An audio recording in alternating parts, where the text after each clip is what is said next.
Chapter 1. Where am I? In a dimly lit expanse, Su Yu awakened, as if he had been slumbering for eons. Around him, flickers of light danced, shifting between shadows and radiance. In his previous life, Su Yu was an ordinary office worker, adhering to a monotonous routine of 9 to 5, devoid of any significant life fluctuations. His greatest pastime was indulging in anime, particularly Dragon Ball, which he had watched countless times. Today, he had intended to return home, as per usual, to relive the adventures of this beloved series. Little did he expect that upon exiting the office, darkness would engulf him, and he would awaken in this enigmatic realm. Suddenly, a dazzling orb of light surged past, generating an irresistible gravitational pull that swiftly drew Su Yu into its core, causing him to vanish without a trace. Planet Vegeta, Infant Incubation Chamber.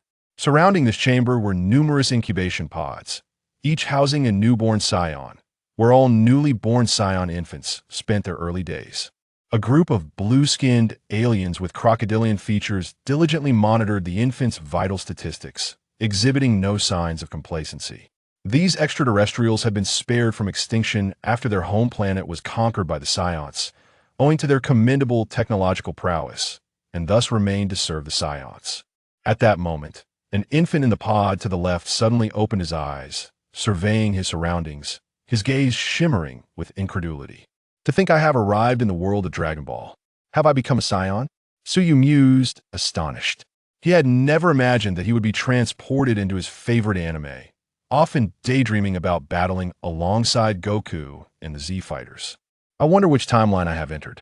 How many years remain until the story commences? I hope it is not the timeline of planet Vegeta's destruction, otherwise I would be facing Frieza right upon my arrival. This was the foremost query occupying Su Yu's mind. If he had indeed landed in the timeline of planet Vegeta's annihilation, it would signify a premature demise before he could even begin his training. At that moment, a male and a female scion entered the infant chamber, approaching to scrutinize Su Yu. "Look how small Caddis is," exclaimed a male scion, bearing a distinctive cross-shaped scar on his face. "He seems to be of a slower growth type, but he bears a striking resemblance to you, especially with that unique hairstyle," the female scion replied. "Caddis, let me assess your battle power." The male scion activated the battle scanner. Beep beep, battle power is 86.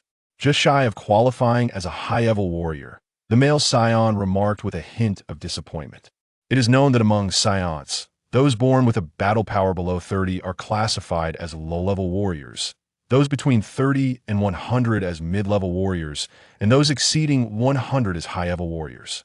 A scion's birth power significantly determines their future potential, with low-level warriors generally possessing battle power below 2,000, while mid-level warriors range from 2,000 to 5,000. Only high-level warriors can boast battle power exceeding 5,000. Bardock, Caddis' potential is already quite remarkable. Remember, you too rose from being a low-level warrior. Look at your achievements now. I have faith that Caddis will grow strong in the future, the female scion asserted. "I understand, Chi Lai. Let us return for Caddis in due time," Bardock replied before the pair exited the infant chamber.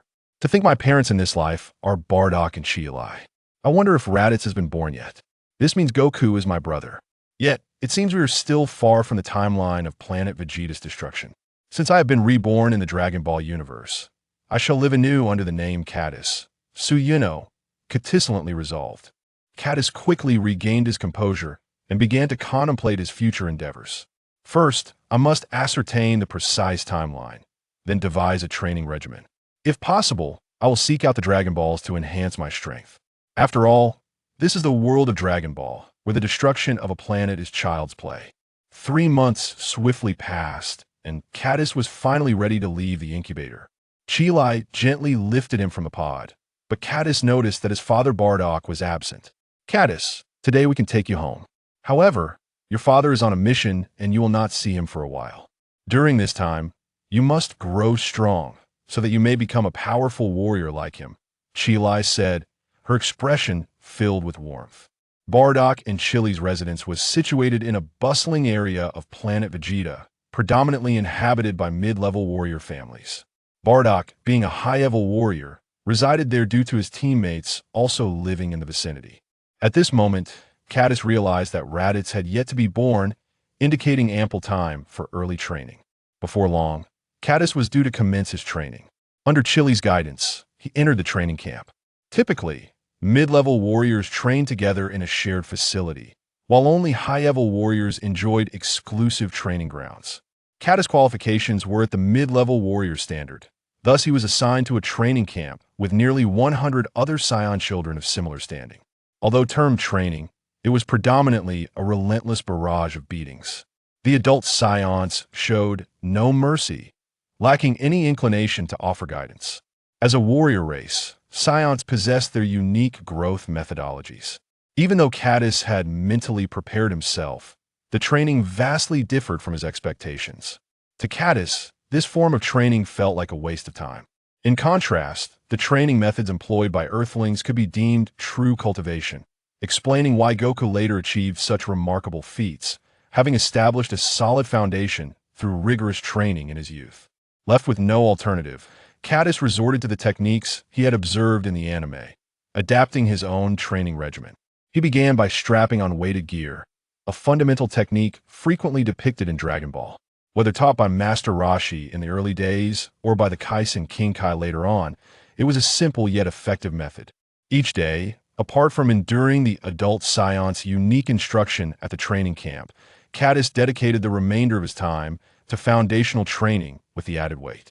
Given that the gravity on planet Vegeta was 10 times that of Earth, Cadis, in his infantile form, could only engage in the most rudimentary training. Despite this, after nearly a year of diligent effort, bolstered by the Scion race's indomitable vitality and recuperative abilities, Cadis' training bore impressive results.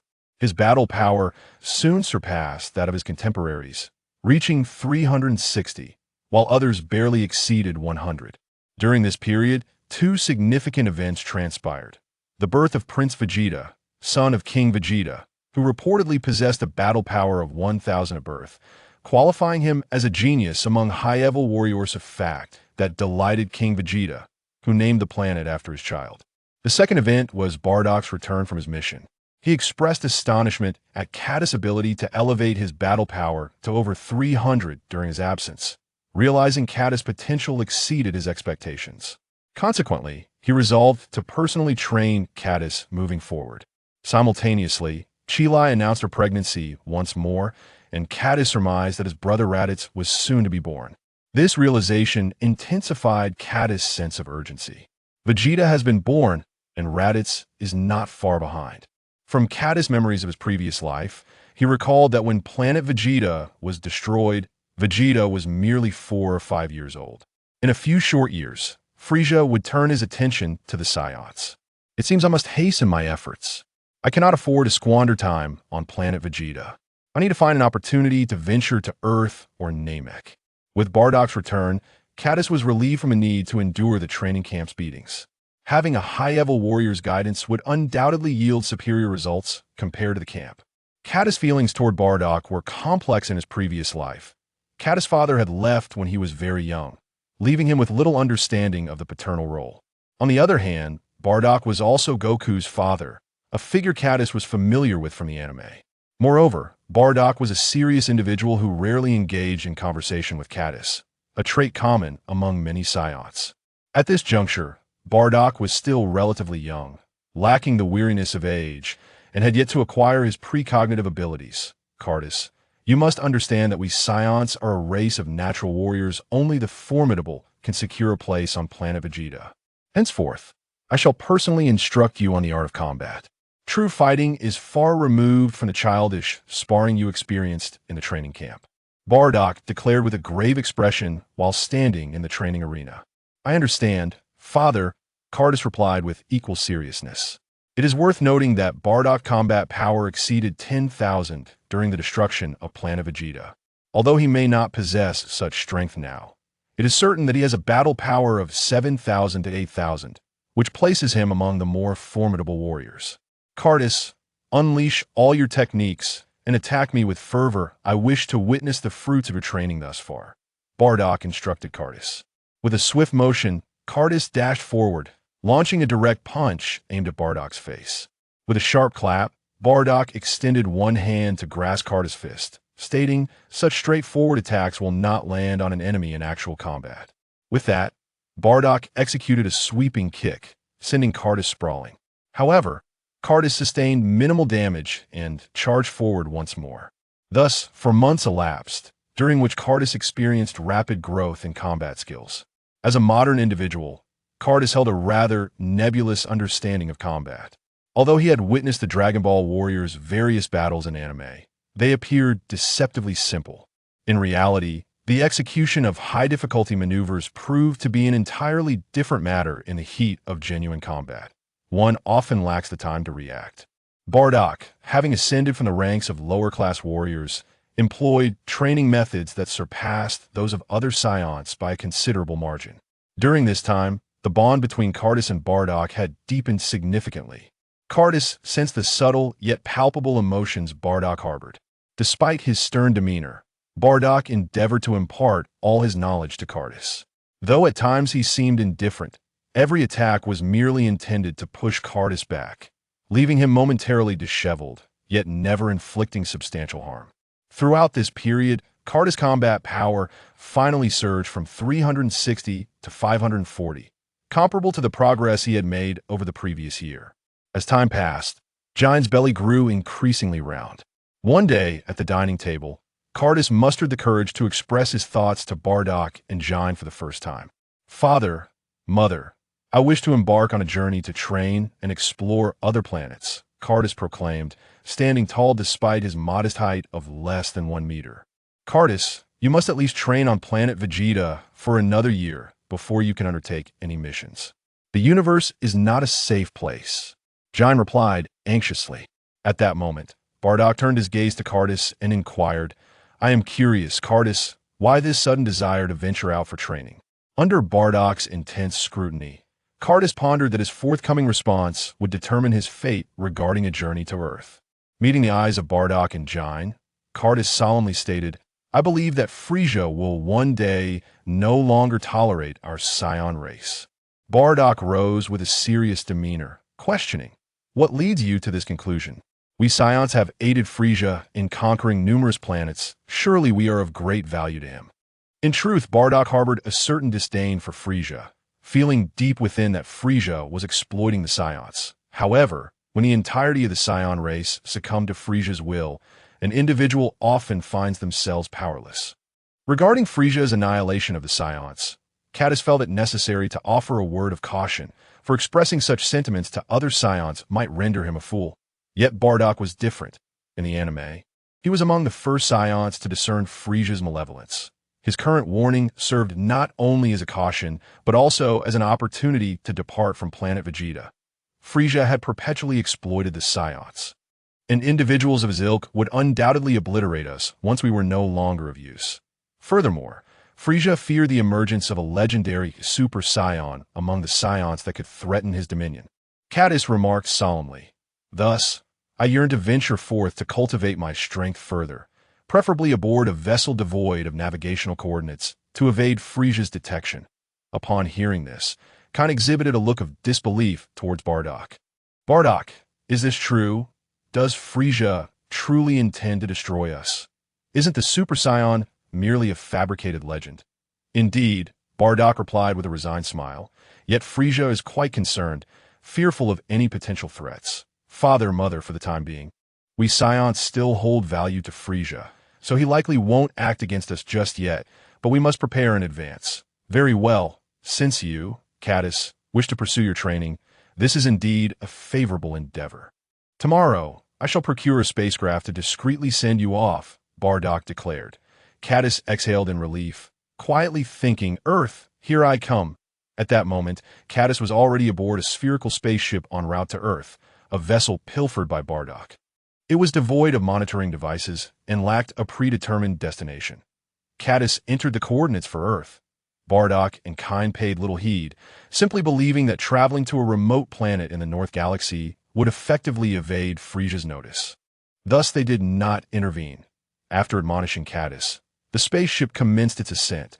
Cardis discovered that the journey to Earth would take 8 months. prompting him to engage in profound meditation aboard the vessel. His meditation diverged from the combat-focused meditations of Krillin and Gohan in the original story, leaning more towards the enlightenment experienced by Tien and Piccolo. During Cadis's meditation, a gentle silver luminescence permeated his being. Cadis remained oblivious to the purpose or significance of this silver glow. While he did not perceive a pronounced enhancement in combat ability, he sensed that every cell in his body was enveloped in a comforting warmth, as if vastly augmenting his latent potential. Thus, after 8 months of travel, the spaceship finally reached Earth. A series of beeping sounds roused Cadis from his deep meditation. Upon opening his eyes, he beheld a cerulean planet, floating in the cosmic expanse, radiating twinkling starlight, so breathtakingly beautiful. Cadis recognized this as Earth.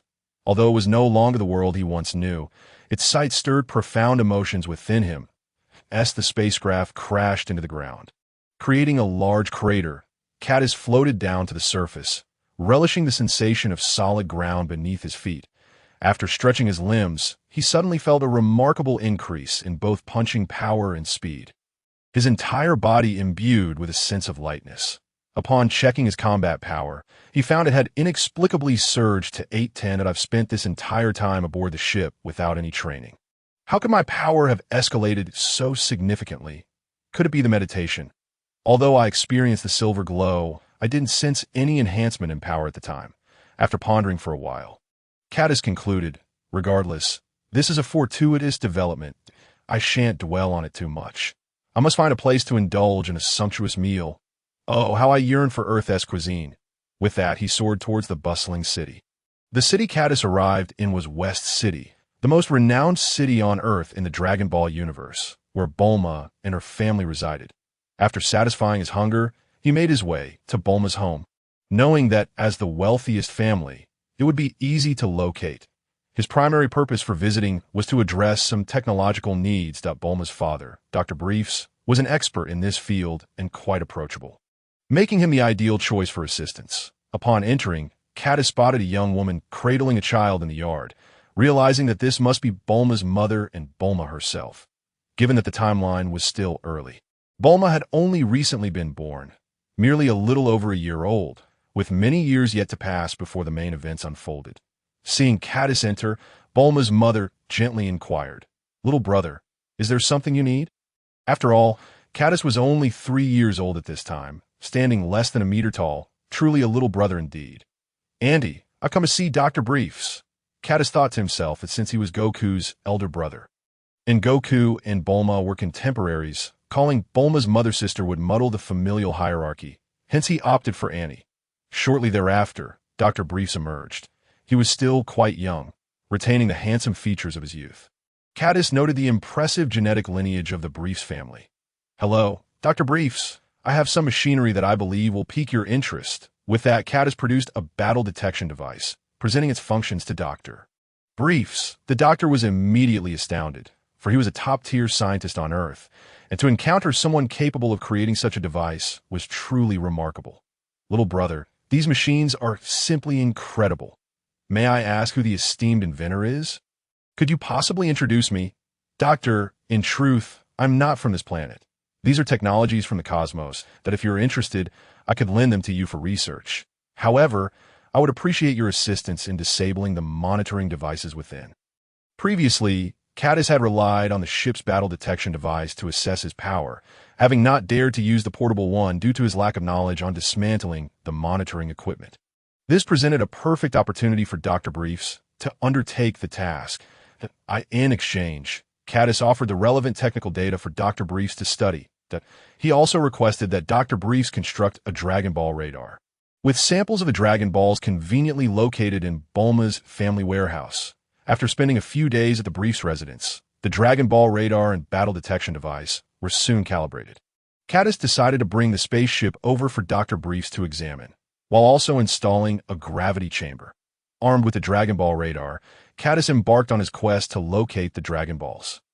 Following the radar's guidance, he swiftly discovered the second Dragon Ball. The third Dragon Ball lay within the depths of the ocean.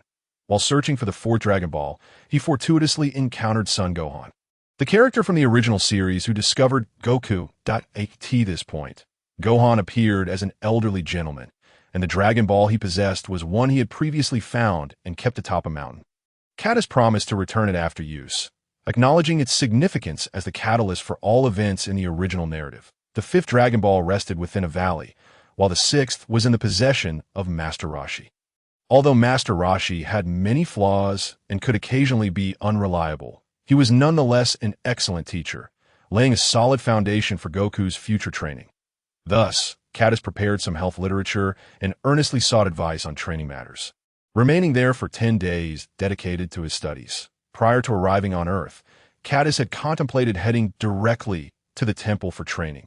However, he preferred to build his knowledge step by step from the fundamentals, perhaps fearing that delving into advanced concepts immediately might be beyond his grasp.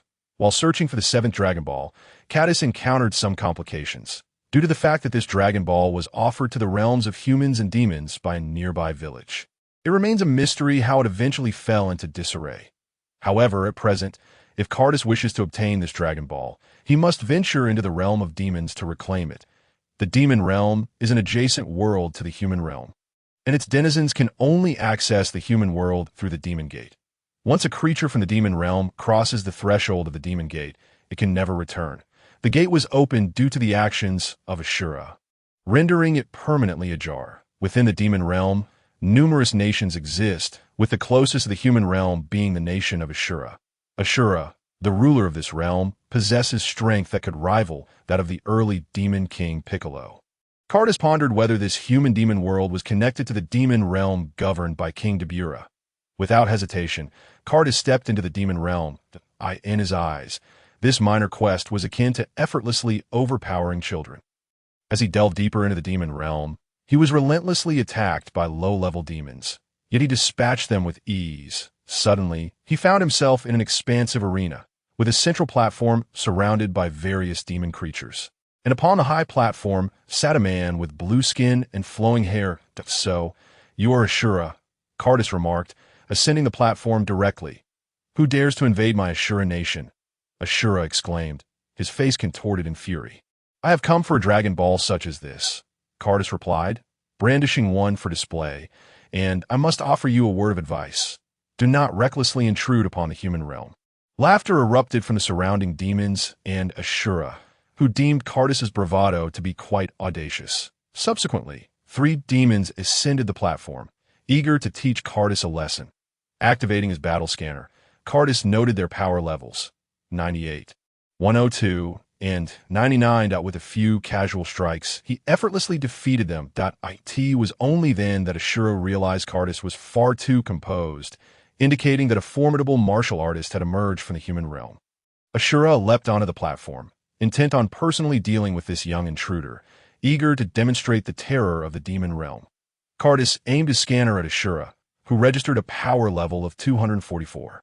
This strength was considerable for earlier stages, yet it was unfortunate for Ashura that he faced Caddis. Before Ashura could mount a serious offense, he found himself gasping for breath. "Ashura, is this truly all the power you possess? To be so easily bested by a mere human is a disgrace to our demon kin. You are utterly worthless." At that moment, a pig-headed demon with prominent tusks stepped forward. "How infuriating," Ashura declared, begrudgingly stepping aside. The newcomer was the ruler of the Abyssal Kingdom, who had long harbored ambitions of annexing Ashura's domain. Caddis he had refrained from action due to Ashura's role as the guardian of the demon realm's entrance, a task assigned by more powerful beings. As Caddis observed the advancing pig-headed ruler of the Abyssal Kingdom, he activated his scanner once more, discovering a staggering power level of 980. It was noteworthy that Caddis himself only boasted a power level of 900, slightly below that of this pig-headed demon. Nevertheless, Caddis exhibited no signs of trepidation. Scions thrive in the presence of formidable opponents, their very essence imbued with a combative spirit. Today, he had fortuitously encountered a rival of comparable strength, an opportunity to test his own prowess. With a bellow, the pig-headed demon charged at Caddis, who vanished in an instant, leaving behind only a faint afterimage. In the blink of an eye, he reappeared behind the demon, poised to strike. Yet, the pig-headed creature, not even glancing back, unleashed a powerful punch. The force sent Caddis hurtling away, but he quickly regained his footing, blood trickling from the corner of his mouth, evidence of the pig-headed demon's immense strength. While Cardis's physique still had much room for growth, without dwelling on the pain, Cardis surged forward, the sounds of their fierce combat echoing throughout the arena. The two engaged in a rapid exchange of blows, with the pig-headed demon relying on its thick hide and brute strength while Cardis excelled in speed. As the battle progressed, Cardis seemed to grow stronger, as if an inexhaustible potential had been awakened within him. While the pig-headed demon's energy began to wane, "Curse you, monster, die!" the pig-headed demon roared, gathering a purple energy sphere in its right fist and launching it at Cardis. In a swift motion, Cardis evaded, and the resulting explosion obliterated countless demons in its wake. Seizing the opportunity as the pig-headed demon faltered, Cardis swiftly maneuvered to the left, adopting the stance for the Kamehameha wave and gathering energy. Kamehameha! Cardis thrust his hands forward, unleashing a torrent of cerulean energy that surged toward the pig-headed demon. The arena reverberated with deafening explosions as the smoke cleared, revealing a gaping crater where the pig-headed demon's lifeless body lay at the center. With the demise of the pig-headed demon, Ashura and the remaining demons grasped the gravity of the situation. In an act of goodwill, they presented the Dragon Ball to Cardis as a gift, subsequently escorting him out of their realm and vowing to restrain their kin from future incursions into the human world. This encounter served as a significant trial for Cardis, marking his true first battle, but he discovered that in moments of extreme duress, his cells would awaken a mysterious energy that bolstered his strength, allowing for a gradual enhancement of his battle power, which, after the skirmish, remained intact. That Cardis's power had surged to 1260, a testament to the exponential growth he had experienced in just one confrontation. Upon reflection, Cardis realized that this silvery radiance within him represented a latent potential, gradually transforming his physique. The distinctiveness of Cardis, as compared to other Scions, lay in the extraordinary energy he carried from the realm he inhabited prior to his rebirth. This silver light could be absorbed through meditation and subsequently transformed into combat power through physical training and extreme battles. Ordinary Scions possess a potential cap, with most elite warriors only able to achieve power levels of around 10,000 through desperate combat, while only a select few can transcend this limit through rigorous training. It is also worth noting that another boon of the Scions is their ability to double their power after recovering from severe injuries, a manifestation of latent potential. However, this effect diminishes significantly in later stages. Should Cardis maintain his upward trajectory of latent ability enhancement, he might never encounter a limit. The extent of this capability remains unknown. At this juncture, Cardis placed the Dragon Ball upon the ground and called out, "Arise, Shenron!" As the 7 Dragon Balls flickered and dimmed, the sky darkened, and a magnificent bolt of lightning struck the Dragon Balls, giving rise to a colossal green figure spiraling through the heavens. It was Shenron, gatherer of the 7 Dragon Balls. "State your wish. Any desire can be granted. I wish to learn instant transmission," Cardis declared. At this moment, the capabilities of Shenron on Earth were still quite limited, unable to even contend with the likes of Demon King Piccolo. Thus, Cardis could only make relatively simple wishes. This wish is easily fulfilled. Shenron's eyes glowed red, and Cardis felt an influx of knowledge and skills. Following this, Shenron vanished, and the sky brightened once more. Eagerly, Cardis attempted instant transmission several times, discovering its remarkable utility, liberating him from the need for spacecraft. Next, Cardis set his sights on the origin of martial arts on Earth, Korin's Tower. With a swift motion, he enveloped himself in a white aura and soared toward the northern hemisphere of Earth. His journey had 2 objectives: to learn about the manipulation of energy from the sage, and to procure the healing Senza beans. Initially, the Senza beans held little value, serving merely to satiate hunger. However, as the cosmic saga unfolded, they became vital for survival. Unfortunately, by that time, they had been significantly depleted by Yajirobe, resulting in a severe scarcity. Yet in this current timeline, many Senza beans should still be available. The sacred land of Korin's Tower is situated in the vast grasslands of northern Earth, a sacred land. Korinta has long been safeguarded by the indigenous peoples. According to legend, Anyone who ascends from the base of the tower to its pinnacle using their own strength will encounter a celestial being at the summit. Should they drink the divine water bestowed by this being, their strength would multiply several times over. Countless individuals have dared to challenge this tower, yet all have met with failure. Some have spent days climbing, only to succumb to exhaustion and fall from its heights due to a lack of sustenance, while others attempted to soar directly to the top by airplane, but to no avail. Those unwilling to rely on their own strength will forever remain ignorant of the tower's apex. From afar, the slender tower rises majestically, piercing the clouds and disappearing into the layers of mist. Upon witnessing Corinta, Cadis was struck with awe. Experiencing its grandeur firsthand was a stark contrast to merely viewing it in animation. Such an extraordinary edifice compelled Cadis to pay homage to the ancient ancestors of the earth. He made a brief stop at the base of Corinta before accelerating upwards along the white tower towards its summit. At the top of Corinta stood a domed structure where a celestial being leaned on a staff, his expression grave as he observed Cadis, who was soaring through the air at breakneck speed. Due to Cadis's limited understanding of energy, he lacked the ability to contain his power, making him the subject of scrutiny by both the celestial being and the deities. Here he comes. The celestial being shifted his gaze from the water basin to a child floating nearby. It was astonishing to find such power in a mere child. While maintaining an outward calm, the celestial being felt a surge of anxiety within that moment.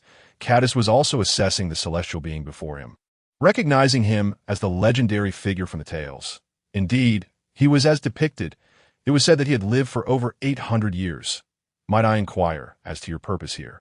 Although the being appeared to be but a child, he could sense the immense power residing within this diminutive form, likely surpassing that of the great demon king, which prompted him to ask cautiously, I have heard that this is the sacred ground for martial arts on earth, and I wish to seek guidance on matters of cultivation. Cadis responded with a smile, getting straight to the point. Upon hearing this, the celestial being's demeanor relaxed. Your strength is already formidable. I fear there may be little I can teach you. In truth, I wish to learn how to master energy and harness the power within my body. So, I humbly request your guidance. O celestial being. Cadis did not underestimate the celestial being due to his combat prowess. As one who had lived for over 800 years, older than the deities themselves, the being must possess an abundance of experience. The celestial being exhaled softly, yet continued, I've already spoken with the deities regarding your training. You may ascend directly to the heavenly realm for your cultivation, where the deities themselves will personally instruct you. Since that is the case, I have one more request of you, O celestial being. Regarding the celestial beings, might you grant me some? Upon hearing this, the celestial being initially wondered what it could be, but generously offered Cadis a bag. Thankfully, Cadis had brought along several universal capsules to store them. After receiving the celestial beings, he flew towards the direction of the temple atop Corinta.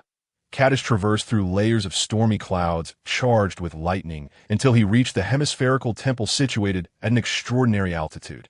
The air was thin, the pressure low, and the temperature significantly cooler than that of the land. Upon stepping into the temple, he was greeted by the deities. In Bobo, did I sense no malice from you, but rather a sense of familiarity. It almost feels as though I perceive a tremor from the depths of your soul. To be precise, it resembles the realm of the divine. Are you a deity from another world? The old deity from Namek, with green skin, said gravely, The realm of the divine? Cadis was taken aback. No, I do not hold any divine position, nor do I feel any divine power within myself. Then it is peculiar, for your body is teeming with divine particles. Cultivating in the realm of the divine would yield tremendous results. Would you care to inherit my position? The old deity spoke with warmth that I shall pass on that. There will be someone to inherit it in the future. Besides, I am still quite young and would rather not spend my days in the temple. Yet, if the deity is willing to guide me in this aspect of cultivation, that would be most beneficial. Cadis replied with a grin. Very well. I shall not pressure you. I will have Bobo teach you the utilization of energy while I instruct you in the divine arts. The old deity gestured for Bobo to bring forth a suit designed for heavy training. This outfit has an exceptionally high weight-bearing effect, roughly 20 times the gravitational pull that I thought I would never have a use for it. But it is perfect for you. Cadis was astonished as he took the training suit and wore it. Instantly, a tremendous force of gravity pressed down upon him, making even walking a challenge. What incredible gravity! It feels as though my entire body is filled with lead. After just a few steps, beads of sweat began to form on his forehead, and his breath quickened. It is worth noting that psions are naturally adapted to the 10 times Earth's gravity on planet Vegeta. Yet 20 times the gravity was still a considerable burden for Cadis. In the original tale, Sun Wukong only began to adapt to 20 times the gravity before his journey to Namek, at which point his combat power was over 8,000, far superior to Cadis's current strength of 1260. Thus, Cadis had to summon all his energy to counteract the weight pressing on every cell of his body. Consequently, his overwhelming combat power diminished significantly. That moment, Bobo produced a bell for Cadis to wear and said, "You must keep this bell silent while you move, and you must hold on to it. If it rings even a little, you will not pass." Cadis nodded in agreement. This method was reminiscent of Sun Wukong's training in the original tale. Achieving silence from the bell while moving required an extraordinary level of control over one's body, akin to achieving a tranquil mind, making it a formidable challenge. However, through this training, he would inevitably grasp the essence of energy. In reality, energy is a form of power, an essence contained within a living being. Yet most individuals fail to perceive its true nature, wielding it in a crude and unrefined manner. The training methods on Earth may appear simple, yet they embody profound principles, which is why Cadis endeavored to cultivate on this planet. "Bobo, shall we begin?" Cadis addressed Bobo. Although Bobo's training method seemed straightforward, Cadis soon realized the difficulty upon commencing. Each of his attempts either missed the mark or caused the bell to jingle with a ding-ding-ding. For the bell to remain silent, he needed to exercise meticulous control over his movements. Additionally, given the temple's altitude, the thin air and the weight he bore, it wasn't long before Cadis found himself panting heavily. After taking a moment's respite to recover his strength, Cadis prepared to resume his efforts. Days passed swiftly, and soon a week had gone by. The training in the temple was exceedingly monotonous, yet Cadis remained unperturbed, akin to a sponge absorbing water. Throughout this time, he continuously absorbed Bobo's martial knowledge, gradually refining his previously rough and instinctual control into something much more precise. The pressure of the weight on his body began to diminish as he adapted to the gravity. Each time he pushed himself to the brink of exhaustion, he felt a new surge of strength infusing his body. By the 10th day, Cadis had fully acclimated to the weight, yet he still struggled to keep the bell from ringing. "You must learn to adjust your breathing. If your breath is erratic, your rhythm will falter. Master your breath. You must first calm your mind," Bobo stated flatly. "The air in the heavenly realm is exceedingly thin. Any unnecessary movements will increase your burden. When you can achieve a tranquil mind, like the serene sky, you will be able to control every action of your body." Cadis nodded thoughtfully. As time passed, another month slipped by, and at last, Cadis succeeded in keeping the bell silent. This moment, Cadis gradually began to comprehend what it truly meant to be as silent as the sky and as swift as lightning. He slowly started to master his own breath. On the 26th day, Cadis finally captured Bobo, and by then, he had already proficiently grasped the use of his energy, thereby concluding Bobo's training. "Your rate of progress astounds me. UVE completed Bobo's training in such a short time. You may now remove your gravity suit and experience the fruits of your labor," spoke the old guardian as he emerged slowly from the temple. "Absolutely," Cadis replied eagerly, hastily shedding the gravity suit. As soon as the suit was removed, the peculiar gravitational field enveloping his entire body vanished without a trace. Crackle! A series of crisp sounds erupted from Cadis, reminiscent of popping beans. Suddenly, a surge of power exploded forth, as if it had found an outlet, gushing out like a raging flood. In that moment, an overwhelming force radiated from Cadis, swiftly engulfing the entire temple, transforming the calm sky into a tempest as if a bomb had been dropped. Feeling the overwhelming energy coursing through every cell of his being, Cadis could not help but burst into laughter, his face alight with a satisfied and cheerful smile. In less than a month, Cadis's combat power had dramatically surged. now reaching an impressive 1880. It is worth noting that when Raditz first arrived on Earth, his combat power was merely 1500, achieved only after more than 20 years of battle. Cadis, however, was still in the youthful phase of a Scion and had not yet reached the explosive power stage of a Scion. Yet in just 3 years of training, he had already surpassed the combat power of a lower-tier adult Scion. Enough, enough! Quickly rein in your energy, the old Guardian exclaimed, propping himself on his cane while shielding his forehead from the fierce winds. Upon hearing the Guardian's call, Cadis began to retract his energy, becoming more subdued, appearing as an ordinary person on the surface. Next, I will teach you how to harness the power of the divine. Although the initial stages of divine training may not significantly enhance your combat prowess, the application of divine energy will gradually improve your physique, augment your latent potential, and bestow upon you many extraordinary abilities. Greatly aiding your training, the old Guardian said with a smile that, to be honest, Cadis was equally eager to understand the nature of these silver-hued divine particles, and he was also quite curious about the divine training. In the original story, various deities possessed their own unique sensing methods. For instance, when Piccolo encountered the Supreme Kai at the World Martial Arts Tournament, he felt an overwhelming dimensional disparity due to the pressure of the divine position. The Supreme Kai even managed to control Super Saiyan 2 Gohan with a special ability, even though at that time, his true combat power was barely within the Super Saiyan range.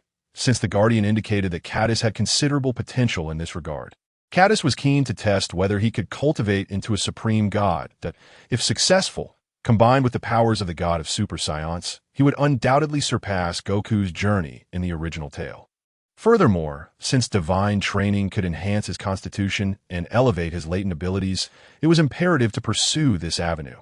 Follow me, the old Guardian instructed as he turned to enter the inner sanctum of the divine realm. With Cadis hurrying to keep pace in the temple's corridor, the old Guardian led Cadis step by step toward the lower levels of the temple, explaining, "This is the resting place of the past Guardians. A most sacred site rich in divine particles, perfect for initiating divine training. However, I cannot remain here for long. I can only impart some foundational knowledge, and the rest will depend on your own earnest introspection. Firstly, there are distinctions in the realms of divine cultivation. Those who have just embarked on the path of divinity are referred to as first-level deities. At this stage, some superpowers may manifest, allowing for the autonomous absorption of divine particles, though physical enhancement remains limited, enabling them to reign supreme among ordinary humans.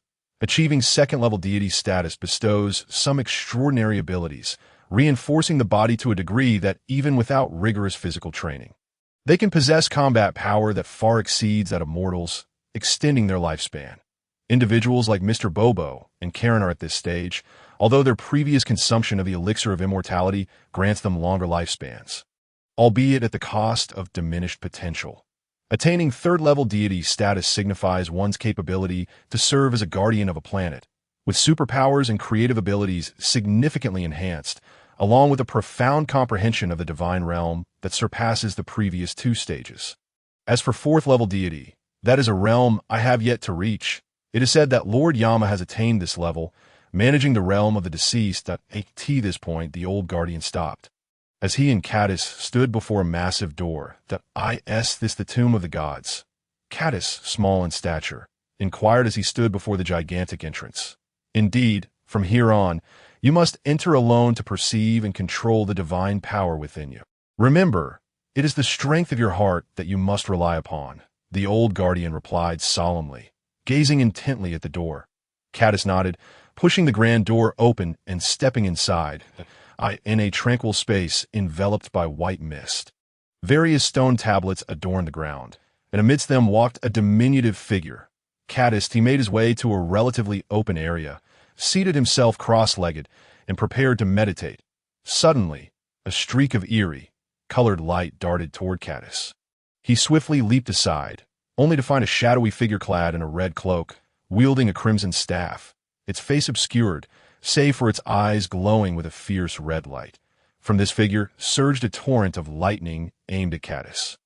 Despite evading left and right, Cadis was struck several times, leaving him in a state of disarray. That moment, several other red-cloaked figures appeared, brandishing their staffs, unleashing a deluge of lightning towards him. Cadis was unable to escape and was instantly inundated by the onslaught. Boom! Cadis vanished amidst the blinding flashes of light. He abruptly opened his eyes, drenched in sweat, gasping for breath, incredulous as he examined his body, finding no injuries. Was that battle within my mind? Cadis murmured in disbelief, reflecting on the vividness of the encounter, which felt entirely real. Only then did he slowly begin to recover from the harrowing experience of life and death. Could it be that I was drawn into this peculiar magnetic field the moment I began to meditate? If so, did I just engage with the spirits of the past guardians of Earth? Cadis pondered, undeterred by the encounter, instead brimming with eagerness to continue his meditation. Yet unbeknownst to him, as he fought on a mental plane, streams of flowing light were converging towards him from all directions. These streams were the so-called divine particles, which eagerly surged towards Cadis. This phenomenon occurred because the space where Cadis had lingered before traversing into the Dragon Ball world was the source of divinity. The source of divinity is the birthplace of deities of the highest order, the origin of everything within the Dragon Ball universe. A stowaway. Cadis had merely paused briefly in this space, inadvertently carrying a fragment of the source into the Dragon Ball realm. This fragment had merged with Cadis at the moment of his birth, which explained the tremor the old guardian felt upon first encountering Cadis. He merely attributed it to Cadis's exceptional aptitude, unaware of its deeper significance. At this moment, Cadis was still evading various attacks in the realm of his mind, narrowly escaping danger. As time passed, Cadis discovered that his speed had increased remarkably, nearly transforming him into a streak of light as he moved. He could not only effortlessly evade various attacks, but also mount counterattacks. With Cadis's increasingly powerful responses, several crimson figures began to dissipate slowly. In the misty realm, Cadis suddenly opened his eyes, exuding an air of composure that was a stark contrast to his previous disarray, accompanied by an imposing aura radiating from him. The entire space resonated with the hum of this newfound power.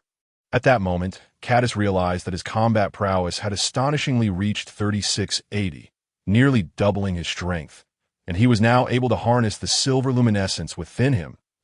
He could also sense that he had acquired some extraordinary abilities, such as the creation of clothing and objects, as well as telepathy.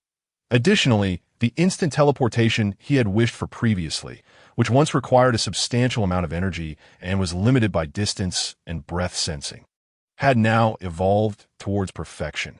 Cadis noticed that he could teleport even without breath detection, as long as he knew the coordinates, that he couldn't help but wonder if further enhancement would soon enable him to achieve the flawless teleportation akin to that of the Kaioshin's attendant in the original story, potentially allowing him to traverse to other universes. Strangely, Wazanti had said that the initial enhancement upon entering the divine realm was nearly negligible. Why then had his combat power nearly doubled? Cadis pondered. Since he had successfully cultivated, he decided to venture out and inquire with the deity about his condition. Nonchalantly, Cadis prepared to exit the tomb space, though he felt as if something was amiss in the graveyard. The sound of footsteps echoed within the temple as Cadis emerged. The deity was taken aback upon seeing Cadis, who was now enveloped in divine energy, emanating an aura of undeniable authority. Could it be that you have achieved success in your training so swiftly? The deity inquired in astonishment. Indeed, I believe I can now freely wield this power and sense that there is little room for further growth within, Cadis replied, then asked, by the way, how long have I been training? You have only just spent a single day inside. Bobo interjected, yes, that's so. I feel as though an eternity has passed. I thought it had been much longer. Furthermore, I believe my combat power has significantly increased. But, deity, you previously stated that initial success in cultivation would not lead to substantial enhancement. Cadis questioned suspiciously. That is because you have already reached the third tier of divinity, which is truly hard to believe. In just one day, you have broken through 3 realms, catching up to this old fellow that if I were to appoint you as the deity right now, it would be entirely feasible. What do you say? Will you consider succeeding the deity? The old deity remarked with a sense of wonder. I think I will pass. I am not interested in the position of the deity. I find that combat suits me far better. Caddis waved his hand, though he felt pleasantly surprised at having directly attained the third tier of divinity. I wish to continue my training here, and I hope that both the deity and Bobo will provide me with guidance. Although Caddis's combat strength had grown significantly, he still had much to learn in foundational aspects.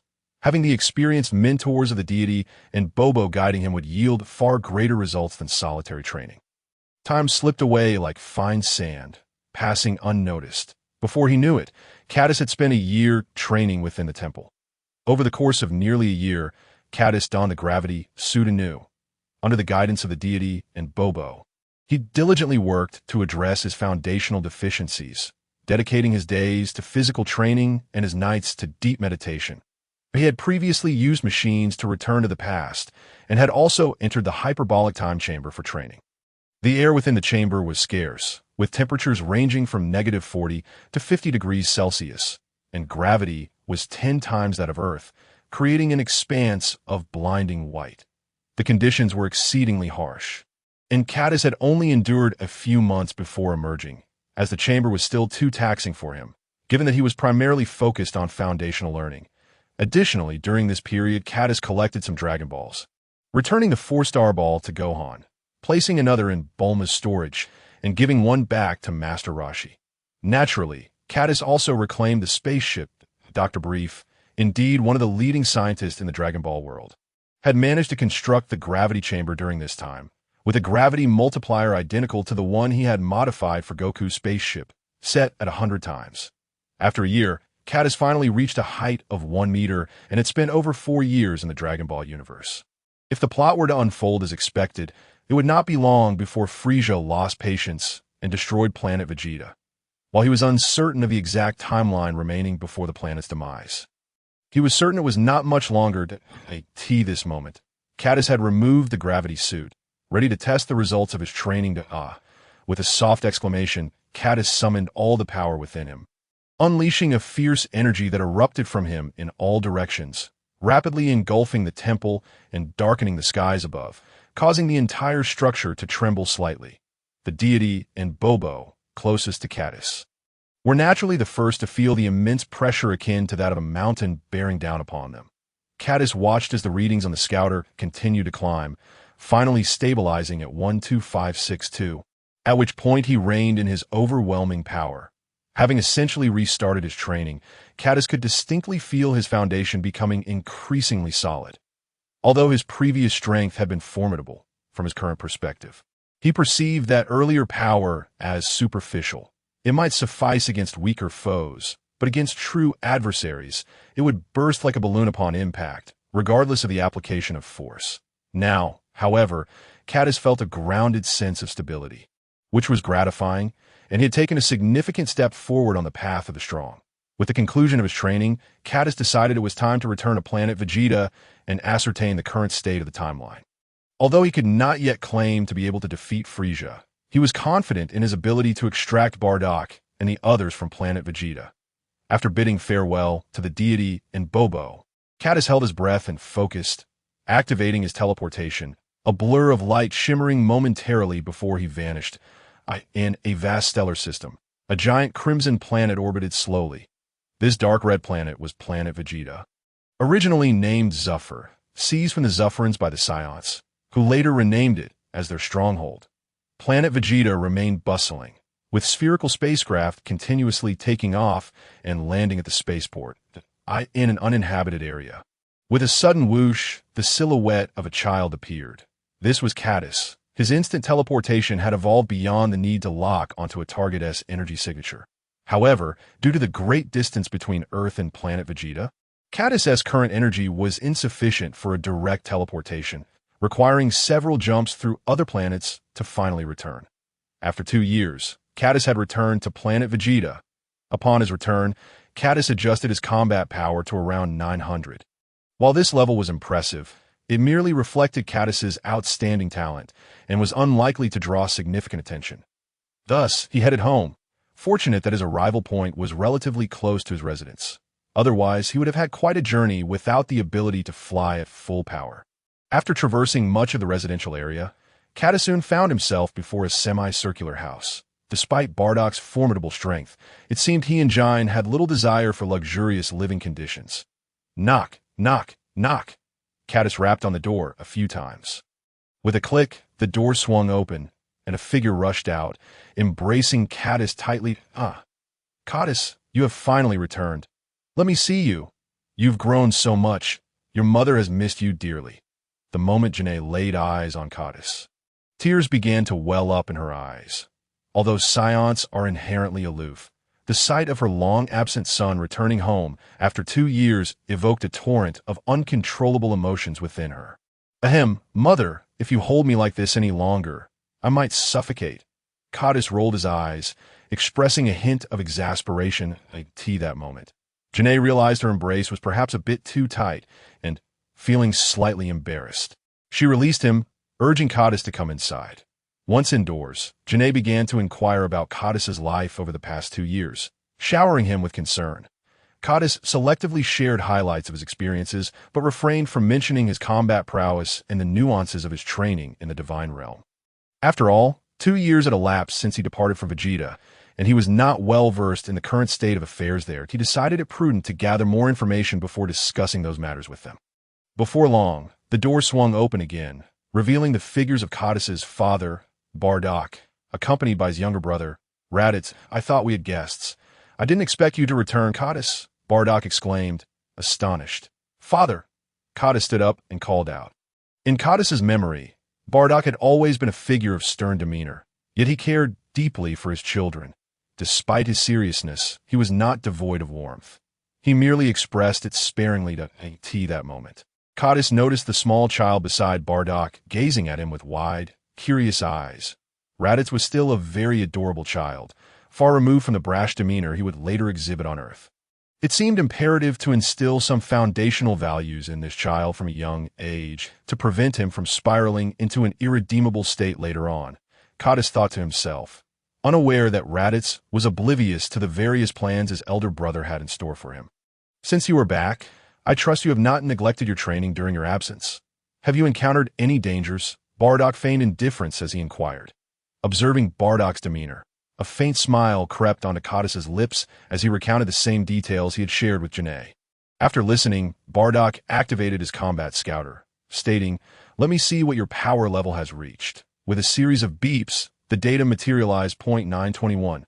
Bardock was momentarily taken aback by the displayed power level, then remarked, "It seems you have indeed been diligently training. Such a power level is quite remarkable among elite warriors. Excellent work, Cadis. Perhaps our family may yet produce a truly extraordinary individual." Janae beamed with pride.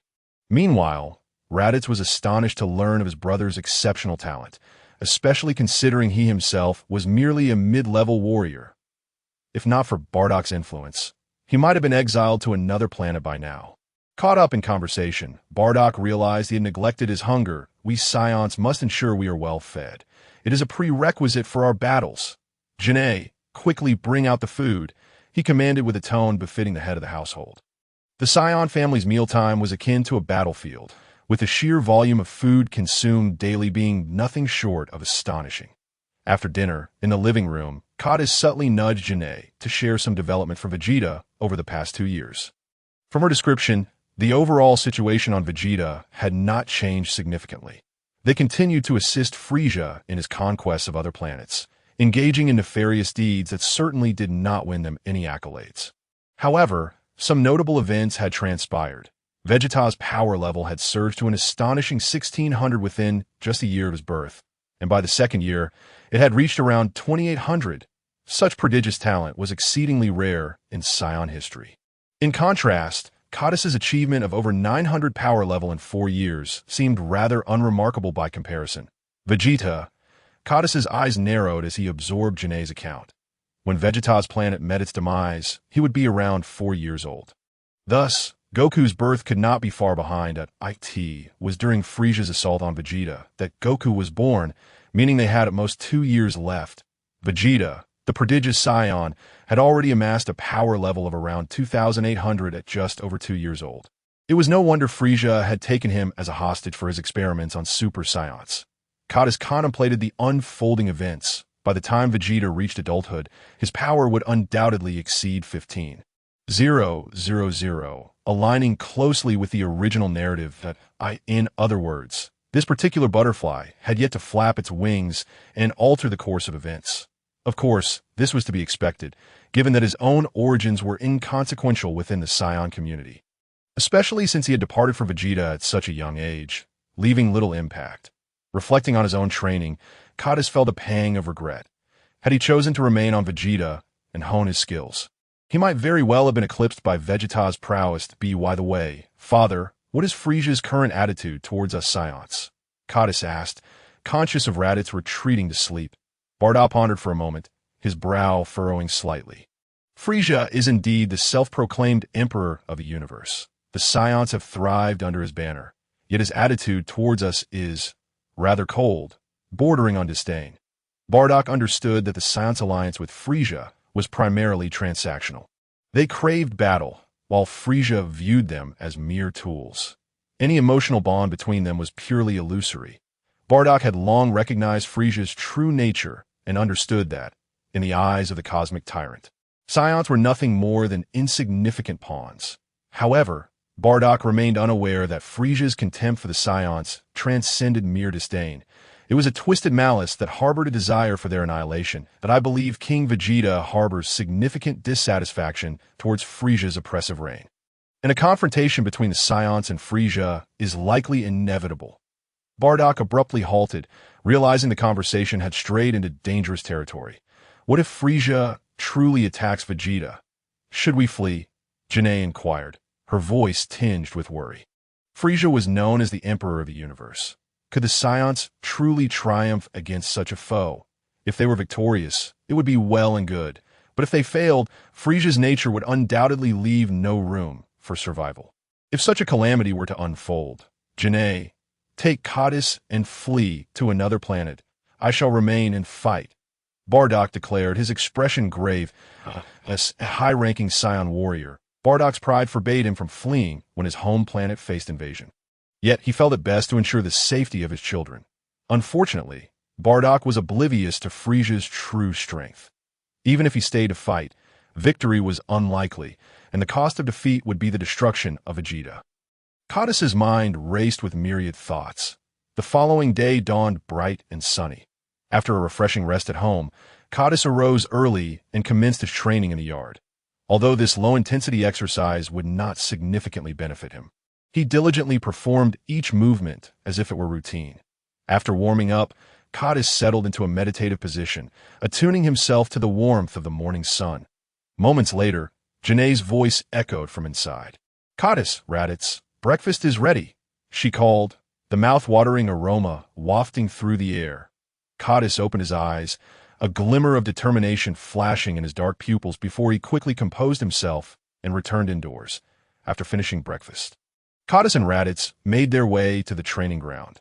Due to the absence of any recorded outings for Codis in the system reports from Vegeta, which only noted his training in a remote mountainous region, his travels did not pose any inconvenience. Upon arriving at the training ground, Codis observed a multitude of Saiyan children engaged in various exercises. Hey you, I've never seen you before, a haughty voice rang out. Turning his head, Codis beheld a small figure clad in a fitted battle suit. That I'm talking to you. Are you listening? The figure's tone sharpened with impatience. This is my older brother, Codis, Raditz timidly interjected, aware that most of the children training in this area were intermediate warriors, with only a select few being of higher rank. An intermediate warrior himself, Raditz felt rather ordinary in this circle and lacked the audacity to boast. Before them stood the reigning bully of the training camp, one of the few elite warriors known as Ribbit, a figure Raditz regarded with reverence. So, you are the eldest son of Bardock, the intermediate warrior who has been training in the remote mountains, Ribbit declared, crossing his arms with an air of superiority. Codis scrutinized the boy before him, noting that he was a small child, perhaps 8 or 9 years old, sporting a tail around his waist and gazing at Codis with disdainful arrogance. Is this child truly one of those Saiyans with elite warrior potential? His demeanor certainly reflects an unsettling precocity. Codis mused, shaking his head, disinterested in engaging with such a brat as he prepared to move on with Raditz. Ribbit's expression darkened at being ignored, and he reached out to grab Cardis by the collar, intent on teaching the impudent child a lesson about respecting elite warriors. In a swift motion, Cardis turned to face Ribbit and firmly grasped his arm before he could react. "Damn it, I'm a high-level warrior with a battle power of 630, Ribbit exclaimed, struggling in vain to free himself. That moment, Ribbit's scouter emitted a series of beeps. With a sharp sound, Cardis released Ribbit's arm without further comment and turned away, leading Raditz off. The onlookers, initially anticipating a spectacle, were disappointed as the encounter concluded abruptly, returning to their training. Only Ribbit stood there, beads of sweat trickling down his face, murmuring to himself, "So strong." After distancing themselves from the crowd, Cardis guided Raditz to a secluded area. "You were incredibly fast just now. I barely felt a breeze before it was over," Raditz remarked, feeling a sense of unfamiliarity toward his suddenly reappeared elder brother, as they had never interacted since his birth. "You could achieve that level too, Raditz," Cardis replied with a smile. "Really? But I only have the potential of an intermediate warrior. It may not be until adulthood that I have even a glimmer of hope." Raditz replied, disappointment evident in his tone. In truth, Raditz had been born with commendable potential among his peers, which was why he had been selected as a member of Vegeta's team. However, after the destruction of planet Vegeta, lacking guidance and disinterested in training, he developed a rather despicable character, exhibiting cowardice in the presence of the strong while being arrogant toward the weak. Cardis hoped to reshape Raditz's misguided worldview early on, for he was his brother in this life, and it was imperative to intervene to prevent a tragic fate. "Raditz, you must understand that the universe is vast, and every race possesses its unique traits. The destiny of a scion is not predetermined. With diligent training, even a low-level warrior can surpass an intermediate warrior, and an intermediate can surpass an elite warrior. My father and I were not endowed with remarkable potential. Yet even elite warriors stand powerless against us. One day, we may even transcend the limits of our scion lineage," Cardis declared, gazing skyward as Raditz, though partially grasping the message, was profoundly impacted by his brother's words. In the ensuing days, Cardis trained diligently while simultaneously mentoring Raditz, often challenging his scion prideful demeanor. Before long, 2 months had passed, and Raditz experienced rapid growth. Under Cardis's guidance, he learned advanced foundational martial arts, establishing a solid base, and his battle power soared from 112 to 278, placing him among the elite of his cohort. Meanwhile, a new mission assignment came down for Cardis, with his battle power now far surpassing that of his peers. He was placed in one of the earlier squads and appointed as team leader for simpler tasks, in a vast plain far removed from a city, approximately 100 kilometers from the urban center and even farther from the spaceport. The area, while not the heart of the continent, boasted a picturesque landscape. Petals danced in the air, and a nearby stream flowed with crystal-clear water. Much of planet Vegeta retained its pristine natural beauty. With a sparse scion population, many warriors were away on missions, leading to most of the scions congregating in several larger cities. Beneath a sprawling tree, a large patch of shade offered respite from the scorching sun. In a cool corner, a group of young scions gathered, 2 boys and 2 girls, all clad in dark brown battle suits, appearing around 8 or 9 years of age. "Hey, Ribbit, do you know who our captain is this time?" one of the stout scions bellowed. Ribbit shot him a glare, responding curtly, "How should I know who the captain is? And you talk, don't drag me down during the mission. I don't want to be hindered before we even finish."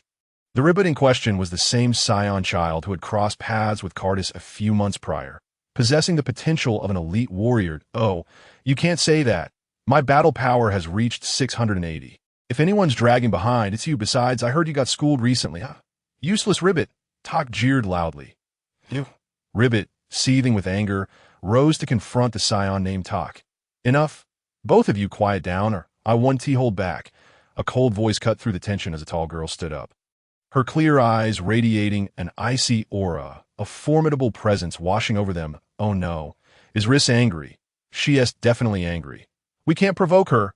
Ribbit and Tok shivered, frozen in place like mice caught in the light. Riss was undoubtedly the strongest among the 4, with a battle power of 783, instilling fear in them.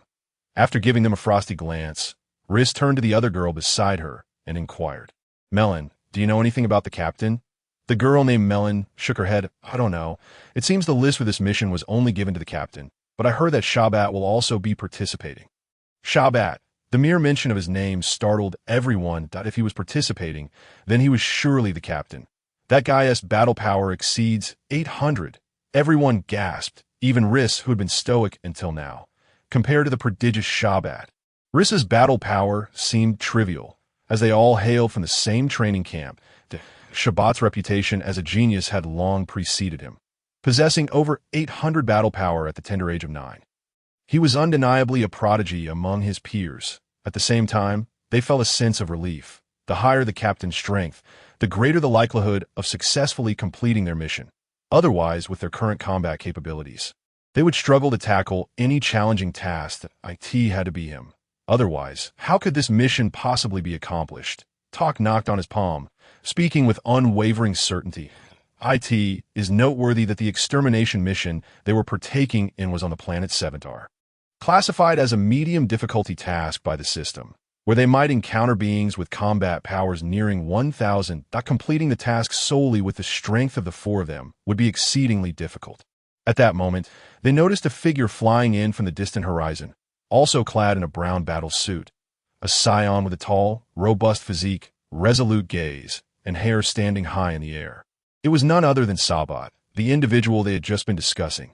Upon landing, Sabat's calm eyes revealed a hint of dissatisfaction as he asked in a low voice, Why are there only the four of you? Where is the captain of this team? Hearing Sabat's question, everyone appeared momentarily stunned. What was going on? Was Sabat not their captain? Talk, somewhat surprised, inquired Sabat, Are you not the captain? Of course not, I, too, wish to know who the captain is. Sabat replied tersely, a glimmer of light in his eyes, eager to discover who would assume the role of their leader. Impossible. If you're not the captain, then who is? Talk exclaimed, disbelief etched on his face. Among peers of the same age, talented individuals are typically known by name. Aside from Sabat, there were few candidates left. Could it be Elvin? Kyle? Riss, however, shook her head and said, It cannot be them, to my knowledge. They are currently engaged in other missions. Could it possibly be someone from a higher class than ours? Melon suggested. Everyone, except for Raybet, brightened at Melon's idea, casting admiring glances her way. Indeed, aside from the members of their own training camp, it was conceivable that someone from a higher class could be their captain, though it could also be someone younger than us. At that moment, Raybet inexplicably recalled a fleeting silhouette from 2 months prior. Ha ha ha, Raybet, has your mind gone awry? To suggest someone from a higher class, I could believe, but someone younger than us? How could that be? Talk laughed incredulously. Before Raybet could retort, the battle detectors strapped to their ears began emitting a series of beeping sounds, signaling an approaching formidable power from the west at an astonishing speed. The group stood up, their expressions grave, as they turned to the black appearing in the west. It seems this person is indeed our captain, Melon remarked, her voice tinged with anticipation. As the figure drew closer and became discernible, apart from Raybet, who wore an expression of I knew it, the others were left in utter shock. Just moments ago, they had speculated about which talented warrior from previous cohorts might be their leader, but to their astonishment, the newcomer was significantly shorter than them, appearing to be no more than 4 or 5 years old. Has the Mission Management Office made an error by sending such a young child? Talk exclaimed, disbelief written all over his face. I suggest you take a good look at your detector before making such statements. You fool! Raybet scoffed at Talk. Caddis, I can't believe it's truly you. However, if it's you, then I have no further complaints. You must be our captain for this mission, Raybet remarked with a hint of amazement. At this moment, a faint smile graced Caddis's lips as he took in the expressions of everyone before him. Approaching Raybet and the others, he spoke in a low voice. Indeed, I am your captain. Let us each introduce ourselves. Raybet, 9 years old, combat power 693. Raybet proclaimed first, having trained diligently for nearly 2 months, nearing a combat power of 700. Upon Raybet's declaration, the others snapped back to reality and began to introduce themselves. Sabat, 9 years old, combat power 825. Riss, 9 years old, combat power 783. Talk, 9 years old, combat power 680. Melon, 9 years old, combat power 673. I am Caddis, 4 years old, combat power 988, and your captain for this mission. Should anyone have any objections, feel free to challenge me at any time, Caddis said with a smile. Understanding Scion nature, he was unperturbed by their potential challenges, as it was their belief that strength reigned supreme. Since the captain has stated so, I am eager to witness your strength. While the combat detector displayed Caddis's impressive power, Sabat could not accept that a mere 4-year-old possessed such capabilities and sought to test him. Risk glanced at Sabat. Though unspoken, her eyes sparkled with a similar intent. While not the most exceptional among her peers, she was still outstanding and would not willingly subordinate herself to someone so much younger. Seeing Sabat and Rish share this attitude, the others nodded in agreement, including Raybet, who was also curious to gauge Caddis's true strength. Although he had a glimpse of it previously, he felt a sense of resentment for being surpassed by someone so young. Striking a blow to his pride as a Scion elite warrior, the group cleared a space, leaving only Caddis and Sabat in the center. Observing Caddis standing still without any defensive posture, Sabat felt that Caddis was underestimating him. He then launched a rapid assault towards Caddis, but no matter whether he attacked left or right, he could not land a hit. Caddis evaded Sabat's close-range attacks with the ease of a leisurely stroll. Damn it! Frustrated by Caddis's evasion, Sabat was about to utter more words when, suddenly, an overwhelming force struck him in the abdomen. He looked down in disbelief at the fist that had appeared there, only to be met with a wave of excruciating pain as his body shot backward like a cannonball. Thud, thud, thud. Sabat's body flew through the air, crashing through several trees before colliding with a small hill, triggering a minor landslide. The scene unfolded so abruptly that none of them could discern when Caddis had thrown the punch. Sabat was simply sent flying. A roar erupted as Sabat broke free from the rubble, an explosive surge of energy emanating from him, instantly obliterating the debris. With narrowed eyes, he charged towards Caddis. Just enough to teach him a lesson, Caddis thought to himself, mindful of the need to maintain a balance. Understanding he should not go too far, merely illustrating the disparity in their strengths. With a whoosh, Caddis casually fired a blue energy blast at Sabat. Possessing a primal instinct for survival, Sabat dodged to the left just as the energy blast neared him, causing it to sail past and into the distance. With a deafening boom, the earth quaked and dust swirled. As the brilliant light and thunderous sound faded, the ground appeared ravaged, resembling the aftermath of a nuclear explosion. With fissures sprawling across the landscape, creating terrifying fractures, I could see this moment. Sabat, drenched in sweat, stared blankly at Caddis, waves of heat radiating from his back. His mind replayed the heart-stopping scene. Had that last blow connected, the outcome would have been unimaginable. How incredibly strong. Everyone watched in astonishment, their gazes filled with reverence for Caddis. No one had anticipated that this seemingly diminutive figure contained such immense power within. Was this child a monster? A thought involuntarily surfaced in everyone's minds that in the vast expanse of the universe, the stars radiated a captivating pale white glow, transparent and crystalline, resembling tiny diamonds scattered across a black canvas, revealing a flawless serenity of beauty. Suddenly, 6 beams of light flickered, within which faintly emerged 6 spherical spacecraft. It was Cardis and his companions. After Cardis had established his authority, the attitudes of Shabodi and others towards him had undergone a significant transformation. The Scions revered strength, and with Cardis's formidable prowess as their captain, they were all convinced. Unbeknownst to them, Cardis's true strength far exceeded their imaginations. I could see this moment. Nearly 2 months had passed since Cardis and the others set out, and before them lay a dusty yellow planet, Saventra Star, situated in a desiccated riverbed.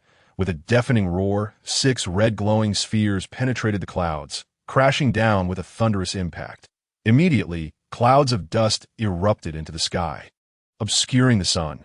Due to the lack of moisture, the dust lingered for a long time, forming heavy shrouds of gloom. Soon after, 6 figures burst forth from the haze, a wave of scorching air rushing towards them. Cardis and his companions soared into the air, observing their surroundings, and discovered that vegetation on Saventra Star was sparse. The planet was primarily a solid rock formation, having long been deprived of water.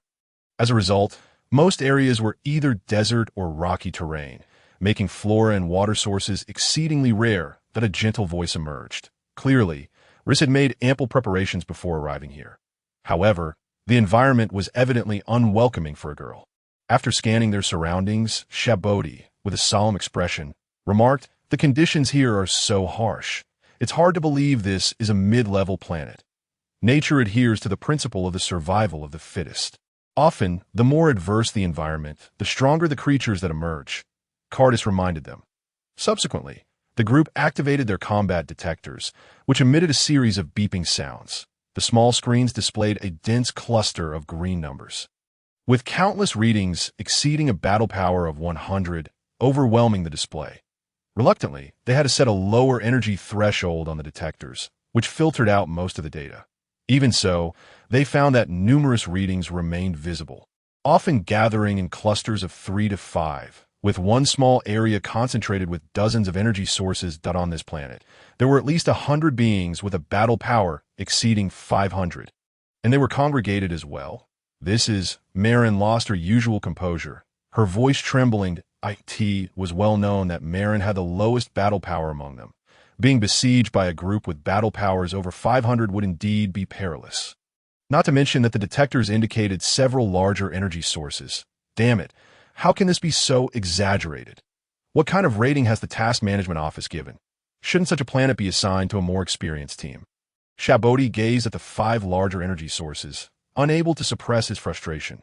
The readings on the detector showed: due south, 189 kilometers, battle power 768, due south 190 kilometers, battle power 886, due south 189 kilometers, battle power 856, due south 188 kilometers, battle power 925, due south 201 kilometers, battle power 1220. Indeed, logically speaking, a stronger team should have been dispatched to conquer this planet. Moreover, the environment here is not particularly favorable, and according to the gathered information, it holds little developmental value. It is also worth noting that this planet has no moon, Riss responded, her face filled with skepticism after examining the planet's resources. Could it be that the Task Management Office has overlooked something? Otherwise, should we retreat back to Vegeta Star? Tokay cautiously suggested. Even the ever-combative Scions felt a sense of trepidation when faced with an absolute disadvantage. You think you're clever, yet you refuse to believe it. The Task Management Office has issued a mission, regardless of any oversight. If we simply return now, we will undoubtedly face severe repercussions, Ribbit retorted vehemently to Tokay. Ribbit was not wrong. However, rest assured, I can handle those larger energy sources. You all deal with the rest, Cardis calmly stated. The others exchanged glances, sensing an unfathomable depth in Cardis's demeanor, and they unanimously replied, "Yes, since the captain has spoken, we will promptly complete the mission and rush to support him." After speaking, they split into 2 groups, led by the stronger Shabodi and Riss, with Shabodi and Tokay heading east, while Riss took Ribbit and Marin northward. Once everyone had departed, Cardis closed his eyes for a moment to sense the strongest aura, then flew towards the south. Under the blazing sun, the scorching rays scorched the earth. Amidst a cluster of dusty yellow rocks, a small primitive tribe appeared before Cardis. And the tribe. Several natives were busy transporting goods. These natives stood over 2 meters tall, exposing their upper bodies while their lower halves were covered in coarse animal skins. Their bodies were enveloped in a layer of dusty, yellow, rock-like skin, resembling humans in limbs, but with heads that were entirely rock-like. As the natives caught sight of the sudden figure hovering above, they emitted guttural growls, a sound akin to language yet reminiscent of a beast's roar. Though the tribe was small, it was the most formidable on Saventra Star, having claimed the most suitable territory for their survival. Over time, they had developed a fierce sense of territoriality. Anyone daring to enter their domain would face brutal slaughter. Seeing Cardis floating above them so brazenly infuriated the natives, who discarded their burdens and leaped into the air to surround him. With low, angry roars echoing, the natives unleashed a chaotic surge of energy, resembling a terrifying beast hunting its prey, charging towards Cardis. From an observer's perspective, it appeared as though Cardis stood at the center of a swirling tempest. However, despite the terror, this scene was insufficient to intimidate Cardis. With a low roar of "ha," a tremendous force erupted from him, sending a gust of wind radiating outward, breaking through the energy net of the Saventra natives with the might of thunder. Faced with Cardis's sudden and formidable aura, the dozens of primitive natives instinctively shrank back, their pupils constricting as they took several steps back. Yet soon, recovering from their shock, they pounded their chests and let out a long howl. Charging angrily towards Cardis. Noticing the natives rushing at him, Cardis decided to utilize them to test his martial arts, employing only around 1,000 of his strength. However, as the combat commenced, Cardis quickly found it rather uninspiring. These natives had not learned how to harness their energy. Their fighting style was predominantly primitive, relying solely on brute force.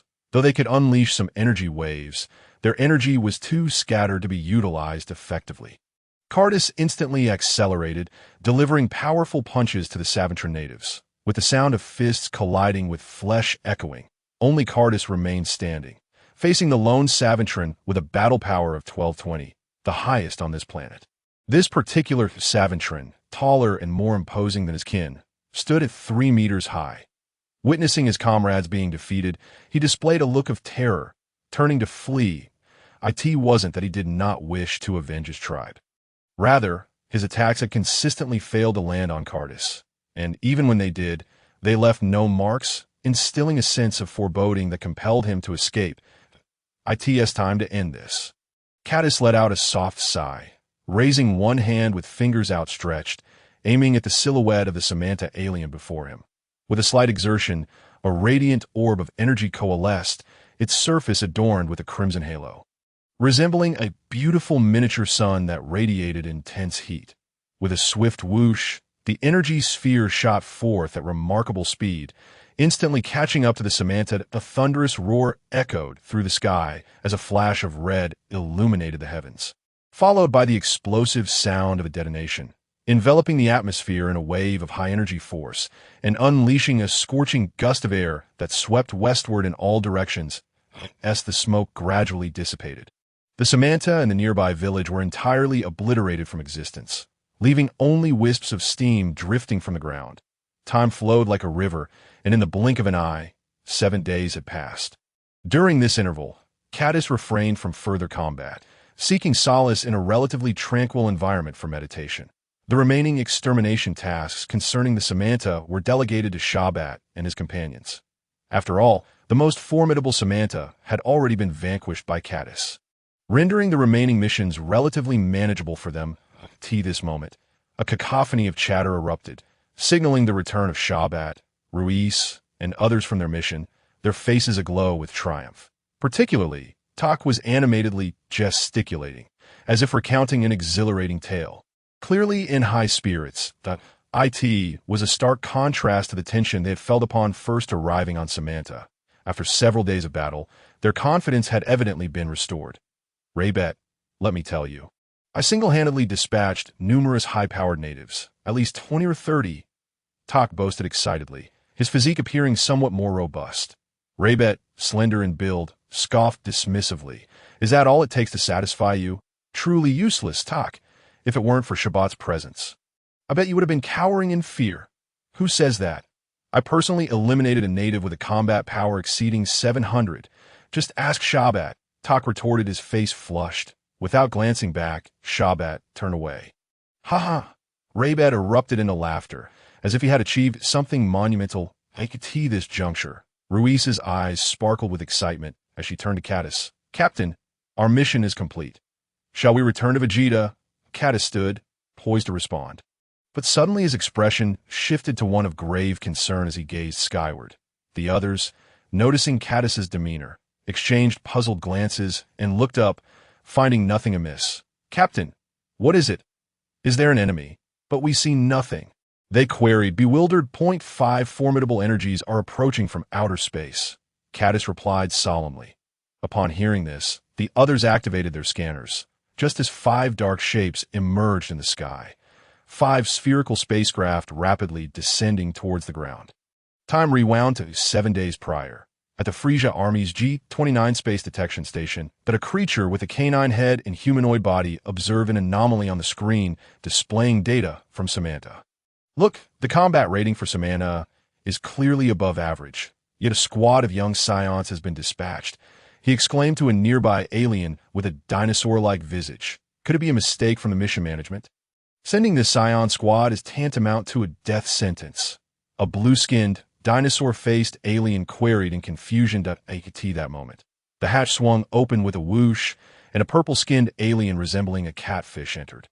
This is the will of Lord Frisia, that he has long been aware of the Scion's rebellious intentions. Thus, he issued orders to eliminate potential threats during their mission, and if necessary, to take direct action to prevent the Scions from growing too powerful. Haha, Lord Frisia is indeed wise. I've been displeased with those Scion monkeys for quite some time. The purple-skinned alien boasted arrogantly. Lord Chiu, what an unexpected honor, the aliens at the screens exclaimed in alarm.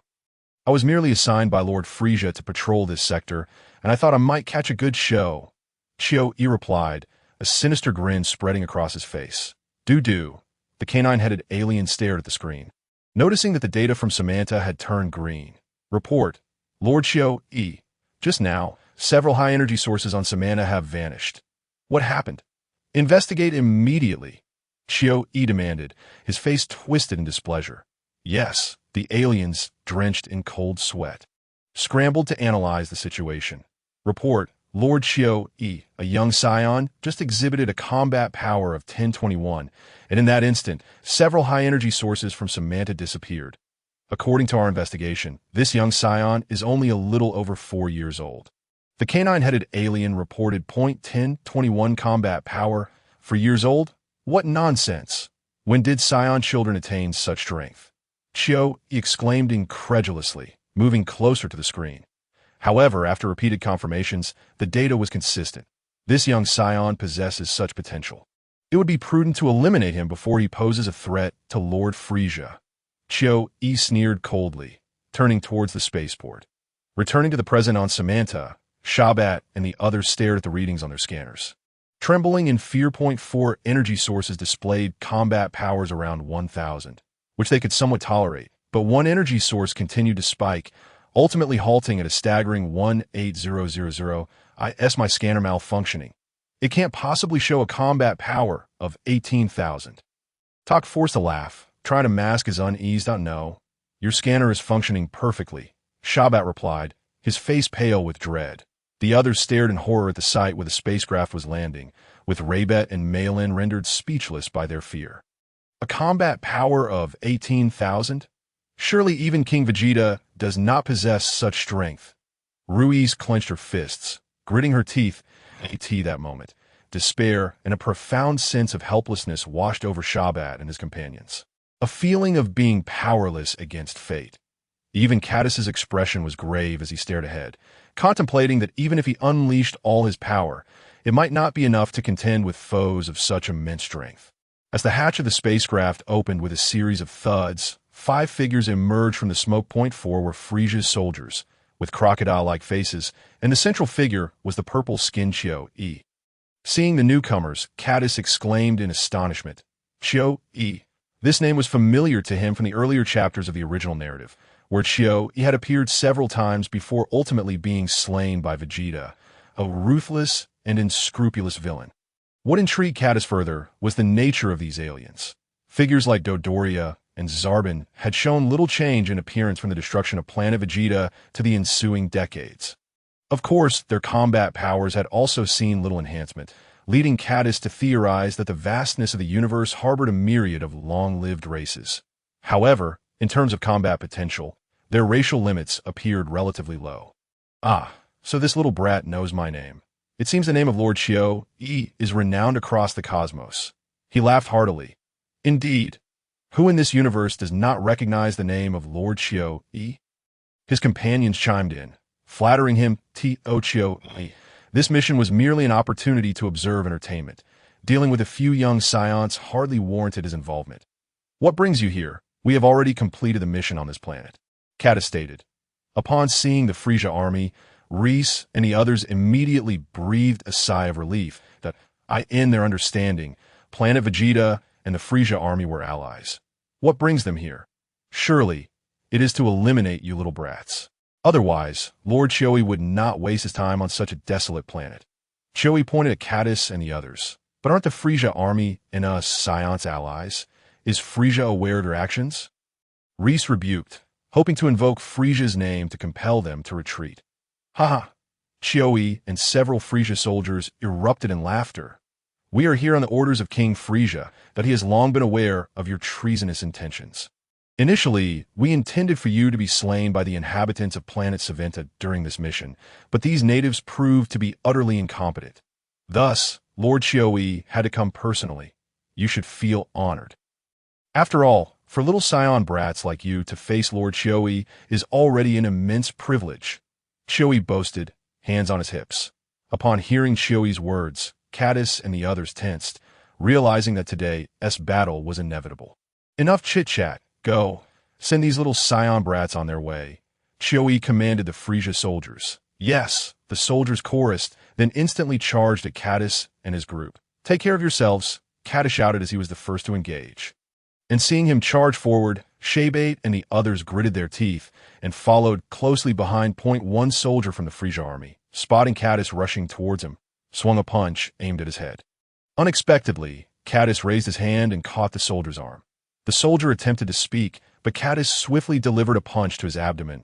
A resounding thud echoed as fist met flesh, and the soldier doubled over, collapsing unconscious to the ground.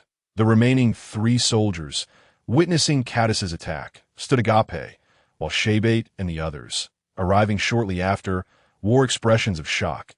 The scouters indicated that each of these Frisia soldiers possessed a combat power exceeding 1,000.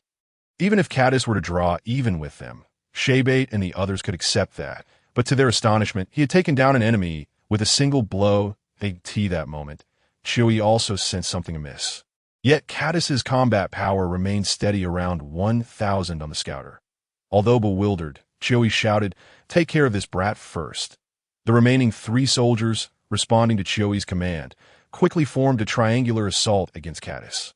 Amidst a flurry of clashes, the 3 Frisia soldiers soon lay defeated on the ground. What?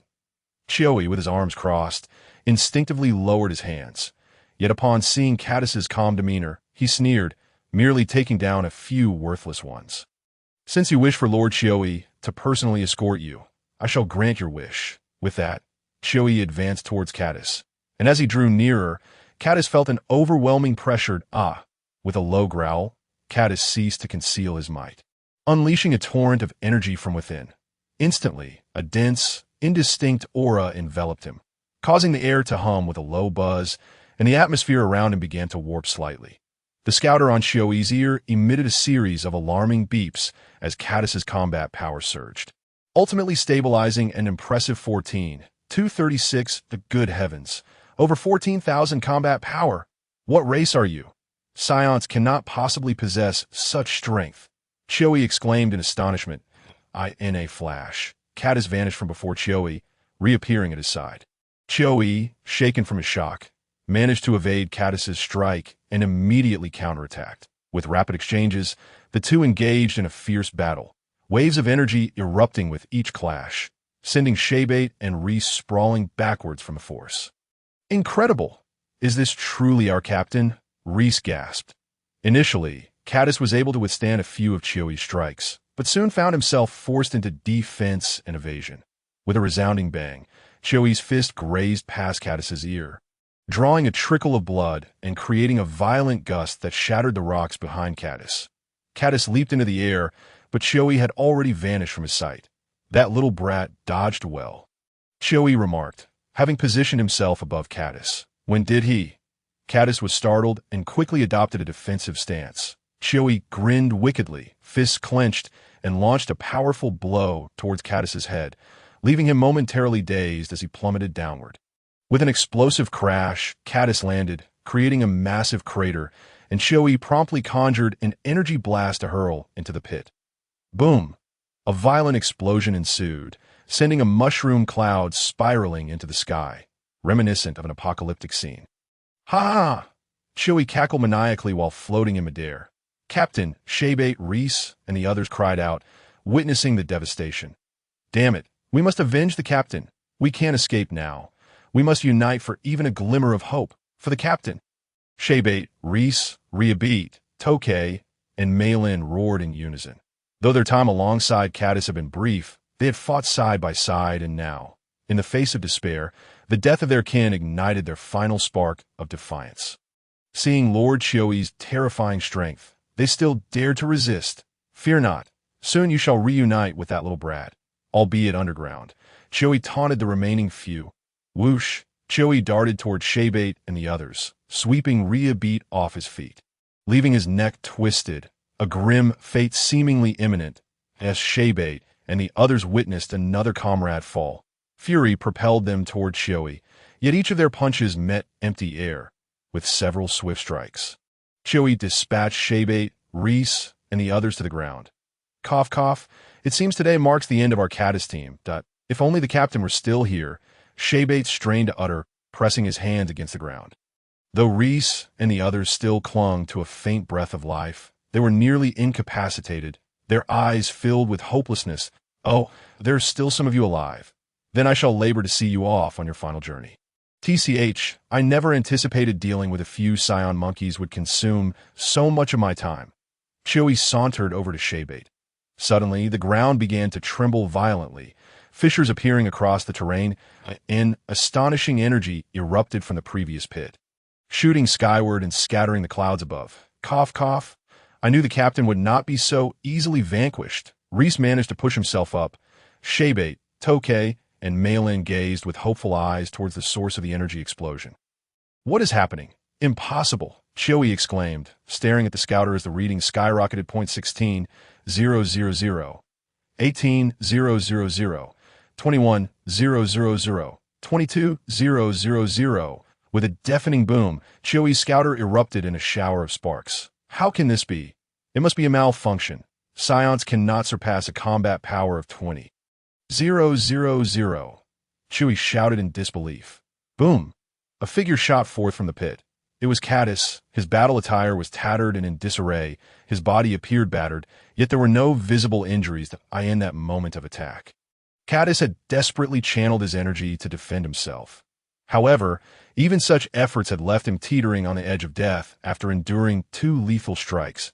In his final moments, Caddis had faintly heard voices calling out to him. Perhaps Reese and Shebate, or even Bardock and Jine. Even his family from his past life seemed to be reaching out to him. Is this merely a hallucination? Caddis pondered, but suddenly, Caddis opened his eyes wide. No, this was not an illusion. Reese and the others were truly calling for him. Subsequently, he sensed the rapidly diminishing presence of Ruisi and the others. Realizing they were in peril, Cardis consumed a magical bean, and his injuries began to mend. Divine particles of silver radiance spread throughout his body, and soon an unimaginable power surged within him, compelling Cardis to unleash it upon bursting forth from the ground. The first sight that greeted him was Chioi, who gazed at him with astonishment, followed by the sight of Shebate and Ruisi lying on the ground. Almost immediately, he detected a faint presence not far off, Riabit. With a swift motion, Cardis vanished from sight. Chioi, initially believing he had been attacked, began to sweat profusely as he searched frantically, finding no trace of Cardis. Meanwhile, Cardis had appeared beside Riabit, shoving a magical bean into his mouth, before teleporting to Ruisi and the others, feeding each of them a bean in turn. You little rascal, you truly have a remarkable fate, evading such an attack just now. But it matters not, whether you die early or late. It is all the same, he mused. How come these little ones are also standing up? Chioi, having originally suspected a malfunction in the detection device, prepared to make Cardis experience despair once more, only to be taken aback as the very children he had just felled rose to their feet. Keep your distance, Cardis said expressionlessly to Ruisi and the others before turning to face Chioi. Damn scion monkey, Chioi roared, launching a rapid punch towards Cardis's head. Bang! Cardis seized Chioi's fist, stating, in truth, your detector is functioning properly. Every time we scions teeter on the brink of death, our fighting power increases dramatically. What sets me apart from other scions is that my potential limit is exceedingly high. Now, allow me to demonstrate what despair truly feels like. With that, Cardis delivered a powerful blow to Chioi's abdomen. then instantly teleported above him, fist poised to strike downward. Boom! The terrifying force of his strike made Chioi's eyes bulge, creating a circular depression in the ground. As Cardis descended, he extended a hand, gathering an energy wave. Please, do not kill me. I can divulge the secrets of Lord Frisia. He intends to annihilate your scion race. How do you know of the happenings on this planet? Is there a way to keep it concealed for the time being? Cardis inquired, energy ball still coalescing in his palm. Directed at Chioi ITS at the G-29 space station, I hadn't reported it before my arrival. I beg you. I swear I won't speak a word. I can serve you. Chioi stammered. After gathering this useful information, Cardis showed no hesitation and obliterated Chioi without leaving a trace. As Chioi vanished.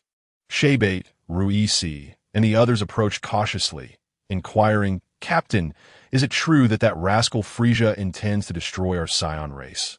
I have a matter to attend to. I shall explain everything to you later, Cardis declared before vanishing from their sight. Shaybait and the others exchanged bewildered glances, utterly confounded by their captain's sudden disappearance.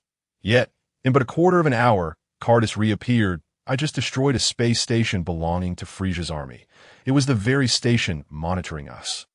If what Chioi said is accurate and our information hasn't been reported yet, we should still have some time to hide.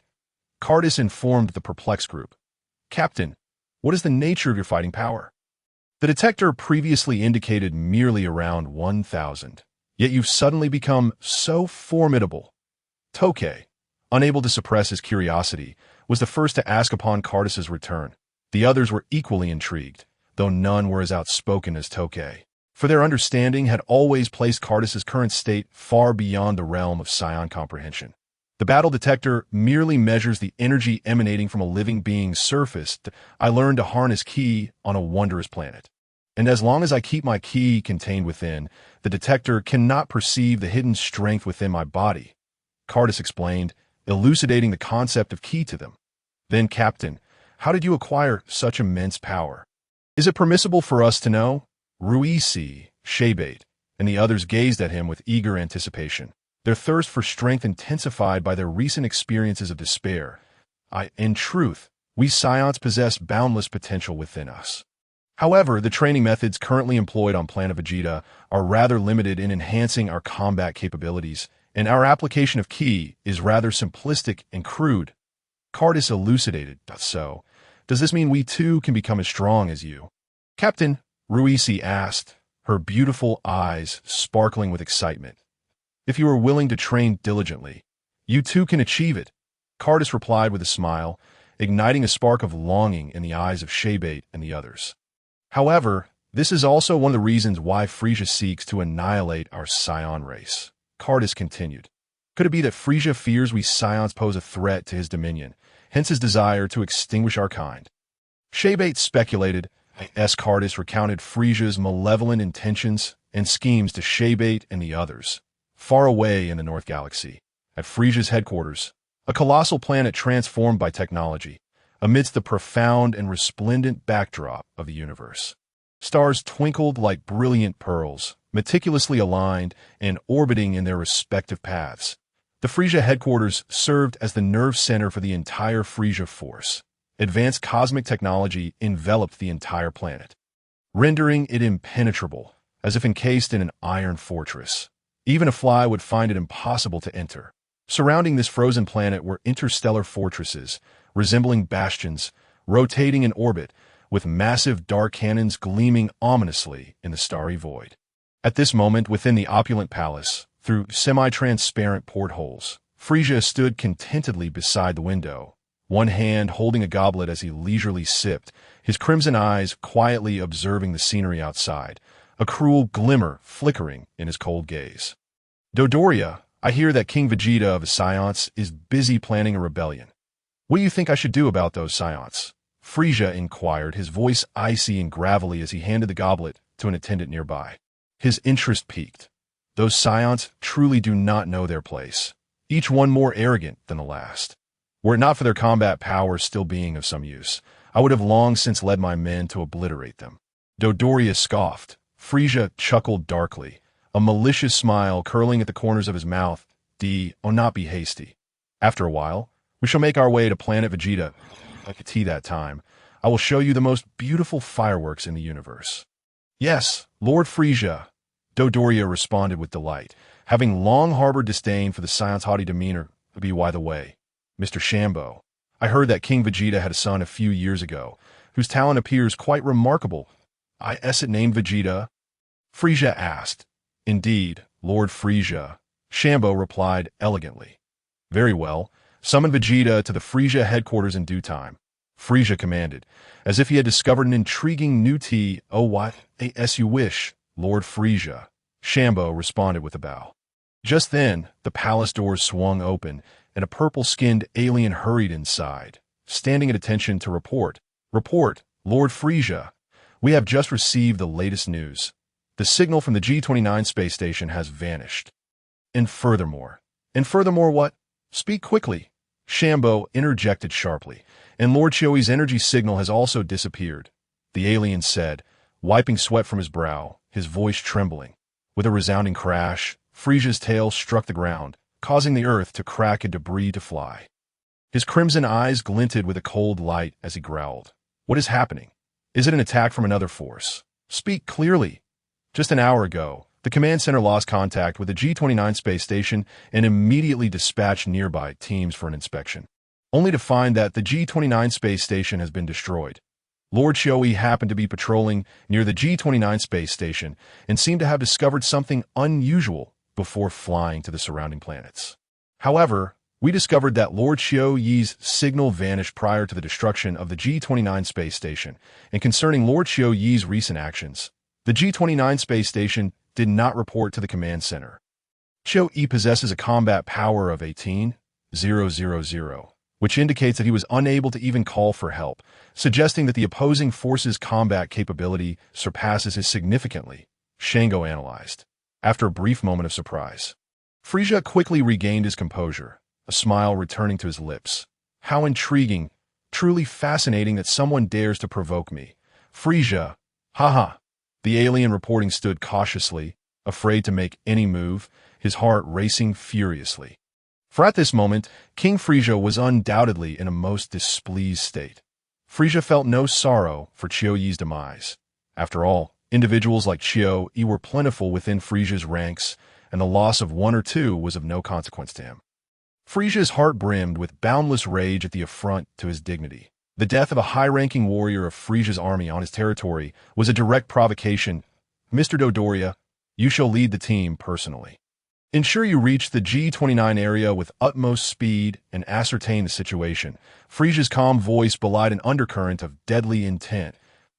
As you command, King Frieza, Dodoria replied with a bow.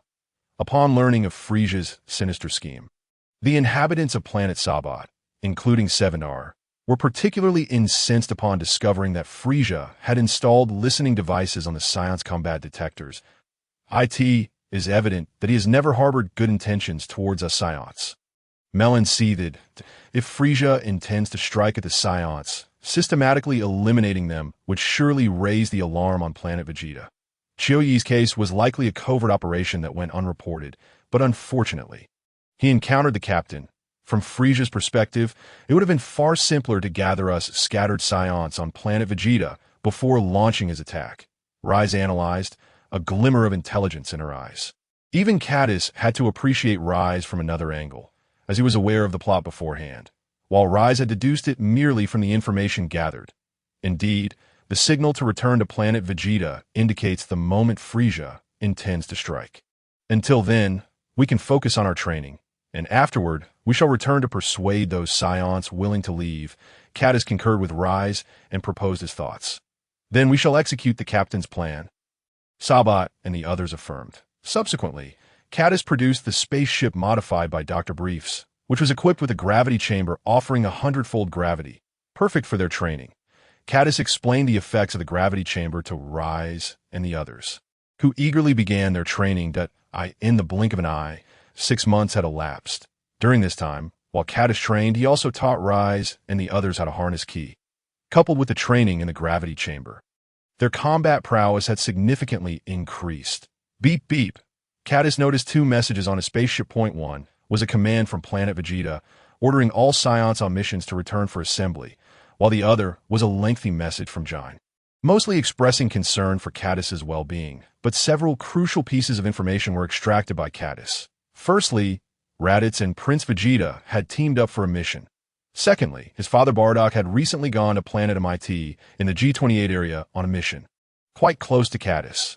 Jine advised that if any difficulties arose, he could seek assistance from his father. The final message hinted that Caddis would soon have a brother or sister, and she hoped he would return quickly after completing his mission. No need to guess. It must be a brother, Caddis mused, for this would be the protagonist Kakarot from the original story. The thought of a sister was too unimaginable for him. However, he recalled that during Kakarot's birth, his father had been involved in a mission that was attacked, hadn't he? Caddis murmured to himself, recalling a scene from a movie, his memory somewhat hazy on the specifics. With this in mind, Caddis gathered everyone and stated, "I trust you all receive the message from Planet Vegeta. It appears Frieza has resolved to act against us Scions, that I'll make a trip to Planet MIT. You all should return to Planet Vegeta and do your utmost to persuade your families and other Scions. We shall meet again on Planet Vegeta." Caddis then left the spaceship with the gravity chamber to them, providing each a few Senzu beans for healing in case of danger, in the G28 star region. On Planet MIT, Bardock's team of Scions, due to Bardock's injuries from their previous battle requiring treatment, had the Vice Captain Toma lead Celebi, Dodobo, and Pabugen to Planet MIT first, with Bardock following once he had recovered. At that moment, Bardock's team had just eliminated the Mitons, sitting together, sharing food, and recounting the battle. "Damn it," Pabugen said, touching a wound on his face from the battle, "Ha ha ha. That's what you get for being too careless." Vice Captain Toma chuckled, "We should really thank King Frieza. He always assigns us the work." Dodobo chimed in, grinning, thoroughly enjoying this battle. "But that guy Bardock is definitely going to miss out this time. He must regret not joining us." Pabugen laughed as he chewed on a piece of meat. "Perhaps Bardock is busy celebrating his child's birthday. Didn't we hear that his child is about to be born? The only female Scion," Celebi remarked. "But why would King Frieza want this pathetic planet?" Vice Captain Toma questioned skeptically. "How could we possibly know what King Frieza thinks? Perhaps there is some special resource on this planet. Our job is merely to fight," Dodobo replied. Just as they were conversing and laughing, a ki blast suddenly pierced Pabugen's chest. Ugh! Pabugen collapsed lifelessly to the ground. Toma and the other Scions quickly stood to survey their surroundings, only to be struck by several ki blasts emerging from the smoke. Instantly, the three sustained severe injuries, their scouters shattered. Truly impressive, Scions, such resilience. At that moment, several figures emerged from the smoke, clad in Frieza's military attire. It was Dodoria and his crew. Initially, Dodoria had feared Frieza's wrath due to the lack of results from his investigation in the G29 star region. But upon receiving new orders from Frieza, he hurried over. "Why? Why would you do this?" Toma trembled as he questioned. "Curious, are you?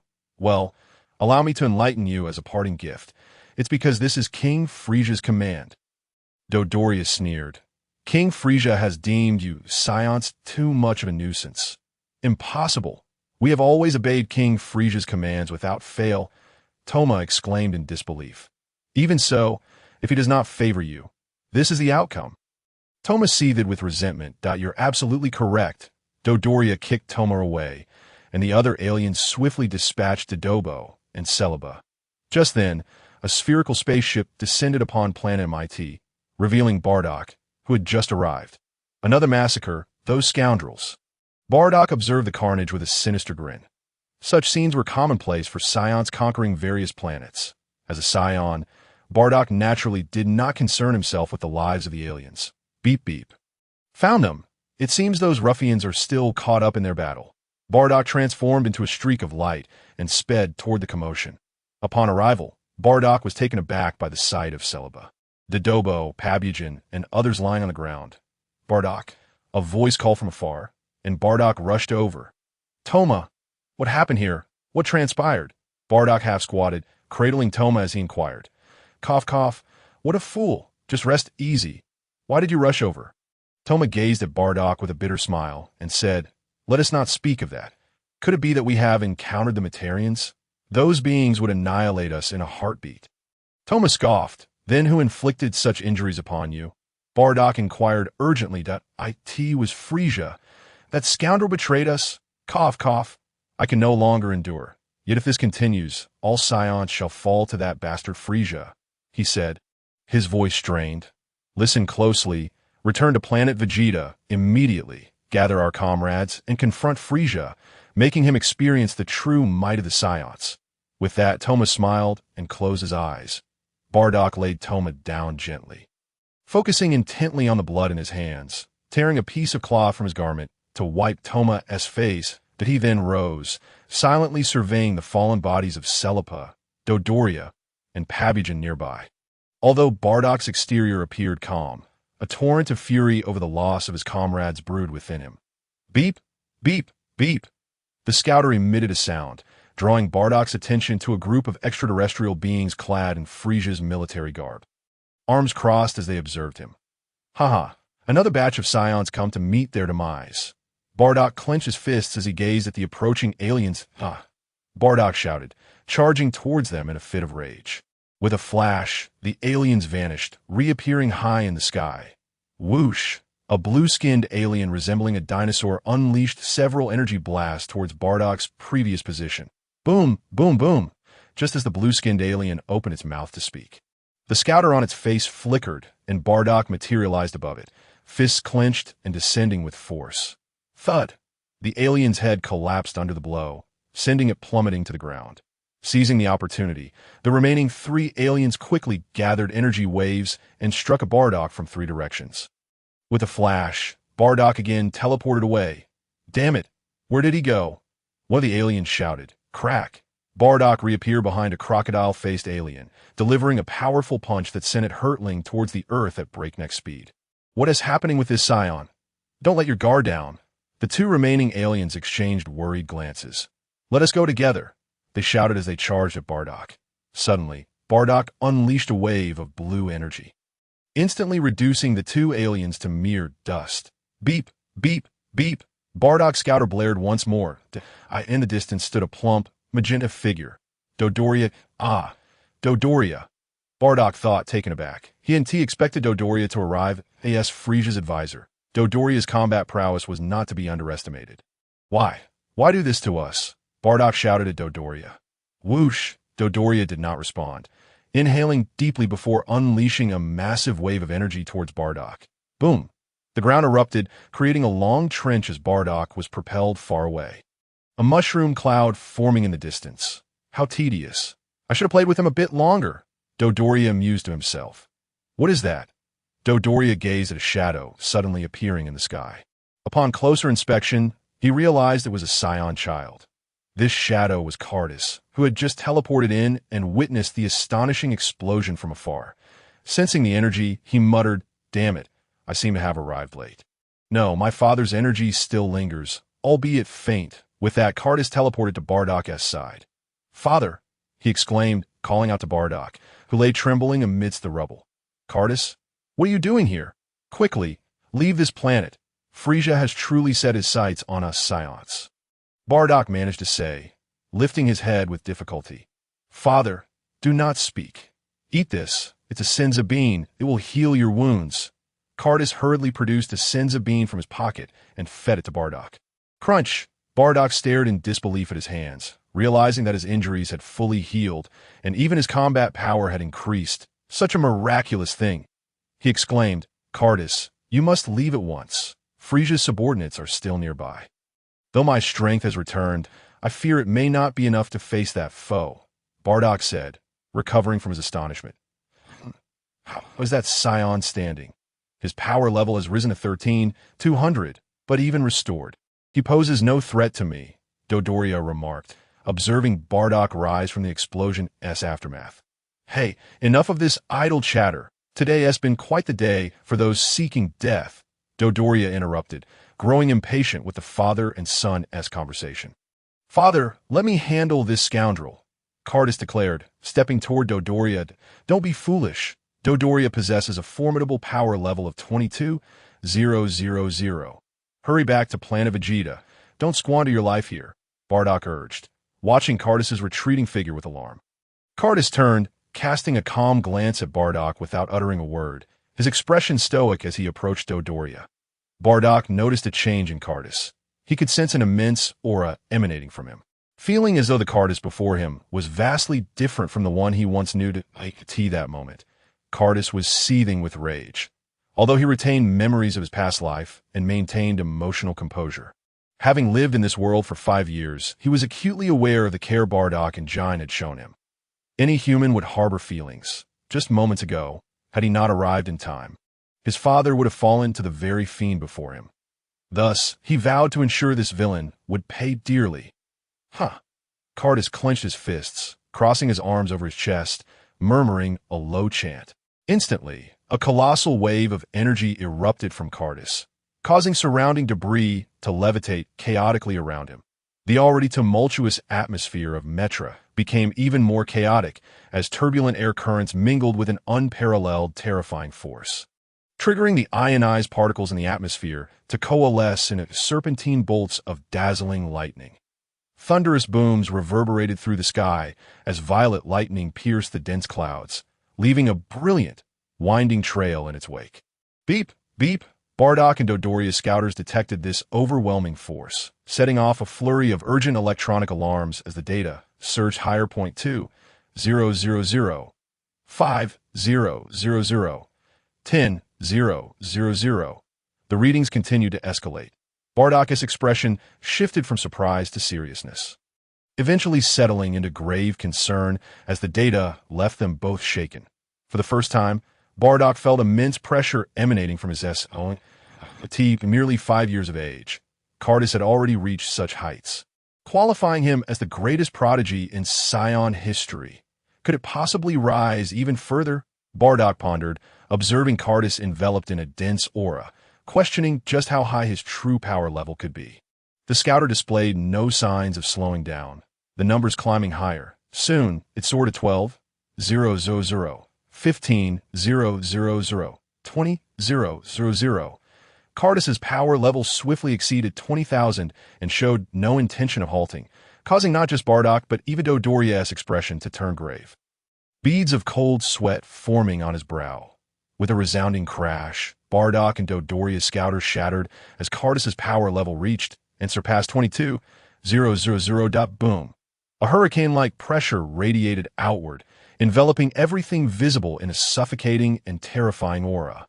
Signaling the culmination of Cardis's energy surge, he had achieved a level around 25,000. It seems my training has not only solidified my strength, but enhanced it, Cardis thought, relishing the surge of power within him. Cardis is so strong. I never noticed it before. Bardock realized in astonishment that Bardock's voice trembled with agitation as he spoke. No, it cannot be. What is this small creature? Its battle power exceeds 22,000. How could a Scion child possess such formidable strength? It must be a malfunction of the scouter. Dodoria, drenched in cold sweat, retreated in disbelief. Now, you shall witness the wrath of the Scions. With that, Cardis instantly appeared to Dodoria's left and delivered a powerful kick. With a resounding thud, Dodoria screamed in agony as he was sent flying, only coming to a halt upon crashing into a heap of rubble. Damn it, you scoundrel! Dodoria shouted as he struggled to rise. My battle power has surpassed yours. You must have seen it on your scouter, Dodoria. Now, you shall experience the consequences of your actions against the Scions. Cardis hovered in the air, gazing down at Dodoria. I will not allow you to underestimate me, Dodoria exclaimed, raising his hands above his head to summon a golden energy sphere. Whoosh! He launched it violently toward Cardis. Whoosh! Whoosh! Whoosh! Dodoria, now lost to his fury, unleashed a barrage of energy blasts at Cardis, only to find that Cardis had vanished from sight as the dust settled. With a swift motion, Cardis reappeared behind Dodoria and remarked, "Such trivial techniques could never defeat me." Dodoria immediately swung a fist backward, but Cardis effortlessly blocked the attack before delivering a kick that sent Dodoria soaring into the sky. Cardis erupted in a blaze of white energy, transforming into a streak of light that ascended above Dodoria before bringing his fists down with tremendous force. With a thunderous crash, Dodoria plummeted to the ground at a speed surpassing that of a cannonball. Boom! He created an abyssal crater, debris swirling chaotically around him. Cough, cough. Dodoria crawled from the depths of the pit. Visibly injured and drenched in blood, Cadis descended calmly, his icy gaze fixed on the struggling Dodoria. Please, don't kill me. I can reveal the secrets of Lord Frisia, Dodoria pleaded, lifting his head toward Cadis, if that is the case. Speak quickly. You won't harm me once I finish, will you? Dodoria gradually stood. Speak now, or I shall end your life this instant. Cadis replied coldly. Lord Frisia has prepared to annihilate you Scions and is currently en route to planet Vegeta. Dodoria proclaimed, and in an instant, he soared into the air, unleashing a purple aura as he fled. Stop him, Cadis. The consequences could be dire. Bardock reacted instantly. Addressing Cadis, I understand. Father, Cadis responded, unleashing a blue-white aura as he concentrated his energy. A tremendous blue energy wave surged from his hands, swiftly pursuing Dodoria's retreating form. Boom! The sky was engulfed in a surge of potent energy, radiating a blinding light accompanied by a deafening roar, leaving only remnants of dust as it settled. Whoosh! Bardock observed the vanishing Dodoria and flew to Cadis's side. Cadis, is that truly you? I can hardly believe it. Bardock gazed at Cadis with a complex expression. Given Cadis's current battle power, he undoubtedly held the position of the strongest Scion, surpassing even his father, Bardock. Father, I have been concealing my strength since returning from Earth to avoid unnecessary trouble, and why recent brush with death has accelerated my power. And I didn't inform you beforehand as I struggled to find the right words. Cadis confided in Bardock. He then recounted the events of his time, including his training on Earth and the attack from Shio-E. Cadis, everyone has their secrets. Your actions were justified. After all, we Scions have always been under Frisia's watchful eye. Should your talents be inadvertently exposed, it could lead to irrevocable consequences. Bardock reflected, having experienced the recent assault himself. Father, since Frisia has begun to target us Scions, planet Vegeta is in grave peril. We must evacuate before Frisia destroys it. Cadis urged Bardock. That scoundrel Frisia. He has killed Toma and the others. I must return to planet Vegeta to rally everyone against Frisia. Cadis, you are different. You are the future of the Scions, the hope of our race. You should leave with your mother while I stay behind to confront Frisia. Bardock clenched his fist defiantly, but Frisia's power is beyond what we Scions can currently withstand. Cadis persisted. Cadis, there is no need for further debate. I'm certain King Vegeta is prepared as well. We may yet have a chance against Frisia. Bardock declared resolutely. Upon hearing this, Cadis ceased his attempts to dissuade Bardock, knowing he could not simply tell him that planet Vegeta was doomed. Even if they managed to obstruct Frisia, a more terrifying purple figure loomed behind him. Cadis contemplated forcibly taking Bardock away, if necessary. This time, Cadis refrained from using instant transmission, aware that numerous Frisia operatives were monitoring planet Vegeta. IT would be manageable for Cadis alone, but including Bardock introduced significant risk. After all, Bardock was quite renowned on planet Vegeta. In any activity, there would require proper entry records that if Frisia discovered Cadis's ability to teleport, he would undoubtedly seek to obliterate planet Vegeta rather than simply destroy it. Subsequently, 2 spherical spaceships departed from planet MIT and raced toward planet Vegeta. Amidst the vast and resplendent universe, several insect-like spaceships streaked across the sky, leaving trails of brilliance in their wake. Inside one of the vessels, Frisia sat upon a hovering throne, his crimson eyes quietly observing the scenery outside the window. Lord Frisia, at that moment, Shambo entered and bowed. Are we nearing planet Vegeta? Frisia inquired, his back to Shambo. We are not yet close to planet Vegeta. I have other matters to report. Oh, what intriguing news do you have? Frisia asked with a hint of interest. Just now, Dodoria's signal vanished, seemingly encountering a powerful enemy. We later discovered that 2 spaceships departed from planet MIT, heading toward planet Vegeta. Should I pursue them? Shambo gazed at Frisia's silhouette. Forget it. It seems they too are bound for planet Vegeta. In any case, their fate will be the same. Frisia's cold gaze remained fixed on the view outside the window. 3 months later, on planet Vegeta. The spaceport bustled with activity following a directive from the command center, summoning all Scions on missions to return to planet Vegeta. Consequently, Scions began arriving in droves, their spherical ships landing continuously at the spaceport. Suddenly, two more spherical spaceships swiftly penetrated the dark red atmosphere, landing accurately at the spaceport under the guidance of the docking personnel. As the hatch opened, a tall figure accompanied by a smaller one emerged, none other than Bardock and Caddis. Having returned to planet Vegeta after their harrowing battle, the spaceport was teeming with life, a throng of Scions returning from their missions intermingled with various extraterrestrial beings. Most of these aliens were captives taken by the Scions during their conquests, while some were sent from Frisia's headquarters to assist in daily management. After all, the technological proficiency of the Scions was limited. Aside from combat, they lacked knowledge of advanced technology akin to savages facing a civilized creation. Many high-tech devices required specialized operators from among the aliens.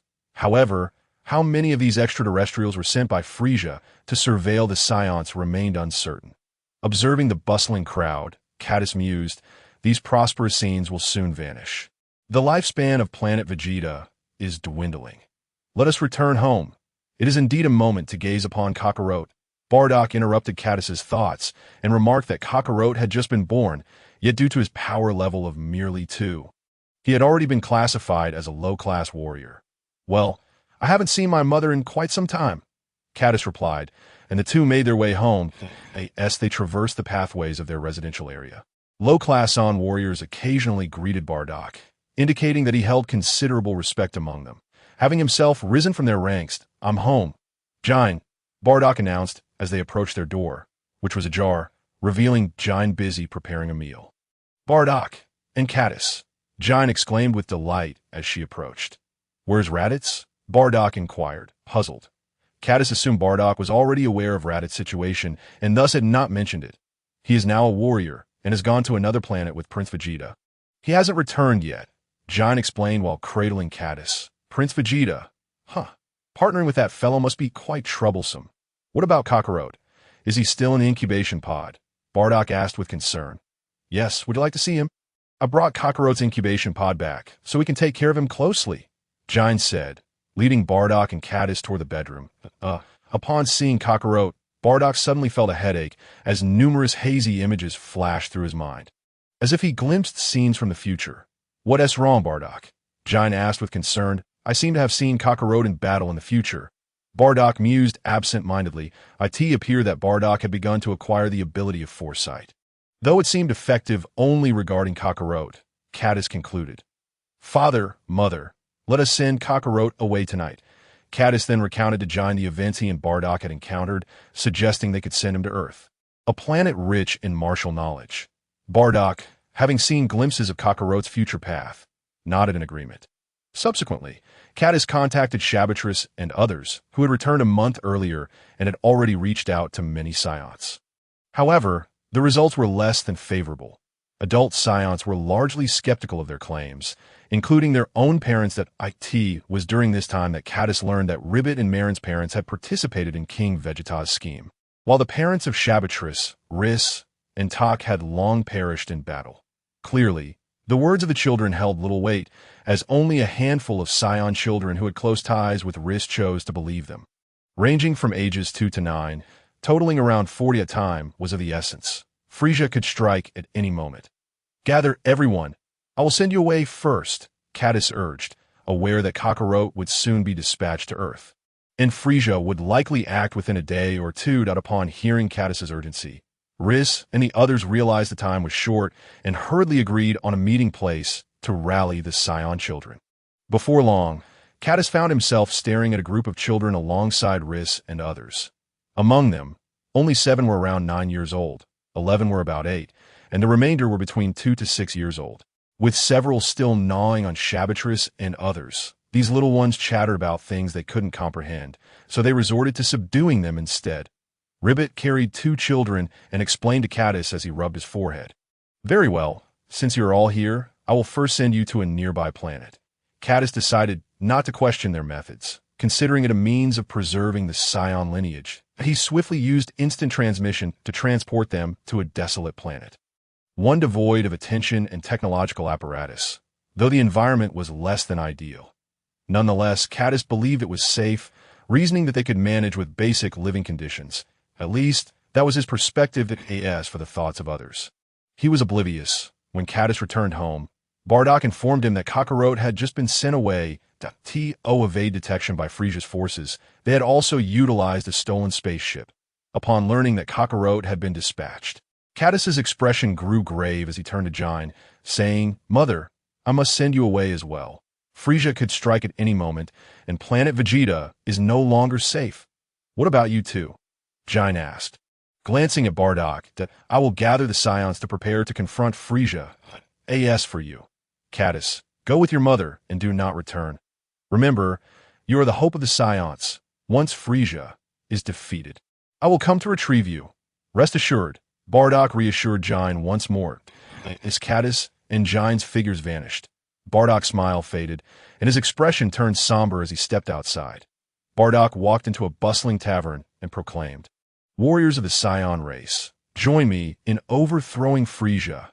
"Bardock, what are you saying?" The surrounding Scions questioned skeptically. "Frisia has betrayed us. He has killed Toma and others, and he intends to annihilate us, to eradicate this planet Vegeta." Bardock declared, clenching his fists. "Ha! He claims this planet is to be destroyed. Are you all right? Get a grip, Bardock. Surely, Lord Frisia wouldn't do something like that." As Bardock finished speaking, the surrounding Scions erupted in laughter, clearly disbelieving him.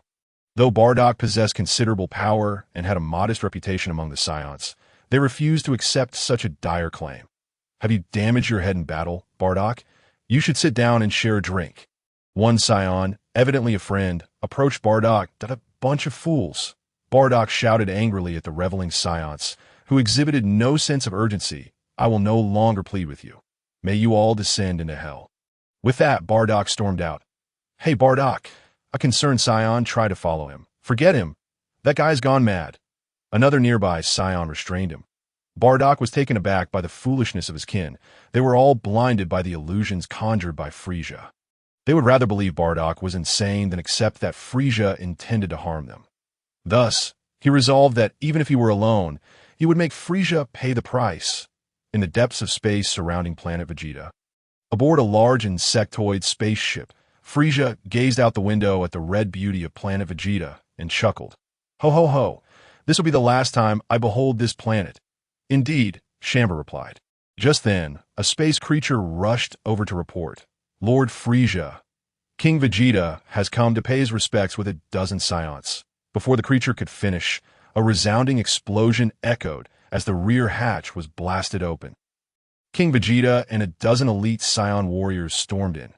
"Frisia, your end is nigh," King Vegeta declared with fervor, though the Scions he brought trembled slightly and did not respond. "Ho ho ho, it appears the Scions you brought are quite fearful," Frisia remarked nonchalantly, unfazed by the Scions' assault, while Chamber maintained a stoic expression. King Vegeta glanced at his trembling subordinates and rallied them, saying, "No matter how powerful Frisia may be, he cannot defeat so many elite warriors. There is nothing to fear. Follow me." With that, King Vegeta led the charge toward Frisia, and the other Scions, inspired by his bravery, rallied behind him. With a swift motion, Frisia unleashed a purple energy wave, and King Vegeta and the others fell to the ground. "How can this be?" King Vegeta gasped. "Lord Frisia possesses a battle power of 530,000. Ignorant Scions," Chamber added. Upon hearing this, King Vegeta fell into despair. "Chamber, yes," Chamber bowed respectfully. "Let us go witness the most beautiful fireworks in the universe," Frisia declared, gazing at the view of planet Vegeta from the window. "What an honor that would be for us," Shangbo replied with a smile. "That on planet Vegeta," after Cardis had hastily returned from escorting Jine to the desolate star. He gazed at the sky where Bardock was engaged in battle, preparing to rescue him at the last moment. After being ridiculed by his fellow Scions, Bardock charged alone towards Frisia's spaceship. However, he was immediately obstructed by a throng of Frisia's soldiers. At that moment, as the hatch on the upper deck of the spaceship opened, a terrifying figure emerged before everyone's eyes. That it was King Frisia. "Ah, it is King Frisia. Gulp, King Frisia." All the alien soldiers around trembled slightly as they shouted. Only Bardock looked at Frisia and said with a smile, "Now everything can change. The fate of planet Vegeta. My fate. Kakaroto's fate. And your fate. With that, Bardock gathered a powerful energy wave in his hands. Frieza merely extended a fingertip, observing him with an energy sphere the size of a grain of rice. This move will change everything, Bardock roared, unleashing a blue energy wave towards Frieza. The tiny energy sphere on Frieza's finger suddenly expanded, swelling into a massive fireball with a diameter of several hundred meters, effortlessly absorbing Bardock's energy wave. Bardock gazed in shock at the enormous energy sphere before him. Ha ha ha ha, damn Saiyan monkey. Perish along with planet Vegeta and become cosmic dust. Frieza cackled maniacally. With a gentle flick of his finger, the gigantic, searing fireball revealed its menacing visage, hurtling towards planet Vegeta with a terrifying roar. Frieza, I will not let you succeed. With an enraged howl, Bardock saw the fireball surging toward him and extended his arms, unleashing another wave of blue energy in an attempt to intercept the planet-destroying blast. Bardock's face contorted as he strained with all his might, but the energy of the destruction bomb was far too immense for him to withstand. The colossal energy orb slowly approached planet Vegeta, creating violent whirlwinds as it collided with the atmosphere, causing chaos and disturbance throughout the planet's air. Frieza watched the spectacle with great interest, as if enjoying a clown's clumsy performance. The mere Saiyans dared to resist his planet-destroying bomb. It was utterly ludicrous. Frieza disdainfully curled his lip, his cold gaze fixed on the scene. That I cannot let it fall. Bardock felt himself nearly fainting, yet a singular obsession continued to sustain him. Whoosh! A small figure suddenly appeared beside Bardock. It was Cardus. Unleashing the Kamehameha with a grave expression, Cardus focused intently on the massive energy orb, channeling his entire aura to unleash a robust blue energy wave. In that instant, the descent of the planet-destroying bomb slowed by 2 or 3 seconds. Yet this meager power was ultimately futile, likely due to Frieza's casual strike. Nevertheless, for Cardus, that was sufficient time. Bardock was startled by Cardus's sudden appearance. His first reaction was disbelief that the boy had returned. Just as he was about to admonish him, Cardus interrupted. Father, hold on to me. I will take you away. Cardus pressed his fingers to his forehead, while his other hand reached out towards Bardock. However, just as he drew near, an unexpected event unfolded. A rift, akin to shattered glass, suddenly opened beside Bardock, and a powerful, chaotic energy surged forth, enveloping Bardock before he could react, and then the rift instantaneously closed. This energy is the power of time and space. Cardus had no time to dwell on the implications and could only activate his instant transmission to escape. As Cardus vanished, a colossal, blazing fireball gradually descended towards the surface of planet Vegeta. With its relentless approach, the atmosphere began to churn violently, invisible waves of energy surging forth like displaced ocean waters, sweeping in all directions. Soon, the massive fireball finally collided with the planet's crust. Instantly, a thunderous explosion reverberated throughout the cosmos, the ground erupting with countless towering columns of molten lava, rising thousands of meters into the air as the tectonic plates shattered in the tranquil expanse of space. Planet Vegeta resembled a colossal firework, finally extinguishing into oblivion after emitting its last flicker of brilliance, taking with it the once mighty Saiyan race that, of course, this was the perception of most civilizations in the universe. How many civilizations rejoiced at the news of the Saiyans' demise, and how many merely scoffed at the revelation. Remained unknown. On a desolate star some distance from planet Vegeta, a figure materialized with a whoosh. It was Cardus, having returned via instant transmission. Captain, could it be? Ruiz and the others anxiously inquired as they gazed at the brilliant light shimmering in the distance. Cardus, with a stoic expression, looked at the remaining Saiyans and gravely announced, Indeed, planet Vegeta has been destroyed. Although Ruiz and the others had anticipated this outcome, they now stared blankly at the sky, the children of the Saiyans falling silent, and all present turned their gaze to the radiant light above. Enveloped in silence, that moment, Jine, as if bereaved of something, approached Cardus, trembling and unable to believe, and inquired, Cardus, did your father Bardock ultimately not escape? I was just about to take him away, but a sudden surge of temporal energy swept him away. Though my father did not leave with me, I believe he is still alive. Cardis consoled Ginny T this moment. Cardis recalled the events of the narrative, finally realizing Bardock's fate.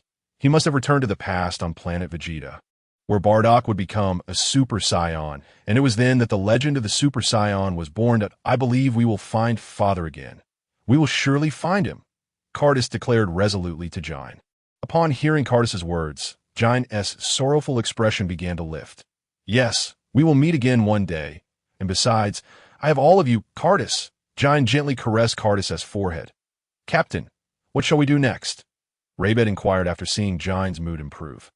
I will lead everyone away from here, find a planet to settle on, train diligently, and then seek vengeance against Frieza, Cardis responded.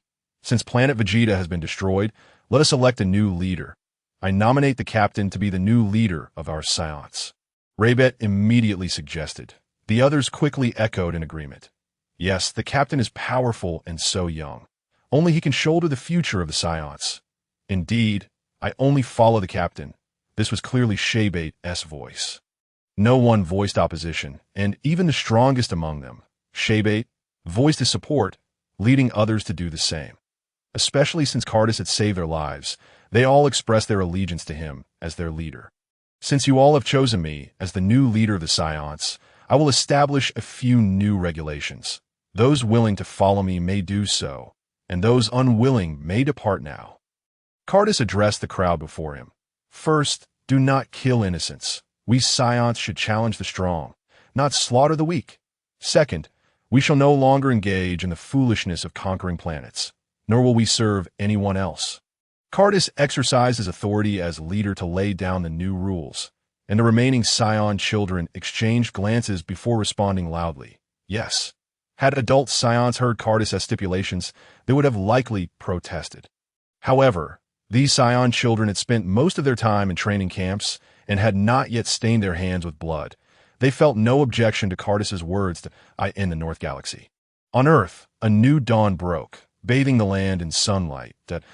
In a vast, desolate wilderness, a group of figures of various sizes suddenly appeared.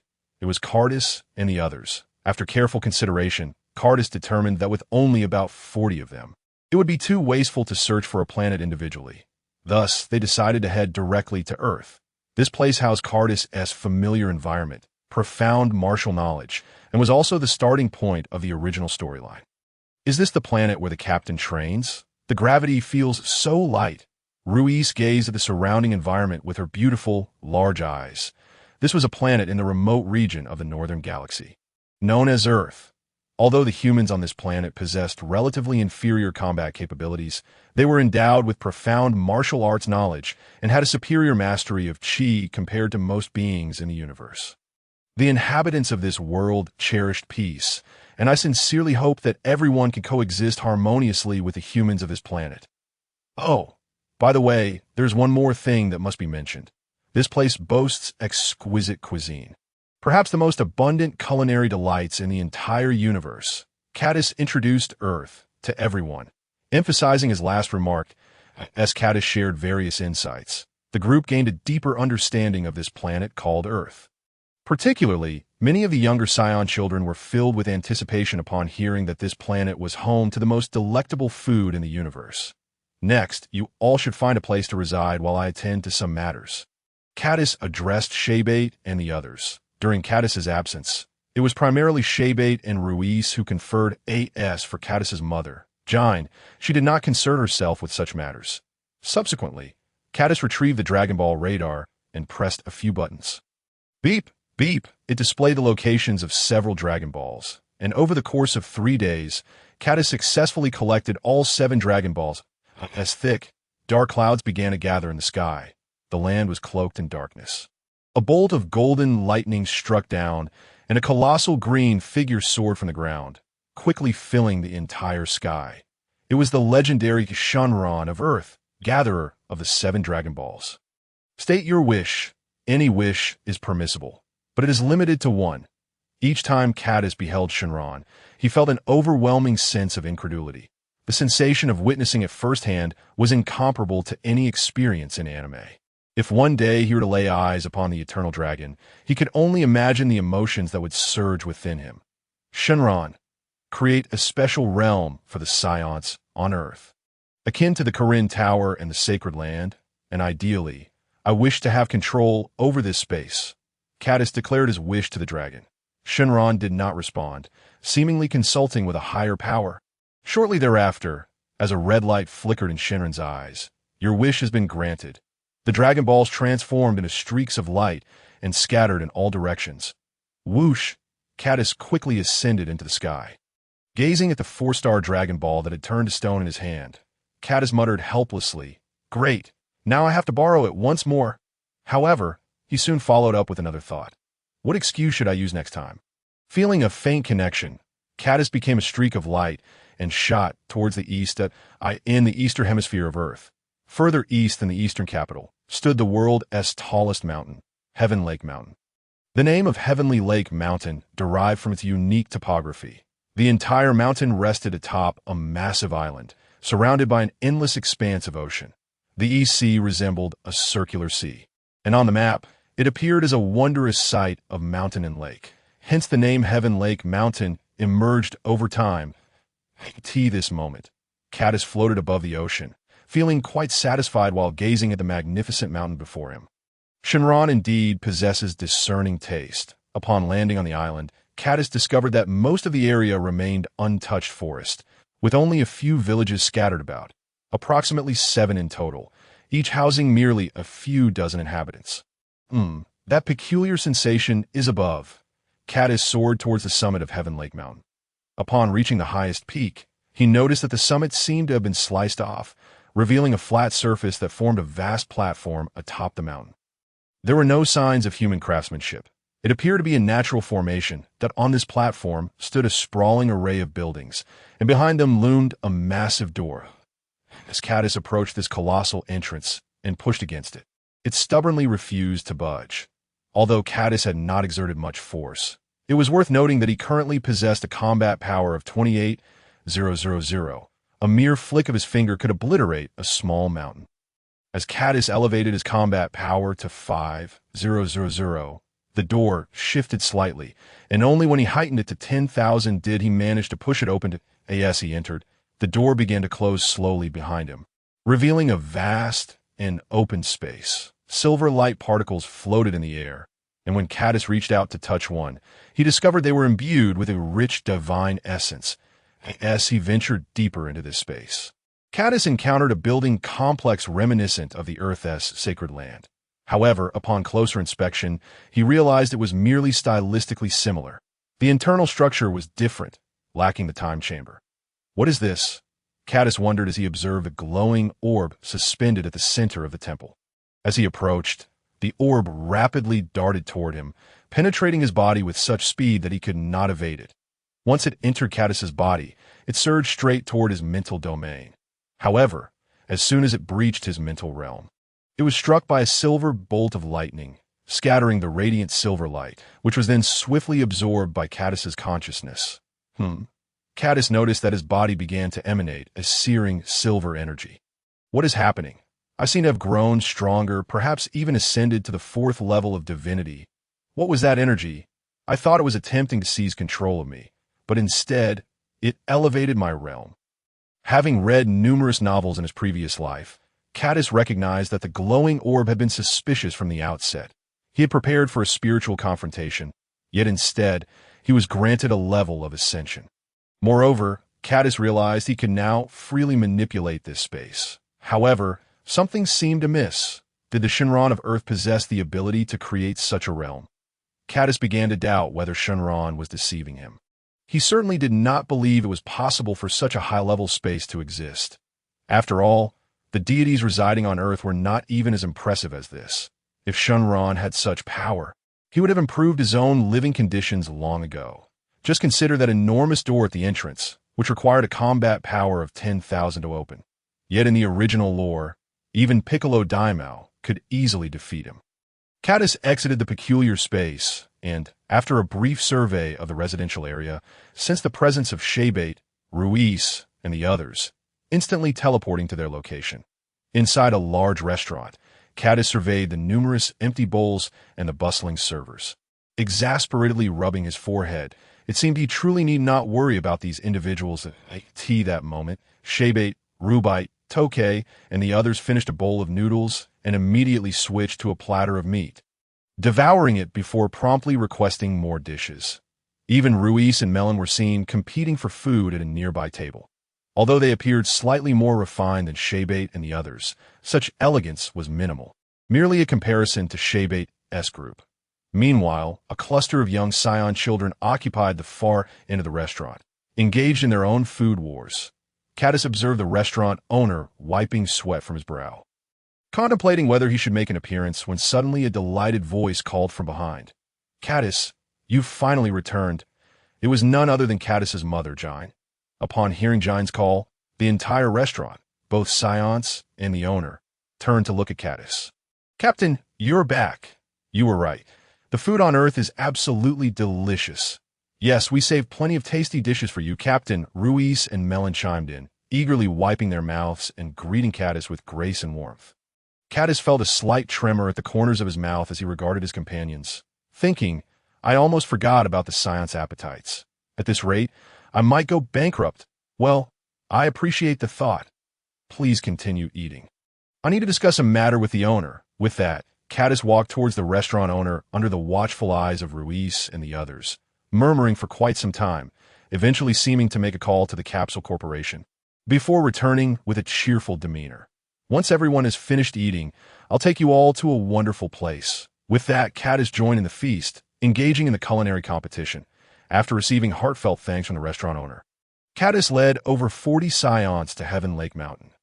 "Wow, this place is fantastic, Captain." Melon gazed at the surroundings with exuberance. The others, upon witnessing the enchanting scenery, were equally pleased, astonished that such exquisite landscapes still existed on Earth. They marveled at the captain's ingenuity in constructing a living area atop the mountain. "Captain, what is this? Why is there such a grand door?" Ruisi astutely noted the peculiarities of the door. "Indeed, Captain, how on earth did you manage to bring such a massive door up here?" Tak exaggeratedly gestured as he spoke, at which point Shaybait and the others cast curious glances their way. This place was in fact a peculiar training space where combat within would not disrupt the outside world. However, pushing this door required immense strength.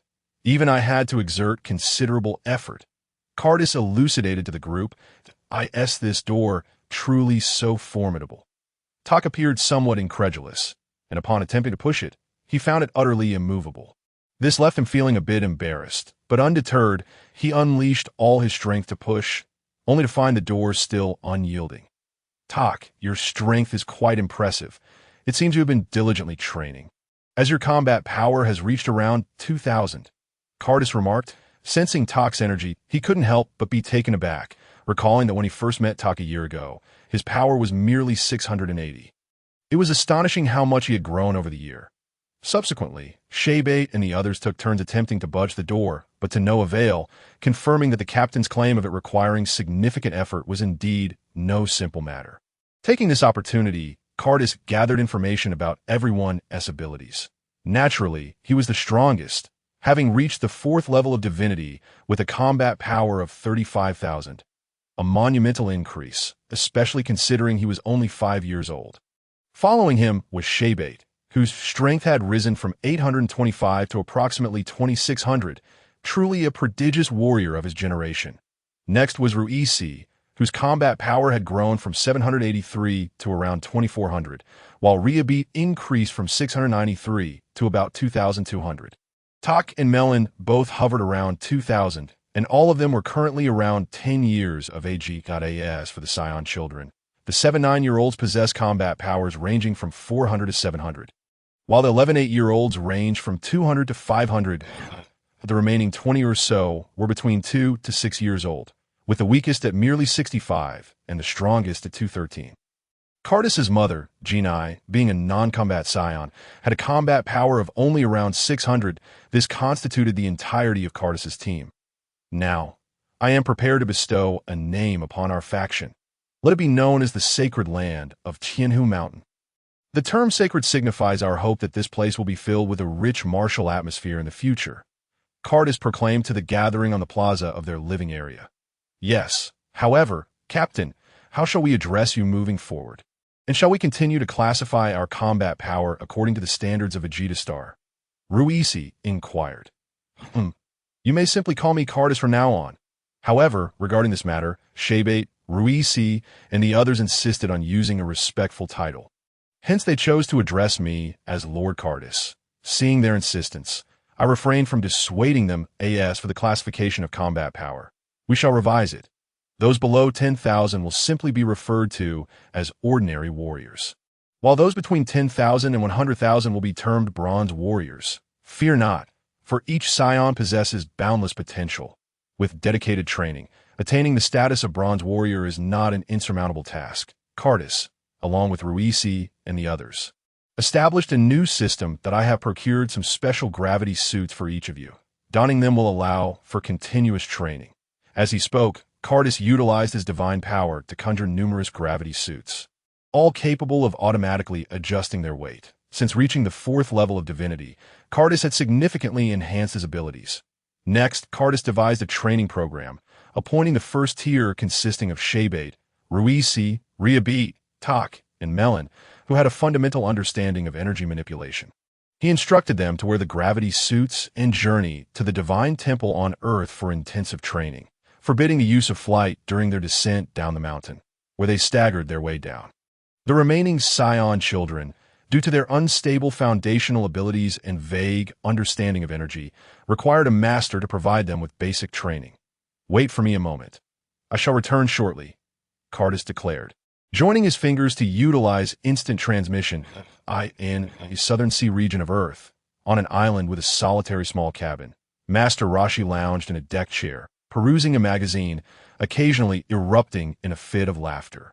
Suddenly, with a swish, a figure appeared beside him, startling Master Roshi, who immediately tensed up.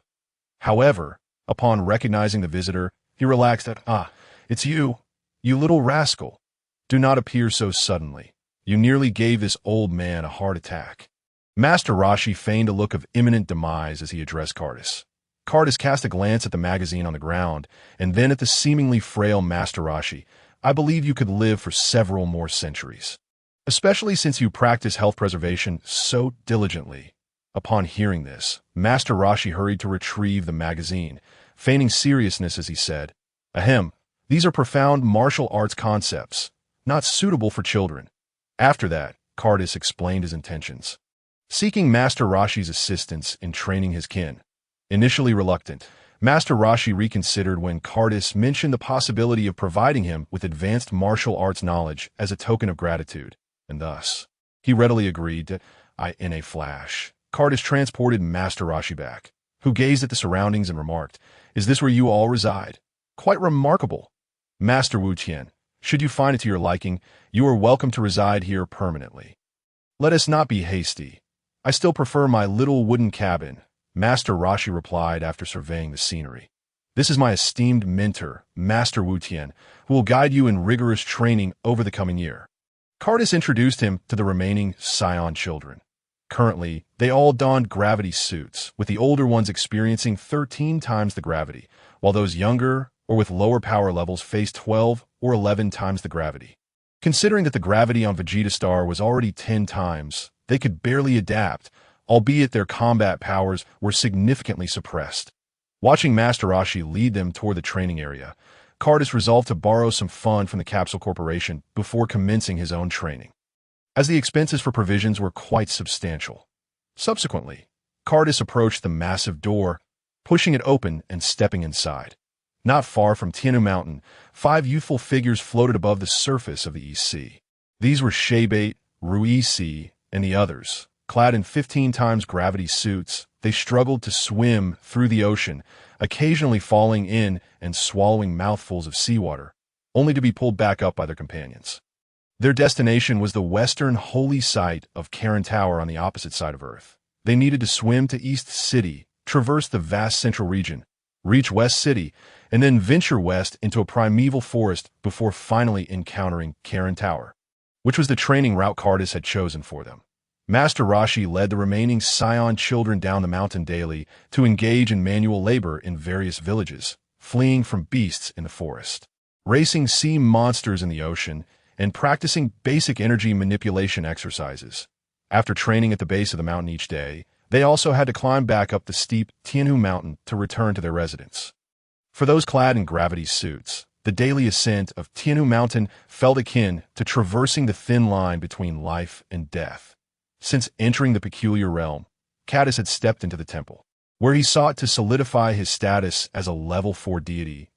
It is essential to recognize that the cultivation of divine realms has historically been a protracted journey, and Cadis's rate of advancement is unprecedented in the entirety of the seventh universe.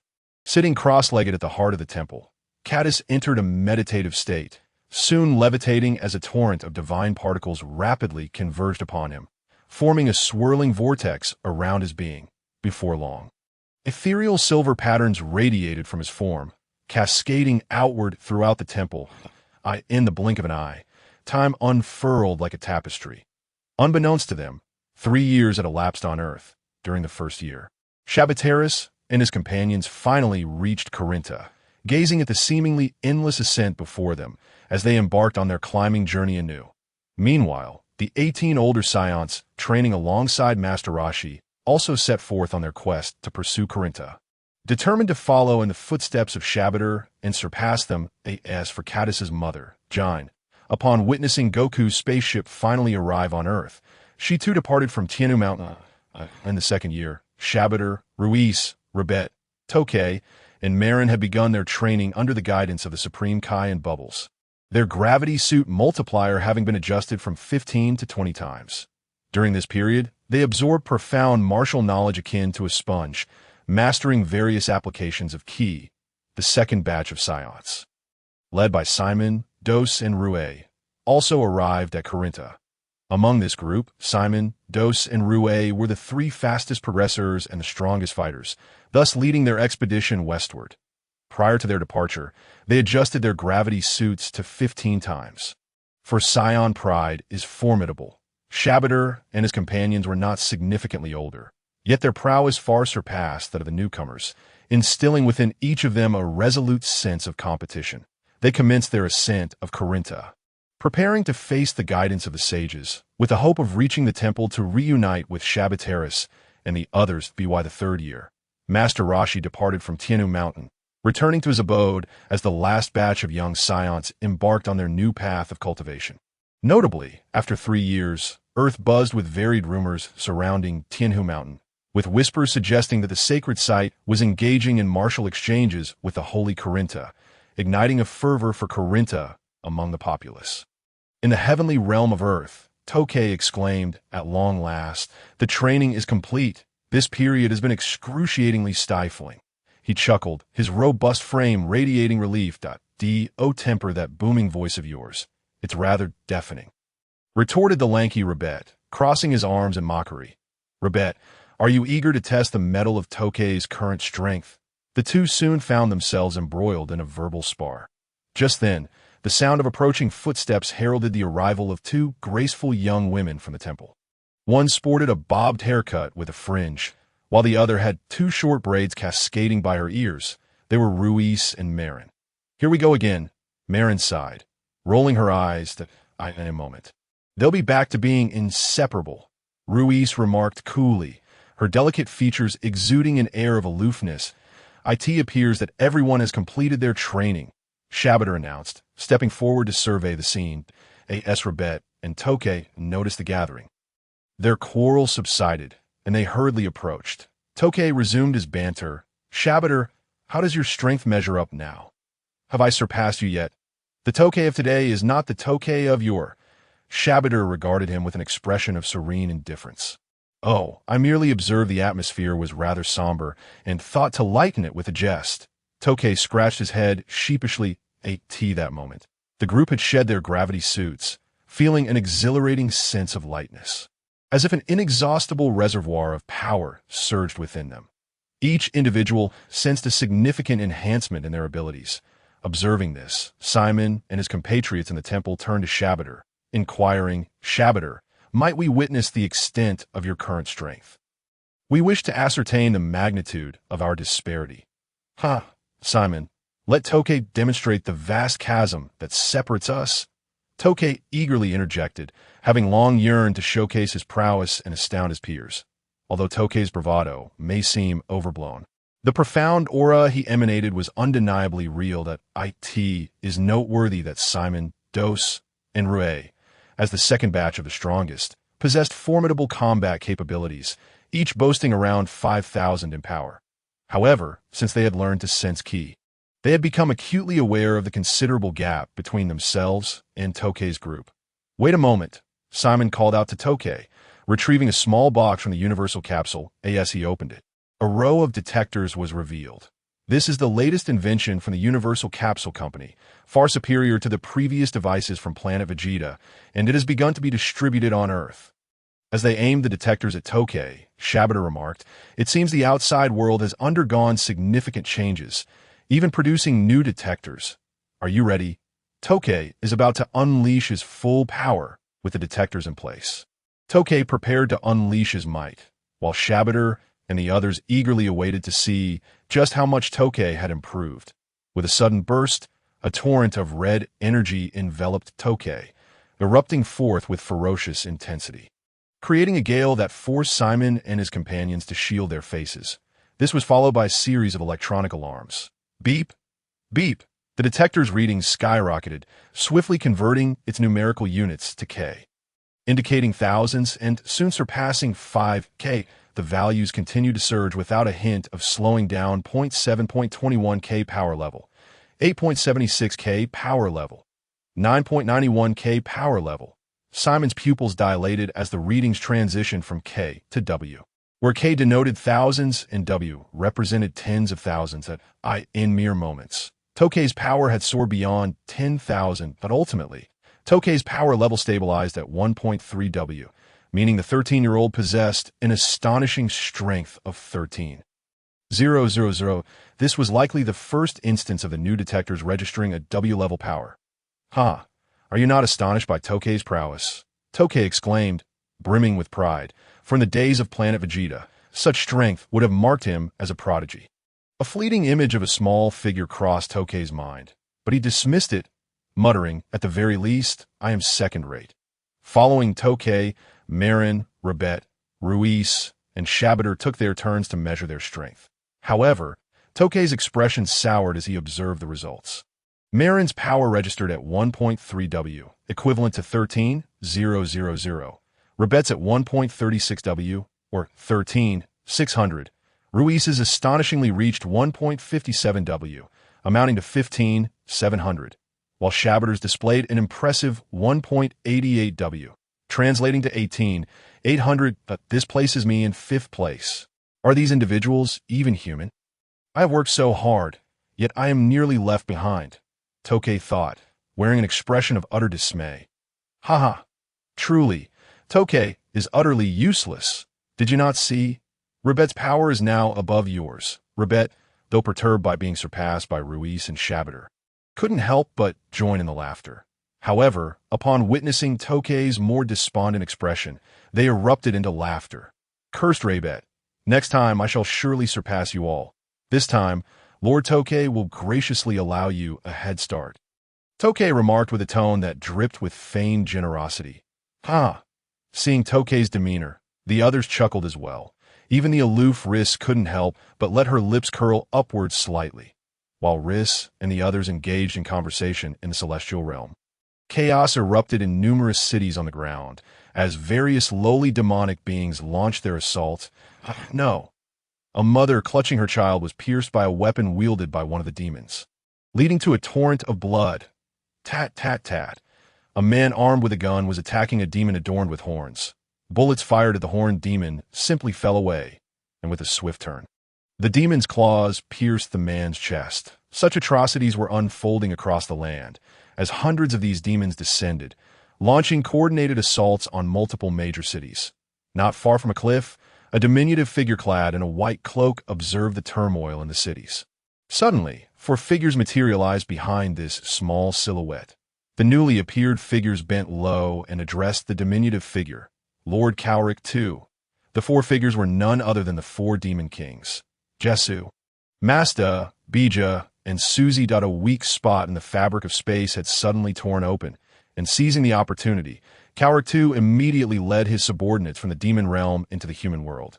This time, I shall avenge my father. I will use the blood of the gods to honor him, Cowric II declared, casting his gaze upon the besieged cities. His father, Cowric, had contended with the current deity for divine supremacy 300 years prior, but had ultimately met defeat, vowing to return for vengeance after 3 centuries. Recently, however, he had passed away, urging Cowric II to avenge him on his deathbed. It is said that this planet has long been devoid of formidable warriors, and those who once vied with your father for the title of deity now possess power that is but a shadow of its former self. Nevertheless, to avert any unforeseen complications, it is prudent to summon our homeland. The demon star, Jesu, the foremost among the four kings, asserted. Indeed, I shall personally summon the demon star and dispatch Jaga, Riki, and Shansu to capture the deity. Cowric II instructed Jesu. Jaga, Riki, and Shansu were 3 elite warriors from the demon star, their ranks only below the four kings. Understood. We shall guard you, my lord, Jesu replied, sending Jaga and the others towards the celestial realm. Meanwhile, in the celestial realm on earth, the deity suddenly felt an unsettling disturbance. As though something dreadful were imminent, I have an ominous premonition. It seems Earth is about to face a grave crisis, the deity remarked to Shebate, Riss, and the others who were still engaged in their training within the divine hall. Shebate and the others turned, noticing the deity's unusual pallor. Though the deity's complexion was always green, the furrowed brows and anxious demeanor clearly indicated a profound unrest. The old deity, filled with trepidation, approached the edge of the divine hall and gazed down at the earth, where a wisp of demonic energy floated ominously, obscuring his view of the events below. That moment, the deity detected 3 immense streams of demonic energy hurtling toward the divine hall. Before he could utter a word to Riss and the others, the 3 streams of energy had already reached the hall's apex. Why are there so many people atop the divine hall? Riki, the elite warrior from the demon star, inquired suspiciously. The number is irrelevant. We merely need to capture the deity. Another demon, Shansu, retorted indifferently. Enough of this chatter. Swiftly execute Lord Cowric II's orders. Jaga, the leader of the trio, scolded, Deity, if you are wise, you will come with us willingly and spare yourself unnecessary exertion. Jaga addressed the old deity. Now I understand why I sense such potent demonic energy. It appears Cowric's progeny has returned for vengeance. You fools are truly relentless. The old deity recalled the events from 3 centuries past upon overhearing the demons exchange. They could see that moment. Shebate and the others had equipped themselves with new combat detectors. And witnessing the brazen demeanor of the 3 demons, they could no longer tolerate it. Subsequently, Raybet activated his combat detector. Beep, beep. The detector displayed the combat power readings of the 3 demons. 3.66K, 3.37K, 3.17K. I expected them to be formidable, but they possess barely 3,000 in combat power. Haha, let Lord Tokay have some fun with you, Tokay exclaimed joyfully. Hey Tokay, these 3 are my prey, Raybet protested. Whoever catches them first claims them, Tokay replied, eager to stretch his limbs. With that, he soared in the air, delivering a powerful punch that sent Riki flying. Following closely, Raybet appeared above Shansu, striking him down with a swift blow. What? How are these brats so strong? Jaga, the leader, was taken aback as his 2 subordinates fell to the ground. Yet before he could react further, Shebate unleashed a wave of energy, reducing Jaga to dust. Cease your games. Eliminate them swiftly. I sense 5 powerful forces still on Earth. Moreover, I can feel an oppressive presence emanating from space, Shebate stated gravely, gazing into the sky. Upon hearing Shebate's words, both Raybet and Tokay felt a twinge of unease and promptly unleashed energy waves to dispatch the 2 defeated demons. Shebate was correct. That oppressive force in the sky likely belonged to the demon star, as Cowric II and his demonic cohorts were indeed birthed from there. should the demon star draw near to Earth. Their power would undoubtedly surge, leading to dire consequences. The old deity trembled as he observed a flicker of red light in the sky. So, we merely need to defeat this so-called Cowric II, correct? Then what are we waiting for? Let us proceed. Upon hearing the deity's words, Shebate led Riss and the others towards the 5 powerful, malevolent forces. Then let us deal with those demons assaulting the cities. Simon declared, promptly leading Dorse, Rue, and others downwards and the plains surrounding Earth. Jasu voiced his confusion. What is it, Jasu? Cowric II, channeling the energy of the demon star, inquired. Report, Lord Cowric II. Just moments ago, the 3 elite warriors I dispatched seem to have been defeated. Jasu relayed to Cowric II. What? Was it not said that Earth is devoid of powerful warriors? With that old deity's strength, it should be impossible for him to have vanquished them. For Cowric II, Jaga and his companions represented a considerable portion of his formidable demonic forces, and their loss would undoubtedly impact his standing in the demon realm. Suddenly, Jasu sensed 5 formidable energies approaching rapidly from afar. These individuals may be attempting to thwart Lord Cowric II's summoning of the demon star. Masta, Bija, Susie, join me in intercepting them. Understood. The 3 responded in unison, and together they surged forward, cloaked in dark crimson energy. Under the command of Lord Cowric II, I am Jasu, the foremost among the 4 kings. Under the command of Lord Cowric II, I am Masta. Under the command of Lord Cowric II, I am Bija. Under the command of Lord Cowric II, I am Susie. Who approaches? If you seek surrender, await Lord Cowric II's summons here. Jasu bellowed, gazing down at the youthful figures before the sacred land of Tianhu Mountain. We are the Scion race, the bronze warriors, led by Shebate. Moreover, Earth belongs to Lord Caddis, and I dare say it is you who should be seeking surrender. Shebate and his companions retorted mockingly at the demonic figures before them. Cursed brats! The 4 demons, realizing the youths were not there to pledge allegiance, immediately attacked Shebate and his group. Beep! Beep! The detectors beeped, revealing the combat power of the 4 demons to Shebate and his companions. 9.47K, 9.32K, 9.41K, 9.35K. The strength of these fellows is quite impressive. We must not underestimate them. Shabat, you shall take the initiative to assault the enemy's leader. We can handle things here. Reese cautioned, not a mere handful of brats. They dare to challenge Lord Cowric II. How laughable. Several demons from Jasu unleashed an astounding aura, launching their attacks toward Shabat. However, they struck only a shadow, as Shabat had already surpassed them, soaring towards Cowric II. Damn it! Block him! Jasu shouted in fury as he pursued, only to be sent crashing to the ground by none other than Reese. Meanwhile, Raybet and others were engaged with several of the Demon 4 Kings. As various energies erupted in the sky, the area seemed to be enveloped by a tempest, causing the air to warp, prompting urgent dispatches of reconnaissance teams from the middle. Witnessing the Demon 4 Kings being mercilessly beaten by Reese and the others, and seeing Shabat closing in, Cowric II retracted the power of the summoning demon star to this moment. Even without Cowric II's power, the demon star would inevitably approach Earth, merely a matter of time. Observing the readings on the detector displaying 15,600, it appeared this was the enemy leader. To think this little fellow possesses a combat power of 15,600. Shabat pondered as he gazed at the diminutive figure before him. Cowric calmly watched as Shabat approached, when suddenly, the small figure erupted with a deafening roar, crashing into Shabat's chest at an astonishing speed. Following this, Cowric II spun around, delivering a powerful kick that sent Shabat crashing to the ground. Boom!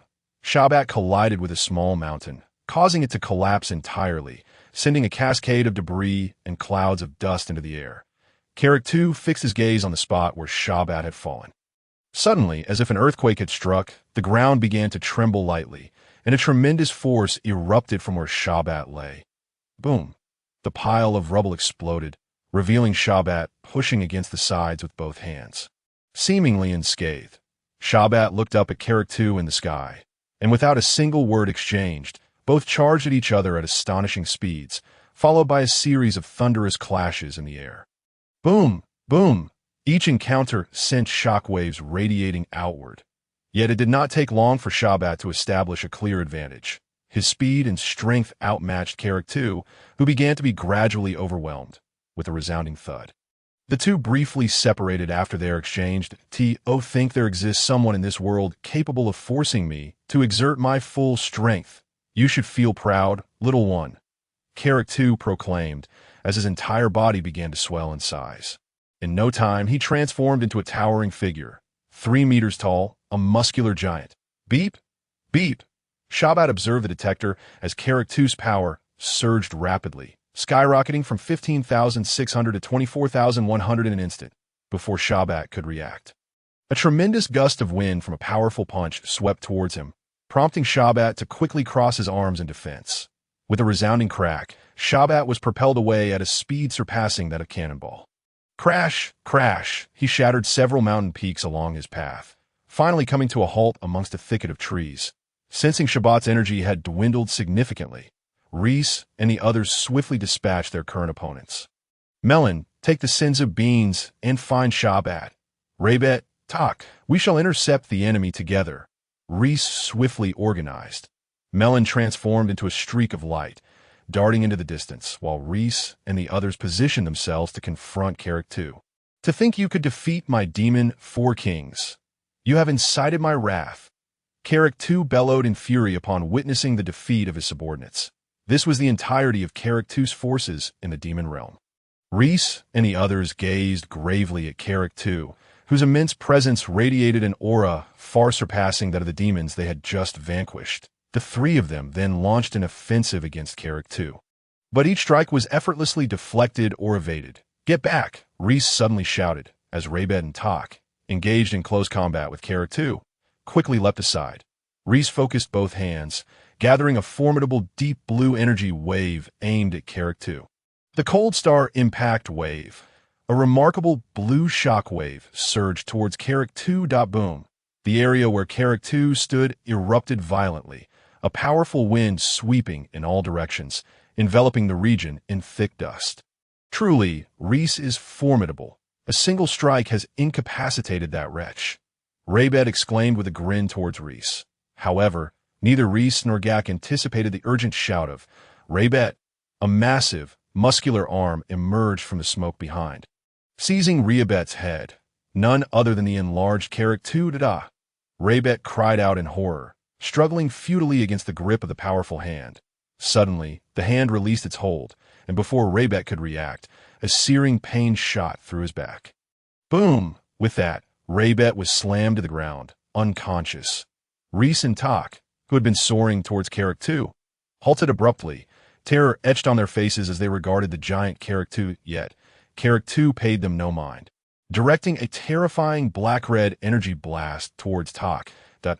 In an instant, Tak was hurled away by the energy blast, followed by a cataclysmic shockwave that erupted, a mushroom cloud rising in the wake of Tak's trajectory, painting the world in an apocalyptic scene. This moment, Reese had shed her usual aloof demeanor, her expression filled with horror as she gazed at Carrick-2. Fortunately, two figures appeared in the distance, soaring towards them, Melon and Shabbat. Having consumed the sins of beans, Shabbat, due to the Scion trait of power increase upon near-death recovery, now possessed a combat power exceeding 20,000. Yet, before Shabbat could act, the sky was suffused with a crimson glow, as if it were blocking out the sun, casting a black-red hue across the entire sky, and indeed, the earth itself began to emanate this ominous light. The demon star is finally nearing Earth. Carrick-2 cackled madly, as his massive form continued to swell, unleashing an even greater aura that pushed Shabbat and the others back. Beep! Beep! The combat detectors of Shabbat and his companions blared alarms as the numbers began to fluctuate wildly within the small screen. 28,100 combat power, 34,700 combat power, 45,600 combat power.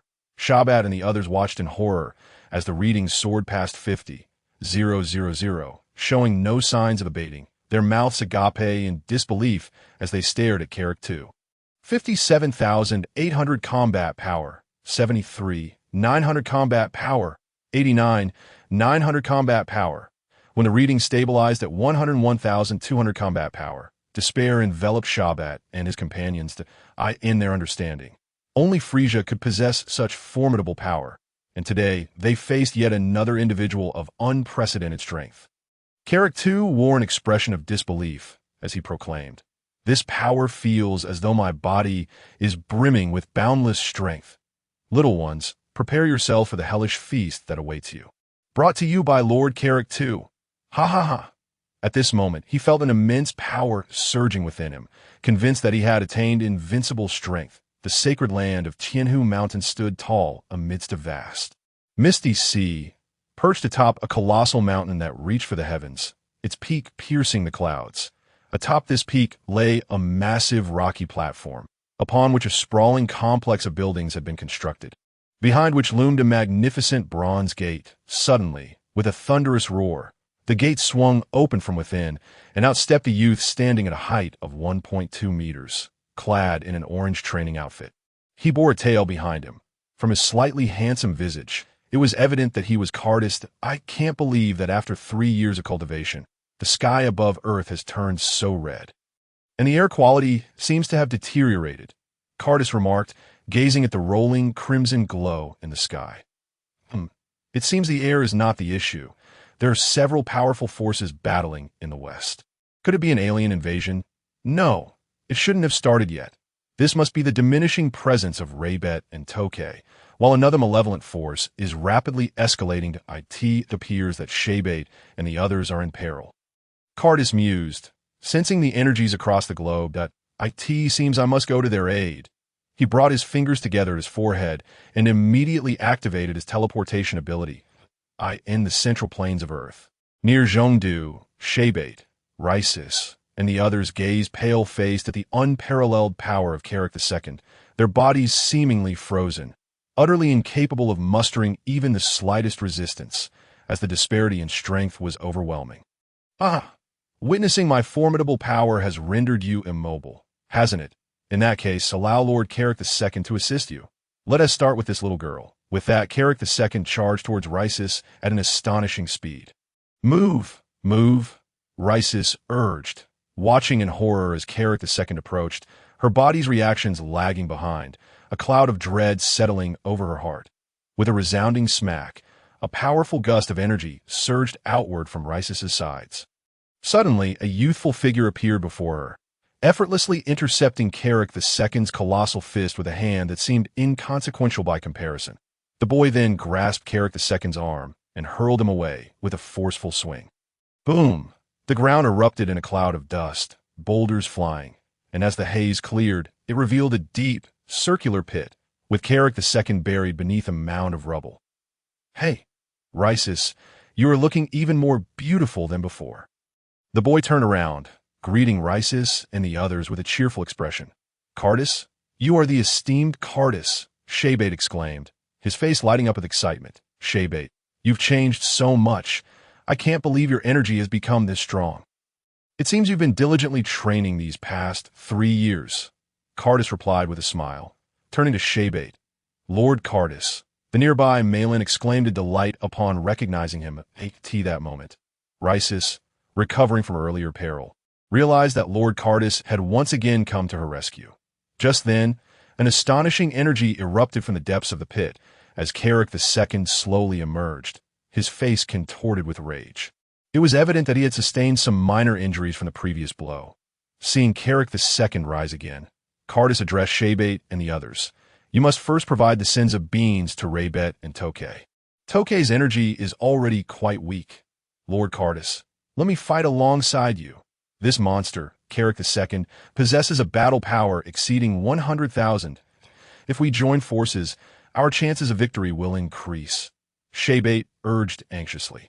Upon hearing the name Carrick II, Cardis instantly recalled that this character was a minor boss from the original storyline. Logically, he shouldn't have appeared yet. It seemed that due to his own actions. The wings of the butterfly had indeed flapped, that I can handle him alone. You all should keep your distance, Cardis replied, his expression unfazed despite the mention of 100,000 battle power. Observing Cardis's calm demeanor, Shaybait felt a strange sense of tranquility emanating from him. a profound sensation that was hard to articulate. Glancing at the scouter reading Cardis's power level at 5,000, he responded, "Understood. Please be careful." Lord Cardis, with that, he flew towards Tokay's location. "And who might you be?" Carrick II inquired, having recovered from the earlier blow, as he stared at the youth before him. "I am a member of the Scion race. The master of the sacred land of Tianhu Mountain. To put it simply, this planet is temporarily under my protection," Cardis replied. "Haha, how bold of the little brat to speak so grandly. I shall deal with you first, before attending to those other little ones," Carrick II said, casting a glance at the fleeing Rhysis and the others before turning back to Cardis. "Then come and try. It is the perfect opportunity for me to test the fruits of my training." Cardis beckoned to Carrick II. "Damn it!" Carrick II seethed, anger igniting his spirit as he launched a powerful punch. However, Cardis deftly evaded, and Carrick II's subsequent attacks all missed their mark. "What is happening? Why can't I hit you?" Carrick II questioned in confusion. "Because your speed is far too slow. I merely need to sidestep lightly to evade your strikes. With your level of power, you wouldn't even serve as a proper warm-up for me," Cardis elucidated, but then added a comment that incensed Carrick II. "Little brat, though small in stature, your arrogance is immense. Allow me to show you the true power of Lord Carrick II." With that, Carrick II's crimson aura intensified once more, and the sky darkened with ominous, heavy clouds. A fierce wind swept across the plains, with flashes of lightning illuminating the clouds, twisting the air even above Zhongdu. "What? This monster's battle power can still increase," Shaybait observed as the reading for Carrick II's power surged, ultimately stabilizing at 126,000. "Haha, are you so terrified that you can hardly speak? Allow me to demonstrate my strongest attack." Carrick II raised his arms above his head, then pulled them apart, revealing a swirling vortex of hellish energy. Instantly, a powerful suction began to draw Cardis towards it, affecting even Shaybait and the others at a distance. "This is hell. Once you are drawn in, you shall never escape. Today, I, Lord Carrick II, will generously offer you a tour of the underworld." Carrick II intensified the vortex's pull, causing nearby rocks and trees to be dragged towards it, while Cardis remained utterly motionless. "Why? Why haven't you been sucked in?" Carrick II questioned, incredulous as he maintained the vortex's entrance, his ultimate move. Carrick II held great confidence, but witnessing Cardis's unyielding stance began to instill a sense of panic within him. Cardis did not respond to Carrick II's inquiry. He silently observed the vortex, then declared, "It is time to end this." With that, Cardis clenched his fists and assumed a horse-riding stance, letting out a low growled, "Huh."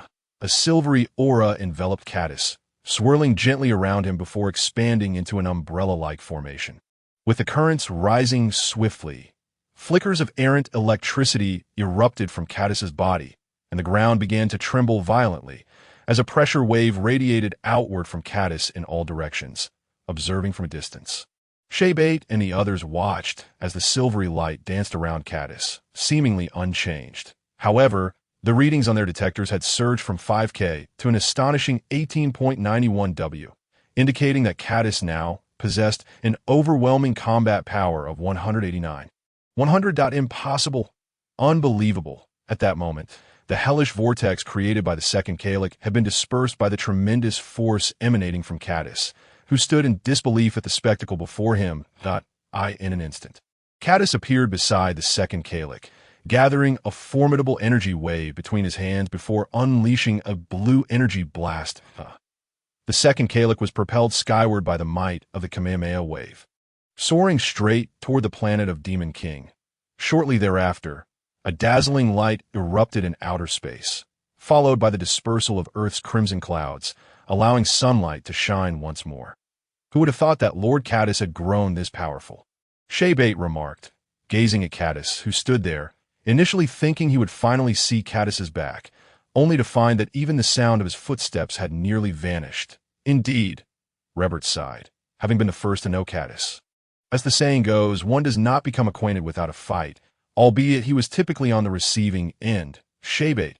After dispatching the second Kalik, Cardis flew over from a distance, calling out, "Yes, Lord Cardis," Shaybait replied respectfully. Although they had previously enjoyed a good relationship, they were now part of a new power. As Cadis grew stronger, Shaybait and the others felt a mix of respect and admiration. I may soon embark on a journey through the cosmos for training. I entrust the management of Tianhu Mountain to you, with assistance from Rice, Cadis stated, addressing the five who had gained considerable strength. Yes, Lord Cadis, Shaybait and Rice bowed in unison. With that, Cadis transformed into a streak of light, soaring southeast towards the direction of Baozi Mountain. Upon arriving at Baozi Mountain, Cadis beheld the 3-year-old son Wukong, who bore an uncanny resemblance to his original self. However, upon reflection, Cadis realized he too had grown quite similar. "Who are you?" the 3-year-old Wukong inquired, gazing curiously at the boy before him. "Me. I am your elder brother," Cadis replied, pointing to himself and then to Wukong. Elder brother? In Wukong's understanding, he had only known of his grandfather and mother. With the term brother entirely foreign to him, Cadis, a voice called from behind Cadis. It was Cadis and Wukong's mother, Janae. "Mother, I knew you would come here," Cadis exclaimed upon seeing Janae. "Mother, this person claims to be my brother?" Wukong asked curiously. Janae then explained the meaning of brother to him, and Wukong soon grasped Cadis's identity, realizing he had an elder brother named Cadis and that he was the younger sibling. Cadis spent a few days at Baozi Mountain, accompanying Janae and Wukong, while also chatting with son Wufan. He reminded Wufan to be cautious during the full moon, unsure if he would remember. Typically, Wufan would take Wukong for simple training, while Janae stayed to teach Wukong some basic knowledge. Cadis did not wish to interfere excessively with Wukong's life trajectory. Attempting to force changes would only hinder his natural development. And even with this hands-off approach, Wukong would still become a formidable warrior. After departing from Baozi Mountain, Cadis made his way to West City, specifically to the Capsule Corporation, arriving at the familiar courtyard. However, the little girl once cradled by Mrs. Briefs was now 6 years old, chasing various small animals around the yard. "Hey, who are you? How did you get in here?" Bulma asked, presenting Cadis with a soul-searching question. "Me. I am your uncle." Cadis, facing Bulma, felt a sudden urge to tease her with the same question Wukong had posed. "You're lying. You look only a couple of years older than me. How could you possibly be my uncle?" Bulma pouted, visibly skeptical. "Isn't that little Cadis? You've grown into quite the handsome young man. How about we go on a date?" At that moment, a woman with naturally curly blonde hair emerged. It was Mrs. Briefs, who immediately recognized Cadis. "Perhaps not.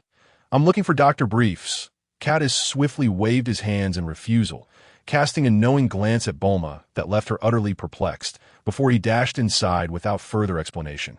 Cadis spent several days at Capsule Corporation, playfully interacting with Bulma, while instructing Dr. Briefs to adjust the gravity chamber of the spaceship to 200 times Earth's gravity. For Cadis, 100 times gravity was hardly a challenge. As in the original tale, son Wukong's typical combat power was only 90,000 after acclimatizing to 100 times gravity. Cadis, on the other hand, had already attained a combat power of 180,000. However, the higher the gravity multiplier, the more challenging it became to endure. Cadis planned to travel through space for training, allowing him to exercise in the gravity chamber during his journey. Relying on instant transmission would eliminate any opportunity for true experience. As a modern individual, he still harbored a desire to explore the cosmos. In the vast expanse of the universe, a brilliant light streaked across the void, a spherical spaceship carrying Cadis on his interstellar voyage. 9961, 9962, 9963. Inside the gravity chamber, Cadis, drenched in sweat, used one finger to touch the ground while his left hand remained behind, performing inverted exercises as he counted aloud, with the machine displaying a reading of 110. 7 days had passed since Cadis departed from Earth, and ahead lay Namek, a verdant planet, marking the first stop on his training journey. Beep, beep. The spaceship's alert sounded, announcing their imminent arrival at Namek. Plip, Cadis, mid-training, flipped and landed beside the control panel, promptly shutting off the gravity chamber's multiplier. "I can't believe time has passed so swiftly. I had just begun to acclimate to 110 times gravity," he exclaimed, making his way downstairs to tidy up and rest, granting his body a chance to recuperate. Namek was situated in the 27th main star system of the Lyra constellation's fourth planet, with atmospheric composition and surface gravity similar to Earth, surrounded by 3 stars. The sky was green, devoid of night, and a year on Namek lasted only 130 days. This world consisted of hundreds of islands, where Namekians exhibited low birth rates and long lifespans, residing in natural villages of around 100 individuals. Their architecture was modest, characterized by round or bubble-shaped windows, resembling abalone or snail shells. I could tea that moment. Within the ruins of a village, several Namekian corpses lay nearby, and an elder, still clinging to life, raised his head to address the battle-suited extraterrestrials before him. Cough, cough. Who are you? What brings you to Namek? Why have you committed such acts? The armored aliens exchanged glances before erupting in laughter. One larger alien stating, "We have taken a liking to your planet and wish to cultivate some things." What? If it were merely a matter of cultivation, there would be no need for such actions, the Namekian elder exclaimed, his emotions flaring upon hearing their response. Do not waste time explaining. Quickly dispose of him. Lord Dalais will be waiting impatiently. Another extraterrestrial, clad in a white combat suit and possessing skin of a delicate pink hue, spoke up. Understood, Days, the burly alien exclaimed, before unleashing a wave of energy directed at the Namekian elder, scorching the ground and leaving a charred mark in its wake. These individuals were none other than Cacao, Days, Amando, and the 2 brothers, Laques, who served under Dales. They had been tasked with clearing a designated area, as Dales intended to plant a spirit tree there. Once rooted in the earth, the spirit tree would absorb the planet's nutrients, eventually bearing fruits said to be divine sustenance. For reasons unknown, these fruits had found their way into the mortal realm. However, the soil of the planet where the spirit tree was planted would eventually transform into a barren desert, rendering it incapable of supporting any vegetation for centuries to come. Dales and his cohort had previously cultivated spirit trees across several planets, and clearing a space in advance was a precaution against any potential disturbances from the inhabitants of this planet. After all, any damage inflicted upon the spirit tree could impact the quality of the fruits it bore. Suddenly, a figure soared through the air. His appearance bore striking resemblance to the Cartes family, prompting one to wonder if he was a brother to Bardock or perhaps a sibling to Cartes and Son Goku. However, his skin was darker, his limbs robust and muscular. He was Dales, exiled from planet Vegeta in its early years. Once a low-ranking Scion warrior, he had been cast out due to his insufficient battle prowess. Yet, on the planet of his exile, he discovered a food known as the Spirit Tree Fruit, which significantly enhanced his combat abilities upon consumption. Thus, he resolved to conquer the universe using the power of the Spirit Tree Fruit. While passing by Namek, Dales observed the lush green planet and deemed it an ideal site for cultivation, anticipating a bountiful harvest. Cacao, is this area cleared? Dales inquired, surveying his surroundings from above. Yes, my Lord Dales. We have eradicated all nearby Namekians. There will be no disturbances. Cacao and the others responded respectfully, acknowledging the figure in the sky. Very well. Then let the planting commence. I can hardly contain my eagerness to taste the fruits. Dales declared, descending onto a flat expanse of land and carefully placing a plump seed into the soil. Instantly, the vegetation surrounding the seed began to wither, the decay gradually spreading outward in no time. The area appeared desolate, as if the planet itself were aging. Soon, a small sapling sprouted from the spot where the seed was buried, rapidly growing to heights of 3, 5, and then 10 meters, within a mere 15 minutes.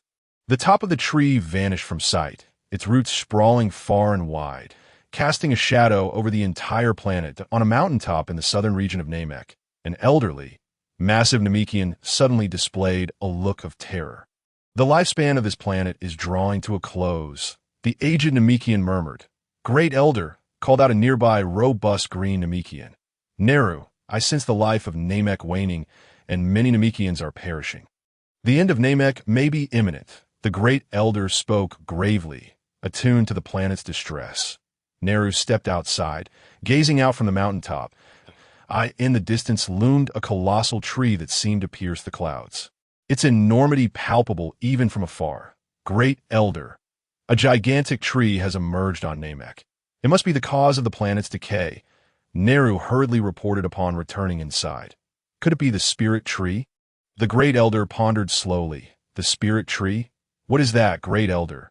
Neru inquired, a hint of anxiety in his voice. It is a fruit consumed by the divine, originally cultivated in the realm of the gods. For reasons unknown, it has fallen into our world, and since the planets of the lower realms cannot meet its cultivation needs, it directly siphons the life force of the planet, ultimately leading it to desolation.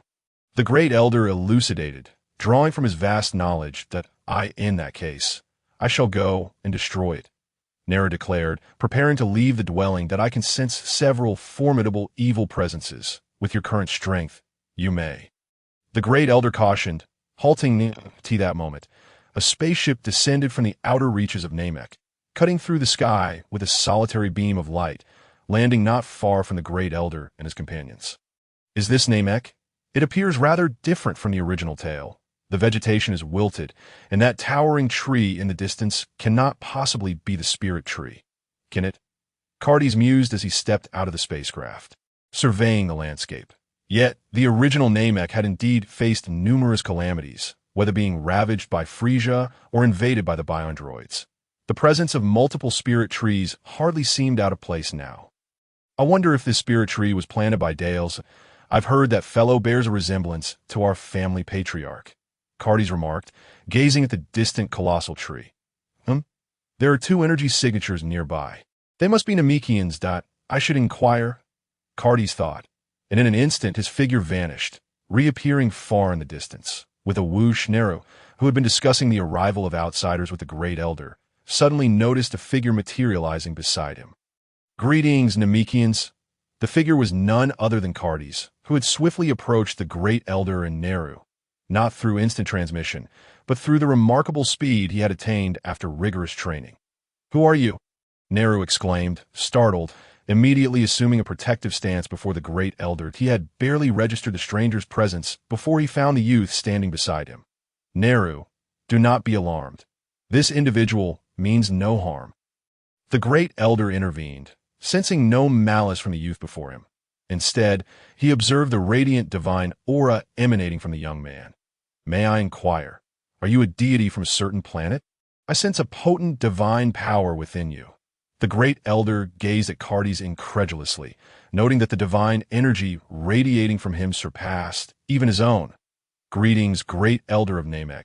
I am a scion from Earth, and currently hold no divine office. Cartes replied with a warm smile. By the way, what is transpiring on Namek? It seems I have arrived at a pivotal moment. Cartes inquired, redirecting the conversation. Namek is undergoing a horrific tribulation, as the great elder recounted the situation and implored Cartes for assistance. He learned that indeed, Dales and his crew had arrived. The leader of that group was also a scion, and since it was time to set things right, Cartes declared, leave this matter to me. I possess a skill for potential development, but at my current level of divine power, which is only at tier 3, it may prove ineffective for you.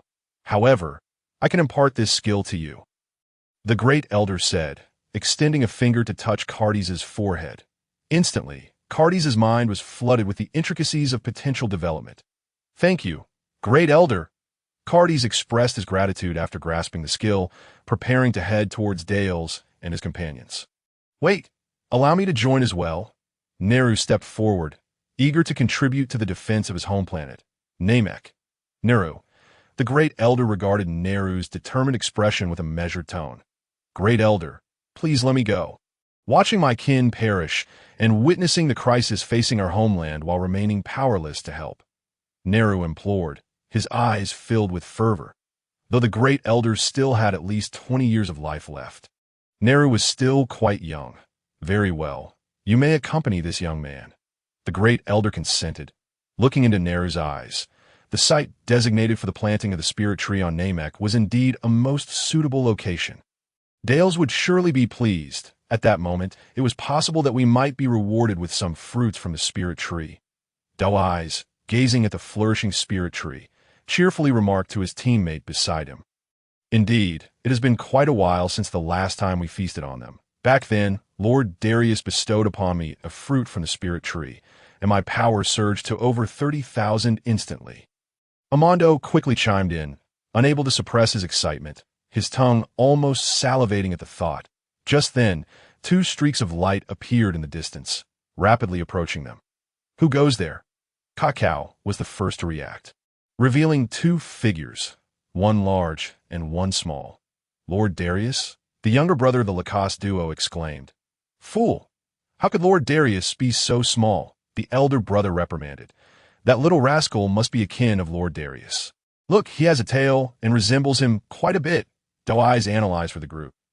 He could very well be Lord Darius's illegitimate child. Huh, Armando laughed heartily. Cacao, overhearing their increasingly absurd conversation, felt a vein bulge in his temple and addressed Neru. Neru, you take care of those two little ones. The rest are mine. Before Neru could respond, Cacao had already charged forward. Seeing Cacao rushing ahead, Armando laughed and approached. Come, let Uncle play with you. However, as Armando drew near Cacao, he was struck with a sharp pain in his abdomen, and his body plummeted into the dense roots below. What? Cacao and Doe Eyes were in disbelief as they witnessed their comrade fall to Cacao's single blow. This little rascal is no ordinary foe. Let us take him together. Cacao instructed Doe Eyes, just as the Lacoste brothers were intercepted by Neru, rendering any assistance impossible at this moment. Neru's battle power was around 30,000, while the Lacoste brothers each boasted over 20,000, resulting in a fierce stalemate. Whoosh, whoosh, Cacao and Doe Eyes unleashed a barrage of energy blasts towards Cacao's position. Yet as the dust settled, Cacao stood unscathed. Your attacks couldn't even graze my skin. To inflict harm on an opponent, you must strike like I do, Cacao proclaimed, conjuring energy spheres in both hands and launching them at Cacao and Doe Eyes. Boom, boom, with the resounding explosions echoing through the sky. Cacao and Doe Eyes were engulfed in black smoke as they fell toward the base of the tree. Just then, Cacao felt an icy chill down his spine and instinctively leaped aside, narrowly avoiding a violent explosion at the spot where he had just stood. Behind him stood a figure, Lord Darius. Oh, you managed to evade my previous strike, Lord Darius remarked, crossing his arms as he observed Cacao's agility. You appear to be a scion as well. Tell me, little rascal, would you like to join me? We can roam the universe at our leisure and destroy any planet we fancy. There is no greater joy than this. What do you say? Join me. Lord Darius extended his invitation with a wicked grin. Having now reached adulthood, as scions maintain their youthful appearance long after maturing. Darius, as the last surviving member of our race, you truly bring shame upon the scion lineage, Cacao retorted, incensed by Darius's demeanor. As Cacao observed Darius's resemblance to Bardock, Cacao, and Goku, he felt a surge of anger. He had no desire to end up like that. The scions on planet Vegeta engaged in such disgraceful acts without restraint. Even planet Vegeta has been obliterated. What face do we have left? Darius mercilessly taunted Cacao. Since you have rejected my proposal, then perish. With that, Darius unleashed a flurry of energy waves toward Cacao. Whoosh, whoosh, Cacao leapt to evade, only to find the energy waves changing direction in pursuit. Suspended in midair, Cacao concentrated his energy into his hands and deflected the incoming blasts. Before he could react further, Darius appeared behind him. With a swift punch, Darius sent Cacao hurtling toward the ground. Yet before Cacao could touch down, he braced against the force and retaliated with a blue energy wave. Darius crossed his arms in a defensive stance. Boom! An explosive sound erupted from Darius's position. However, as the dust cleared, Darius emerged unscathed. The warm-up ends here. Now, allow me to demonstrate the true power of Lord Darius, Darius declared, preparing to unleash his full strength as he realized Cacao was not easily subdued. Likewise, I too shall reveal my true power, Cacao responded, recognizing Darius's seriousness. Suddenly, a purple aura erupted around Darius, a tremendous pressure radiating outward. His battle power was estimated to be around 200,000. Cacao's scouter registered a reading of 200. 4K, a device gifted to him upon leaving Earth by Shabbat and others, reputed to be the latest model. Cacao reflected that while he could sense energy, sometimes the scouter provided a more precise reading. Moreover, after Dr. Brief's modifications, it boasted numerous new features, which he had decided to bring along. Whoosh! Darius, enveloped in a purple aura, suddenly appeared before Kakao, delivering a punch to his abdomen. Yet before he could boast, Kakao retaliated with a powerful right hook to Darius's face. Feeling the sting of the blow, Darius quickly launched a counterattack, and the two engaged in a fierce melee. Realizing he could not gain the upper hand, Darius ascended toward the spirit tree's canopy. Kakao, fully aware of his intentions, followed closely behind. Whoosh! Whoosh! Both figures swiftly reached the tree's crown. The figure ahead was Darius, who seized a fruit from the spirit tree and leaped away. Behind him, Kakao also sprang into action, grabbing two fruits before following suit. As Kakao emerged from the canopy, he found Darius waiting calmly, a wicked grin etched on his face. This time, you are doomed.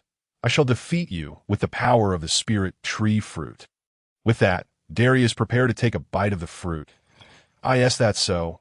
If that's the case, then I shall indulge in 2 bites as well, Kakao proclaimed, revealing the 2 spirit tree fruits in his hands. What? Darius stared in disbelief at Kakao, utterly shocked that Kakao had also managed to grab fruits, and had taken 2 at that. Cursed be it, Darius thought to hastily consume his spirit tree fruit before Kakao could eat his. However, to his astonishment, Kakao had already begun feasting, having started on his second fruit. Realizing this, Darius quickly devoured his own fruit. Instantly, his body began to swell, muscles enlarging as he felt a tremendous surge in his battle power. Meanwhile, as Kakao finished both spirit tree fruits, he did not experience the same bodily inflation as Darius. Instead, he felt a searing warmth enveloping him, a silvery glow radiating from his form, followed by an eruption of energy that surrounded him like flames. Before Kakao could fully comprehend the sensation, a fierce wind struck from his left. Darius, invigorated by the spirit tree fruit. His battle power had soared to 230,000, and his attacks were now vastly more formidable. Yet, Kakao perceived no threat from this assault. Raising his left arm to block, crack, Darius felt as though he had kicked the hardest stone in the universe, the impact reverberating through him while Kakao remained unmoved, his foot throbbing with pain. Undeterred, Darius launched a series of relentless attacks, only for Kakao to effortlessly block each one with a single arm. How can this be? Even if you consumed one more spirit tree fruit than I. Such a disparity cannot exist, Darius exclaimed in shock, having forgotten that the effects of the spirit tree fruit diminish with each subsequent consumption. While this was Kakao's first experience, Darius promptly summoned all his strength. Buzz, a circular ring coalesced in his hands, which he then hurled towards Caddis with remarkable swiftness. This maneuver bore resemblance to a key cutter, renowned for its formidable slicing capabilities. Upon witnessing this technique, Caddis was compelled to evade. Although his combat prowess significantly surpassed that of Darius, he deemed it unwise to take such risks with a technique of this nature. The energy ring subsequently severed a robust tree branch, sending it soaring into the distance. As Darius prepared for another strike, Caddis instantaneously materialized on his left side, delivering a swift kick to Darius's face that sent him flying. Following this, Caddis aimed a single hand at Darius's body, unleashing a golden shockwave. Boom! The sky erupted in a violent explosion, and from Caddis's vantage point, all he beheld was a sea of flames. Darius was beyond salvation. I could see that moment. Nero arrived after dispatching the Lacasse brothers. His initial intention had been to support Caddis, only to discover that the battle here had already concluded. Neru, go collect the Dragon Balls from Namek. Their power is indispensable for restoring the planet. As for the Tree of Might, leave that to me, Caddis instructed Neru, his gaze fixed upon the colossal Tree of Might. Neru, without hesitation, acknowledged the grave condition of Namek and set off to gather the Dragon Balls. Watching Neru's figure disappear into the distance, Caddis retrieved a universal capsule, producing an exquisite small box, and began collecting the fruits of the Tree of Might. As he neared completion, Caddis ventured to the heart of the tree, where he procured the seeds of the Tree of Might. With both seeds and fruits collected, Caddis unleashed a golden energy blast towards the trunk of the Tree of Might. Boom! Boom! The tremors resonated throughout Namek.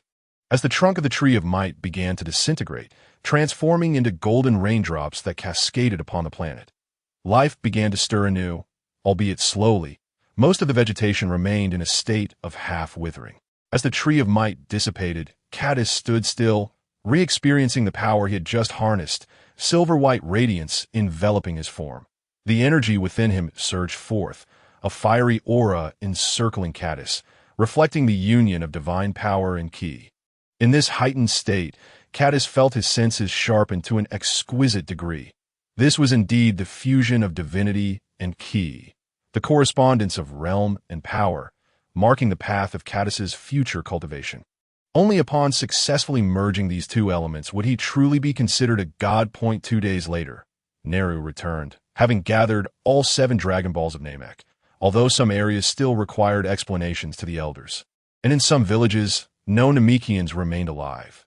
After Neru spoke extensively in Namekian, the previously perpetual daylight of Namek began to dim, but a bolt of lightning erupted from the Dragon Balls, revealing an enormous green figure that filled the sky. Larger than Earth's Shenron, this colossal figure possessed 2 robust arms and a long tail connecting to the Dragon Balls. Indeed, it was Namek's dragon, Purunga, the one who has gathered the 7 Dragon Balls. You may state 3 wishes, Purunga intoned with a slow, resonant voice. Earthling Scion Youth, what is your wish? I shall convey it to Purunga. Neru turned to Cadis. Cadis observed the Namekian dragon, secretly pondering that this creature lacked the elegance of Earth's Shenron. Though it was certainly grander, yet it did not align with Cadis's aesthetic sensibilities, evoking a feeling akin to that of Aladdin's lamp. For my first wish, please restore the vitality of Namek. Cadis replied, snapping back to attention and addressing Neru. Upon hearing Cadis's wish, Neru's face radiated gratitude as he turned to Purunga, murmuring fervently for quite some time. As a glimmer of red light flashed in Purunga's eyes, the vitality of Namek swiftly rejuvenated, with the once half-withered vegetation regaining its lush greenery. With the first wish fulfilled, Cadis articulated his second desire to Neru. Grant me mastery over the divine language and script. Cadis mused that this should count as a single wish. Given their close relation, Neru, upon hearing this, turned once more to Purunga, engaging in another lengthy discourse. When the red gleam flickered in Purunga's eyes again, Cadis felt a plethora of knowledge flood his mind. Once unfamiliar characters and sounds were now firmly etched in his memory. Neru, regarding the resurrection of those slain Namekians, I will seek the assistance of Earth's Shenron later, as Namek's dragon can revive only one individual at a time. For my third wish, I request the coordinates of the star maps of the entire universe. Cadis explained to Neru, then proceeded to express another wish that he hoped to acquire the coordinates of all 12 universes. Although he doubted Purunga possessed such capabilities, after another lengthy discourse from Neru, Cadis's mind finally unveiled the star map, though it was precisely as he had anticipated. Only the coordinates of the 7th universe were provided. With the fulfillment of the 3 wishes, Purunga gradually began to dissipate, and the 7 Dragon Balls scattered into the surroundings. In the ensuing days, Cadis returned to Earth to request the resurrection of the Namekians slain by Darius and others, ensuring that Shebate and the others would remember to return the Dragon Balls before venturing back to Namek. Cadis intended to spend some time training on Namek, primarily focusing on divine cultivation. Despite having reached the 4th tier of divine power, the rapid pace of his training necessitated the guidance of an elder like the Grand Elder. 3 months later, Cadis expressed his gratitude to the Grand Elder and the others, saying, "Thank you for your guidance during this period. I must now continue my journey to other planets." The Grand Elder, having spent time with Cadis, sensed his immense potential and remarked, "I have a request I hope you will grant. Please do tell, and I shall do my utmost, provided it is within my capabilities." Cadis replied, cautious not to overcommit himself, that I foresee that a graver calamity will befall Namek in the future. I hope you will look after my people then. The Grand Elder said gravely. Upon hearing this, Cadis surmised it must pertain to Frisia, yet he held no fear of him. Rest assured, Grand Elder, should that day arise, I shall certainly come to protect them. With that, Cadis remained on Namek for 3 months, where he absorbed a wealth of knowledge related to the mystical arts from the Grand Elder, enhancing his understanding of potential development and various super abilities. Furthermore, after consuming the 5th fruit of the Tree of Might, Cadis realized his strength and divine power had ceased to augment, At this juncture, Cadis's battle power had escalated to an astonishing 320,000, securing his position as a formidable force within the seventh universe that on a planet named Galbo in the northern galaxy. The spaceport buzzed with an incessant throng of activity as numerous spacecraft took off and landed. At that moment, a spherical spaceship rapidly pierced through the atmosphere and descended into the spaceport. As the hatch opened, a youthful figure emerged. Cadis himself. His next destination was intended to be the planet Adrat. But due to insufficient fuel mid-journey, he was compelled to stop at the nearby planet for supplies. The inhabitants of Galbo resembled humans, but were notably shorter, akin to dwarves. They were not adept in combat, but possessed advanced technology. Cadis made his way to the trading area outside the spaceport, where a diverse array of extraterrestrials engaged in commerce. He entered a shop to procure supplies, while negotiating prices with two individuals. Three spherical spacecraft suddenly appeared in the outer space of Galbo. However, instead of heading to the spaceport, they flew straight towards the heart of the planet. Moments later, the distant sound of thunderous explosions and billowing smoke reached Cadis's ears, causing the Galboians around him to become tense as various high-tech weaponry advanced in the distance. The Frisia force is attacking. The extraterrestrial merchants began to shout at one another, hastily gathering their wares and racing toward the spaceport. Cardis watched as the shopkeeper who had just intended to swindle him fled faster than anyone else. That a wry smile crossed his lips. It was not due to a lack of funds on his part, but rather the proprietor's own decision to flee. Fourth Task Force, assemble swiftly. Fourth Task Force, assemble immediately. The voice from the broadcast echoed in Cardis's ears as he observed the chaos unfolding around him, realizing that the infamous reputation of Frisia's army was indeed well-deserved. Cardis resolved to approach and see if he could encounter any high-ranking officials from Frisia as forces to reclaim some interest. As he drew closer to the epicenter of the conflict, Cardis beheld three figures, one large and two smaller ones. The imposing figure, clad in Frisia's military garb, sported a conspicuous bald head and exuded an aura of great strength. He had a tail at his waist. Could he be a scion? As Cardis focused on the two smaller figures, he recognized them as scions as well. Among them was his brother Raditz, and the other, with a distinctive spiky hairstyle, was none other than Vegeta at that moment. The Galbarian troops amassed densely, surrounding the trio, with a commanding shout of fire. A barrage of modern weaponry rained down upon the trio's position, unleashing an array of explosive projectiles, some of which Cardis had never before encountered. Boom! Boom! As the clouds of dust cleared, the three figures stood unscathed, and the Galbarians' faces turned to masks of terror. Although their armaments were commendable, it was evident that they were predominantly conventional. Suddenly, the large scion, known as Nappa, bellowed, "A bunch of worthless scum! Truly an eyesore!" He then raised two fingers skyward. Boom! A dazzling light erupted from the center of the three, and the mechanized forces of the Galbarians were met with a cacophony of explosive sounds that, as the smoke dissipated, it became clear that the encircled Galbarian army had been utterly obliterated, the very ground beneath them stripped bare. It appears I may have overdone it a tad. I didn't expect them to be so fragile. Nappa laughed heartily at the devastation he had wrought. Enough of this foolishness, Nappa, chided Vegeta, arms crossed, if we cause too much destruction. This planet won't fetch a good price. Vegeta spoke with a calm demeanor, gazing forward. Yes, Vegeta, Nappa responded respectfully.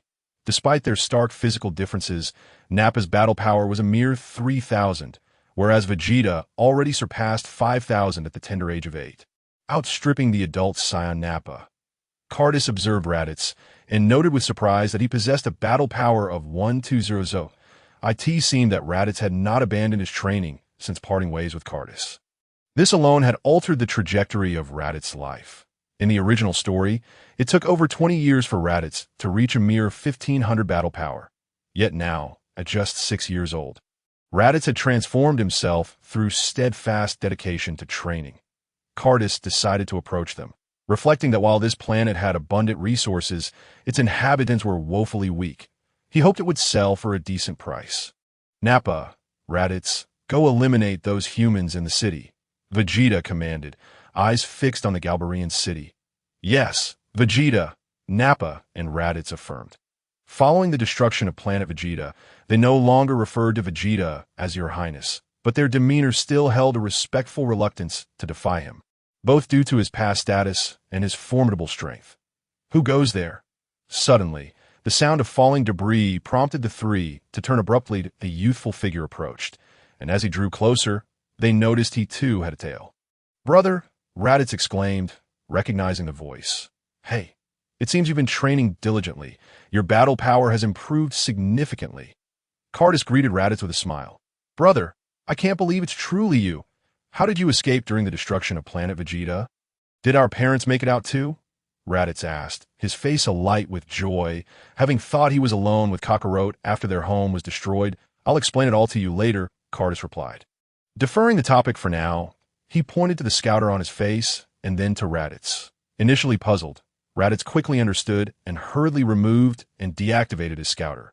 Vegeta, witnessing this exchange, wore a grim expression as he too removed his scouter and signaled Nappa to do the same, though Nappa remained oblivious until now. "This must be the infamous Vegeta. You continue to indulge in such trivialities." Cardus turned to Vegeta, his smile fading as he considered Vegeta's quick wits, truly deserving of his status as the second protagonist of the original tale. "Hey, so you are Raditz's elder brother. Do you know who stands before you? This is Prince Vegeta. In the past, your station would not have warranted an audience with him. How dare you speak so casually?" Before Vegeta could respond, Nappa stepped forward, ready to teach this insolent one a lesson for his disrespect. "Raditz, you should visit Earth sometime. Our mother misses you dearly. Moreover, there are training methods there that would suit you well." Cardus ignored Nappa entirely, addressing Vegeta before turning back to Raditz. Feeling no need for discretion now, "Did I's mother still alive? That's wonderful," Raditz exclaimed joyfully, but his elation was cut short when he noticed Nappa charging at Cardus. "How dare you ignore me?" Nappa shouted, furious, and lunged at Cardus. Hearing Raditz's warning, Cardus did not turn around, maintaining his calm demeanor. Then, with a sudden crash, Nappa was sent hurtling away, crashing into a pile of rubble. Vegeta, watching in disbelief, lowered his hands, unable to comprehend what had just transpired to him. It appeared that Cardus had not moved at all, yet Nappa had been sent flying as if propelled by an unseen force. "Brother, was that you?" Raditz asked, equally astonished, for Cardus had faced Raditz without changing his expression, while Nappa's attack had been formidable. Damn it! Nappa, bloodied and battered, rose from the ruins. It was clear that Cardus had held back. Otherwise, Nappa would surely have perished. Yet Nappa misinterpreted the situation. Believing he had merely let his guard down, he charged at Cardus once more. But this time, Cardus merely glanced back at him, and an overwhelming aura enveloped Nappa.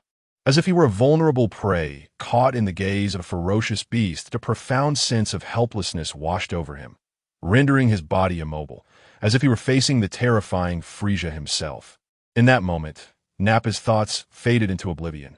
Beside him, Vegeta and Raditz sensed a distinct shift in Cardus and watched in astonishment as Nappa suddenly knelt, palms on the ground, drenched in sweat and gasping for breath, as though he had just survived a harrowing brush with death. "Raditz, let us move to a more private location to converse." At this moment, Cardus turned around with a radiant smile and addressed Raditz. What he had just demonstrated was a targeted pressure derived from his mastery of superpowers. This indicated that Cardus was gradually mastering an array of extraordinary abilities, bringing him ever closer to the day he would ascend to true divinity. "Good job, brother," Raditz replied, gazing at the seemingly unrecognizable figure of his elder brother. In Raditz's perception, Cardus had previously been merely the second most talented warrior from planet Vegeta, possessing formidable potential nearly on par with Vegeta. However, in light of the current circumstances, it seemed unlikely that even Vegeta could achieve such feats. As Cardus and Raditz moved aside, Vegeta approached Nappa with a dark expression, demanding, "What just transpired? Why did you suddenly launch yourself into the air? And what was that terrifying experience you seemed to be undergoing?" Nappa, recalling the moment, recounted, "I only felt a brief pain in my abdomen before I was propelled away. I thought it was merely my negligence. But when Raditz's brother turned to look at me, I was enveloped by an overwhelming sense of impending doom, akin to facing Lord Frisia. Nappa reflected, clearly shaken by the near brush with death. Upon hearing Nappa's account, Vegeta's expression turned grave as he watched Cardus and Ratsis' retreating figures, a surge of resentment bubbling within him. They est the prince of the Scions, the most promising super genius of their race. He, Vegeta, was meant to be the strongest Scion. Although he had yet to confront this new adversary, he harbored a vague sense of unease, convinced that he would not be a match for him. Meanwhile, Ratsis recounted his experiences over the past few years to Cardus. Initially selected for Vegeta's team, due to his impressive combat prowess among his peers, he subsequently relocated to Frisia's headquarters alongside Vegeta and others. After participating in numerous missions, they narrowly escaped destruction when planet Vegeta was obliterated, as Vegeta had chosen not to return. Frisia later informed them that their homeland had been annihilated by a meteor strike. Consequently, they continued to serve Frisia, engaging in various battles alongside Vegeta and Nappa. However, during his spare time, Ratsis trained diligently under Cardus' guidance, leading them to planet Galpo. Upon hearing Ratsis' tale, Cardus felt compelled to reveal certain truths. Stating, "Ratsis, do you know the true reason behind the destruction of planet Vegeta?" Ratsis, perplexed, inquired, "Wasn't it destroyed by a meteor? Our beloved planet Vegeta was obliterated by Frisia himself," Cardus recalled, addressing Ratsis. "Frisia feared the emergence of Super Scions among us Scions and sought to eradicate our race entirely. He spared you only to observe whether Super Scions truly exist, or perhaps out of some twisted amusement. When you're no longer of use to him, he will undoubtedly eliminate you." Cardus explained the entire ordeal to Ratsis. "Frisia would stoop to such treachery," Ratsis exclaimed incredulously, unable to fathom that this monster had annihilated their lineage, only to continue exploiting them. "There are still some Scions on Earth, including my mother and Kakarot. You must find a way to escape Frisia and head to Earth. It is a more conducive environment for your growth." As he spoke, Cardus produced 2 fruits from the Tree of Might. Seeing Ratsis' confusion, Cardus provided a brief explanation, and Ratsis consumed the 2 fruit-like objects. Immediately, Ratsis' muscles swelled momentarily before contracting, and his power surged, swiftly reaching a combat level of 5,000, comparable to the current strength of Vegeta. As a spherical spaceship departed from the distant spaceport, a figure emerged from that direction. It was Ratsis, having just engaged in a profound conversation with Cardus.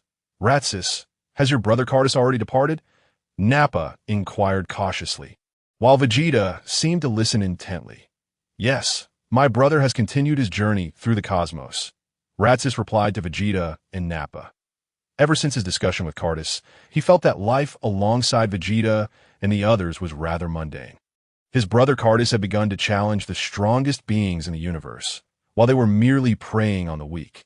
This disparity perhaps reflected the vastly different aspirations held by Cardus and Vegeta. "Vegeta, I wish to leave the team," Ratsis declared, summoning his courage. Despite his newfound strength, he still felt a twinge of intimidation from Vegeta's long-established authority. "Have you lost your mind? Vegeta is our prince, the hope for our race's revival. With your current power, without the backing of a strong ally like Vegeta, you could easily be killed in this vast universe." Nappa interjected before Vegeta could respond. At this moment, Nappa's demeanor had softened significantly. Had this been earlier, he may have directly confronted Ratsis that, "I have made up my mind, I will follow in my brother Cardus' footsteps and become a warrior of his caliber. Moreover, there are still Scions on Earth, including my family," Ratsis firmly asserted, bolstered by Nappa's words. "You may go," Vegeta suddenly declared. "But Vegeta," Nappa began, eager to dissuade him upon hearing Vegeta's acquiescence. "However, you must withstand my strike. If you lack the conviction to do so, then remain with us." Vegeta crossed his arms, gazing down at Ratsis with an air of arrogance. The dignity of a Scion Prince did not permit him to coerce others into following him. But any departure must come at a cost. "Very well, Vegeta. I shall endure your blow," Ratsis replied without hesitation, realizing that this was an opportunity for Vegeta to save face. If he acquiesced, he would continue alongside Vegeta. If he withstood the attack, it would serve as a testament to his strength. Ratsis did not wish to create an irreparable rift with Vegeta, so he readily accepted the challenge. Nappa looked at Ratsis with pity. While he could not fully grasp the nuances of the situation, he knew that Vegeta's strike could be lethal for Ratsis. I will not hold back. To spar with someone of my caliber is an honor for you, Vegeta remarked, surprised that Ratsis had actually accepted the challenge.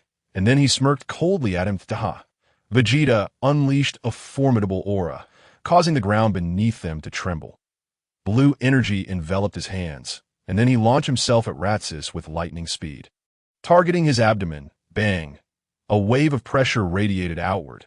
Nappa found it increasingly difficult to watch, knowing that even he might struggle to withstand Vegeta's previous strike, let alone Ratsis, whose combat power was only 200 to what? Vegeta exclaimed in disbelief, as he had anticipated landing a powerful blow on Ratsis' stomach. However, the unfolding scene left him astounded. Ratsis had one hand positioned defensively against his abdomen, gripping Vegeta's fist and gradually withdrawing it from his torso. Nappa, equally astonished, beheld this spectacle. Ratsis had managed to block Vegeta's punch and appeared to possess some residual strength. Nappa had never even dared to dream of such a scenario, yet here it was before his eyes. But then, Vegeta quickly delivered a side kick, prompting Ratsis to raise his other hand in defense. The two engaged in a flurry of rapid exchanges, fists flying. However, it was not long before Ratsis chose to disengage. Calling out, "Vegeta!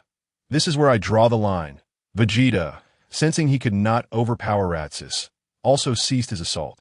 "Ratsis, you may leave, but do not grow too arrogant. I, Vegeta, am the strongest Saiyan in the near future. I will journey to Earth. And when I do, I will defeat each of you." Ratsis did not respond, merely casting a complex glance at Vegeta before striding towards the spaceship, which soon soared through the skies of planet Galpo. "Vegeta, what on earth happened with Ratsis? How could his combat power have increased so dramatically to the point of contending with you?" Nappa glanced in the direction where Raditz had departed, then turned back to look at Vegeta, who was standing atop a rock. Perhaps Caddis had given him some substance to enhance his combat power, a phenomenon not uncommon in the universe, though most such enhancements come at the cost of exhausting one's potential. "Let us depart," Vegeta replied to Nappa while gazing at the sky, then turned to walk away. "Vegeta, where are you headed?" "The city of the Galbans is in this direction," Nappa called out to Vegeta. Looking towards the city nearby, "I am returning. Let us spare planet Galban for today. They ought to be grateful." Vegeta strode towards the spaceship. Nappa scratched his head in confusion, yet seeing Vegeta nearly out of sight, he hurriedly followed. A spaceship descended from the horizon, creating a brilliant arc as it landed on Earth. Raditz emerged from the spacecraft, observing a farmer holding a pitchfork staring at him. Though he lacked a scouter, Raditz could sense that this Earthling's combat power was rather weak. That he pondered, could this place truly make him stronger? Just then, several figures flew in from the sky, their tails coiled around their waists. They were Simon, Dos, and Rue. Having recently concluded their training in the other world, they fortuitously spotted the spaceship landing nearby and felt the powerful aura of a Scion, prompting them to investigate. "Who are you?" Simon inquired of the long-haired Scion child before him. Possessing a combat power of 5,000 at this age was indeed remarkable. "I am Raditz, a fellow Scion. I was on a mission with Prince Vegeta when Planet Vegeta was destroyed. Thus, I narrowly escaped. Recently, I encountered my brother, who informed me that I could come to Earth, where there are means to make me even stronger." Raditz recounted his experiences to Simon and the others. "Is your brother Lord Caddis?" Simon asked, skepticism evident in his voice. "Indeed, Caddis is my brother." At this moment, Raditz was unaware of the immense assistance this revelation would provide him. Nevertheless, he had finally embarked on his own path, freeing himself from the tragic fate outlined in the original narrative. In the eastern region of the North Galaxy lies planet Adrat, a world shrouded in mystery, home to countless coveted arcane techniques. The Adratans are a peace-loving people, warm and hospitable, disdainful of conflict, yet they have developed numerous extraordinary skills. Despite their individual combat prowess being remarkably high, they never initiate aggression against others. The relative tranquility of the entire eastern North Galaxy region near planet Adrat owes much to their influence. After parting ways with Raditz and the others, Caddis resumed his travels, arriving at planet Adrat, which is well known in the original narrative for its many miraculous techniques that would greatly aid him. As Cadis opened the hatch of his spaceship, the humid air greeted him, bringing a refreshing chill to his face. The powerful auras on this planet were indeed plentiful, qualifying it as a high-level world. Cadis remarked as he sensed the various energies present. The strongest aura is to the southeast. In that case, I shall pay a visit. Cadis transformed into a streak of light, soaring towards the southeast. The dwellings of the Adratans are constructed atop towering stone pillars, with spherical buildings perched atop these columns, resembling gigantic lollipops from a distance. The most potent aura of the Adratans emanated from this location. Judging by the aura he sensed, it likely boasted a combat power of approximately 60,000. However, the Adratans must be well-versed in the manipulation of energy. Their true combat capabilities likely far exceed this estimate. Gazing at the peculiar architecture below, Cadis pondered. Cadis descended, landing atop a stone pillar several dozen meters high, where a hemispherical structure lay before him. "Welcome, distant friend. Please, come in," a deep, resonant voice beckoned from within the building. Cadis was surprised by the other's keen perception. Despite his efforts to suppress his energy, the individual had sensed him immediately. As Cadis approached the stone house, he saw a middle-aged man clad in Adratian attire, seated cross-legged on a stone bed. His profound, luminous eyes sparkled with a holy azure hue, and two white strands of hair cascaded to his shoulders. Upon seeing Cadis enter, he spoke with a long, melodic tone. "I did not expect to see a scion after the destruction of Planet Vegeta. Moreover, a scion who has cultivated their divine essence to such an extraordinary level. Indeed, the rumored prowess of the Adratans was impressive, capable of discerning his identity at a glance." Cadis replied calmly, "It is your divine particles that remain in an excited state, uncontained within your being, combined with the unique abilities of my eyes that allow me to perceive your identity so readily. However, it is hard to fathom that you have achieved this level of cultivation at such a young age. I have trained for over 700 years to reach a comparable state." The Adratian elder stated slowly. Upon hearing this, Cadis attentively sensed the divine particles within him, realizing they were indeed in a flowing state. Upon further observation of the Adratian elder, he noted that the man exhibited no unusual signs.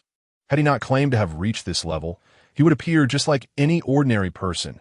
"Might I ask, esteemed elder, could you offer some guidance in my cultivation? I am quite intrigued by the profound techniques of the Adratans." Cadis inquired respectfully, recognizing the elder's considerable age of over 700 years. "You are far more formidable than I had anticipated. I cannot discern your future." The elder of the Adratans utilized his ocular abilities, unable to glimpse Cadis's future, only perceiving an expanse of darkness. Yet he felt as though he were an ant beneath an immense gaze, countless miles above, watching him. "I fear I cannot teach you. However, I can take you to the sacred site of my people. Follow me." The elder of the Adratans rose and began to walk out. After leaping from the towering stone pillar, they walked for about 10 minutes, eventually stopping before a gigantic granite door at the base of a cliff. This door was approximately 5 meters wide, its surface marred with indistinct patterns, as if it had weathered the test of time. Cadis paused to take in the sight. The enormous door was embedded within the sheer cliff face, with lifelike totem symbols carved into the protruding edges of the rock. "Enter. Everything you need lies within. What you may gain depends on your own will," the Adratian elder instructed. Cadis nodded, saying little more. Sensing the distinct aura of this place, he then pushed open the stone door and stepped inside. Before him unfolded a long, winding corridor that descended into darkness. After approximately 5 minutes, the enclosed space suddenly expanded, revealing an exquisitely adorned underground palace before Cadis's eyes, each intricately woven piece of bluish-white stone, roughly the size of a fist, interlocked in a unique pattern, exuding an understated elegance that harmonized beautifully with the abstract, mysterious reliefs on the surrounding stone walls, evoking the ancient imagery of planet Adrat. At that moment, Cadis felt as if he had been transported into the vast cosmos, surrounded by countless twinkling stars, with a colossal planet in the distance, shimmering with strands of radiant light. "How can I exist within the universe?" was Cadis's first bewildered inquiry. He then noticed that his skin appeared to have turned a bluish hue, and his height and physique had also altered. Caddis, why are you still here? The exam for the Kaioshin is about to begin. Hurry! A figure with cream-colored skin, pointed ears, clad in a red Kaioshin outfit, and sporting violet hair, tapped Caddis on the shoulder. Who are you? Caddis turned to face the individual resembling a Kaioshin, and oh way. It's only been a few days. And you don't recognize me? I'm Arugia. We came from the Kai Corps Star together to participate in the exam. Do you not remember? The woman, identifying herself as Arugia, exclaimed in astonishment. Perhaps I've been under too much pressure these past few days. My mind feels a bit hazy. Caddis suddenly came to a realization and concocted a reason to respond to that moment. He understood that he had entered a mental realm left behind by a certain powerful being. Judging by the current scene, it seemed to belong to a deity of the level of a Supreme K. Is that so? You must take good care of yourself. Your current mental state may adversely affect your examination results. Alugia said with concern. Thank you, Alugia. I believe I will be just fine. Caddis replied somewhat sheepishly while gazing into Alugia's sincere eyes. Well then, let us proceed. Ahead lies the realm of the Supreme Kai of the Seventh Universe. It is said that something extraordinary has transpired, prompting the temporary holding of the Supreme Kai examination. Alugia remarked innocently as she took Caddis's hand and flew towards the Supreme Kai's realm.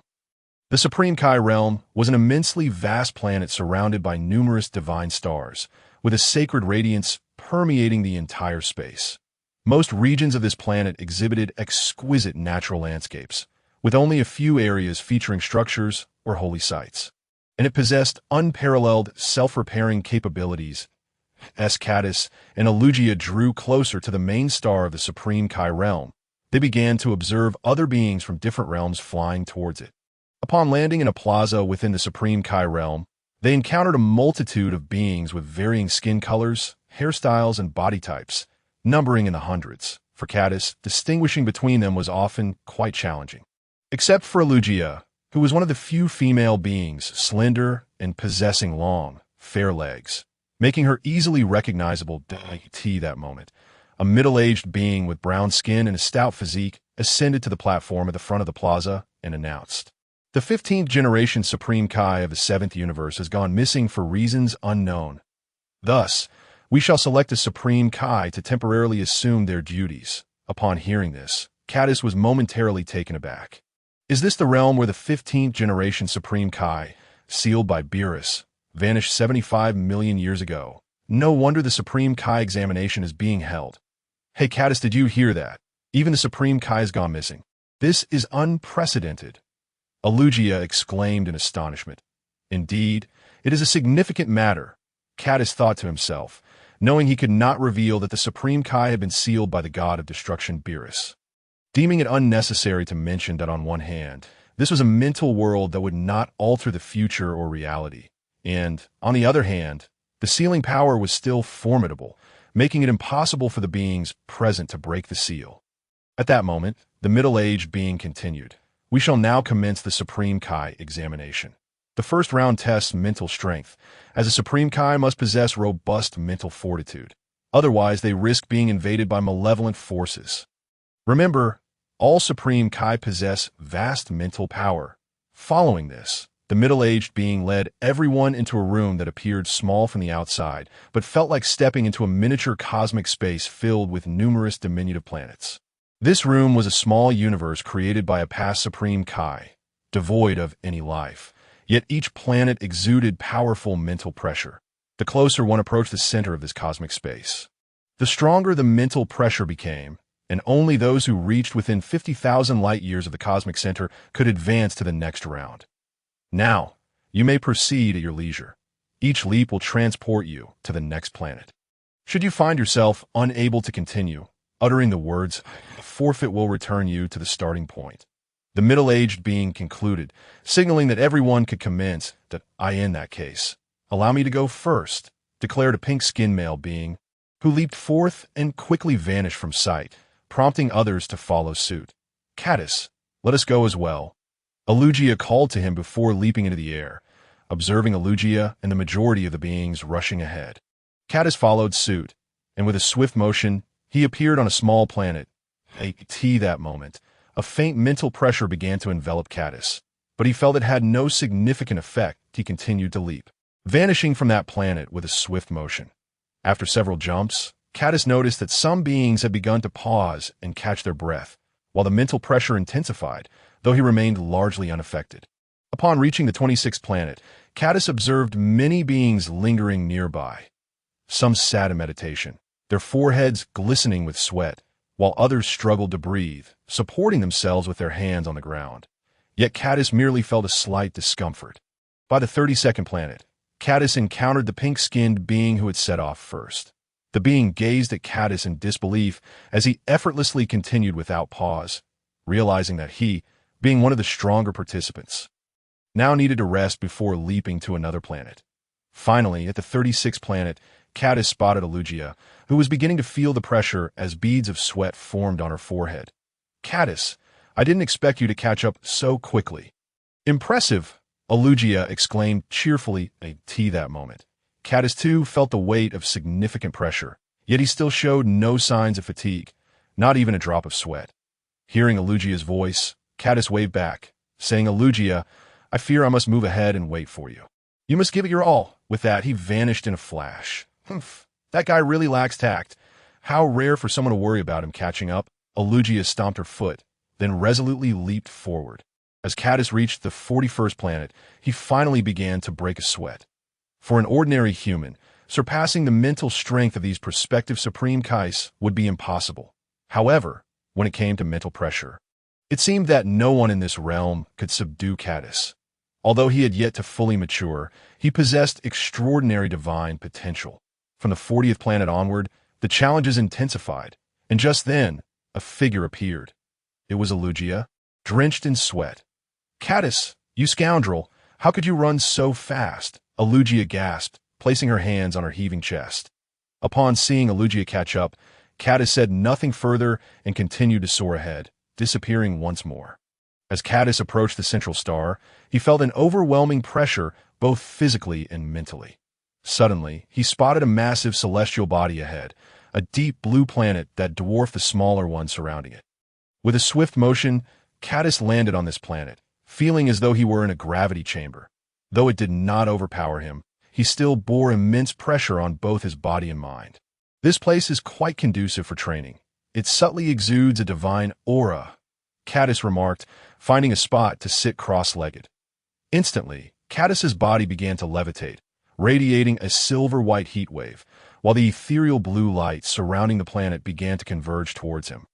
Time seemed to pass without notice, and when Cadis felt his mental energy reaching a certain fullness, he awakened from deep meditation.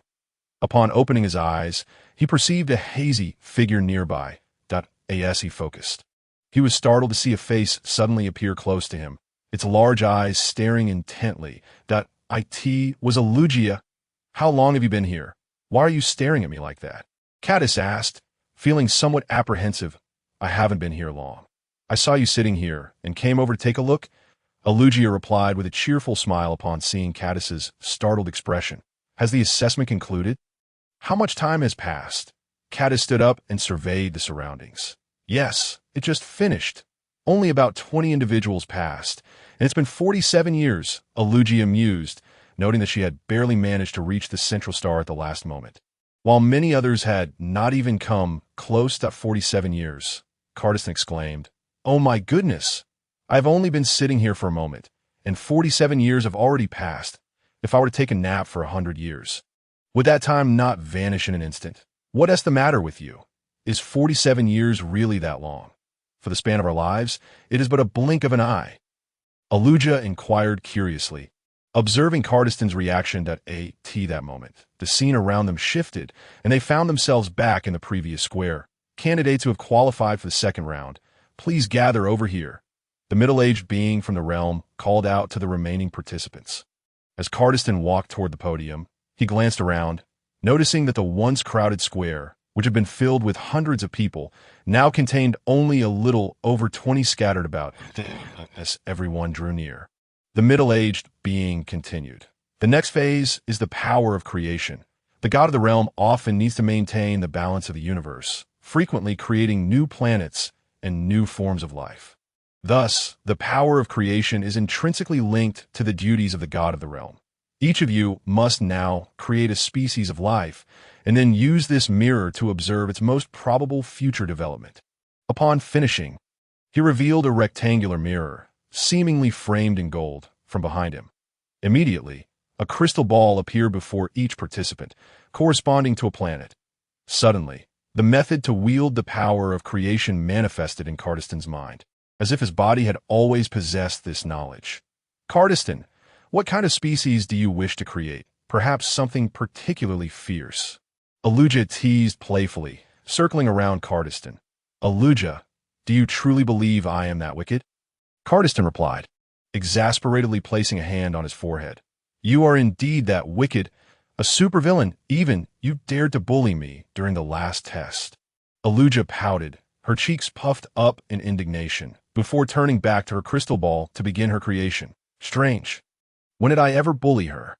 Cardiston muttered to himself in confusion, but upon seeing others beginning their creations, he too prepared to create life. After approximately 3 months, nearly everyone ceased their use of the power of creation, when suddenly a delightful shout resonated through the air.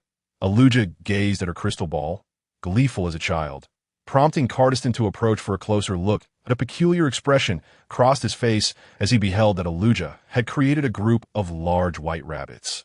No way. Could this truly be the origin of the primordial rabbits of the universe? Cardiston's imagination began to run wild. Cardiston, look! Aren't the lives I created adorable?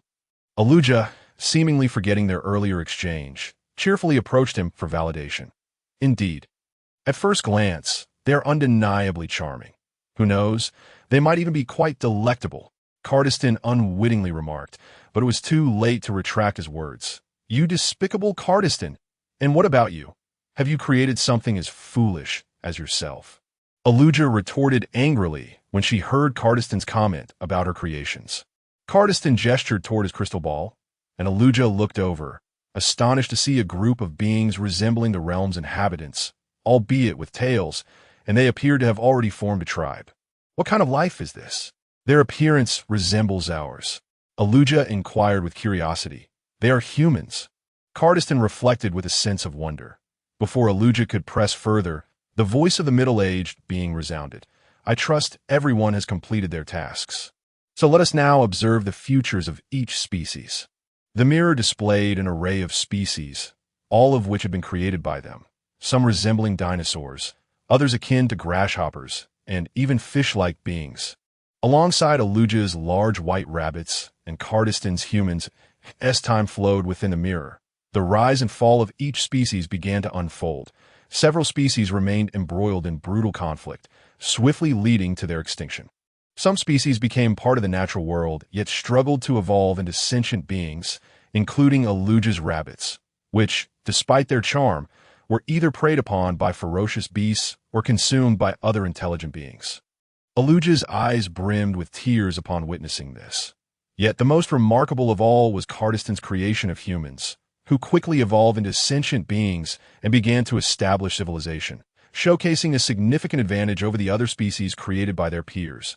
I hereby declare Cardiston as the acting god of the 7th universe. Congratulations, Lord Cardiston. The middle-aged being presented Cardiston with items related to the god of the realm, bowing in congratulations, followed closely by the others, including Aluja. Cardiston, I will come to see you after some time, so make sure to do your best. Aluja bid farewell to Cardiston from the square. Following Cardiston's assumption of the divine duties, Aluja and the others were notified to return to the realm's core. Although Aluja lingered a few extra days due to her connection with Cardiston, however, she ultimately had to return, for that was the rule. Aluja, worry not. Once I have fully grasped the responsibilities of the god of the realm, I shall summon you to be my apprentice god. Cardiston reassured her, unable to resist the urge to comfort her as he observed her reluctant departure. Yes, Cardiston, I will wait for you, Aluja declared before soaring into the sky, retracing her path back to the realm's core. Only when a vacancy arose for a god or a god of the realm would she be able to emerge once more. Cardiston regarded Aluja's retreating figure until it faded from sight before turning his gaze away. In the following days, Cardiston's mind seemed to overflow with unique abilities, allowing him to master numerous extraordinary powers, such as the initial grasp of the power of creation, divine instant transmission, the ability to conceal divine presence, the mysterious eye, and other incredible capabilities. Just as Cardiston was becoming familiar with these abilities, a voice echoed within his heart, emanating from the middle-aged being's telepathic communication. Lord Cardiston, Lord Cardiston, do you hear me? Yes. What is it? Cardiston responded. Lord Cardiston, just now, Aluja. The middle-aged being's voice grew increasingly faint. What has happened to Aluja? Did she not return to the realm's core? Cardiston questioned, bewildered. Just moments ago, Aluja was killed by the Demon Realm King. Yabo, in the fourth star domain of the Northern Galaxy. The middle-aged being trembled as he spoke. How is that possible? How could the Demon Realm King lay a hand on Aluja? Cardiston uttered in disbelief.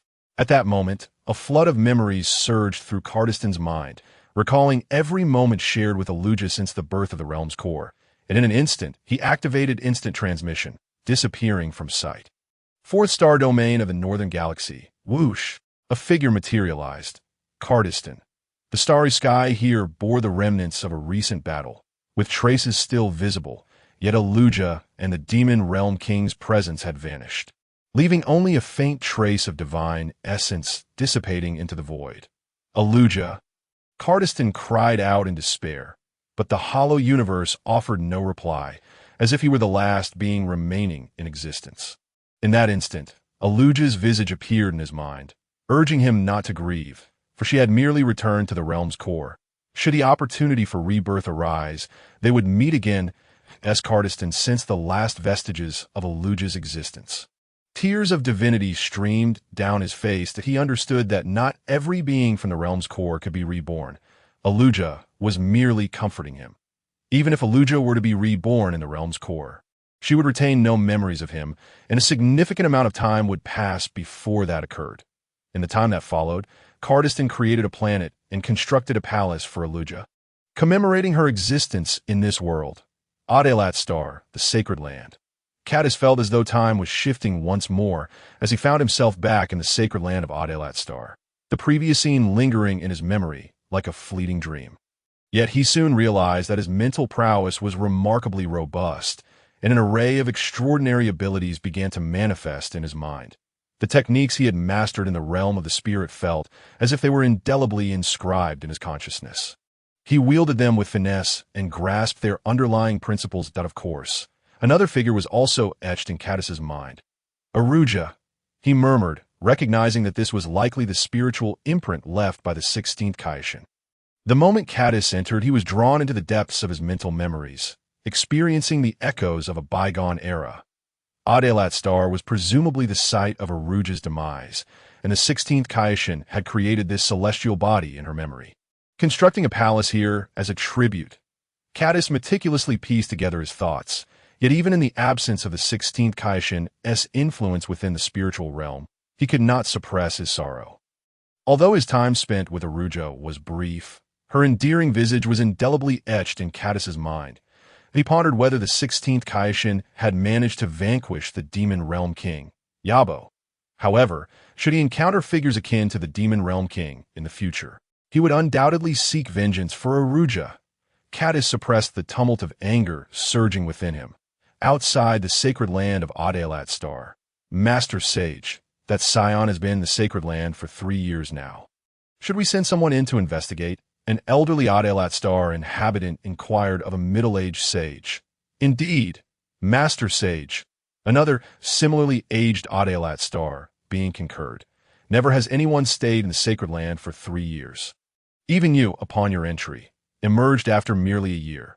This Scion may have encountered unforeseen peril within the sacred land. As the middle-aged sage of Adelat Star pondered, the resounding creak of a door opening echoed, and a youthful figure emerged from the sacred land. It was Caddis, who had returned from 75 million years prior. At that moment, Caddis emanated no formidable aura, nor did he exhibit any divine luminescence. He appeared as an ordinary individual. I can't believe so much time has passed outside, Caddis remarked with a sense of wonder. He had spent nearly 48 years within the spiritual realm, while only 3 years had elapsed in the real world. This experience was of paramount importance to Cadis. He had acquired abilities typically reserved for the Kaioshin, most notably the nascent mastery of the power of creation, a force only accessible to those who had reached the 7th tier of divine ascendance. Have you truly attained the genuine inheritance? The middle-aged sage of Adelat Star rose, his voice tinged with uncertainty. He had also ventured into the sacred land, albeit retreating at the initial stages of the mental realm. Nonetheless, he had grasped some arcane powers, emerging as the greatest sage in the annals of Adelat Star.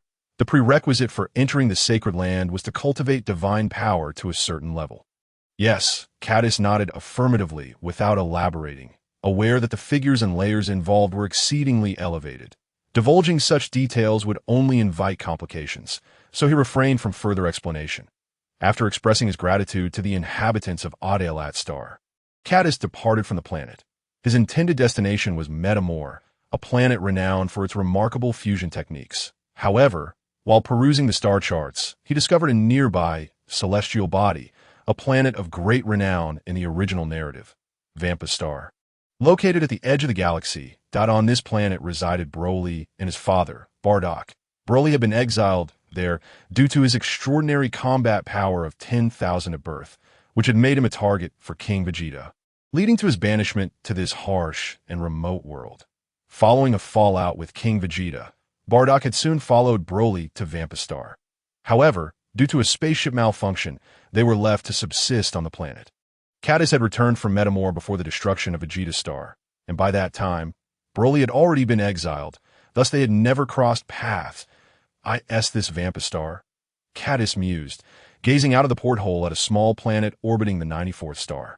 This planet appeared predominantly yellow-green, its surface marred by numerous craters, some of which seemed to harbor green lakes.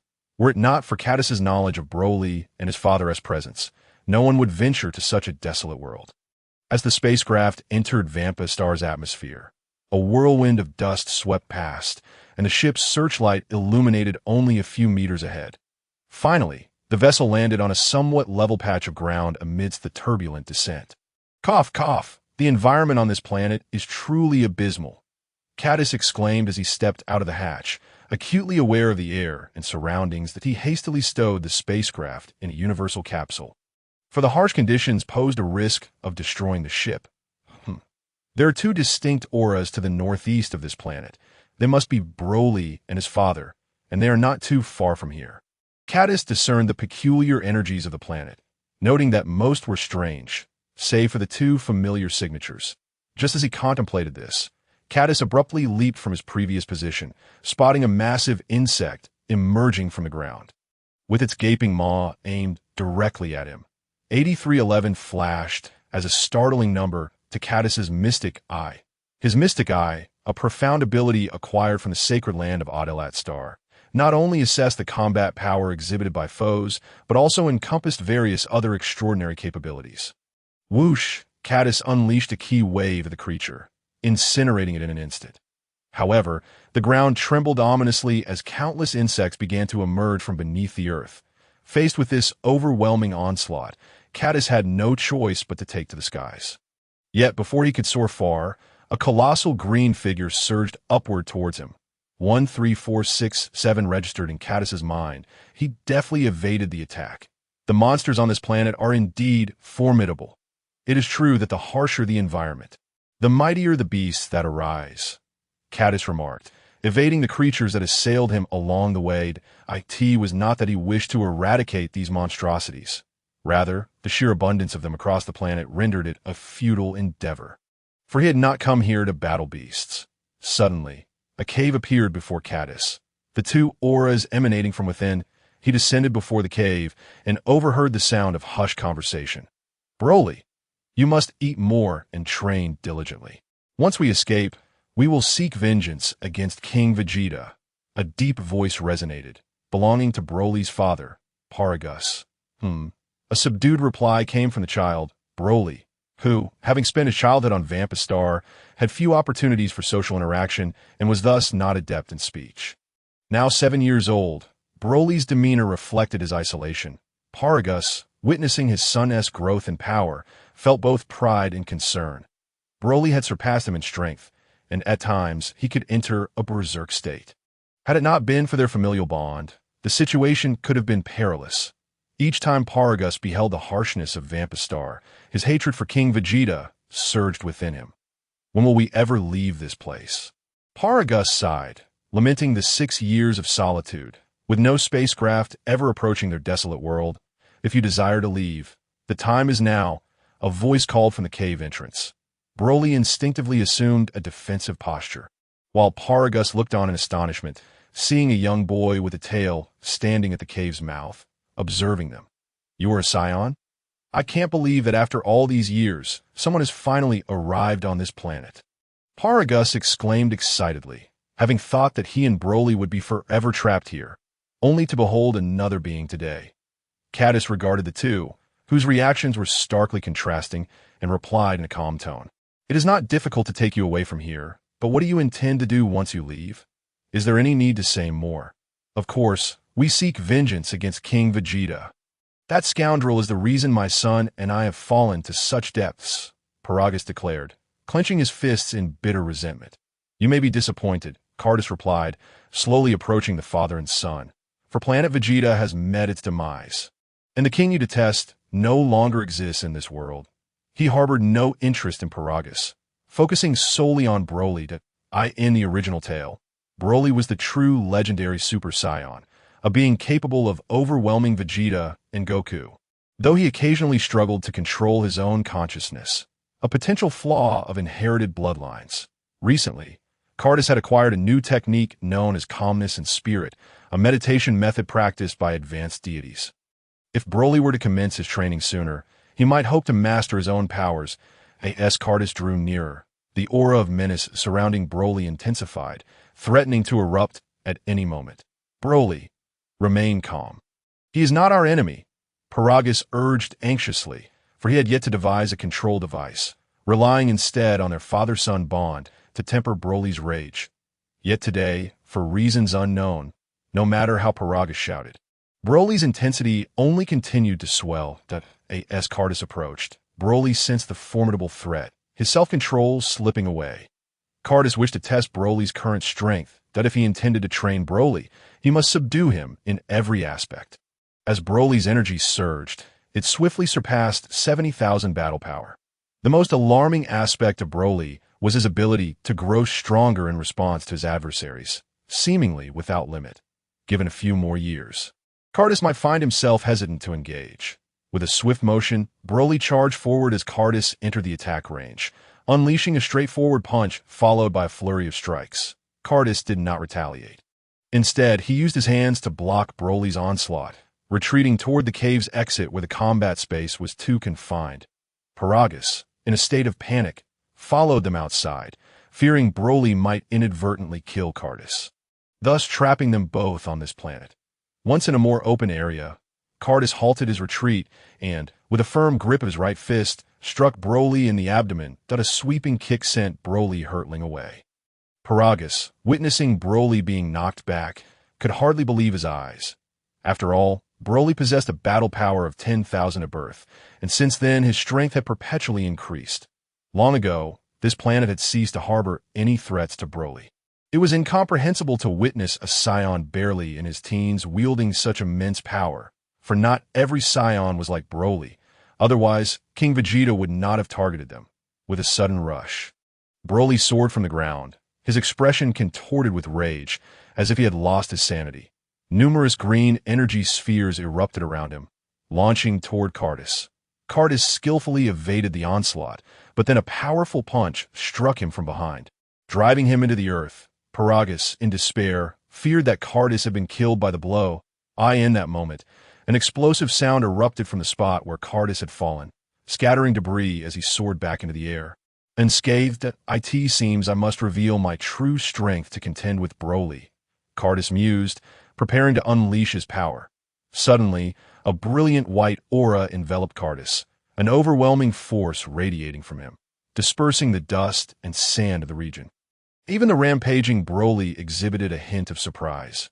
Once Cardus's outburst subsided, the sky returned to its previous state, and he appeared more ordinary, lacking any oppressive aura. Abruptly, Cardis vanished from sight. Broly scanned the surroundings. Unable to locate him, "That I am right here," Cardis exclaimed as he tapped Broly's shoulder from behind. Broly roared, readying himself to attack, only to be met with a decisive punch to the face, followed by a barrage of fierce blows. Broly found himself unable to defend, enduring the assault passively as Cardis, with a swift motion, sent him plummeting toward the ground. Boom! The entire landmass of planet Wampa seemed to shift as Broly's impact triggered a violent explosion, causing tremors and collapsing countless mountains. "Broly!" Paragus cried out in concern, witnessing the chaos unfold. But then, Broly erupted from the debris, his body seemingly inflating in rage, towering over Cardis as his battle power surged uncontrollably. 358. 346, such a staggering figure, shocked Cardis. Merely 7 years of age, Broly was already terrifyingly powerful, and his strength continued to rise.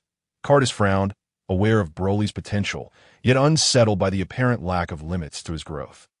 Determined to end the battle swiftly, Cardis resolved to unleash his full power. Otherwise, if the stalemate continued, Broly would only grow stronger, and should he transform, it could spell disaster for Cardis. A silver-white, searing aura began to envelop Cardis, followed by a powerful energy that encircled him, intertwining with an electrifying force of remarkable intensity. In this state, Cardis's battle power, normally at 380,000, surged to a formidable 760,000, doubling his might. Though he could only maintain this form for 5 seconds. He envisioned extending this duration with future training, perhaps even merging it with the strength of a Super Saiyan. With a flash, Cardis became a streak of light, charging toward Broly, who unleashed a series of massive green energy spheres. To Cardis's astonishment, he deflected them effortlessly, continuing his advance. As he reached Broly, the young Saiyan roared and struck out, but Cardis seized his fist and landed a punch to Broly's abdomen, then lifted the diminished Broly into his arms. At this point, Broly had succumbed to unconsciousness, his power far exceeding his physical limits, as he was still far from adulthood. "Broly!" Paragus rushed forward, cradling his son from Cardis's grasp. "Paragus, I trust you understand Broly's predicament. If we allow him to continue on this path, he risks losing his sanity, potentially leading to the destruction of the entire universe. I possess a mysterious meditation technique. If Broly begins his training early, he may one day master his own powers." Cardis spoke plainly to Paragus. "With planet Vegeta's destruction, and now with you, a powerful and youthful Saiyan, please allow me and Broly to follow you." Paragus bowed respectfully, imploring Cardis, whether for the sake of departing from this place or for the benefit of Broly, this is the most prudent choice for Paragus. Amidst the grand and vast universe, a spaceship streaked by, accompanied by a brilliant light, carrying Cardis and his companions. Ever since Cardis took in Broly and his father, they embarked on a journey together, during which Cardis imparted the technique of calming the mind to Broly. Inside the spaceship, Broly curiously inquired, "Big brother Cardis, what is this? Is it edible?" As he held a piece of chocolate. "This? It is a most delectable kind of food." Cardis gently patted Broly's head with a smile. Since their last encounter on planet Wampa, coupled with the culinary delights he had experienced recently, Broly had developed a fondness for Cardis. Particularly after mastering calming the mind, Broly found himself mostly in a state of rationality. "Is that so?" Broly gazed at the dark object before him, struggling to fathom how it could be considered a tasty treat. However, upon hearing Cardis's words, he immediately bit into it without even unwrapping the packaging, only to spit it out with a puff. "Ha! Broly, you need to unwrap it first. See, like this, tear it open and eat what's inside."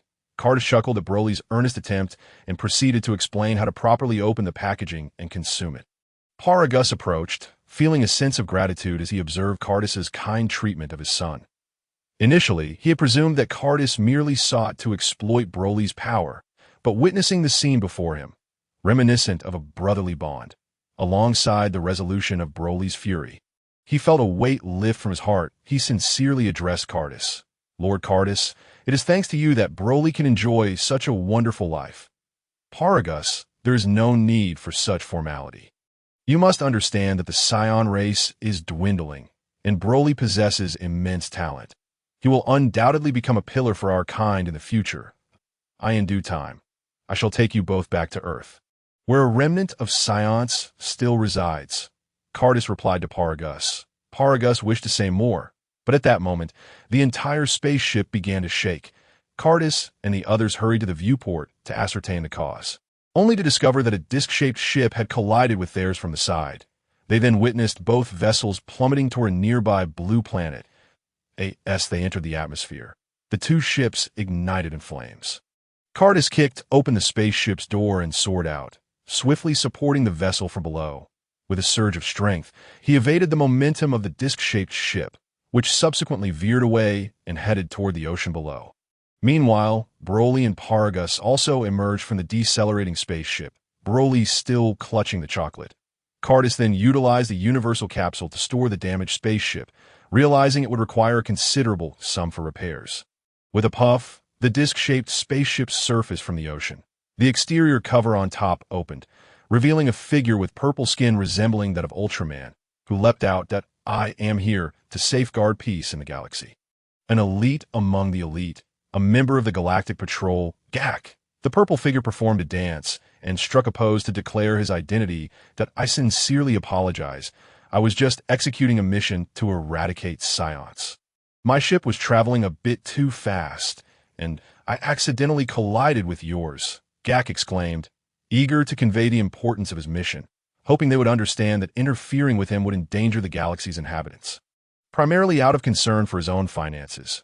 "Well, we truly must thank you, Gak, for your significant contribution to our galaxy," Cardus replied, unable to resist commenting as he floated in the air, observing Gak's self-indulgent performance. Eradicating the vile Science. Just as Gak was about to deliver a passionate speech, he noticed the tails behind the three individuals, rendering his words stuck in his throat, that "I apologize. I'm merely a bystander.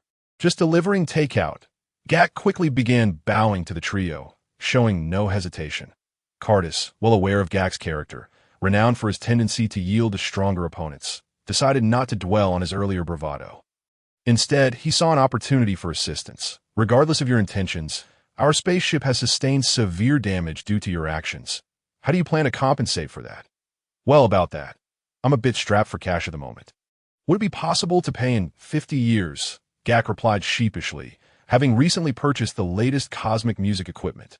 "Lord Cardus, this individual is exceedingly rude. Perhaps I should deal with him," Paragus interjected, bowing to Cardus, ready to teach Gak a lesson for his insolence and threats against the Science. Upon hearing Paragus's words, Gak grew anxious. Glancing nervously at Cardus, he realized that the true leader among them was the young man. However, Cardus's next statement eased his apprehension. "Paragus, I still have use for this fellow. Let him live for now." "Understood, Lord Cardus," Paragus responded, albeit somewhat perplexed. "Gak, since you cannot afford to compensate, take us to the galactic headquarters." "I wish to meet the Galactic King. Oh, not worry. This is not about seeking compensation for our spaceship." Cardus turned to Gak, clarifying to prevent any misunderstanding. "Meet the Galactic King? You wouldn't be intending to harm him, would you? You truly are not seeking compensation?" Gak, initially fearing for the Galactic King's safety, quickly grasped Cardus's intent. "Indeed, we shall not mention the matter of the spaceship compensation," Cardus confirmed with a resigned tone. "Then it's settled. Your spaceship cannot fly, so you may use mine," Gak exclaimed, relieved as he addressed Cardus and his group. Upon entering Gak's disc-shaped spaceship, Cardus noted its sturdy construction, while their own vessel was barely capable of flight. Gak's ship only bore minor external damage. The Galactic Patrol headquarters was located at the heart of the galaxy, a magnificent spherical structure surrounded by a ring of space corridors, connected by 4 robust pipes, each 100 meters in diameter. The spherical core appeared to sag slightly, resembling a colossal spinning top in the cosmic expanse. Due to its direct jurisdiction by the Grand Kai, no other forces dared to encroach upon this territory. Not even the Ice Clan, who intentionally avoided this sector of the galaxy. Should an insurmountable invader appear, the Grand Kai had the authority to summon formidable beings from the heavenly realm to descend to the mortal plane. At that moment, A streak of light traversed the cosmic sky as a disc-shaped spaceship approached, swiftly arriving at the spaceport of the Galactic Patrol headquarters. "It seems Gak has returned," remarked several aliens of varying appearances. Observing the incoming vessel, "Wait, there are 3 high-energy signatures accompanying Gak, all exceeding 10,000. One of them is even close to 30,000. One alien exclaimed in confusion.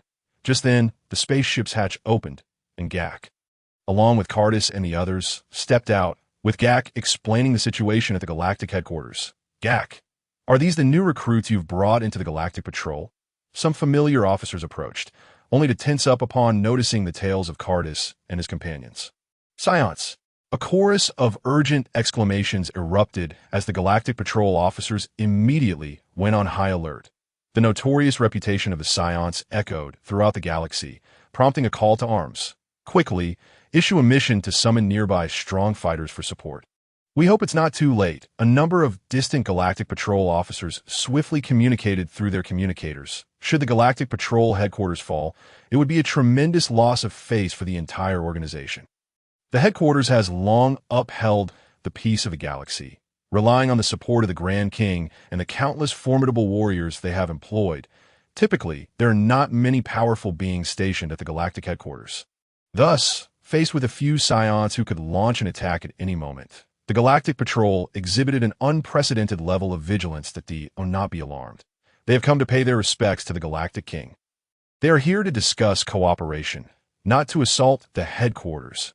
Jacker, seeing his companions targeted by numerous energy cannons, explained with an anxious expression he had considered whether bringing the Scions might incite chaos.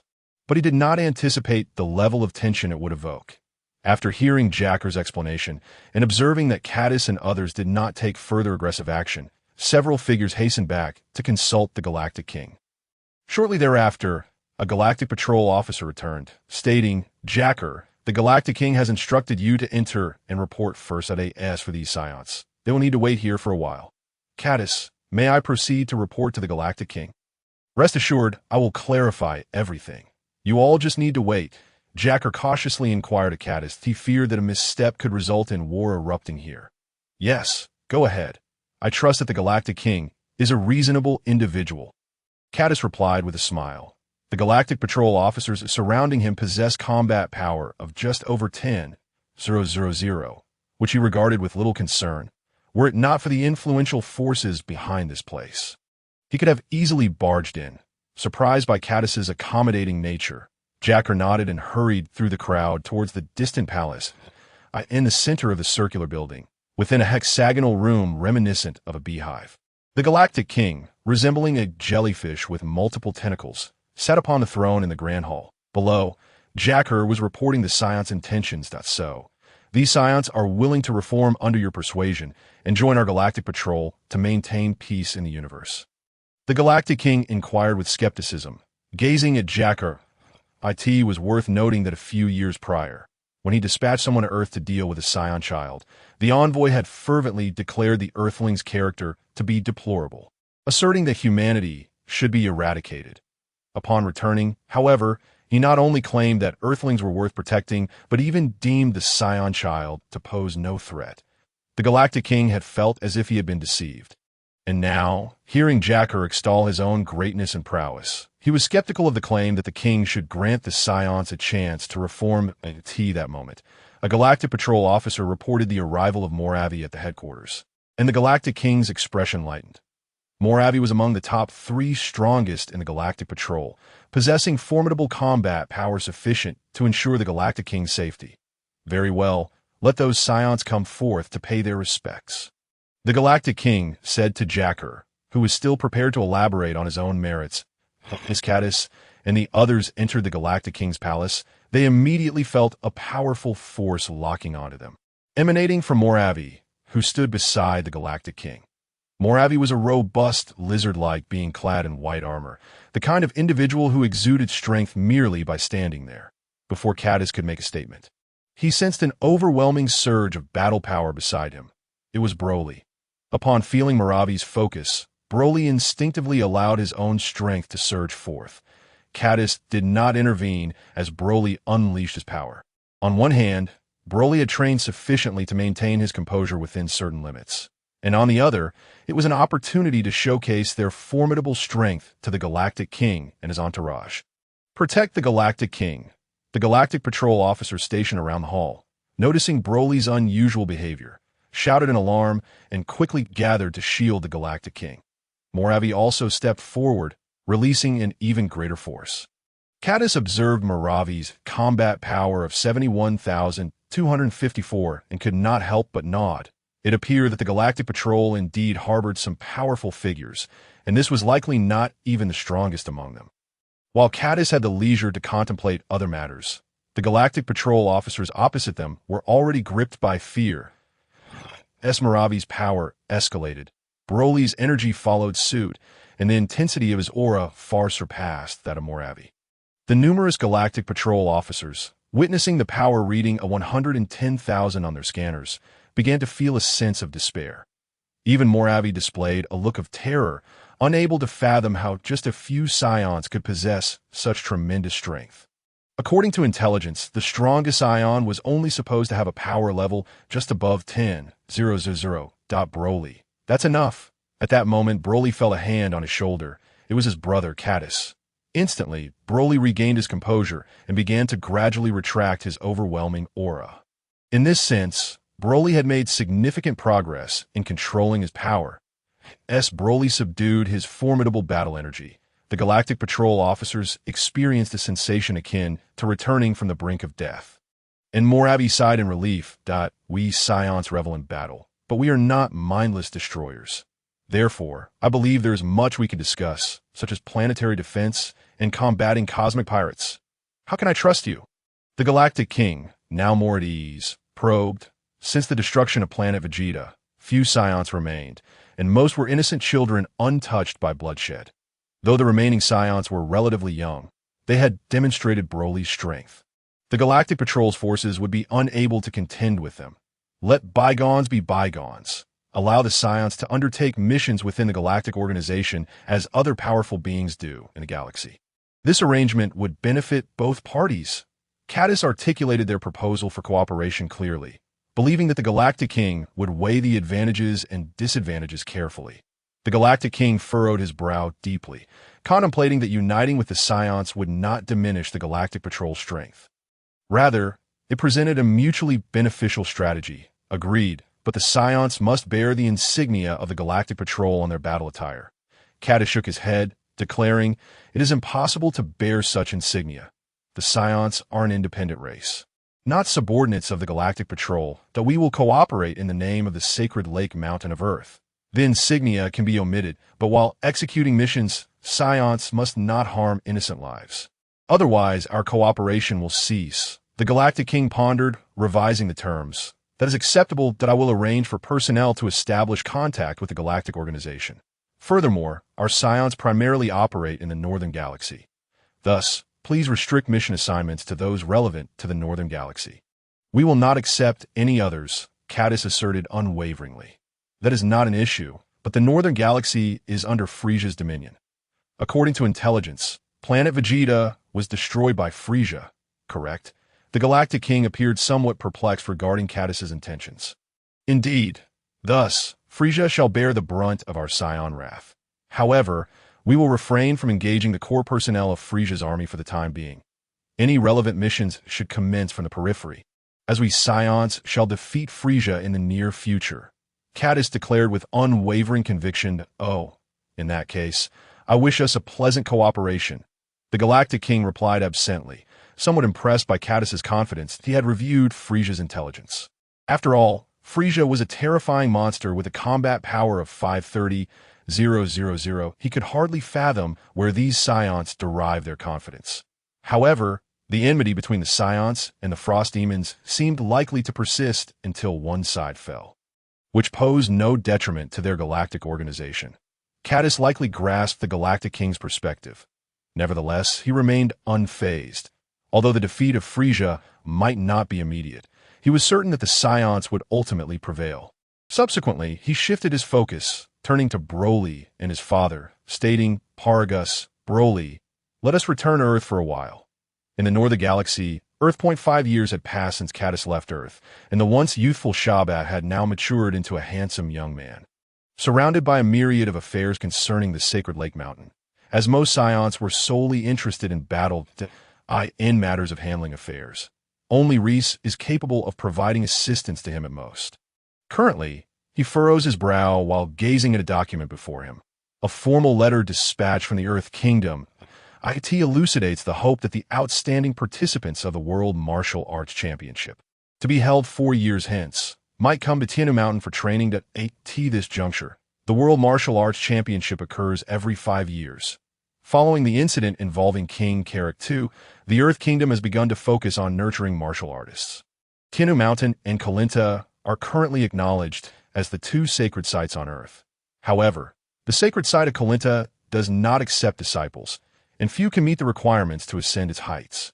In contrast, the prerequisites for Tianhu Mountain are considerably less stringent. Tianhu Mountain boasts not only 23 formidable bronze warriors, but also 28 core elite fighters, and over the years, it has welcomed a number of external disciples annually, thereby establishing a robust sacred site with a membership exceeding 100 hence. The Earth Kingdom is eager for the exceptional martial artists from the World Championship to come and learn at Tianhu Mountain. Nevertheless, Shabbat perceives the quality of the previous editions of the championship to be rather poor. With many competitors merely hailing from the boxing realm, their combat prowess likely limited to single digits. However, after careful consideration, Shabbat deems it necessary to support the martial arts community on Earth for the sake of long-term prospects, thus approving the letter at this moment. 3 figures materialize beside Shabbat, namely Cadis and others. Shabbat, you've been doing well, Cadis remarks, observing the now somewhat matured Shabbat. Lord Cadis, Shabbat exclaims in surprise upon recognizing the figure in the center. It has been quite some time since he last heard from Lord Cadis, particularly since Radit's arrival on Earth. By the way, Shabbat, these 2 are Scions who have been wandering in exile and will be joining us shortly. Cadis introduces Broly and his son to Shabbat. Upon Cadis's introduction, Shabbat shifts his gaze to the 2 newcomers. The middle-aged Scion appears unremarkable, possessing a combat power of merely around 10,000, with little potential to speak of. However, in the child who is even younger than Cadis, Shabbat perceives an astonishing aura, even sensing a faint sense of threat.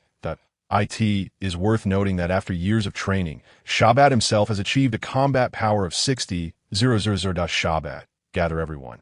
I have an important announcement to make. Cadis instructs. Yes, Lord Cadis. I am sure everyone has missed you. Shabbat responds promptly, turning to summon the others. Allow me to familiarize you with our new home, Cadis says to Broly and his son, leading them on a tour of Tianhu Mountain. Before long, Shabbat returns to report that all personnel have been gathered, and the group proceeds to the training area as Plaza, as the multitude of Scions present in the plaza witnesses Cadis's arrival. They erupt in joyous exclamations. Young, powerful, and shrouded in mystery, Cadis has consistently come to their aid in times of peril, earning their admiration as Cadis ascends the platform. He surveys the fervor among the Scions in the front rows and the curiosity reflected in the eyes of the Earthling children in the back, evoking a sense of nostalgia akin to giving a speech during his school days. With a firm gesture, Cadis silences the crowd, drawing the attention of countless eyes, some filled with anticipation, others with curiosity, and yet others with reverence, all awaiting his words. Warriors of Tianhu Mountain, I am Cadis, the sovereign of this sacred site. We have forged a partnership with the Galactic Organization and will be dispatching warriors to engage in cosmic battles. I hope that through this endeavor, our warriors will receive ample training. The Scions below are the first to cheer, having been confined to Earth for far too long. This prospect brings them immense relief. After all, there are no enemies on Earth, and they can only practice among themselves, which is quite monotonous. The Earthling children in the back also join in the cheer, though they are uncertain of the specifics. It seems they have reached an alliance with some grand cosmic force, suggesting they may soon venture into the universe. Once the cacophony of cheers begins to subside, Cadis continues, Furthermore, I have decided to reward those who contribute to our sacred site. Shabbat, step forward, Cadis calls out. All eyes turn to him, Speculating on the nature of the reward, perhaps some formidable technique would be imparted as Shabbat kneels before Caddis. The latter, wishing to avoid unnecessary ceremony, finds himself unable to bypass it due to Shabbat's stature. Caddis extends a hand, resting it upon Shabbat's head, a surge of energy enveloping Shabbat, and then swiftly ascending as Caddis retracts his arm. Shabbat immediately feels as though he might soar into the sky. Upon rising, an overwhelming force courses through him, erupting outward, causing the readings on the detectors of the many warriors below to surge rapidly. 71, 800 combat power, 88, 900 combat power, 104, 500 combat power. The readings continue to climb until they plateau at 150, 000, leaving the onlookers in disbelief, unable to fathom how merely a touch from Lord Caddis could result in such a dramatic increase in Shabbat's combat power. Even Shabbat himself is astonished, gazing at his hands, feeling as if he possesses an inexhaustible well of strength. This formidable power, should he encounter King Keritu again, would enable him to vanquish him without requiring Lord Caddis's intervention. Subsequently, Shabbat bows in gratitude to Caddis. Caddis gestures for him to rise and calls out, "Reese, Raybet, Tokay." Marin, the others, filled with excitement, rush forward and bow, exclaiming, "Lord Caddis." Observing them, Caddis notes their maturity compared to before. Reese and Marin have blossomed into beautiful young women, while Tokay has grown as robust as an ox, and Raybet has transformed into a tall and slender figure. You have all been among my earliest followers and have contributed significantly to our sacred site. Thus, I shall bestow upon you rewards akin to those given to Shabbat. Yes, they exclaimed joyously.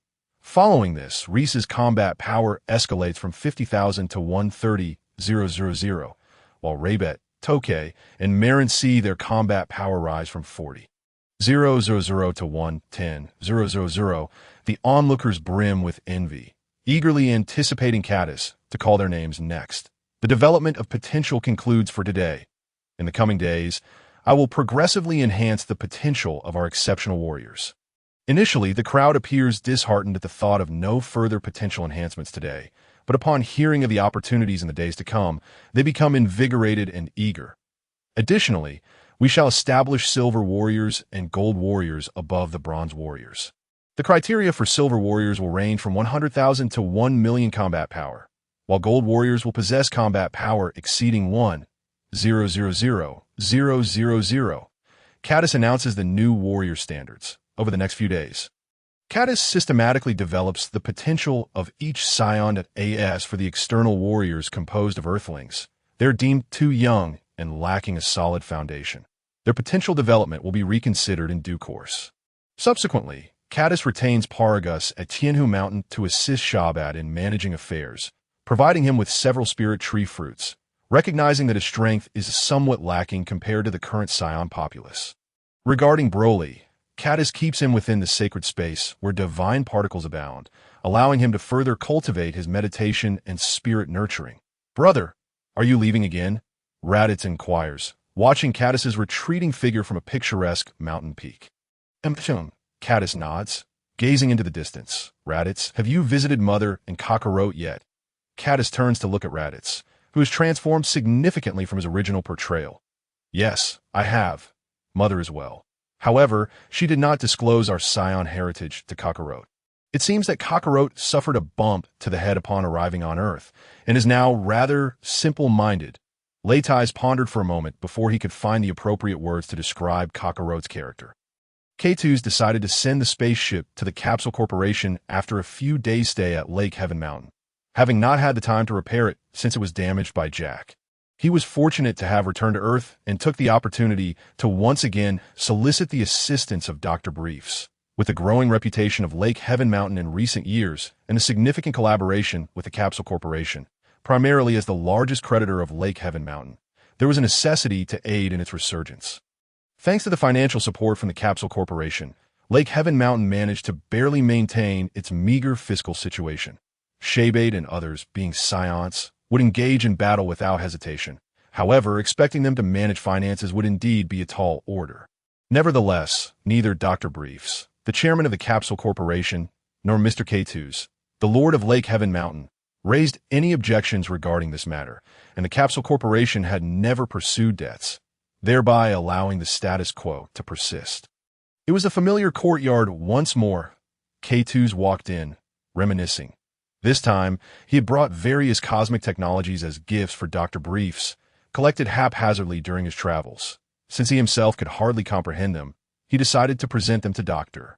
Briefs as tokens of goodwill. "Hey, who are you?" A little girl with bluish-green hair inquired.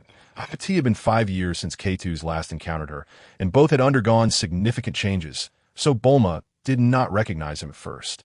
However, K2 certainly recognized Bulma. As he turned his head, she clasped her cheeks and exclaimed, "So handsome!" In her childhood, Bulma had exhibited a touch of infatuation. K2's, having grown taller with age, coupled with his crab-like hairstyle, had indeed developed a hint of charm. Yet his next words immediately irked Bulma. "Isn't that Bulma? Call me uncle, you wicked brat," Bulma retorted angrily, recalling how K2's had teased her during his previous visit. However, after a while, she decided to forgive him. After all, who could resist his newfound charm? K2's noticed Bulma, who had initially been fuming, suddenly calmed down. He found it quite strange but did not dwell on it and proceeded to seek out Dr. Briefs. After conversing with Dr. Briefs, K2's made his way to the entrance of the demon realm. The cosmic journey of recent years had significantly enhanced K2's cultivation of divine realms, and he sensed that a breakthrough was imminent. As for his combat power, it needed to be honed through battle, and the demon race was something K2's harbored a deep-seated disdain for.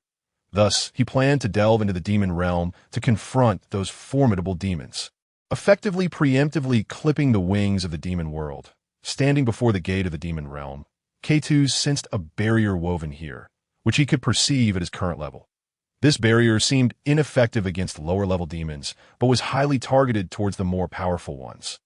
Upon entering the demon realm, K2 did not linger in the Azura kingdom, as he found it meaningless and flew deeper into the realm. After leaping over several regions inhabited by low-level demons, K2 sensed another barrier ahead, distinct from that of the demon realm gate. The barrier at the gate exuded a sacred power, while the one before him seemed akin to the abyss of the demon realm, imbued with a dark force. K2 extended a finger to test it, and found it neither obstructive nor aggressive. He promptly passed through this layer of barrier, noticing that the only difference was the difficulty in harnessing his divine power. It seemed he could not employ his divine movement fist, a newly coined name for his technique, which was a state of fusion between divine power and energy, augmenting his combat capability. However, it remained in its nascent stage. Fraught with considerable drawbacks, he discovered he could retreat, and upon doing so, the usage of his divine power became far less cumbersome. K2 surmised that entering here was likely to be the true demon realm, the domain of the Demon King, that if this deduction held true, then powerful demons entering places like the Heavenly Realm or the Supreme Kai Realm would also face suppression. Contemplating this, K2 suddenly felt he had underestimated the Dragon Ball universe. Based on the areas he had explored, it vastly exceeded his understanding that in the current 7th universe, K2 had merely explored a fraction of it.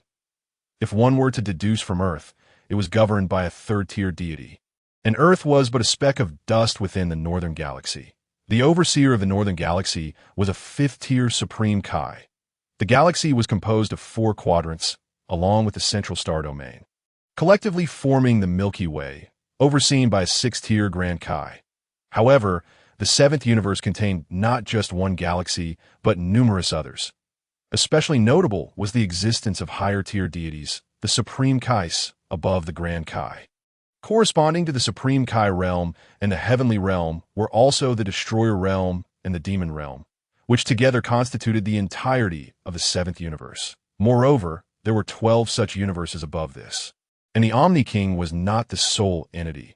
The true expanse of the Dragon Ball world remained an enigma. Shaking his head, K2 realized that many matters were still far beyond his reach.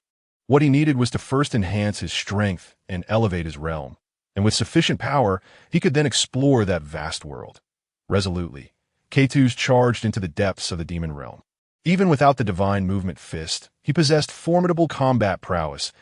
As K2 ventured deeper into the demon realm, he observed that most areas were desolate, shrouded in a black miasma that on the ground. A few dog-like low-level demons were gnawing a humanoid corpse. And upon noticing K2's approach, they roared defiantly, unperturbed, devoid of consciousness, akin to wild beasts. K2 mused, observing the low-level demons below. It appeared the demon realm, like the human world, was divided into demon races and demon beasts. While the demon races appeared grotesque, they possessed consciousness and independent thought. In contrast, the demon beasts were cold-hearted and merciless in their slaughter. As K2 advanced, he encountered an increasing number of demon beasts, most of which were low-level, suggesting this area was likely a wilderness. Soon, a sudden burst of light appeared ahead, revealing an ancient city bustling with what seemed to be numerous demon races. It appeared that the development in this demon realm was rather primitive. Resembling an ancient society, K2 reigned in all his divine power, choosing to suppress it entirely. Utilizing divine power here would likely attract fearsome demons. He descended before the city gate, where two demon guards resembling little hellish imps stood. As K2 approached, they made no attempt to drive him away or act aggressively. Just as K2 was about to pass through the gate, one of the blue-skinned little imps blocked his way. Inquiring halt, "What race are you? You look somewhat human." K2 rolled his eyes and flicked his tail, sternly chastising. "Did you not see this? Where are your eyes looking?" The two gatekeeper imps, upon seeing K2's tail and sensing the fierceness in his tone, recognized he was not to be trifled with and promptly granted him passage. Those tasked with guarding the gates were typically weaker demons, and given that there hadn't been conflict in some border cities, the vigilance was lax. K2 was surprised at how easily he managed to blend in. It seemed the law of the demon realm was indeed survival of the fittest, where strength commanded respect. Upon entering the city, he found various demon races bustling about the streets, alongside bizarre beings hawking their wares. If one disregarded their appearances, K2 could easily mistake this for a return to an ancient society. At that moment, a group of rat-headed demons approached K2, their demeanor aggressive, prompting K2 to prepare for a confrontation. "Sir, is this your first time in Kunmo City? I am the foremost guide of Kunmo City." One exclaimed, "Sir, don't listen to him. He is only second-rate. I'm the true first guide of Kunmo City." "Sir." The ensuing argument among the rat-headed demons escalated into a scuffle. Shortly thereafter, the first speaker approached K2, saying, "Sir, see, I told you I'm the first guide of Kunmo City. They refuse to believe me." K2 glanced at the rat demons sprawled on the ground and replied, "It appears you truly are the first guide of Kunmo City. Sir, I have never seen a demon like you before. You must be of the monkey demon race. I sense no aura from you. You must be a great demon lord." The rat demon guide flattered K2. Indeed, Cardis found himself at a loss for words. He certainly could not claim not to be a demon. Ironically, this bestowed upon him an identity, allowing him to refer to himself as a member of the monkey demon clan. "So, esteemed sir, where would you like to go? Would it be to the Fox Demon Pavilion on Shillon Street, where the Fox Demon Maidens are truly enchanting, or perhaps you prefer the Bull Demon Tavern on E Street?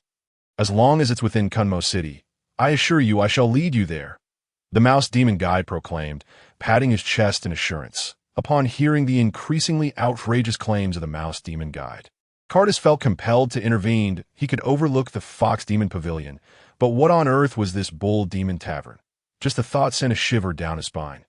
"Please enlighten me about Kunmo City," Cardis said gravely, recognizing the necessity for a somber demeanor in the demon realm in this world.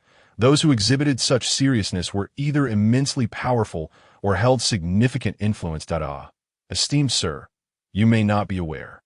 But here," the Mouse Demon Guide began, rubbing his hands together. Cardis instantly understood. He had seen something similar in a television drama before. This was a request for payment.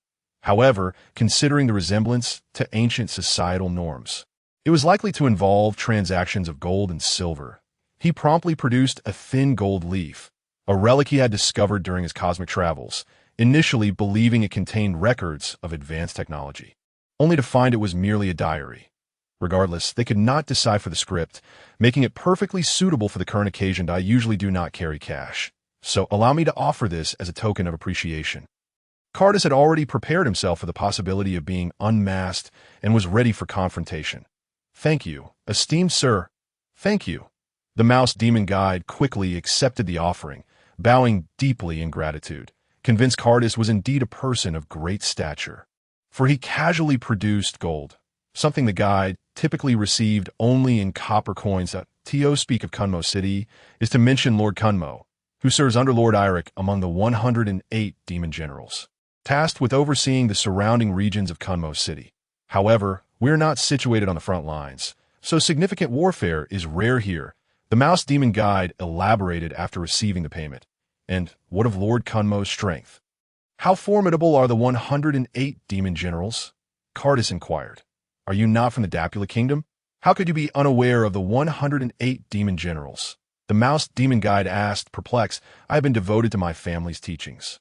Thus remaining largely ignorant of external affairs, Cardis replied with an air of profundity, signaling that such matters were not within his purview. "I see. Allow me to enlighten you.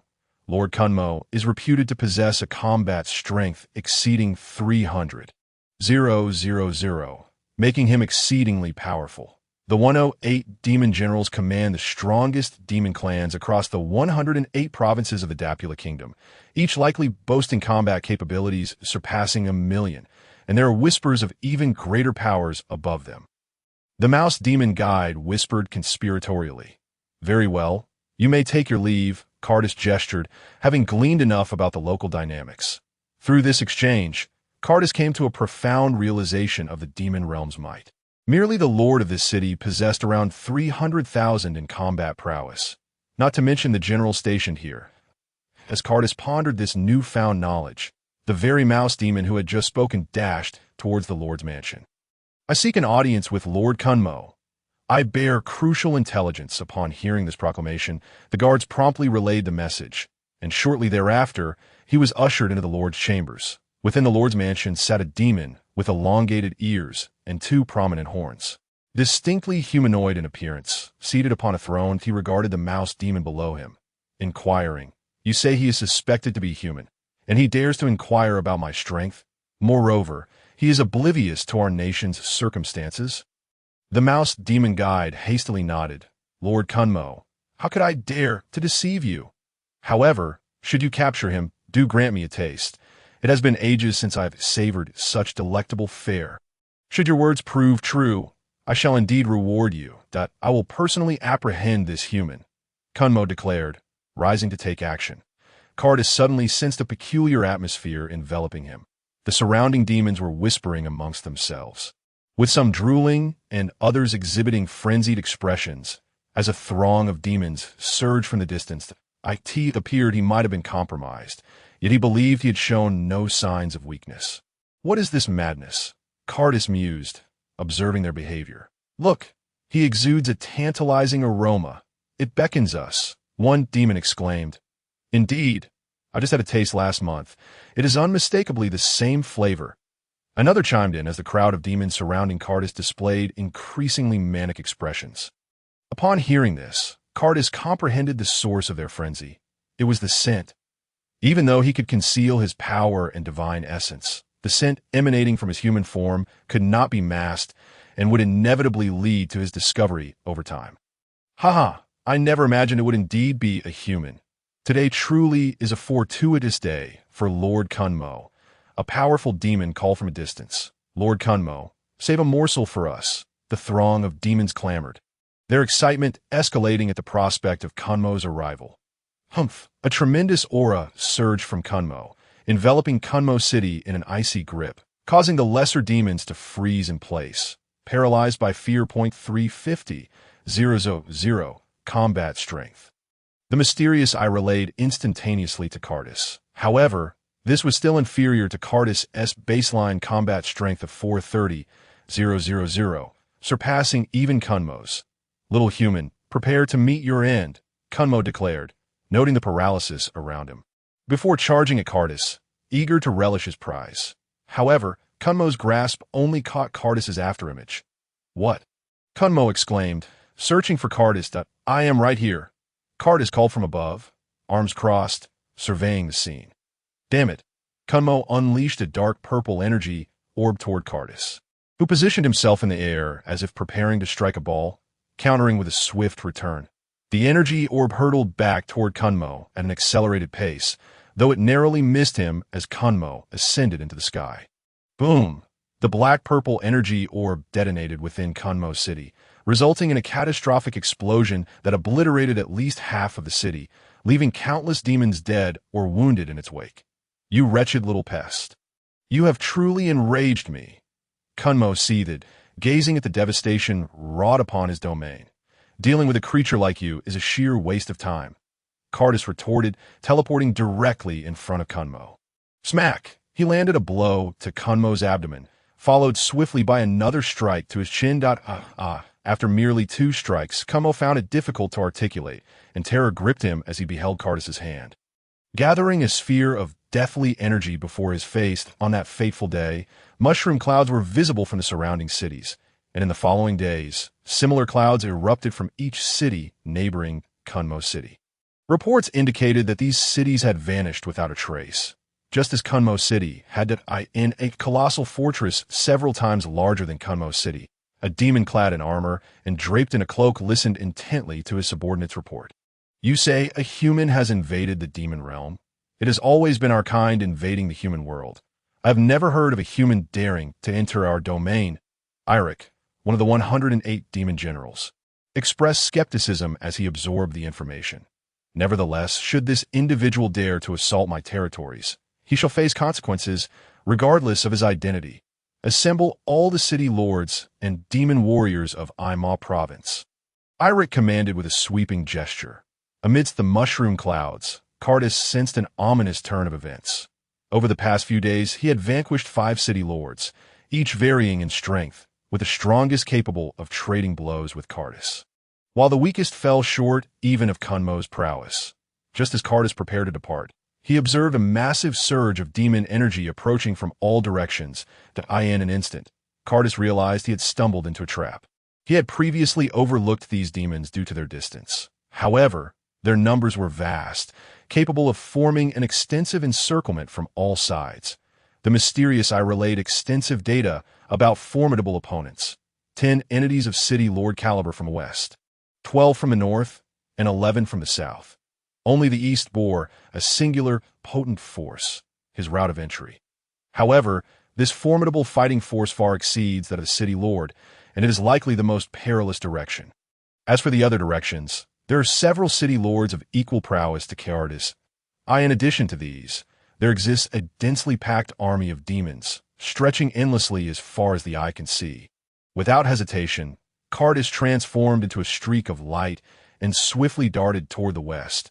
Not because the western forces were weak, but rather because it was the farthest from the strongest power in the east. Upon witnessing Cardis charging westward, the demon city lords commanded an immediate attack. In an instant, countless energy projectiles were launched towards him, an unceasing barrage. Faced with this onslaught, Cardis had no choice but to raise a protective shield.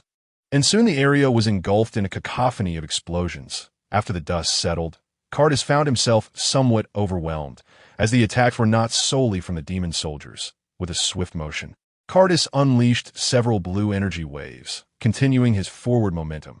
Ahead, the demon army formed a protective barrier, and Cardis's attacks collided with it, resulting in violent explosions. Yet it did not shatter.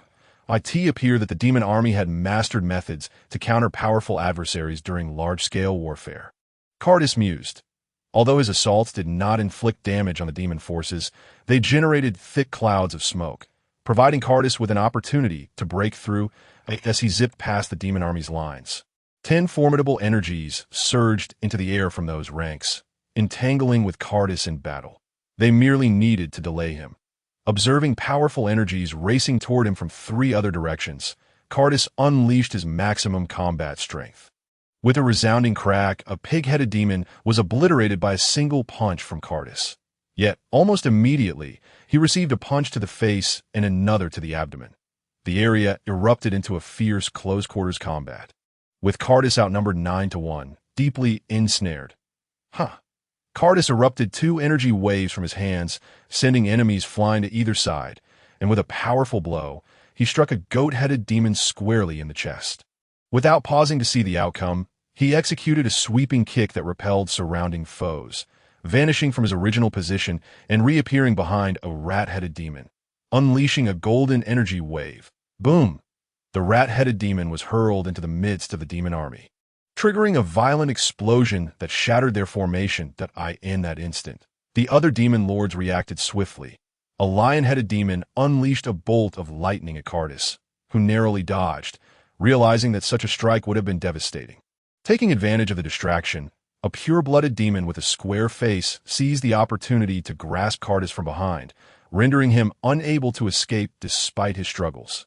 "Ah, we finally caught you." The remaining demons closed in, their laughter echoing in triumph. "Told you not to run," chortled one of the horse-headed demons. As they struck at Cardis, Cardis's eyes bulged as he summoned every ounce of his strength, unleashing a surge of energy that radiated outward from the square-faced demon and himself. Almost immediately, Cardis's body erupted in a brilliant glow, prompting the horse-headed demons to retreat hastily, leaving the square-faced demon bewildered. Boom! A tremendous shockwave erupted behind the horse-headed demon. He actually self-destructed. "I can't believe humans have such ferocity," the lion-headed demon remarked. "What a pity for Bit. He went to hell alongside that fool," sneered the horse-headed demon. For there was no mercy in the demon realm. As the dust settled, Bit's body fell, while Cardis consumed a beam-like substance.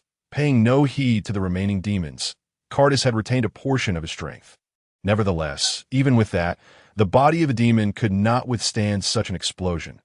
Whoosh! Cardis transformed into a blue streak of light, soaring into the distance. The demons exchanged bewildered glances. Had he not just self-destructed? Even if he survived, how could he still possess such speed? "What are you all doing? Letting the human escape like this? Just wait until you explain this to Lord Eirik," scolded a demon rushing to provide support. The confused demons quickly regained their composure, transforming into 6 streaks of light as they rapidly pursued Cardis. If Lord Eirik found out, their lives would be forfeit. It was best to atone for their mistakes before he erupted in rage. Cardis glanced back at the demons relentlessly pursuing him. "You just won't quit, will you?" At that moment, the lion-headed demon unleashed another bolt of lightning, while the other demons followed suit with their own formidable attacks. In an instant, Cardis erected a protective barrier, as powerful energies detonated in a cacophony of sound before him. As the dust cleared, several demons surrounded him once again, engaging him in fierce close combat. This time, however, it was not they who surrounded Cardis. He was the one dominating the 6 of them. Although the recent self-detonation had not triggered Cardis's near-death buff, the immense potential within him was gradually being unleashed. "What on earth is happening?" the horse-headed demon exclaimed in shock, as Cardis had shifted from being overwhelmed to overpowering them. No one replied, for the lion-headed demon was the first to have a gaping hole blown through his chest by Cardis. The other demons soon followed suit, falling one by one to his relentless onslaught. The horse-headed demon stared in terror at Cardis, who was gathering a terrifying energy sphere between his hands. With a swift motion, the energy sphere shot forth, propelling the horse-headed demon skyward in a dazzling explosion. Although he had dispatched these demons, Cardis did not feel elated, for far more powerful demon aura was already encroaching upon him. Whoosh! Whoosh! Dozens of figures materialized around Cardis, forming a circle. Each exuded city, lord-level combat power, and one clad in armor possessed strength that surpassed that level. Well, you've got some guts. A mere human dares to challenge Lord Eirik in the demon realm," proclaimed the armored demon, who was none other than Lord Eirik of the 108 demon generals. Seeing Eirik's staggering combat power of 120,000, Cardis sensed that today might not end well.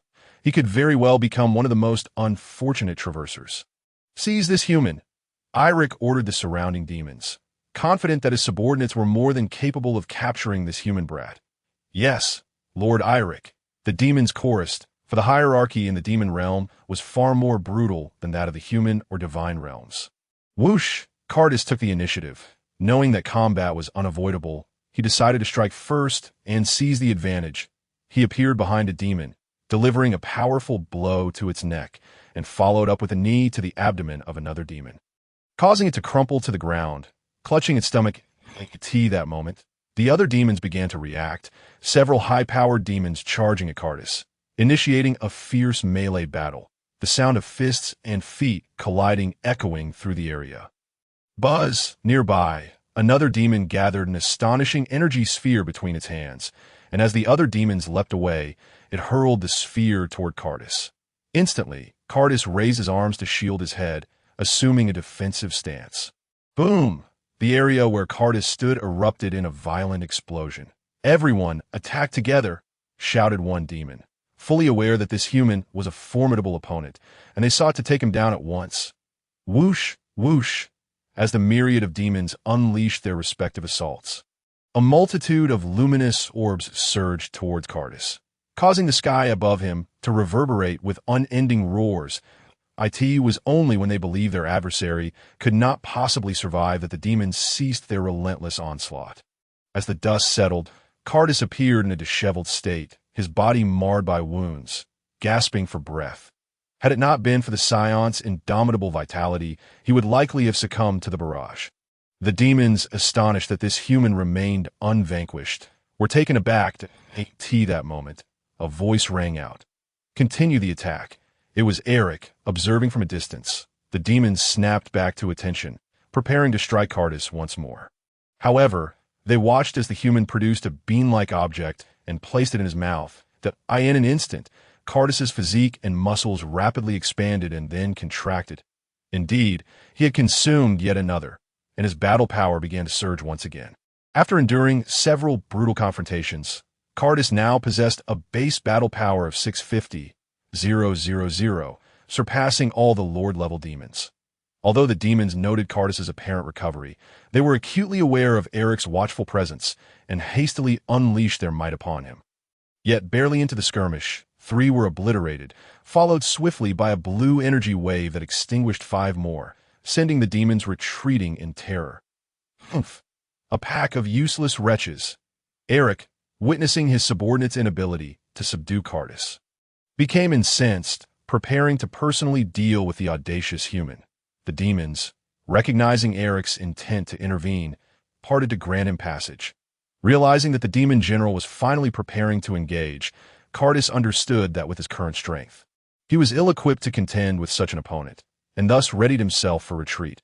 How dare a mere human compel me to act personally? I shall grant you this honor, while I enjoy your demise. I will spare your life. Ha! Eric proclaimed, laughing maniacally at Cardis, with the surrounding demons echoing his mirth. Yes, that's so. In that case, I shall bestow upon you an honor of my own. When we next meet, I will send you to hell.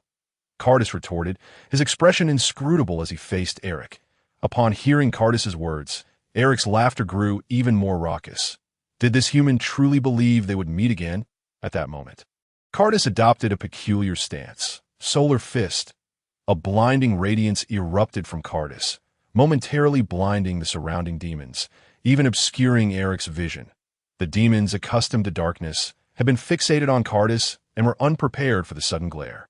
As the brilliance gradually faded, Eric tentatively opened his eyes, only to find Cardis's figure had vanished, along with his aura, inciting his fury. Search for him. Turn this area upside down to find that accursed human. Eric, seething at the incompetence of his subordinates, dispatched messengers to contact 2 allied demon generals, Bran from the Demon Province and Barry from the Bar Province, while he took position in the east to prevent the humans' escape. The demons, obediently acquiescing, dared not provoke Eric's ire further, lest they find themselves unaware of their own demise in a secluded forest. Distanced from Eric and his entourage, Cardis concealed his presence, having swiftly fled north after executing the Solar Fist.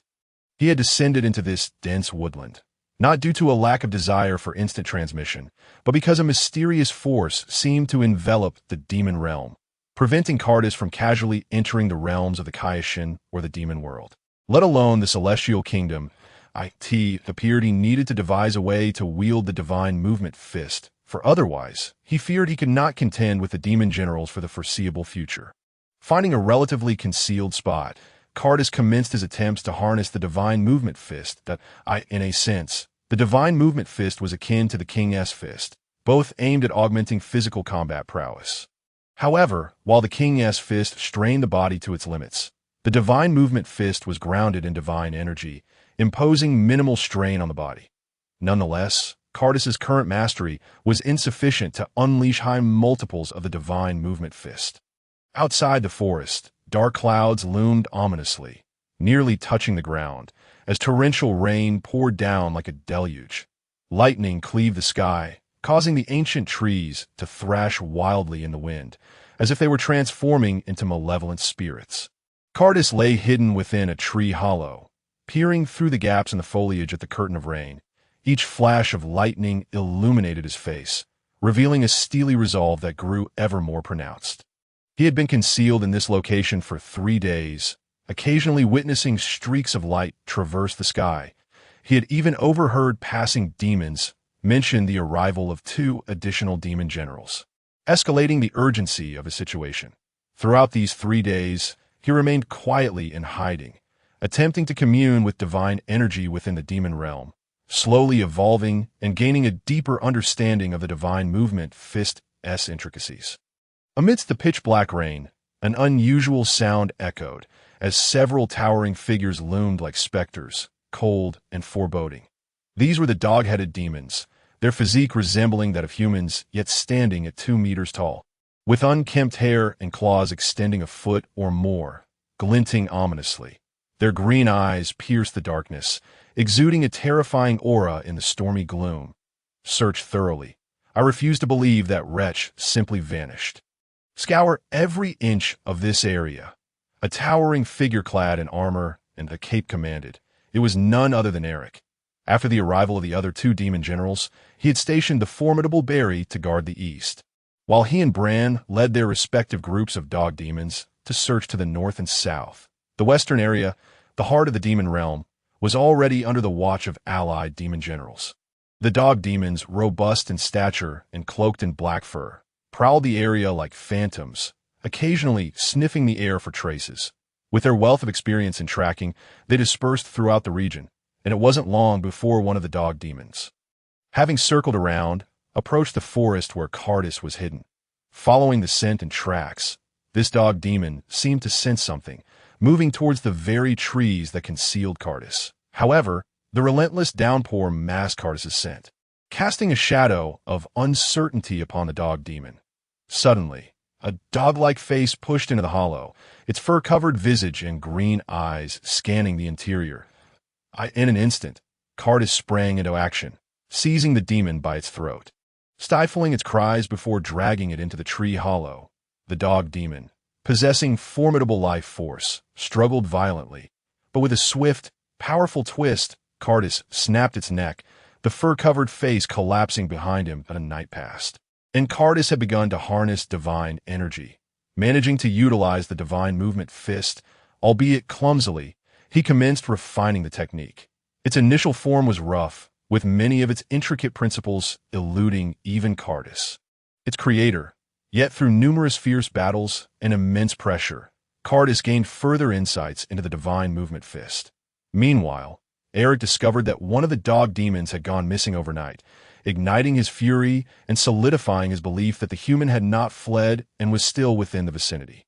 Eric joined forces with Bran, and the 2 demon generals, accompanied by numerous dog demons and lord-level demons, encircled the area from the previous night, conducting a thorough search that soon narrowed down to Cardis's hidden forest. "Aha!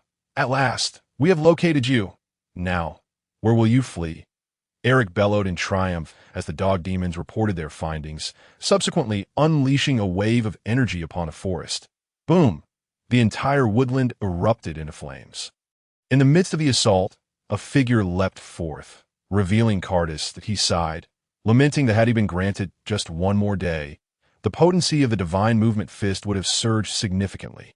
Yet, now he found himself surrounded by the demons who had discovered him prematurely. Nevertheless, surrendering was not in his nature. Even if his divine energy was still unstable, he resolved to first vanquish these demons. A brilliant silver light ascended, a tremendous force erupting from Cardis at its center. The dark clouds that had loomed overhead dispersed, and a powerful pressure radiated outward, sending the Lord-level demons and dog demons hurtling away into the distance. Subsequently, one beheld Cardis standing there, enveloped in a silvery white electric glow. Without delay, he unleashed the divine movement fist, aware that his current state could not sustain him for long. Thus, he sought a swift resolution. Eric furrowed his brow as he observed Cardis. Realizing that this fellow seemed to have grown stronger in such a short span of time, it appeared that the sooner he was eliminated, the better. However, before he could take action, he saw that Cardis had vanished from his position in an instant. Be cautious, called out Bran, the demon general, from a distance. Eric quickly reacted, turning to look behind him. Cardis had surged to Eric's rear in the blink of an eye, his combat power having escalated to 1.3 million, surpassing Eric's own 1.12 million. With a swift motion, Cardis swung his fists, delivering a powerful punch to Eric's cheek. Whoosh! Eric was propelled towards the ground of the demon realm at a speed swifter than a cannonball. In response, Cardis unleashed 3 golden energy orbs directed at Eric's position. Boom! Boom! A mushroom cloud erupted at the spot where Eric fell, the violent shockwave causing the faces of the gathered demons to ache painfully. Without pausing, Cardis charged towards Bran, whose battle power was merely 1.05 million. After absorbing several Cardis's blows, Bran found himself suspended in the air. Struggling to move, a robust blue energy wave coalesced from Cardis's hands and swiftly struck Bran, sending him hurtling towards the depths of the demon realm. From an unknown city, a dazzling light radiated from a certain direction. Upon witnessing the swift demise of the 2 powerful demon generals, the demon horde scattered in all directions, fleeing in panic. Cardis did not pursue them, as the use of the divine movement fist waned. He felt a wave of pain coursing through his body. Presently, the divine movement fist exhibited numerous shortcomings, particularly as he struggled to wield it within the confines of the demon realm, thus imposing a dual burden on both his body and spirit. Subsequently, Cardis consumed a celestial being and soared eastward, seeking a place to restore his divine energy before the emergence of more formidable foes among the demon ranks, and then to utilize the divine movement fist to vanquish the demon general stationed there. In the heart of the demon realm, within a colossal city housing millions of demons, several armored demons were deliberating matters when a demon guard approached to report, Lords of the demon generals. News has just arrived that Eric, the demon general of the Aimal province, and Bran, the demon general of the Bumo province, have both perished in the Aimal province, and the assailant is reportedly a human. One of the armored generals, distinguished by 2 massive horns, rose and declared, "This is an affront too great to bear. Our demon realm has yet to launch an offensive against the human realm. Yet a human dares to invade and slay our demon generals. I, General Ogre, shall lead the charge and capture this human to present to the Demon King in the eastern demon realm at the boundary connecting to the human world." A demon warrior with pointed ears, adorned with horns, clad in armor and a cape, sat cross-legged atop a small hill. It was General Barry. Even among the 108 demon generals, Barry ranked among the top 10, which is why Eric had requested him to guard this passage. Suddenly, Barry's tightly shut eyes sprang open, a glimmer of brilliance flashing within. He gazed towards the western sky, where a shadow was steadily approaching. As the figure drew near, it revealed itself to be a human child, exuding no formidable power, comparable only to that of a city lord-level demon. Barry then rose and stated, "You must be the human Eric spoke of.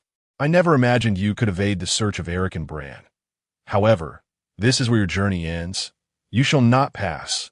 Cardis regarded this demon with utmost vigilance, perceiving through the feedback of the mysterious eye that this demon possessed a combat power of 1.2 million. Yet, during his recovery of divine energy, he had begun to grasp the profound essence of the divine movement fist, suspecting it to be a predecessor of the free and unfettered technique, both bearing striking similarities. Nevertheless, even with the current form of the divine movement fist, Cardis felt confident he could defeat the adversary before him, and he had significantly improved the duration of its use. "It seems you remain unaware. Eric and that Bran have already been vanquished by me," he declared. "A mere human dares to challenge the demon generals? With your current strength, you are unlikely to succeed." Barry clearly expressed his disbelief. However, despite his words, he entertained doubts in his heart, for Eric and his companions had not contacted him for some time, and they allowed a human child to venture here. Regardless of how you arrived here, you shall perish. Barry pointed a finger at Cardis. Whoosh! A startling purple beam shot forth towards Cardis. Divine Movement Fist. Cardis enveloped himself in silvery white electric light, evading at an astonishing speed, and then charged at Barry. Taken aback by Cardis's sudden acceleration, Barry lost his advantage in an instant, sustaining heavy blows to his abdomen, face, and back. Cough. I never anticipated that you, a human, possessed such formidable strength. I now believe that Eric and the others have indeed fallen to you. Cardis watched as Barry, rising from the ground yet still maintaining an air of composure, suddenly felt a twinge of foreboding. You despicable human, you have caused Lord Barry to bleed. Allow me to show you the terrors of Lord Barry. Barry, shedding his previous calm demeanor, was consumed by rage. A terrifying aura erupted from Barry, who, originally standing at 1.8 meters, surged to over 2 meters tall, his muscles swelling, and his visage morphing into something monstrous. Cardis sensed Barry's escalating power, which soon reached 2 million combat strength. He was astonished that this foe could transform. No wonder he hadn't felt Barry was much stronger than Eric before. Before he could strategize a response, with a resounding crack, he was sent sprawling. Cardis felt the pain on his left cheek. After all, he was currently in the state of the Divine Movement Fist and could not even discern his enemy's movements. Swish! Just as Cardis was propelled backward, Barry had already arrived before him with astonishing speed, delivering a knee strike to Cardis's back. Cough! Cardis spat out a mouthful of blood, but the onslaught was far from over. Barry, with both hands clenched, swung forcefully. Thud! Cardis crashed violently into the ground, leaving a multitude of cracks in his wake. Dust swirling in all directions, Barry's foot struck Cardis's body, each kick sending tremors through the earth. After delivering 5 or 6 kicks, Barry seized Cardis by the head with his enormous hand, a terrifying grin spreading across his face as he declared, "Little brat, Lord Barry's hospitality has been quite generous, has it not? Now, allow me to invite you to dine within Lord Barry's belly." At that moment, Cardis abruptly opened his eyes, unleashing a golden energy wave that struck Barry's face.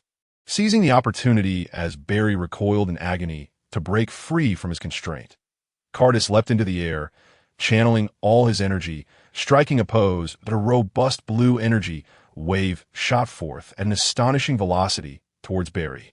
Boom! A conflagration erupted at Barry's position, the terrifying shockwave flattening the surrounding hills. Just as Cardis exhaled in relief, the sound of footsteps echoed, and from the inferno emerged Barry. Though slightly harmed, Barry sustained mainly superficial injuries. Yet Cardis's actions incited his ire.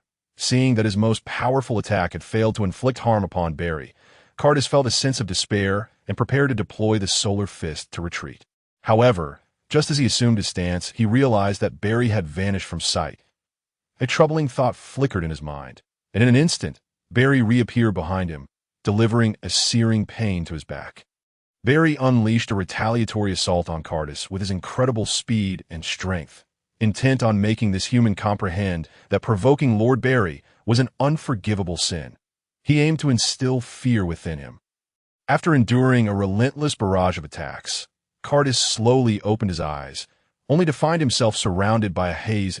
That moment, he felt as though his body had been shattered into countless pieces, rendering him immobile. With his life force flickering weakly, he slightly turned his head. He unexpectedly noticed that the entrance from whence he came was not far away, igniting a flicker of hope within him. Barry, observing the fallen Cardis, found the encounter tedious and decided to deliver a final blow, gathering a terrifying energy orb to hurl at Cardis. With great effort, Cardis summoned the last remnants of his strength, unleashing a slender blue energy wave towards the sky. The resulting force propelled him toward the boundary portal, allowing him to narrowly evade Barry's energy projectile. Barry was taken aback, not anticipating that Cardis still had the strength to dodge his attack under such dire circumstances, and he readied himself for another strike. However, as Cardis traversed a certain expanse of sky, he suddenly vanished. Barry swiftly darted over, discovering that the space here was indeed fragile, likely a passageway to the human realm. He cautiously extended a finger towards this location. Yet, the moment he made contact with the barrier, it erupted with a powerful surge of lightning, sending a wave of deathly energy coursing through him. And one of his fingers was completely obliterated. Barry, now somewhat apprehensive, gazed at the thin barrier. Nevertheless, he resolved to wait there for a time. Should that little imp dare to return, he would ensure to eliminate him at the first opportunity. Upon crossing the barrier, Cardus collapsed to the ground, severely injured, having exhausted his last ounce of strength in a desperate final effort. He painstakingly retrieved a magic bean from his pocket, slowly placing it in his mouth. Yet, he lacked even the strength to chew, feeling utterly fatigued, and lay quietly there. Fortunately, this area was situated on the outskirts of the demon realm, surrounded only by rocks, and seldom did any creatures venture near. Before long, Cardus's injuries began to mend, though he remained unconscious.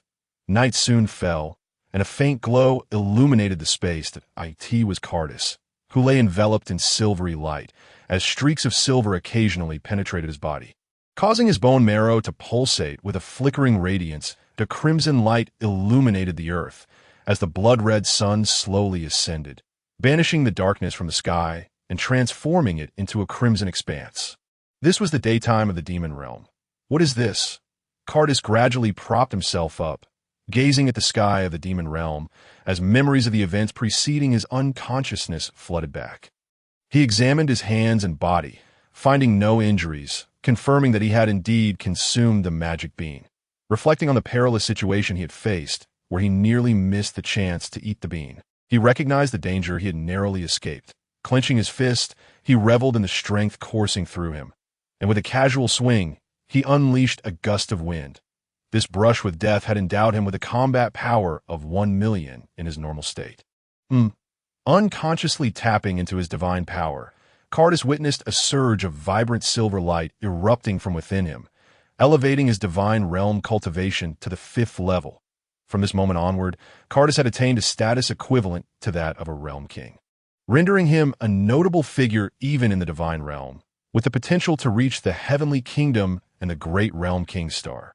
With the current divine power at his disposal, he no longer had to worry about insufficient energy while using the divine movement fist, enabling him to maintain that state for extended periods, even having a glimmer of confidence in executing the double divine movement fist. I hope that Demon Lord Barry is still waiting for me. It will be fitting to settle this score, Cardus declared, firm in his resolve. Without hesitation, he advanced towards the nearby boundary, emboldened by an unassailable faith in his invincibility. Barry, stationed not far from the boundary, noticed a figure approaching but refrained from making any rash movements, opting to lie in wait until Cardus moved further from the entrance to execute a decisive strike.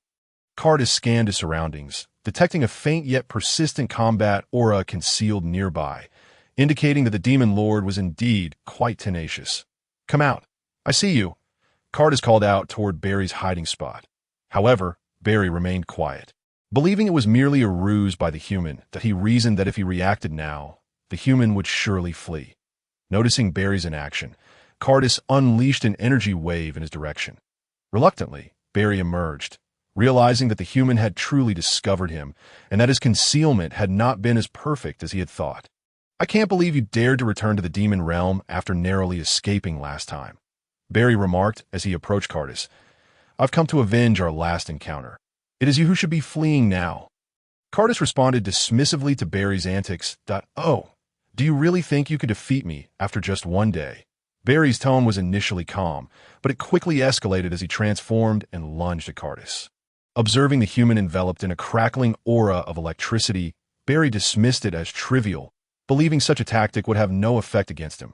With a resounding smack, Barry's outstretched arm was unexpectedly blocked. "Am I seeing things?" he pondered, but soon dismissed the thought. After Cardus thwarted his attack, he swiftly seized Barry's arm and, in a fluid motion, hurled him to the ground. The impact sent a cloud of dust into the air, burying Barry beneath the rubble. However, a moment later, a surge of furious energy erupted from the debris as Barry burst forth. Fuming with rage, he realized he had underestimated the situation. The human had merely fortuitously blocked him. With a swift motion, Barry charged at Cardus, initiating a fierce close-quarters battle. causing the sky to erupt with a cacophony of sounds, waves of energy rippling outward. Yet, Barry quickly sensed something amiss. His attacks often failed to connect with Cardis. And at times, Cardis would effortlessly deflect his strikes, while the human's own assaults grew increasingly potent. This was the brilliance of Cardis's divine movement fist, utilizing minimal force to counter his opponent's attacks while delivering the most effective strikes in return. Realizing defeat was inevitable, Barry distanced himself. Opting for a ranged approach to bring Cardis down in an instant, he unleashed a barrage of crimson-black energy orbs toward Cardis, each radiating a menacing power with deft movements. Cardis evaded and dodged, but the barrage detonated upon striking the ground, igniting the area in flames. Suddenly, Cardis accelerated with astonishing speed, appearing before Barry and delivering a powerful kick that sent Barry's energy orbs spiraling away. "Impossible!" Barry gasped, unable to comprehend how the human had closed the distance so rapidly. "Enough of these trivial games. It seems you have no hidden power left. Allow me to show you my true strength." Cardis declared with serene confidence. "Stop with the theatrics. You are barely holding on against Lord Barry's onslaught, yet you dare to boast." Barry retorted weakly, believing that Cardis had reached his limit after a mere day of combat. To surpass him was unfathomable, and he refused to accept that notion. Cardis offered no further explanations, instead assuming a stance to amplify his power. Double divine movement fist, a surge of immense energy erupted from Cardis, stirring the very skies and causing the ground to tremble.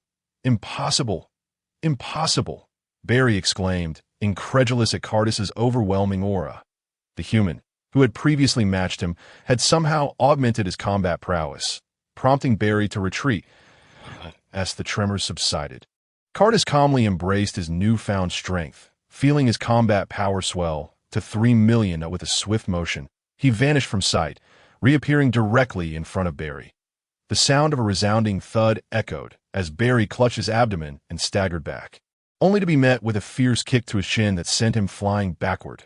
Cardis, moving with blinding speed, closed the gap between them, and with Barry's horrified gaze upon him, he pinned Barry to the ground with his feet. "This is for what you did before." With a singular hand, Cardis conjured a formidable sphere of energy, directing it towards Barry's visage. Boom! An astonishing surge of energy erupted, rising to form a mushroom cloud visible throughout the entire Aimal province. In the ensuing time, Cardis relentlessly challenged several demon generals in the vicinity, triumphing over each one however.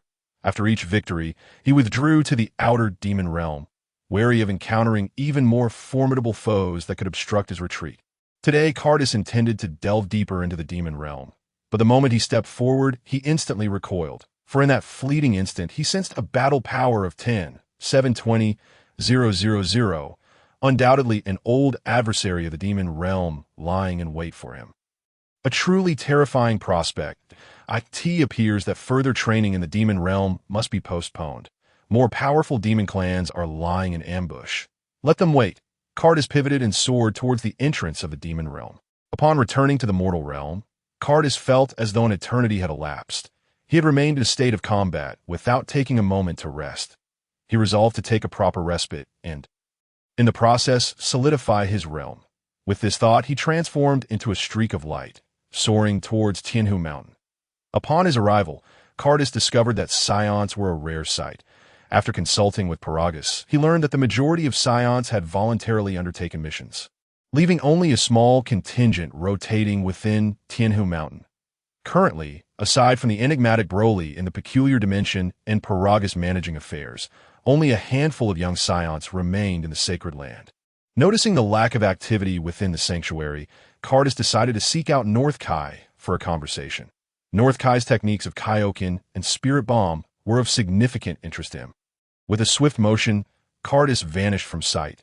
Gazing upon the verdant little planet, he could not help but feel a sense of tragedy for North Kai, whose original planet had been obliterated by Beerus.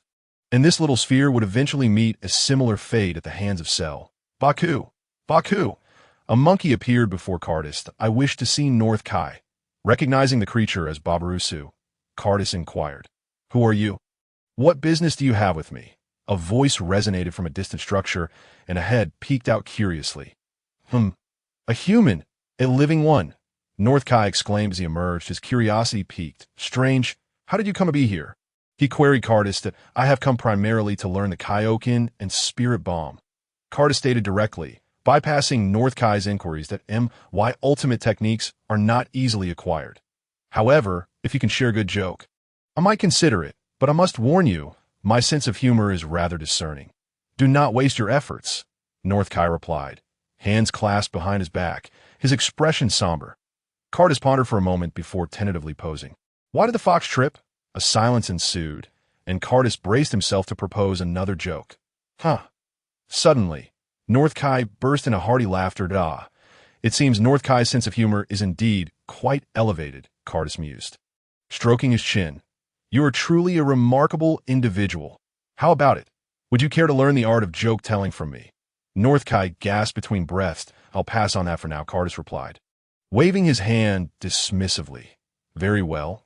I shall teach you the Kaioken and Spirit Bomb techniques, but whether you can master them depends on your own efforts, North Kai said, calming himself, sensing that Cardis harbored no malicious intentions. Cardis remained with North Kai for 3 years, during which he integrated the intricacies of the Kaioken and Spirit Bomb, significantly enhancing his own divine motion fist, resulting in remarkable transformations. However, when Cardis unveiled his divine abilities, North Kai exhibited little surprise and refrained from probing further. Cardis began to suspect that this old fellow might have been observing him all along. Throughout this period, Cardis solidified his realm, and North Kai generously dispensed knowledge without reservation, always eager to clarify Cardis's queries. Nevertheless, the phrase Cardis heard most frequently over the past 2 years was North Kai's persistent inquiries about his interest in becoming a Kai. Cardis, glancing at the little green planet, expressed his disinterest, stating that his ambitions lay elsewhere. Lord Kai, I am grateful for your guidance over these past 3 years. The now 16-year-old Cardis addressed North Kai. Such a pity. You have yet to learn the true essence of joke-telling from me. If you intend to become a Kai, I might consider imparting these secrets to you, North Kai said with a wistful expression, believing Cardis to be an exceptional talent worth nurturing. Being a Kai is too taxing. I prefer the thrill of battle. Cardis scratched his head, politely declining North Kai's generous offer. Shortly thereafter, Cardis bid farewell to North Kai and returned to Earth. On Earth, Paragus anxiously approached the sacred gate of Tianhu Mountain, intent on awakening Broly prematurely due to urgent matters. Just then, a figure materialized before him. Cardis, observing Paragus's frantic demeanor, inquired, Paragus, what is the matter? What has transpired? Paragus, relieved by Cardis's sudden appearance, exhaled deeply as Broly's combat power remained unstable, and he wished to avoid unleashing Broly unless absolutely necessary. Grateful that Cardis had finally returned, he promptly relayed the unfolding events. Are you saying that Shabbat and his companions encountered Namekian during their mission and were swiftly defeated? Cardis questioned, his uncertainty evident after hearing Paragus's account. Indeed, Lord Cardis. Originally, the Galactic Patrol was conducting a mission there, but for reasons unknown, they came under attack, sending a request for assistance. At that moment, Shabbat and his team happened to be nearby and rushed to their aid. Initially, everything was fine. Those extraterrestrial beings posed no challenge to us Psiots. However, a Namekian suddenly appeared. Paragus continued to elucidate the situation. Given that Shabbat and his comrades wielded formidable combat power, it was inconceivable that an ordinary Namekian could best them. Thus, only one possibility remained. They had encountered the super Namekian Shrek. With this realization, Cardis pressed Paragus further. On which planet did the attack occur? According to the transmitted information, Shabbat and his team were defeated on Varud Star by that Namekian. Paragus replied, glancing at the data returned by the scanner, in that case, I shall personally investigate. As for Broly, let him continue his training. His control is still tenuous. Cardis declared to Paragus. He then brought his fingers together on his forehead to locate the coordinates of Varud Star. Yes, may Lord Cardis achieve victory. Paragus bowed respectfully. Varud Star, an agricultural planet, had not developed a civilization of its own. However, upon its discovery by a certain civilization under the Galactic Patrol, the lush planet was transformed into an agricultural hub, dedicated to the cultivation of various crops. Yet now, What should have been a vibrant world was devoid of any greenery, resembling a realm on the brink of desolation, shrouded in a chilling atmosphere. Thick black clouds obscuring the warmth of the sun, leading to withered plants and the extinction of life. Upon the surface, numerous demon warriors scoured the land, as if searching for something, the center of it all. Within a massive spaceship, a Namekian sat upon a throne, leisurely savoring a fruit harvested from the planet while impatiently inquiring, "How long until we locate the fruit that extends life? My lord, we should complete the search of this planet within 3 days at the latest," reported a helmeted demon warrior. With a swift motion, a beam of light shot through the air, incinerating the demon warrior in an instant. "How much longer?"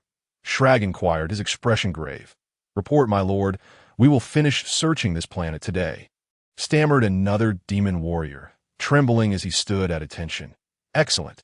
If I can regain my youth and reclaim my formidable power, there shall be no adversary in this universe capable of standing against me." Shrag envisioned grandly. Born on Namek, Shrag had once thrived in an environment rich in comfort. However, the negligence of the Namekians had led to environmental degradation and the extinction of species on their home planet. In a state of panic, the Namekians devised a method to avert their extinction by sending their offspring to other planets for habitation. One fateful day, a superlative Namekian child, imbued with extraordinary combat prowess and a profoundly malevolent heart, was born. From the moment of his birth, he surpassed the strength of even the adult warriors of Namek, marking him as a once-in-a-century prodigy of the Namekian race. Reluctantly, his father sent him to live on Slag, and thus the child earned the name Slag, having been raised on that distant world. During his formative years on Slag, he showcased his exceptional combat abilities, conquering the entire planet and subsequently declaring himself king. Amassing a legion of followers, his nature was exceedingly cruel, meting out merciless treatment to his subordinates. Any hint of dissatisfaction would result in their untimely demise. Slag and his minions rampaged across the cosmos, committing unspeakable atrocities, with both his power and malevolence intensifying as he aged. His inherent wickedness tainted Slag further, as he proclaimed himself an emperor of the universe, relentlessly invading planets. Time passed, and Slag sensed the encroachment of age upon him. Yet he remained undeterred in his quest for destruction. He set his sights on Vurud, rumored to be a site where the Galactic Police were cultivating longevity-inducing sustenance. Thus, he initiated an invasion of the planet. Upon his arrival with his followers, Slag envisioned transforming Vurud into a vessel suitable for the survival of his kind, while also seeking the fabled fruit of longevity to restore his youth and amplify his power to once again dominate the universe. At that moment, the energy detector aboard the spaceship emitted a series of alarming beeps, followed by a shout from a warrior of his kind. "My lord, an unknown presence has suddenly appeared on this planet. Their combat power seems extraordinarily formidable." "Formidable? To what extent?" Slag inquired, skepticism evident in his tone. "My lord, their combat power exceeds 1 million," the warrior replied, astonished. 1 million. Upon hearing this figure, Slag's immediate subordinates collectively gasped. A giant-like warrior among them nervously urged, "My lord Slag, this situation is dire. We must retreat at once." Slag remained silent, his gaze coldly fixated on the trembling warrior. The latter quaked in fear, hastily attempting to clarify, "My lord, what I meant was," but Slag cut him off, pointing a finger at him, unleashing a beam of light that silenced the subordinate forever. "The mere 1 million combat power, and you wish for me to retreat? How laughable! I, Slag, require no such cowardly followers." "Yes, my lord," the others quaked in response, fully aware that the felled warrior had been a loyal servant, only to meet his end for a careless utterance. Slag removed his cloak and strode purposefully outside, declaring, "Let us go see which fools are obstructing my reign." Meanwhile, Cardi surveyed the planet undergoing transformation and mused on Slag's audacity to attempt converting an entire planet into a starship. Sensing the atmosphere, he noted that most of the inhabitants were lowly demons, with only a handful boasting combat powers exceeding 100,000. Yet, amidst them was a malevolent and overwhelmingly powerful presence, conservatively estimated to exceed 5 million in combat prowess. "Ah, found you!" Cardis finally detected the energies of Shabbat and his companions, confirming their survival. Not far from Slag's vessel, several figures lay on the ground, including Shabbat, Riss, and a galactic policeman, still clinging to life, while the remainder had perished. Nearby, a row of demon warriors stood, one with 4 eyes addressing Shabbat and the others. It is a tremendous honor to be transformed into demon bodies. Thus, you shall serve Lord Slag for eternity. Bah, as if we Scions would ever bow to your so-called Slag. We would rather die than submit, Riss retorted disdainfully. Indeed, the dignity of the Scions shall not be trampled upon by anyone.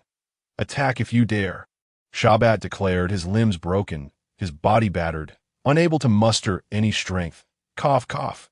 Though I'm not a Scion, your attempts to subjugate me, a distinguished galactic policeman, are truly laughable, gasped the nearby officer, the 3rd strongest among the galactic police. Morris 6.IT was he who had sent out the distress call to Shabbat and the others. Had it not been for Lord Slag's interest in your potential, you would have perished long ago. Since you are so ungrateful, I shall send you to hell, the 4-eyed demon proclaimed, conjuring an energy sphere aimed at the group. Just then, a figure appeared behind him. Cardis, Lord Cardis, Shabbat and the others exclaimed in delight, astonished that he had come to their aid once more in their direst hour. Realizing that he had indeed sensed a presence behind him, the 4-eyed demon leaped and unleashed his energy blast toward Cardis. The powerful projectile hurtled toward him, but with a casual flick of his hand, Cardis deflected it effortlessly. You lot are in quite the predicament. Moravi is here too. It's been a while. Cardis greeted them with a smile, seemingly unfazed by the surrounding demons. Seize him, the 4-eyed demon commanded his minions, incensed by Cardis' nonchalance. With a flurry of energy blast directed at Cardis' back, he remained unperturbed, releasing an aura that repelled the projectiles, causing them to return to their origin. Explosions erupted behind him as the demons were annihilated by their own attacks, and the 4-eyed demon seized the opportunity to launch a sneak attack amidst the chaos. To Shabbat, Riss, and the others, it appeared as though Cardis had merely shifted.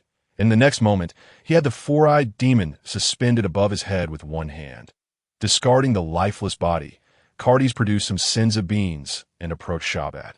Riss and the others, with the consumption of the beans, the 6 soon regained their strength, each achieving combat powers nearing 200,000, while Moravi retained a power level of 70,000 at Lord Cardis. The leader of these enemies is exceptionally powerful.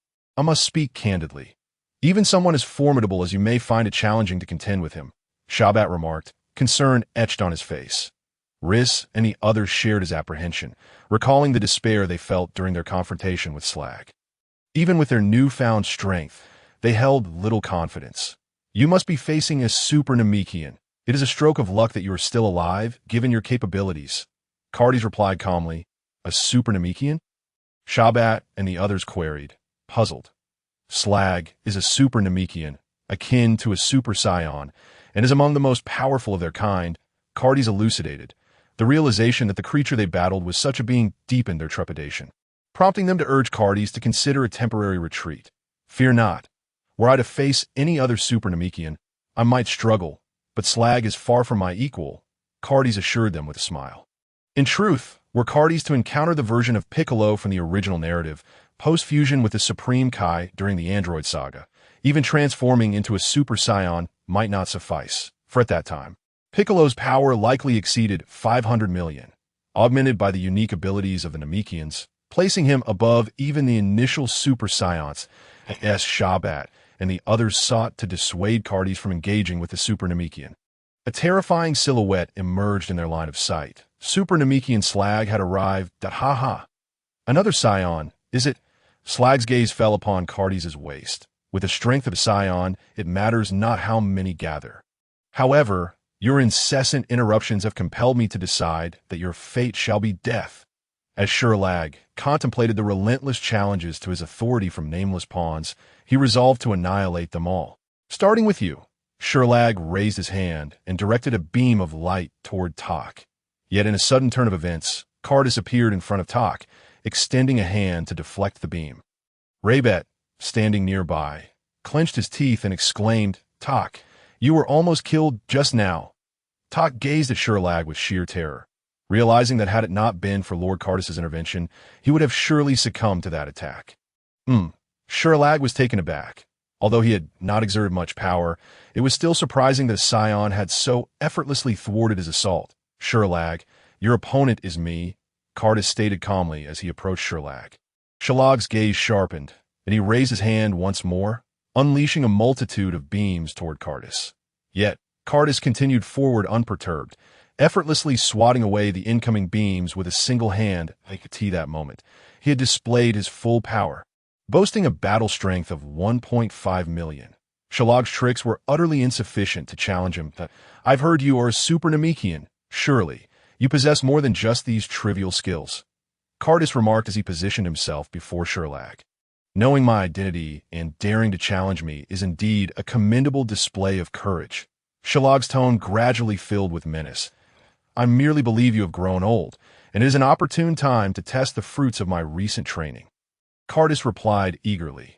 However, this statement sent Sherlag into a furious rage, for aging was a topic he fiercely abhorred. Seeking death, Sherlag roared, his entire being erupting with an ominous and dark energy that enveloped the battlefield. How powerful! The aura he emanated was even more terrifying than Frisia's. Sabatris and the others widened their eyes, cold sweat trickling down their foreheads, as they couldn't help but worry for Cardus' safety.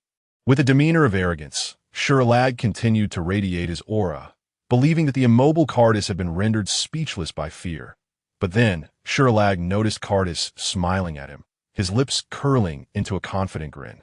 To intimidate others with one's aura, one must do so in this manner. What? Sherlag was momentarily stunned.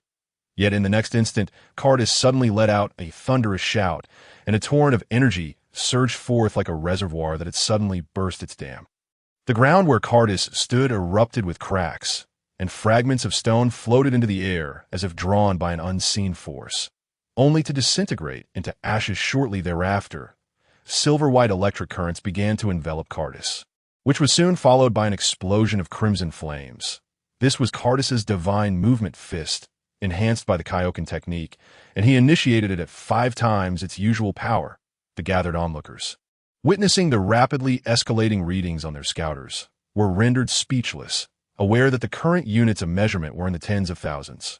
When Cardus' aura finally subsided, the scouter displayed a staggering reading of 7.5 million battle power, leaving the onlookers in a state of disbelief. Sherlag looked at Cardus in disbelief. Could it be that you are a super scion? Apologies, but I am not currently in the state of a super scion. The true form of a super scion is far more terrifying, Cardus replied, his body crackling with silver-red electric energy. I see. Since you are not a super scion, then there is nothing to fear. As a being who had lived for hundreds of years, Sherlag had certainly heard tales of super scions, although he was uncertain whether a super scion or a super Namekian was superior.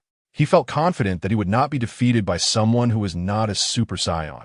With a roar, a wave of energy erupted from Sherlag, radiating outward in all directions. In an instant, he moved with incredible speed, delivering a powerful punch directly to Cardus' face. Following that, Sherlag withdrew his fist and switched positions, launching a series of attacks from various angles at Cardus. Bang! Bang! Bang! His fist struck Cardus repeatedly, producing deep thuds while Sherlag's speed increased, creating a cacophony of sounds akin to fireworks in the air. Seeing Sherlag dominate the battle, the gathered minions cheered in delight. Long live King Sherlag, the invincible! Eliminate these scions. Go, my king! Meanwhile, Sabatris and the others were expressions of dread. Just then, Wreath spoke up. Do not lose hope. Lord Cardus' energy has not diminished in the slightest. The crowd was momentarily taken aback. That moment. Cardus, who had been enduring the blows without retaliation, finally unleashed his first strike in the battle. Bang! His fist landed squarely on Sherlag's face, sending him crashing to the ground, creating a deep, bottomless pit. Hiss! The demon warriors gasped in shock, as if doused with a bucket of cold water. Sherlag, this is how one must strike, Cardus remarked, wiping a trickle of blood from the corner of his mouth. Moments later, Sherlag, struggling, managed to rise from the depths of the pit and re-emerged onto solid ground. Pain contorted his face, for Cardis's blow had inflicted considerable harm. A mere scion. How remarkable that you could injure me. Prepare to feel fear. Allow me to show you the true might of a super Namekian. The earth began to tremble violently as Shalag's terrifying aura erupted once more. How is this possible? How can that Namekian possess such overwhelming power? Moravi, the Galactic Patrol officer, pondered, realizing that he could barely withstand the aftermath of this level of battle, let alone the escalation that had just occurred. 600, 000, 800, 000, 900, 000, 1, 200, 000. Shalag's battle power had surpassed 12 million. Sabatris exclaimed in disbelief. As the crowd stood in shock, a towering and grotesque Namekian appeared before them. This gigantic figure was none other than Sherlag himself. Is this the Namekian's transformation into a giant? Cardis mused as he beheld the titan like Sherlag. Unlike the transformations of other cosmic races, a Namekian's transformation was one of physical enlargement, significantly augmenting their battle power. Previously possessing a strength of 5 million, Shalag's transformation had elevated him to over 12 million, far surpassing Cardis's current capabilities. The overwhelming and colossal aura did not instill fear in Cardis. Rather, it sparked a flicker of excitement within him, perhaps a common trait among Scions. How does it feel, Scion? Can you sense this boundless power within me?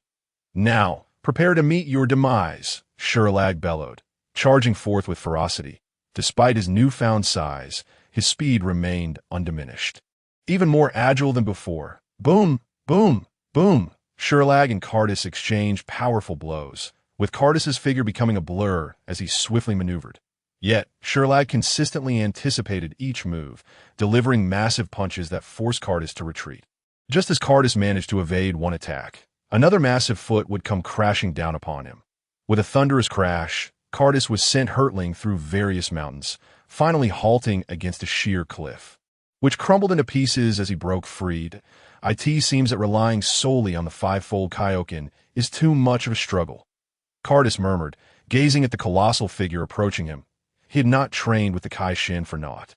He had mastered the Kaioken technique to a profound degree, seamlessly integrating it with his divine movement fist. Then, adopting a horse stance, Cardis's muscles swelled, radiating an even more intense electric energy, while a torrent of crimson flames surged around him. Tenfold Kaioken, a far greater aura erupted from Cardis, darkening the sky and sending tremors through the earth beneath him. If the entire continental plate were trembling, tiny fragments of stone began to float into the air due to an immense force. Even those standing at a distance, like Sabat and Riss, felt gusts of wind sweeping towards them. Lord Cardis's power was growing yet again. 7 million, 900,000, 11 million, 15 million. Lord Cardis's combat power had astonishingly surged to 15 million, surpassing even that of the Namekian. Riss and the others stared in disbelief. That moment, the level of conflict between the two sides seemed far beyond their comprehension. They had never even conceived that someone could elevate their combat prowess to such heights. Shalagg, witnessing Cardis's escalating strength, erupted into laughter, proclaiming, "No matter how much you enhance your power, you will never be a match for a super Namekian. Surrender to your demise, and perhaps spare yourself some agony." With that, Shalagg swung a massive hand towards Cardis. Smack! A gigantic hand was effortlessly caught by Cardis with a single hand, and no matter how Shalagg tugged, it could not be freed. Damn it! Shalagg's colossal form erupted with a torrent of energy, while Cardis unleashed a silvery white electrical glow, soon followed by a surge of crimson flames. The two engaged in a fierce contest of strength, sending ripples across the entire planet, causing surrounding mountains and stones to crumble as the earth quaked beneath them. With a piercing cry, Shalagg's arm was torn from his body, and he staggered backward, clutching his shoulder. Cardis discarded the severed limb and instantly soared to strike Shalagg's upper body, sending him crashing backward. However, cough, the Scion brat shouldn't get too cocky. Shalagg managed to prop himself up with one arm, and astonishingly, a new limb sprouted from the wound. Bang, bang, bang. Shalagg and Cardis resumed their fierce clash, their bodies becoming mere afterimages. appearing and vanishing rapidly in the sky and on the ground. The silver-red flames and Schlag's energy expanded continuously, plunging the entire Valid Star into a cataclysmic atmosphere, with various natural disasters unfolding across the land. Occasionally, Schlag's demonic minions were caught in the crossfire of their battle, obliterated into dust. Witnessing this, the remaining onlookers fled in terror to avoid being ensnared. You nimble monkey! The ongoing battle was proving to be exasperating for Schlag. Cardus' speed far surpassed his own, and while he had a slight advantage in strength, he couldn't land a hit on his opponent. You still not understand? How foolish! You possess tremendous power, yet you lack the skill to wield it. You disappoint me greatly. Effortlessly evading Schlag's strikes, Cardus' tone carried a hint of regret. He had anticipated that Schlag's transformation would allow him to unleash his full potential, but regrettably, perhaps due to being sent to Schlag's planet at such a young age, Schlag had become virtually invincible since reaching adulthood with few challengers. Thus, despite being a super Namekian, Schlag's application of power was significantly lacking. Disappoint you? Absurd! Were you even worth to speak so boldly before me?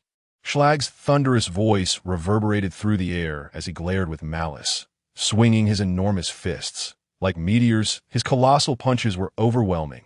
Yet before they could strike Cardus, he evaded them as if he possessed foresight. On Namek, there exists a unique technique known as Key Perception that a fellow Namekian, who had wandered to other planets during the Calamity period, had developed a martial art that enabled one to predict an opponent's moves solely by sensing the flow of Ki, without relying on sight. Compared to that Namekian, your strength is formidable, yet you lack the finesse to utilize it. Hearing Cardus' calm remarks, Schlag's forehead bulged with veins. Shut your mouth. His missed punch swiped at Cardus once more, only to be effortlessly dodged again in retaliation. Cardus leaped onto Schlag's fist and began sprinting up his arm. Bang! Cardus' fist crashed heavily against Schlag's face, leaving him dazed. Following the initial blow, a flurry of rapid strikes descended upon Schlag's head, each landing with explosive force. With a final powerful hit, Schlag's massive form was sent careening backward, crashing to the ground and raising a cloud of dust. Propping himself up on his arms, panting heavily, Schlag glared at Cardus with bloodshot eyes. I will not accept this. Suddenly, Schlag opened his mouth wide, unleashing a tremendous energy wave. This devastating attack possessed the power to pierce through the planet's mantle if unleashed upon it. Yet, even with such overwhelming force, it was futile if it failed to hit its target. Before the energy wave could strike Cardus, he vanished, reappearing beneath Schlag's feet, and swiftly launched upward, his fist gathering immense power. By the time Schlag reacted, he could only extend his arms in a desperate attempt to block the incoming blow. However, bang! A searing pain erupted from Schlag's chest as he looked down to find a gaping hole had formed. Unbeknownst to him, Schlag roared in rage, his face contorting in agony as he reached out with elongated hands to grasp Cardus, determined to drag him down to hell alongside him. Yet his hands merely grasped at a phantom, for the true Cardus had already leaped above him. Kamehameha, a massive blue energy wave surged toward Schlag. He screamed as the overwhelming force of the Kamehameha wave tore through him. The wave carved deep trenches into the surface of the planet before soaring into outer space, colliding with a small asteroid and resulting in a violent explosion, a dazzling light that was blinding to all on Valid Star. Cardus descended gently to the ground. He was met by Sabat and the others who rushed toward him. Cardus promptly ordered Sabat, Riss, eliminate Schlag's subordinates. Yes, Lord Cardus. Upon receiving Cardus' command, Sabat, Riss, Rebet, Tak, and Melon snapped back to attention and began to engage Schlag's minions. Shockwave shattered the sky as Sabat and his comrades, boasting nearly 200,000 in combat power, effortlessly overwhelmed the mere tens of thousands of minions, akin to a tiger among sheep. Just then, a figure approached. None other than the galactic patrolman Moravid. I was truly short-sighted in the past. I never imagined there were warriors as powerful as you in the universe. Moravi remarked, realizing today what it meant to have beyond the heavens. There are more heavens, and beyond people, there are more people. There are many strong beings in the universe, and even I pale in comparison before them. Cardus responded, Gazing at the sky above Valadstar, with Schlag's subordinates vanquished, Cardus left Sabat, Riss, and the Galactic Patrolman to clean up the aftermath as he returned to Earth. Watching Cardus vanish, Galactic Patrolman Moravi remarked, "To possess such immense power at such a young age, and to have a formidable ally named Broly as well, it seems the legend of the Super Saiyan may soon become a reality. With a powerhouse like Lord Cardus leading us, I believe our Scion race will achieve even greater glory," Sabat replied to Moravi. "However, we must also strive to improve ourselves, despite being older than Lord Cardus. Our combat power is worlds apart. We can't rely on Lord Cardus to save us every time." Sabat directed this comment toward Riss and the others. Indeed, from the very first mission alongside Lord Cardus, he has faced the enemies alone each time. While we may not possess the strength of Lord Cardus, at the very least, we must not hold him back. Riss felt particularly moved, recalling how, in the direst moments, there had always been a figure standing protectively before her. It seems that from now on, even Uncle Talk must start putting in effort. Talk feigned resignation, eliciting laughter from the group. The gazes of a few individuals turned resolute. Upon returning to Earth, Cadiz informed Paragus that the crisis had been averted. However, before he could even rest, he was met by an outer sect disciple delivering a report. "Lord Cadiz, there is a girl at the foot of the sacred mountain claiming to come for a debt. She insists on your presence." Cadiz was momentarily taken aback. When had anyone dared to demand repayment at the Holy Land? Moreover, it seemed he owed no one anything. He could not recall any such incident. So he decided to descend the mountain to investigate. As he landed at the base of Tianhu Mountain, he spotted a girl with blue-green hair and long legs leaning against a high-tech motorcycle. Upon closer inspection, Cadiz realized it was the now 14-year-old Bulma. He suddenly smacked his forehead, recalling that he had indeed borrowed money from her family in the past. However, after he brought numerous advanced technologies from the cosmos to Dr. Briefs, both had long since forgotten about such matters. Bulma noticed a figure descending from above. It was indeed the young man who frequently visited her home, but he seemed to have become even more handsome. She had heard from her father that this boy hailed from Tianhu Mountain and had borrowed a considerable sum from their family. So she had kept that in mind and today had come under the pretense of collecting the debt. "Bad guy, I knew you would be here," Bulma exclaimed with a clear voice. "First, let me clarify, I am not a bad guy. I am a good person, and of course this is my home," Cadiz replied, a hint of exasperation in his tone as he explained to Bulma, who had called him a bad guy right off the BTD. "Oh, you not know in your heart whether you are a good person?" Bulma retorted, hands on her hips. This was the first time Cadiz had been posed such a question, and he sat cross-legged in contemplation. After a moment of reflection, he stood up and declared, "Even if I am not a good person, I cannot be classified as a bad one, can I? I do not believe I have wronged you in any way. What more do you wish to do to me?" Bulma, suddenly blushing and crossing her arms, seemed to abandon her earlier boldness. This left Cadiz momentarily speechless. He acknowledged that Bulma indeed possessed an attractive figure and was quite beautiful. However, considering his accumulated age from both his past and present lives, he preferred someone more mature, finding it somewhat inappropriate to pursue the still youthful Bulma, especially given their relatively young ages. By the way, what brings you here? You are not truly here to collect a debt, are you? Cadiz inquired, skillfully diverting the topic from the previous question. "The debt is not urgent. It can be repaid gradually. I merely wish for you to remember who your greatest creditor is." Bulma took a few steps forward and suddenly turned around, thumping her chest with confidence. "That I do not recall borrowing money from you," Cadiz responded, bewildered. "You did not borrow from me directly, but you borrowed from my father. You borrowed from the Capsule Corporation, and I shall inherit all of that. Hee. So, do you not think I am your greatest creditor?" Bulma laughed gaily. Cadiz placed a hand on his forehead, realizing that she was indeed correct. "However, I shall grant you an opportunity. If you can agree to 3 conditions, I will absolve you of your debt," Bulma declared, as if she had Cadiz firmly within her grasp. "Go ahead, speak your conditions. And if they fall within my capabilities, I shall do my utmost." Cadiz replied nonchalantly, dismissing the idea that a young girl could present him with any serious demands. Was she expecting him to explode the sun? "The first condition is that you must help me gather these orbs," Bulma announced. pulling a Dragon Ball from her pocket, which happened to be one from her family's warehouse. According to my research, there are 7 such orbs. If we collect them all, we can summon the Eternal Dragon, who will grant any wish, Bulma explained, drawing from her knowledge in books. However, Caddis was not paying much attention to her words. The moment Bulma presented the Dragon Ball, he wondered if the plot was about to begin. Nevertheless, he did not refuse her.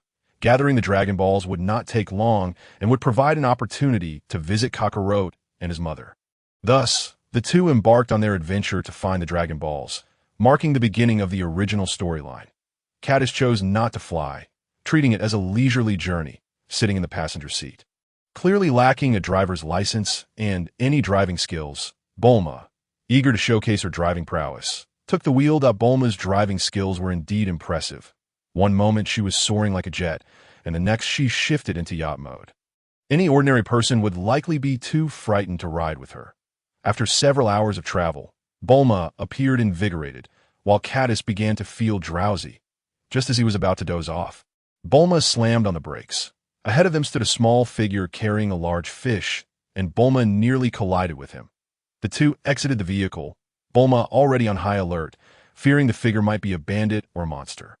However, upon the figure turning around, Bulma realized he bore a striking resemblance to Caddis.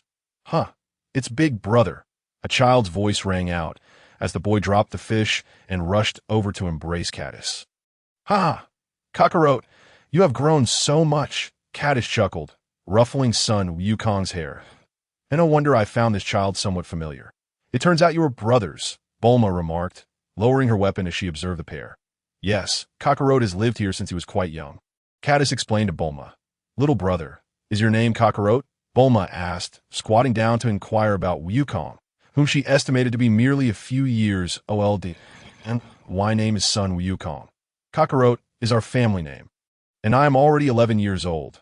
Not a little child," Wukong replied, retaining a hint of innocence, but exhibiting a better grasp of common knowledge than depicted in the original tale. "Big brother, is this your sister-in-law?"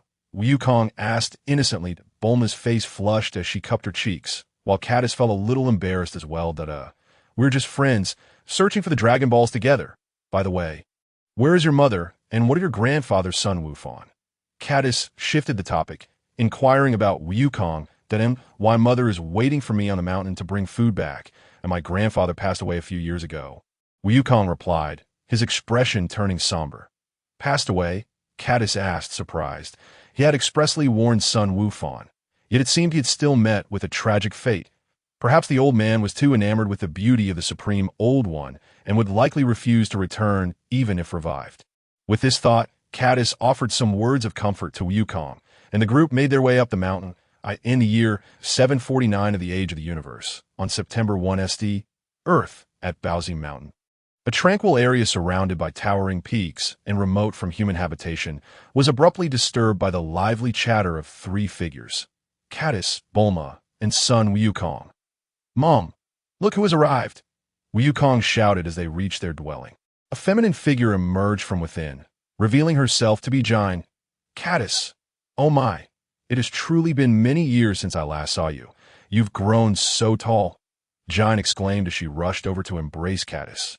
Chattering continuously this moment, Caddis had surpassed his mother in height, standing at 1.72 meters. If not for the lingering traces of boyishness on his face, one might mistake him for a fully grown scion.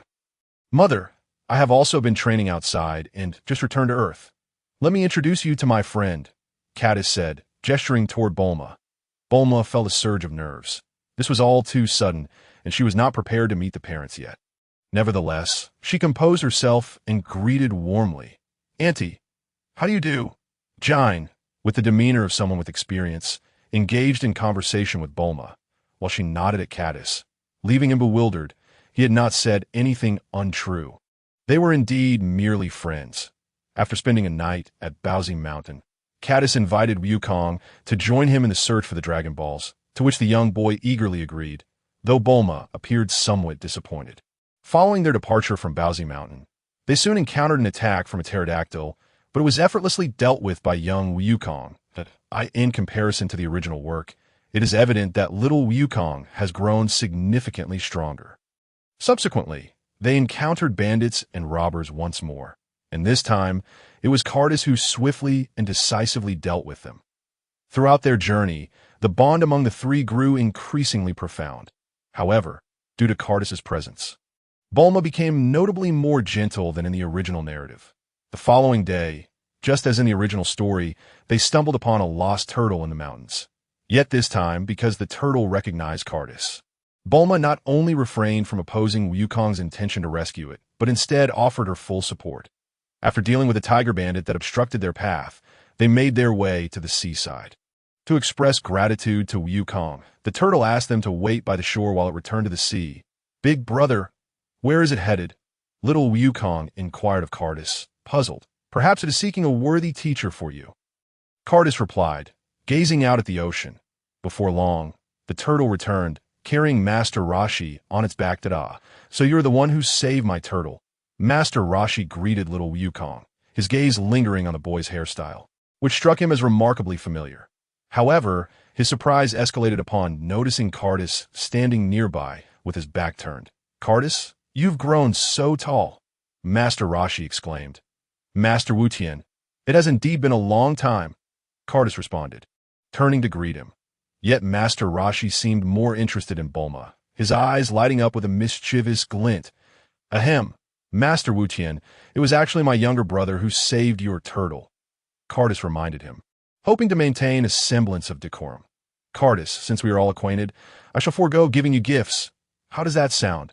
Master Roshi replied, adopting a lofty demeanor. "That simply won't do, while I may not mind." These two exerted considerable effort to rescue the turtle. Cardis insisted. Subsequently, Master Roshi, true to the original tale, bestowed the flying nimbus upon Wukong and presented a Dragon Ball to Bulma.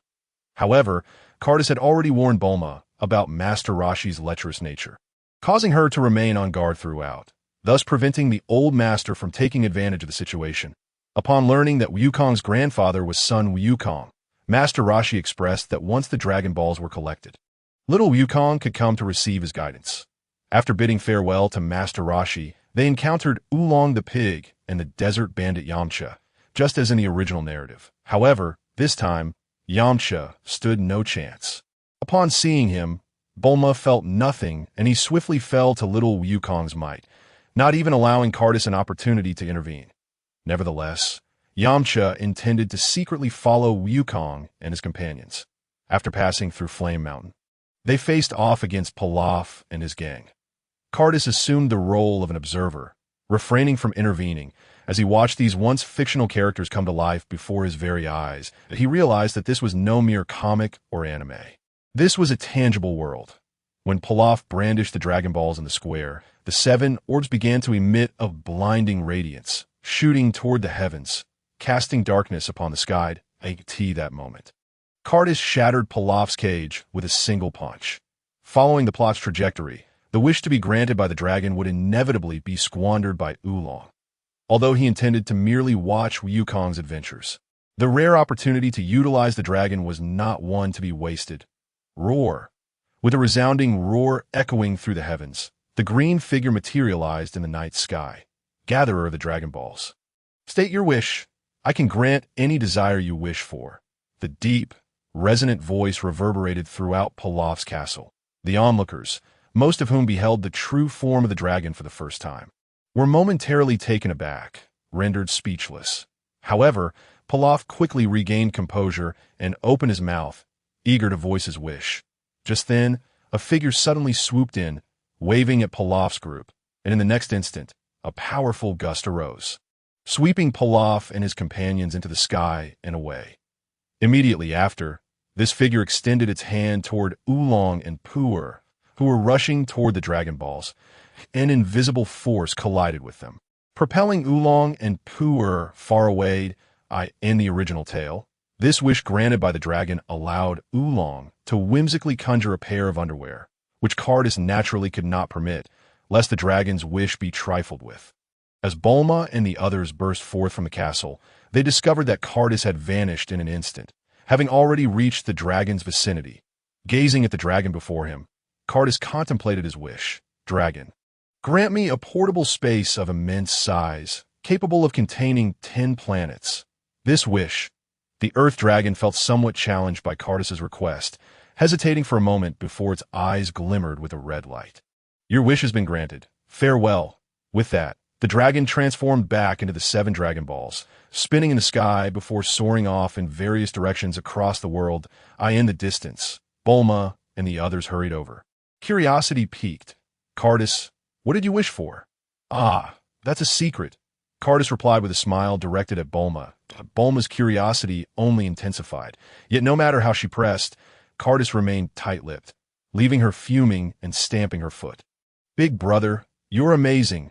I barely made a dent in that wall with all my might, yet you shattered it with a single punch, Sun Wukong exclaimed, his face alight with admiration as he gazed at Cardis. If you train hard, you too can achieve it, Cardis assured, patting Wukong's head. That moment, a thunderous sound resonated from afar. Outside the castle, a massive robot charged toward them, piloted by none other than the previously smacked Pilaf and his companions. Curse you, return my dream of world domination, Pilaf shouted, slamming his fist onto a red button on the control panel. Instantly, the robot raised its right arm, from which a massive cannon emerged. Boom! In the next moment, a shell hurtled toward the castle. Everyone, take cover! Yamcha yelled, throwing himself onto the ground with Pu'er in his arms. Oolong desperately squeezed his behind, attempting to burrow into Yamcha's embrace.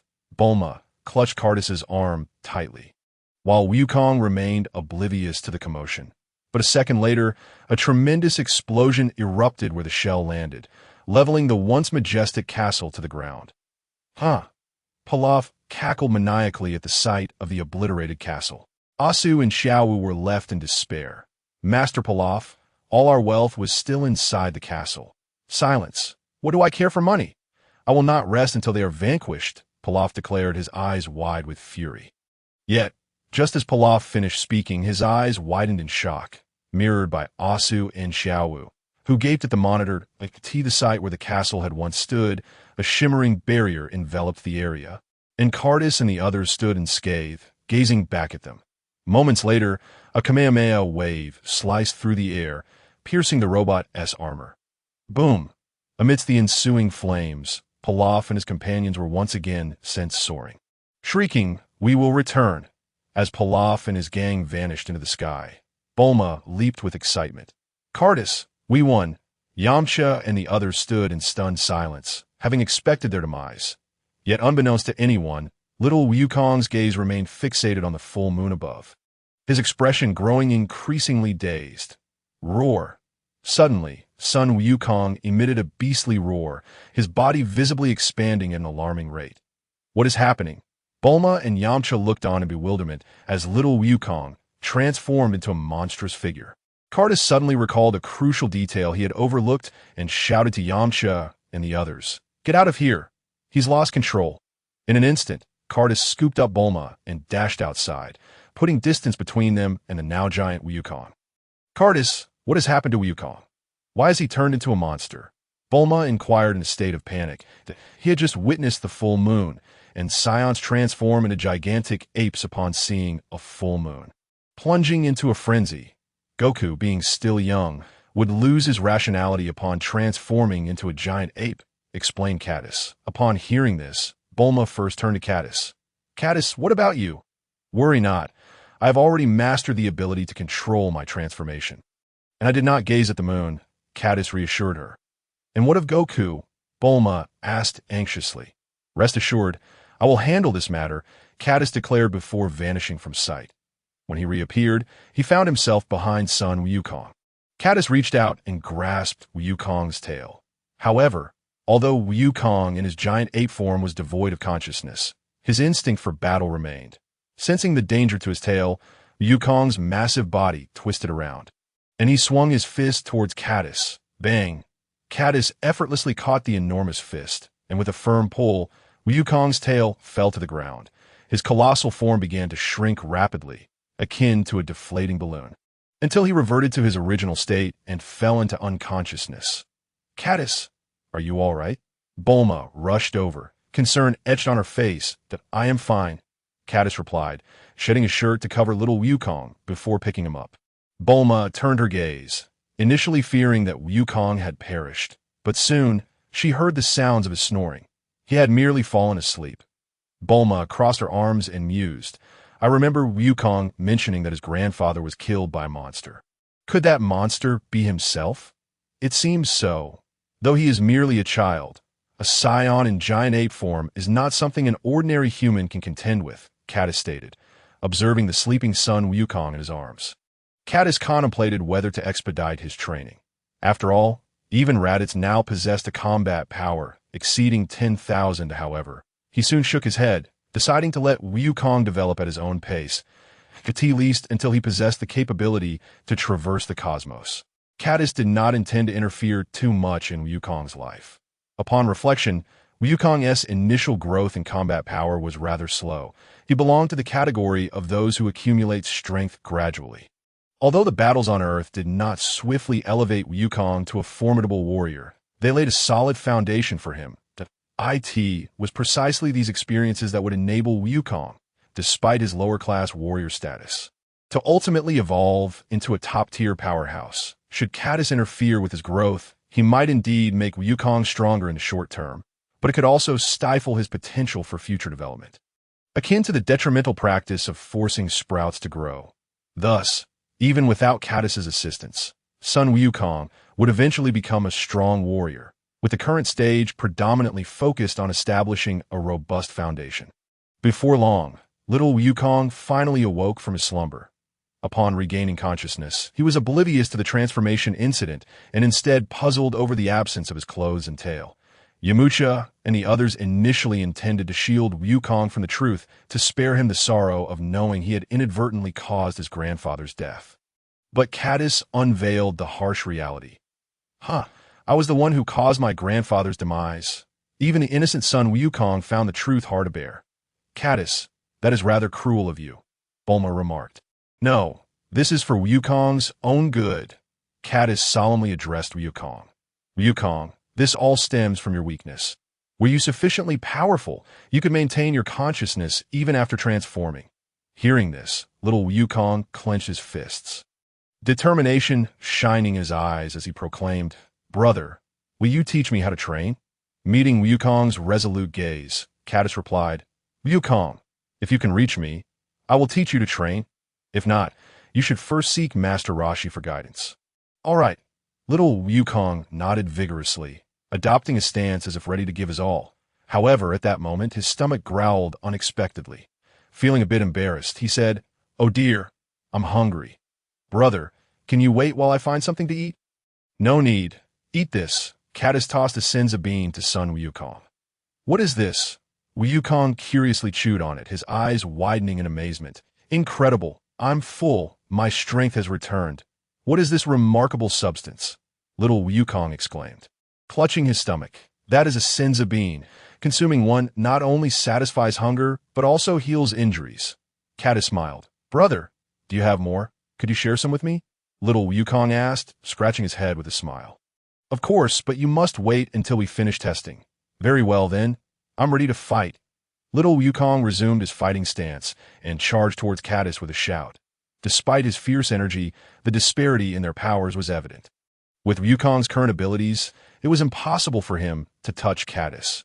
Caddis played along for a while, but soon little Wukong realized he could not even graze the hem of Caddis's garment. Wukong, do you now understand our disparity? We are worlds apart.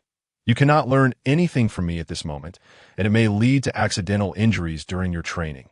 Little Wukong scratched his head, his expression devoid of disappointment. Yet he lamented, it seems so. Observing his innocent demeanor, Caddis chuckled. Perhaps Wukong's childlike heart was one of the reasons for his rapid growth in the future. Wukong, go seek Master Roshi for training. He is your grandfather's master, and given your current strength, training with him is most suitable. By the way, I should mention that I too once trained under Master Roshi, having resolved not to interfere with son Wukong's future. Caddis believed it was best for Wukong to go to the Turtle Hermit, where he could acquire a wealth of martial knowledge. Really? That's fantastic. I'm going to train with Grandpa, Turtle Hermit, and become stronger. Hearing that even Caddis had trained there, little Wukong's spirits soared. Wukong, I want to go with you, Yamcha suddenly declared. Yamucha? Pu'er queried in surprise. Pu'er, I too wish to grow stronger. After meeting Caddis, I realized how naive my past self was. I want to become strong and one day match Caddis's prowess, he added silently, at the very least not wanting to be outdone by Wukong. Oolong, what about you? Pu'er asked it. Oh, I think I'll pass. Bulma, can I go to the big city with you? I hear there are many girls in the big city. Oolong looked at Bulma. Though you're rather lecherous and bothersome. Very well.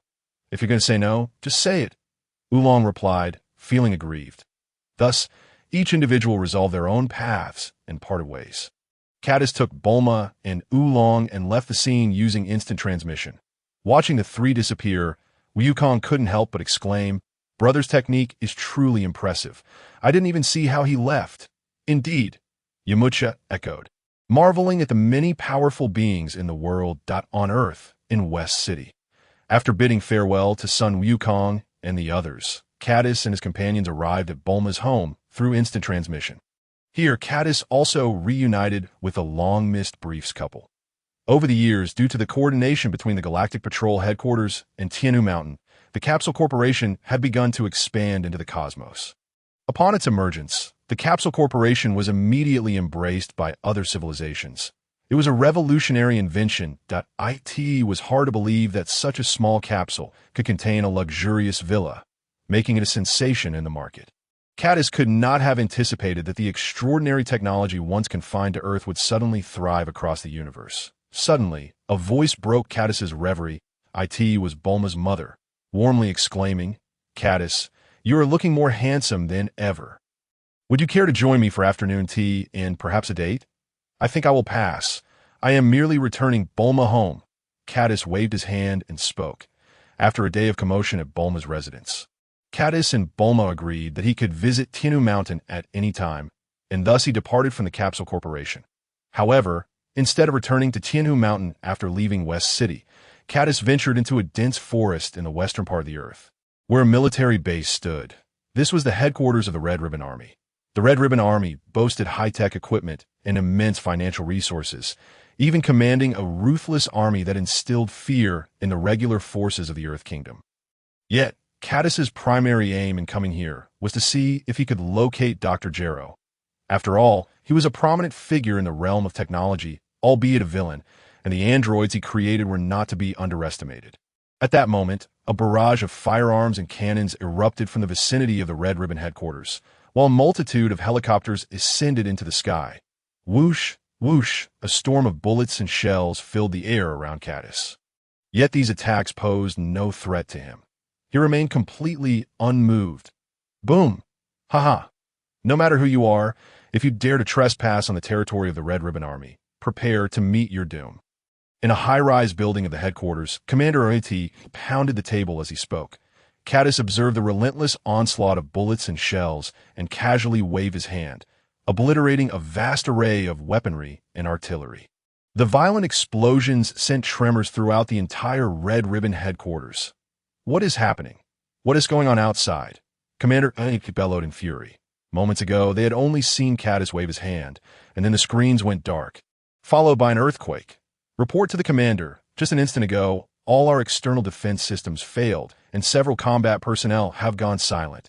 A soldier rushed in to inform him. What? Are they all useless fools? Send out our elite forces to eliminate him.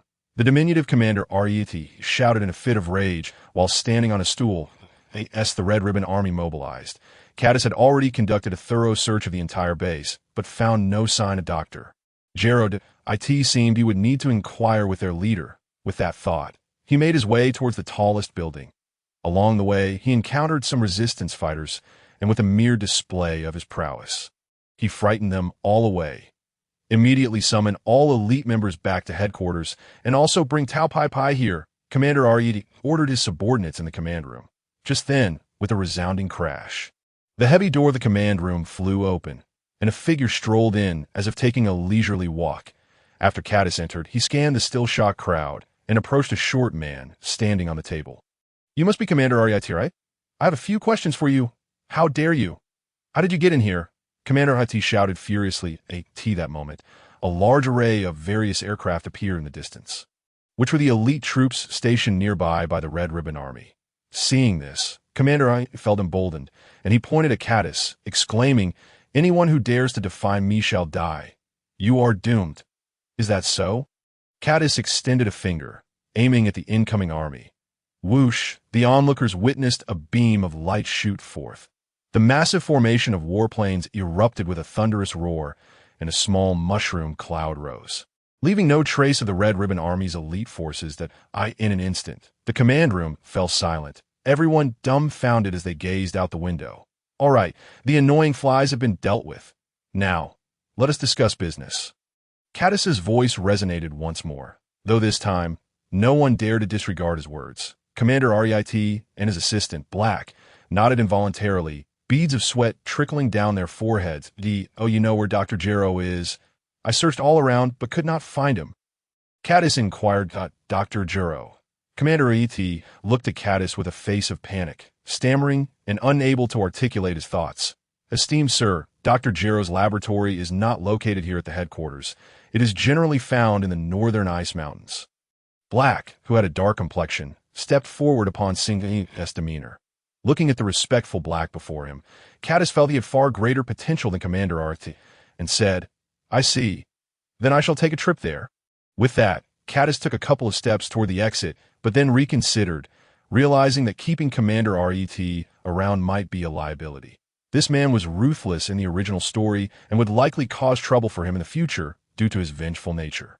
Though he had not been in power for long, it would be best to send him off early. Caddis then turned and flicked his finger, sending Commander REIT crashing against the wall. His body slowly slid down, revealing a small hole in his forehead. The others, witnessing the tragic demise of their commander, were instantly horrified. Fear etched on their faces as they gazed at Caddis, terrified of being next in line. Even Black showed deep-seated fear. "Your name is Black, correct?" Caddis inquired, looking at the Black man with a slight uncertainty, as he had long forgotten some of the minor characters after so many years. "Yes." Black quickly nodded in affirmation upon hearing Caddis's question. "In that case, from now on, the Red Ribbon Army will be under your command. It would be best to change its name and refrain from engaging in villainous deeds." Caddis stated with undeniable authority, then turned to leave. "By the way, if you need anything, you can come to Tianhu Mountain." A voice echoed from Caddis's departing figure. The personnel in the command room immediately collapsed to the ground, exchanging incredulous glances, unable to believe they were still alive. In the northern part of the earth, amidst a glacier, Caddis floated in midair, sensing the energies around him. Suddenly, he detected several faint presences within one of the icebergs and promptly flew over. There he found a grand door standing atop an ice mountain, seemingly carved out by someone. Without fear, Caddis stepped inside, for he felt there was nothing on earth that could threaten him now. Not long after entering, a yellow-skinned creature with whiskers suddenly charged at him. Caddis glanced at it without much concern, noting its battle power was only around 400, and he effortlessly obliterated it with a single punch. Soon after, two beings resembling aliens blocked his path. With a couple of swift punches, Caddis dispatched them with ease. How curious. How can such a place exist on Earth? Caddis mused to himself in suspicion. Though no one was there to answer him, he continued onward, soon entering a spacious area filled with various instruments and containers, resembling a laboratory. That moment, a gaunt old man emerged, clad in a white lab coat, with scant hair atop his head. Caddis uttered in disbelief, "Are you Dr. Gero?" "I am not Dr. Gero, but I once served as an assistant to Dr. Willow. I am Dr. Kitchen," the frail, balding doctor replied. "Then you know where he is now?" Upon hearing this, Caddis recalled that if the man had not mentioned Dr. Willow, he wouldn't have recognized him as a minor character. He seemed to have left in a hurry a while ago. Dr. Kitchen grinned with a zombie-like expression as he looked at Caddis. Sensing the energy in the area, Caddis confirmed that Dr. Gero was indeed not present and prepared to leave. However, just then, the entrance he had come through suddenly slammed shut, and several cyborgs emerged, eyeing him menacingly. You wish to die?" Caddis stared calmly at Dr. Kitchen. Initially, the man had not provoked him, being another doctor, and Caddis had intended to let him go, but now he had come to him instead. Oh dear, I am so frightened," Dr. Kitchen feigned terror dramatically. Kid, do not overestimate yourself. These are cyborgs I created using the technology left behind by Dr. Willow. Surrender your body, and I will enhance you to become even more powerful. Dr. Kitchen cackled with an unsettling laugh. Caddis, observing Dr. Kitchen's ghastly face, chose not to engage further and simply walked past him. Capture him, Dr. Kitchen commanded the cyborgs. Whoosh, whoosh, several figures lunged at Caddis, who effortlessly sent one flying with a single punch. In rapid succession, with speeds too swift for the eye to follow, he knocked the remaining cyborgs to the ground. You scoundrel! Dr. Kitchen brandished a formidable technological weapon, unleashing a wave of light directed at Cardis. Yet, as if brushed aside by a gentle breeze, the wave dissipated around Cardis. Observing Cardis drawing ever closer, Dr. Kitchen cried out in terror, I must resurrect Dr. Willow. You cannot slay me. Suddenly, a figure soared forth from the ice mountain. It was Cardis, and the entire mountain began to collapse. Cardis circled the area, yet failed to locate Dr. It seemed Dr. Jiro was indeed a complex adversary, eluding detection despite Cardis's current prowess. However, the original text hinted at numerous mysteries surrounding Dr. Jiro. From whence did he derive the infinite energy necessary to create androids 17 and 18? The original narrative remained silent on this matter, as none of the other androids possessed such boundless energy. Cardis pondered, analyzing the literature. Very well, since I cannot find him for now, I shall await his appearance. With that, Cardis abandoned his search for Dr. Jiro. Upon returning to Tianhu Mountain, Cardis resolved to check on Broly's current condition. Pushing open the gates of the sanctum, he entered the sacred space, where ethereal light enveloped the surroundings, and silvery rays cascaded down. Before long, he espied a young boy seated in serene silence, his eyes closed and a hazy glow surrounding him, wisps of mist swirling gently around. Sensing a presence, he opened his eyes, gazing at the approaching figure with a faint smile that evoked the tranquility of moonlight. Broly, I did not anticipate your state of mind to reach such heights, Cardis remarked with a smile. Filled with relief, for the Broly of yore had been notoriously tempestuous and aggressive. Cardis, I have found tranquility in this realm, and my heart is free from much of the previous rage. Broly stood to address Cardis. Now 11 years of age and rapidly growing, reaching up to Cardis's chest, in that case, Broly, let me witness the extent of your current power. Should you feel unable to control your strength, refrain from further advancement. Cardis declared eagerly. Among those he was acquainted with, only Broly could engage him in a sparring match. The others failed to ignite his desire to unleash his full potential, and he held a keen interest in Broly's current abilities. I, too, wish to challenge you once more, Cardis, Broly replied.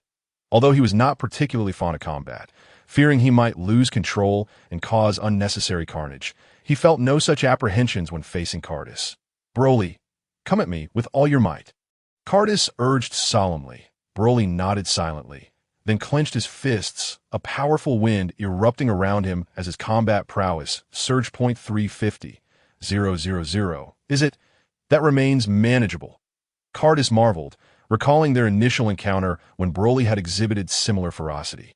Truly, he was a paragon of the Scion race. After over 3 years of no training, merely through meditation and introspection, his combat power had escalated to this level, continuously augmenting. Whoosh, Broly transformed into a streak of light.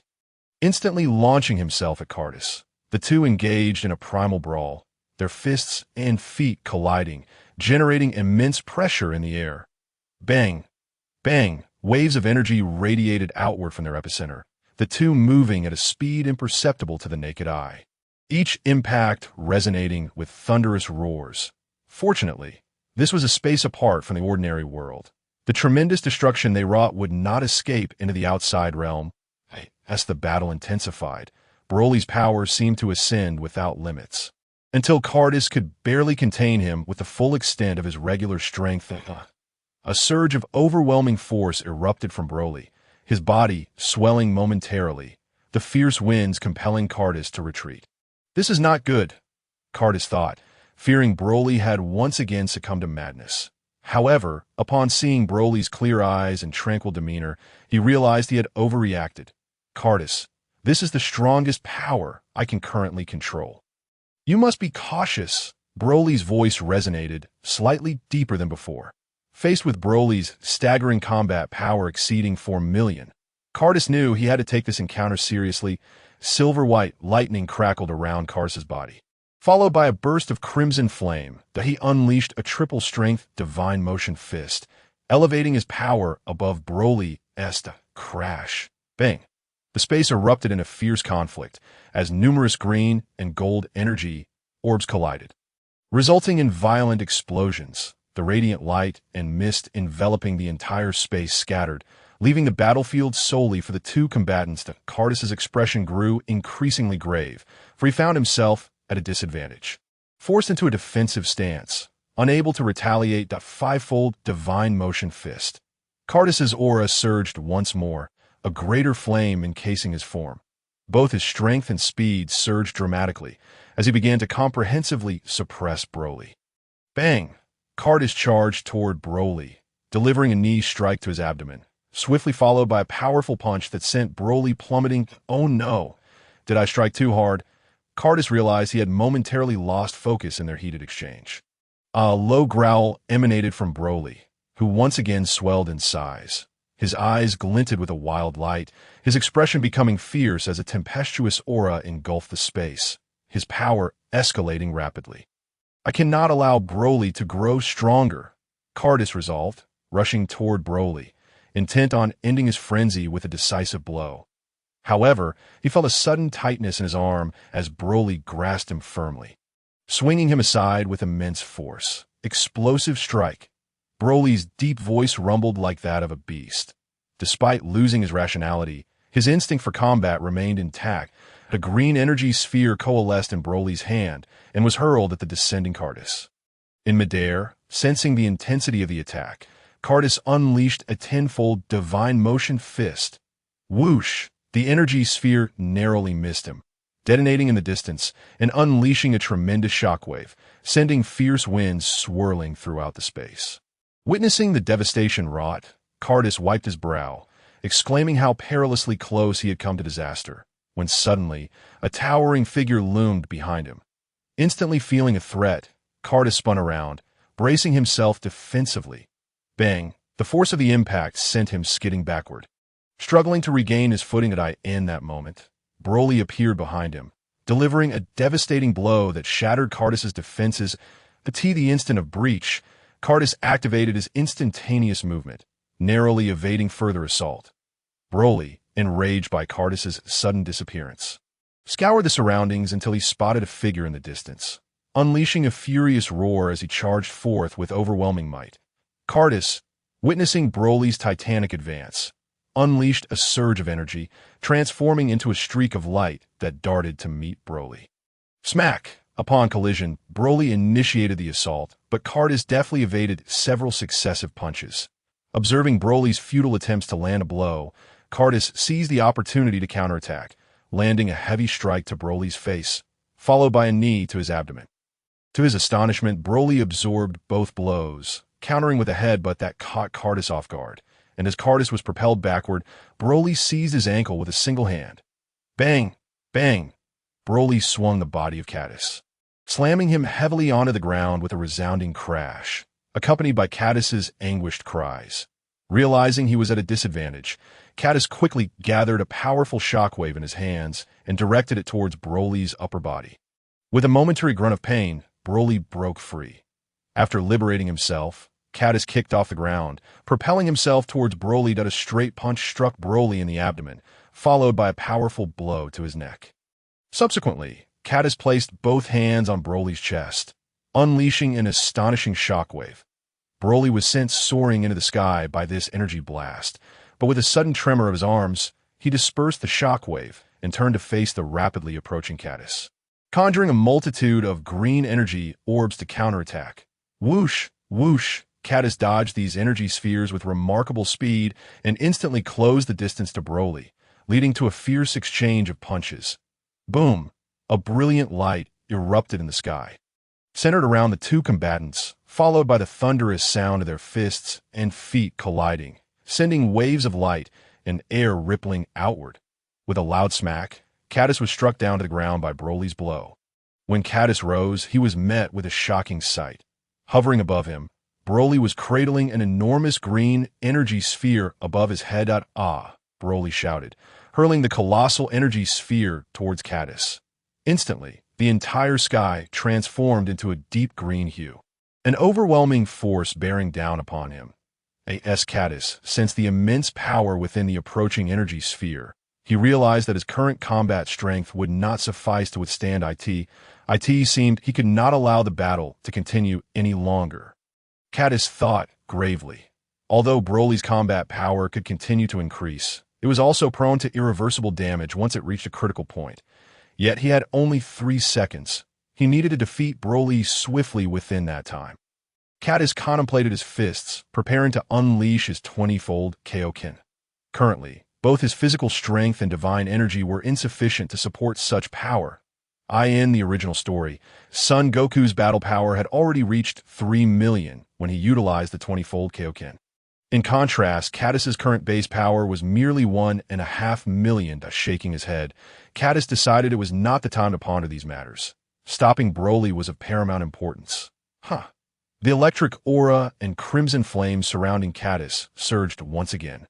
Causing his muscles to swell, an overwhelming force erupted from his being, distorting the very fabric of space as ripples radiated outward. The 20-fold Kaioken's Kamehameha, a robust energy wave, shimmering with blue brilliance, erupted from Cadis's hands, instantly racing towards the descending energy sphere. Whoosh! The blue energy wave pierced through the enormous green sphere, maintaining its momentum as it surged towards Broly.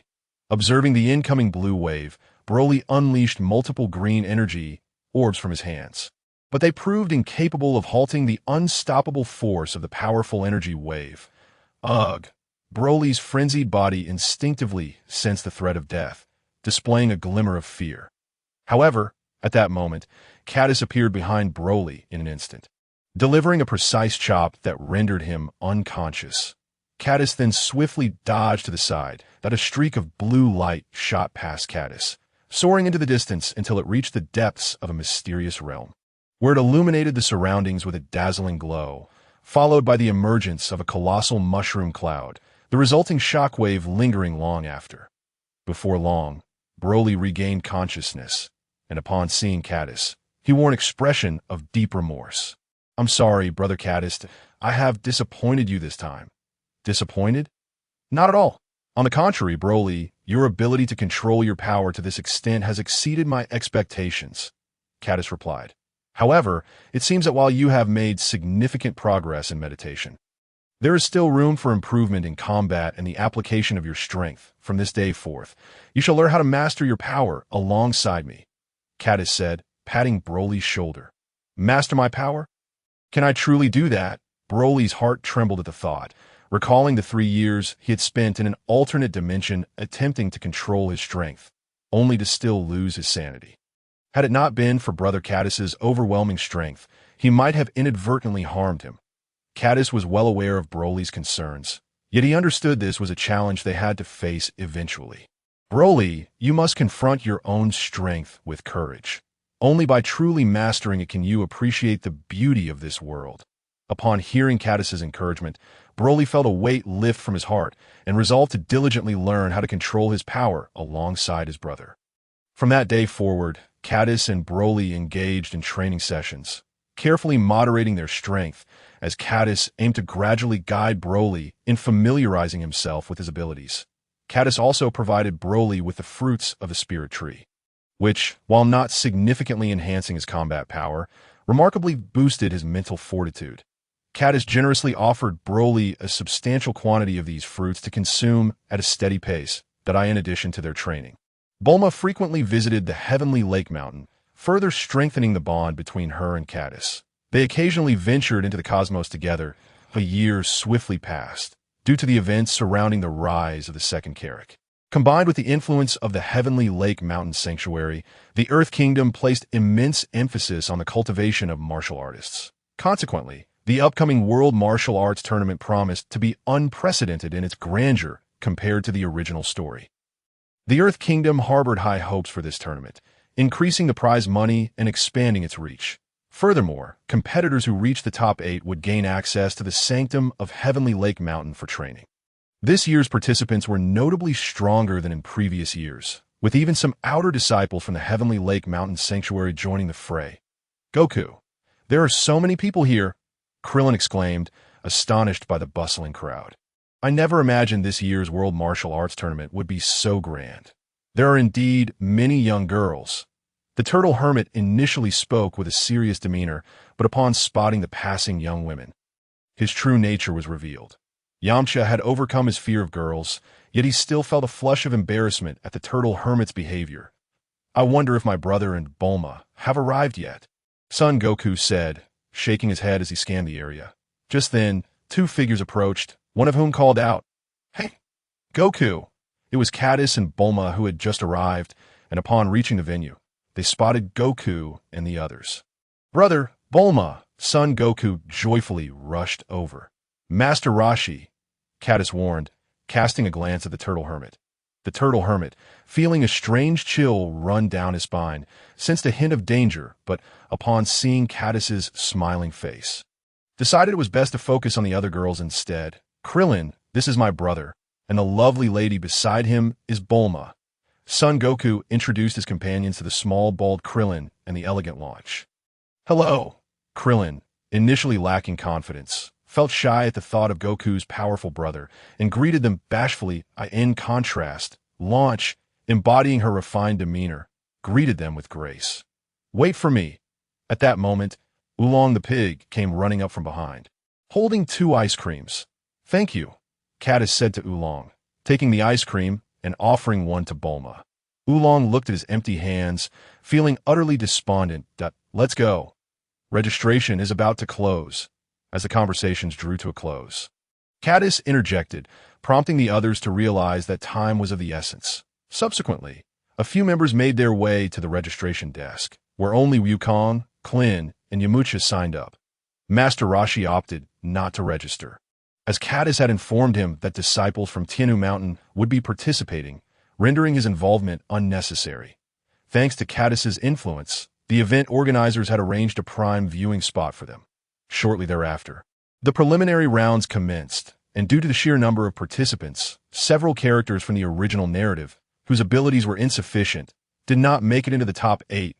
The 8 finalists of the 21st World Martial Arts Tournament were Son Wukong, Klin, Yamcha, King Kappa, Satan, Nam, Jiren, and Carter.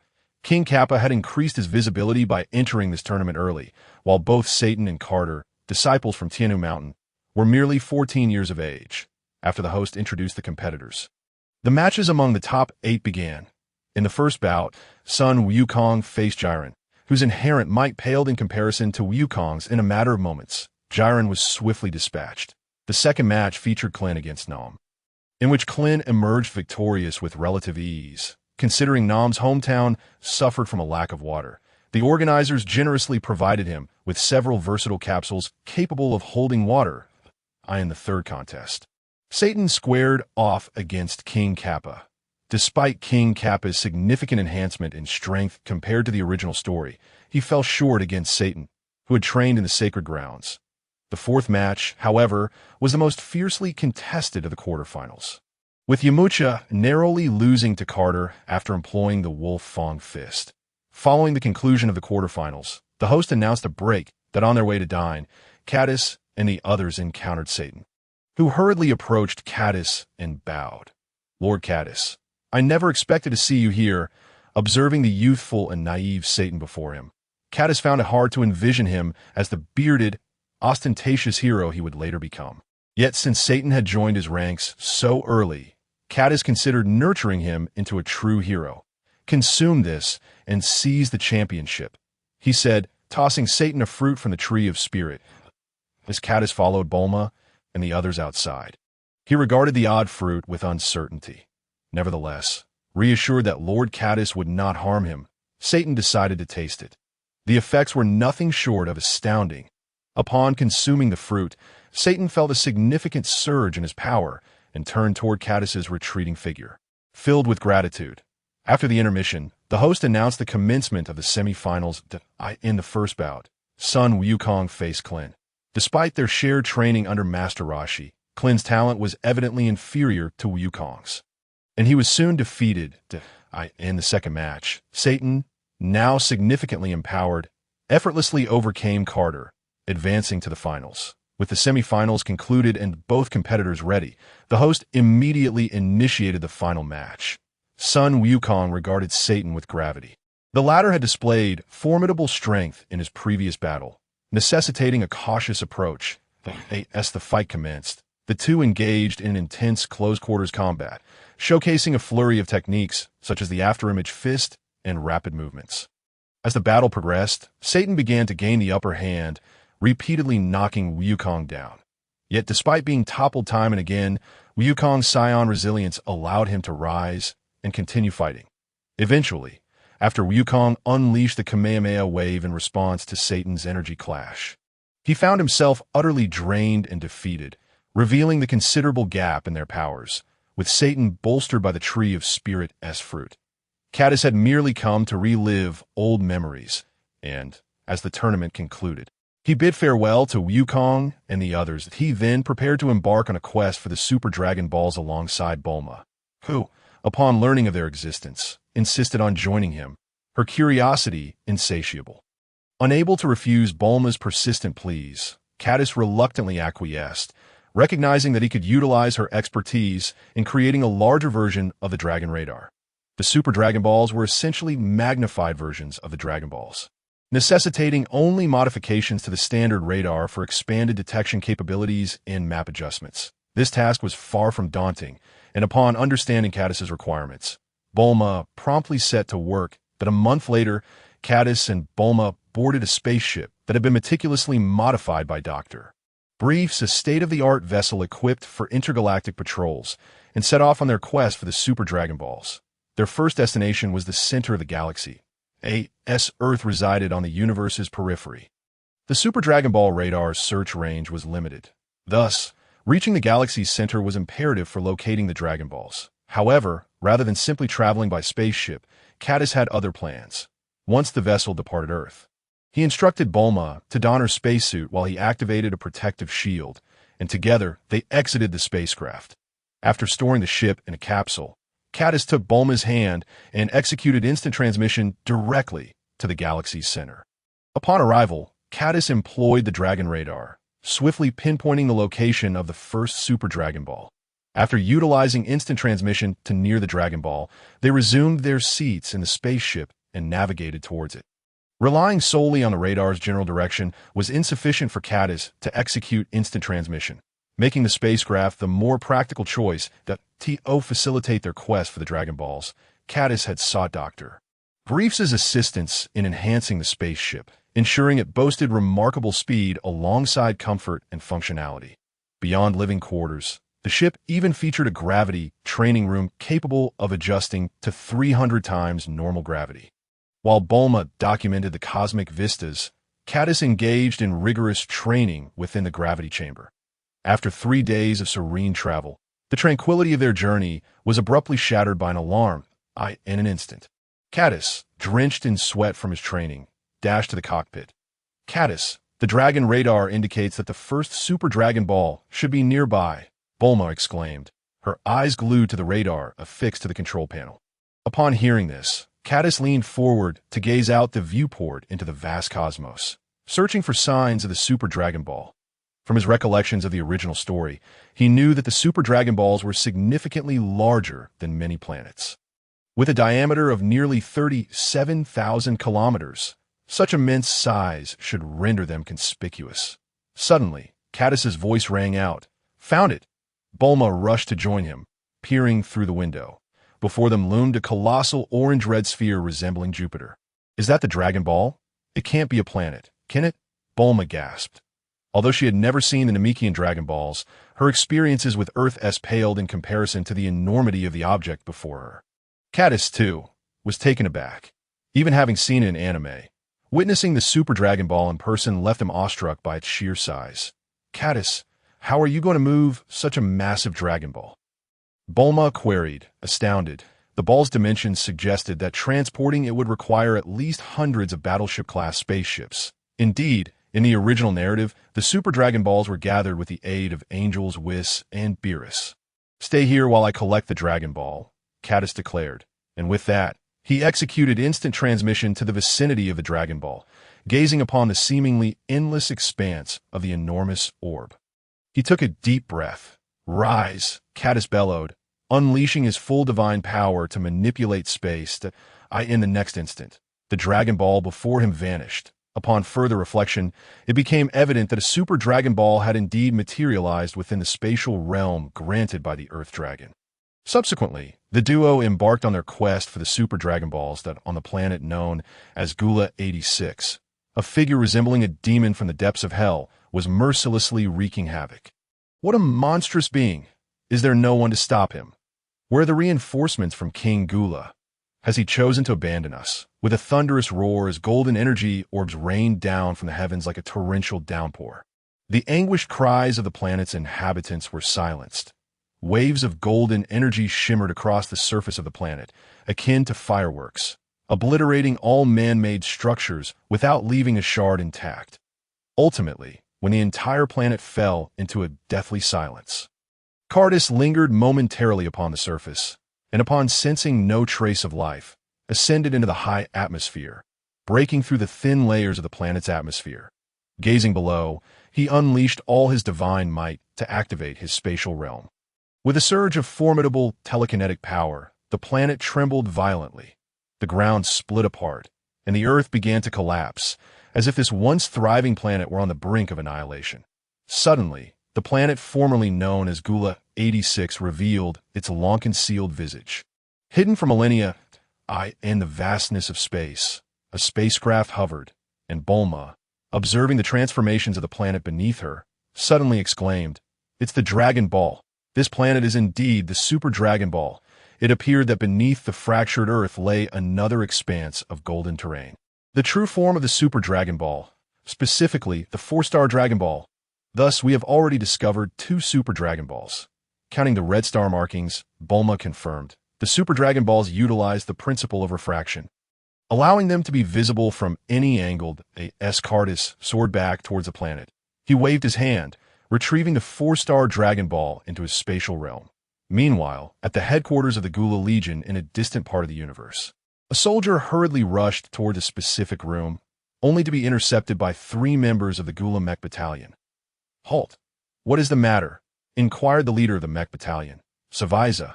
Lord Savaiza, we have just received reports from the Gula 86 planet indicating that they have likely come under attack."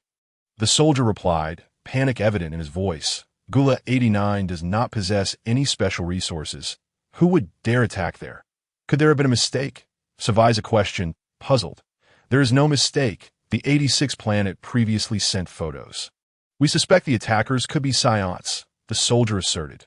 "Psions? Weren't they thought to be extinct? Could it be a few stragglers from Frisia's army?"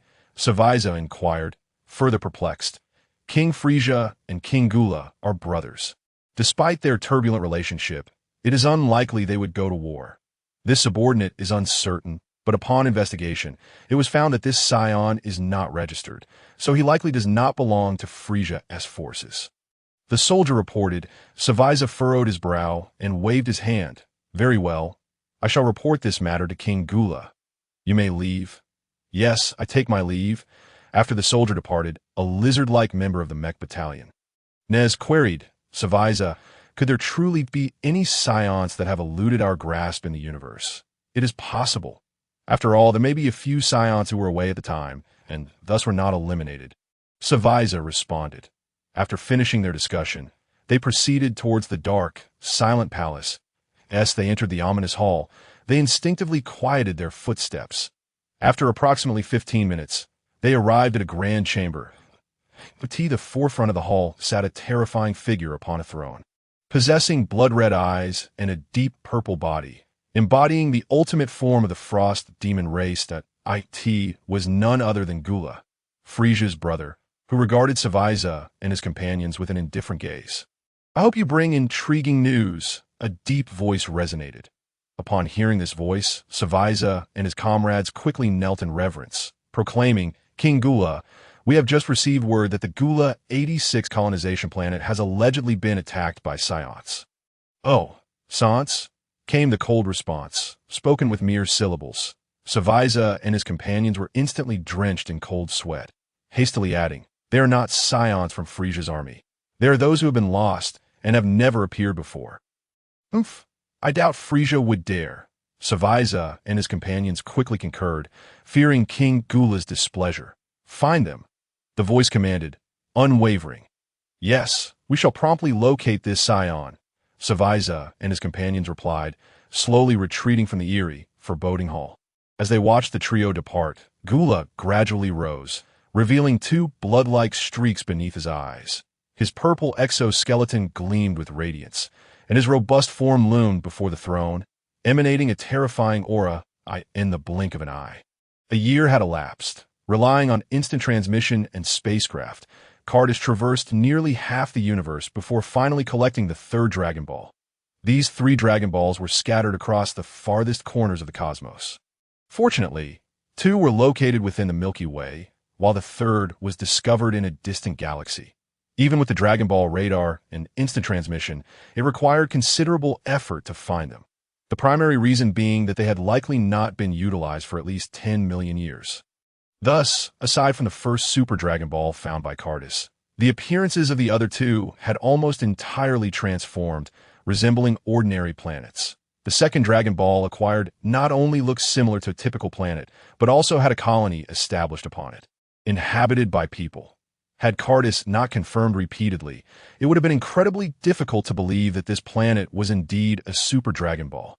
Upon successfully obtaining the third Dragon Ball, all of the Super Dragon Balls in the 7th universe had fallen into Cardis's possession.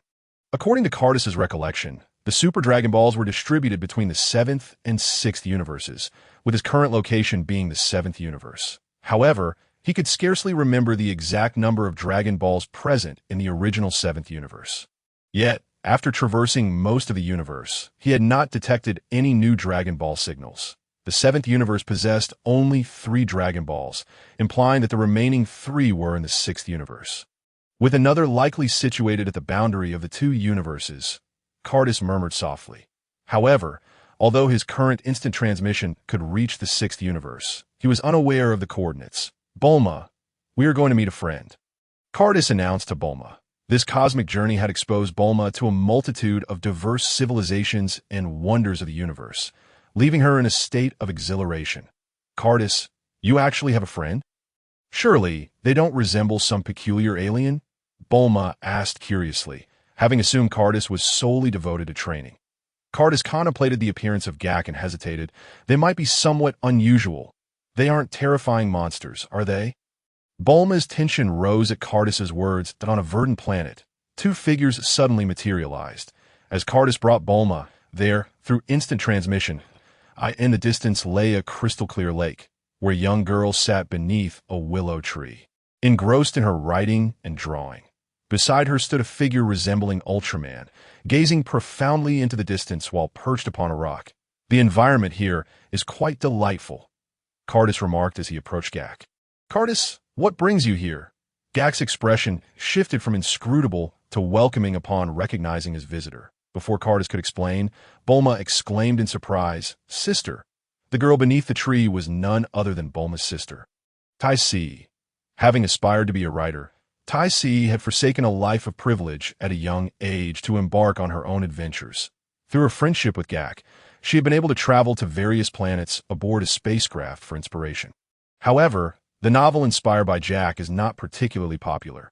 Tai Si rose to her feet and was immediately taken aback upon seeing Bulma, leading the 2 beautiful women to engage in a lively chatter, utterly oblivious to Cardis and his companions.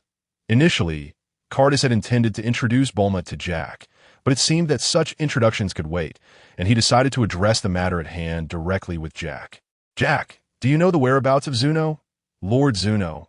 This esteemed individual is a veritable fountain of knowledge, possessing an unparalleled understanding of the universe." Upon hearing this name, Jack began to ramble on enthusiastically. Just tell me his location. Cardis interrupted Jack's incessant chatter with a hint of impatience. Sensing Cardis's displeasure, Jack promptly thumped his chest and declared, "Then allow me to escort you to meet Lord Zuno." Subsequently, Cardis and Bulma explained their situation, and the two women, intrigued, expressed their desire to accompany them in a mysterious star system amidst the cosmos. A myriad of astonishing planets are scattered about. The heart of this star system lies a peculiar and enigmatic planet. Its upper half is dome-shaped, while its lower half resembles a square box, adorned with lanterns made of mysterious substances. This planet is awash with vibrant seas of flowers, and at the center of this floral expanse stands a magnificent Chinese palace. The steps leading to the palace are a harmonious blend of technological sophistication and classical aesthetics, extending outward into a vast plaza replete with various wonders. That moment, for figures suddenly materialized in the expansive, deserted plaza. It was Cardis and his group. "Oh, what an elegant residence!" exclaimed Jack, admiring the palace before them with a refined demeanor. "Is it?" Bulma questioned skeptically, as the palace's peculiar layout was clearly not to her taste. The group then boarded a moving escalator that carried them toward the grand entrance of the palace. Upon reaching the top of the escalator, they were greeted by the sight of a round-faced figure with large ears, who appeared to have been waiting for them. "Welcome to you all," the figure said with a blank expression. "Are you Lord Zuno?" Bulma inquired, eyeing the peculiar individual with curiosity. "No." At that moment, three more figures, dressed in different attire yet bearing identical features, stepped forward and aligned themselves before Cardis and his companions, simultaneously declaring, "We are the servants of Lord Zuno." The servants then positioned themselves around Cardis and his group.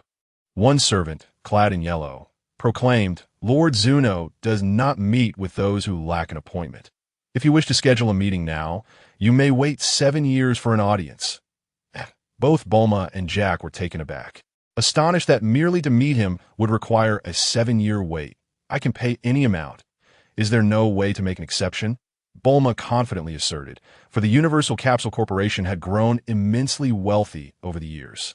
"No," the servant replied, closing his eyes. Just then, the servant seemed to receive some communication, bowing solemnly to an empty space. "Yes, Lord Zuno." He then turned to Cardis and his companions, stating, "Lord Zuno would typically not meet with those without appointments. However, today there is a distinguished guest among you, and thus an exception will be made for this encounter."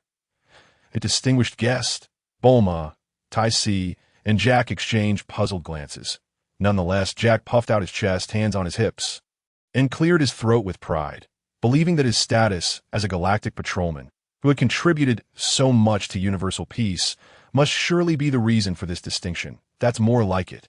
"But surely the esteemed guest you mentioned isn't really Jack, is it?" Bulma asked, her doubts evident. "It is indeed this gentleman." The servants bowed to Cardis. Since arriving, Cardis had remained silent, observing his surroundings, sensing an unfathomable aura that he could not quite place, until the servants' bow brought him back to reality. "Cardis? A distinguished guest?" Bulma inquired, her expression one of confusion. Upon hearing he was not the one being referred to, Jack felt a wave of embarrassment wash over him, though he quickly masked it with indifference. "Esteemed guests, please follow us this way." The servants offered no further explanations and led the way deeper into the palace. "Let us proceed," Cardis said, taking the lead, prompting Bulma and the others to quickly follow suit. After traversing a bridge, they entered a grand hall where a figure loomed before them, larger than life, with drooping ears and a round face, resembling a Buddha. "This is Lord Zuno, who can answer any questions you may have." The servant introduced them. Cardis observed Lord Zuno, noting the absence of any divine power or terrifying aura. His combat strength was merely a 1.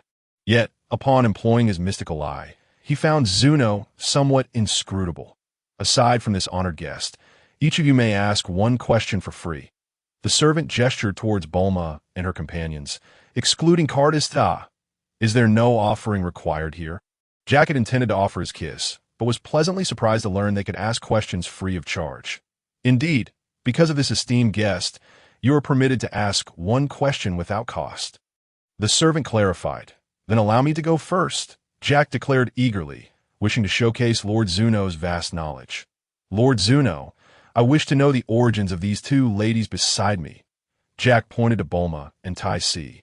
Zuno slowly turned his gaze toward the two women and replied, Earthlings, their parents are. As Zuno spoke, Jack turned back, wearing an expression that seemed to say, I knew it. He turned to Bulma and the others, asking, well, did I get it right? I want to know what kind of novel I should write in the future that would be popular, a soft voice chimed in. It was Tai Si, who couldn't resist asking now that Zuno seemed to possess the legendary prowess.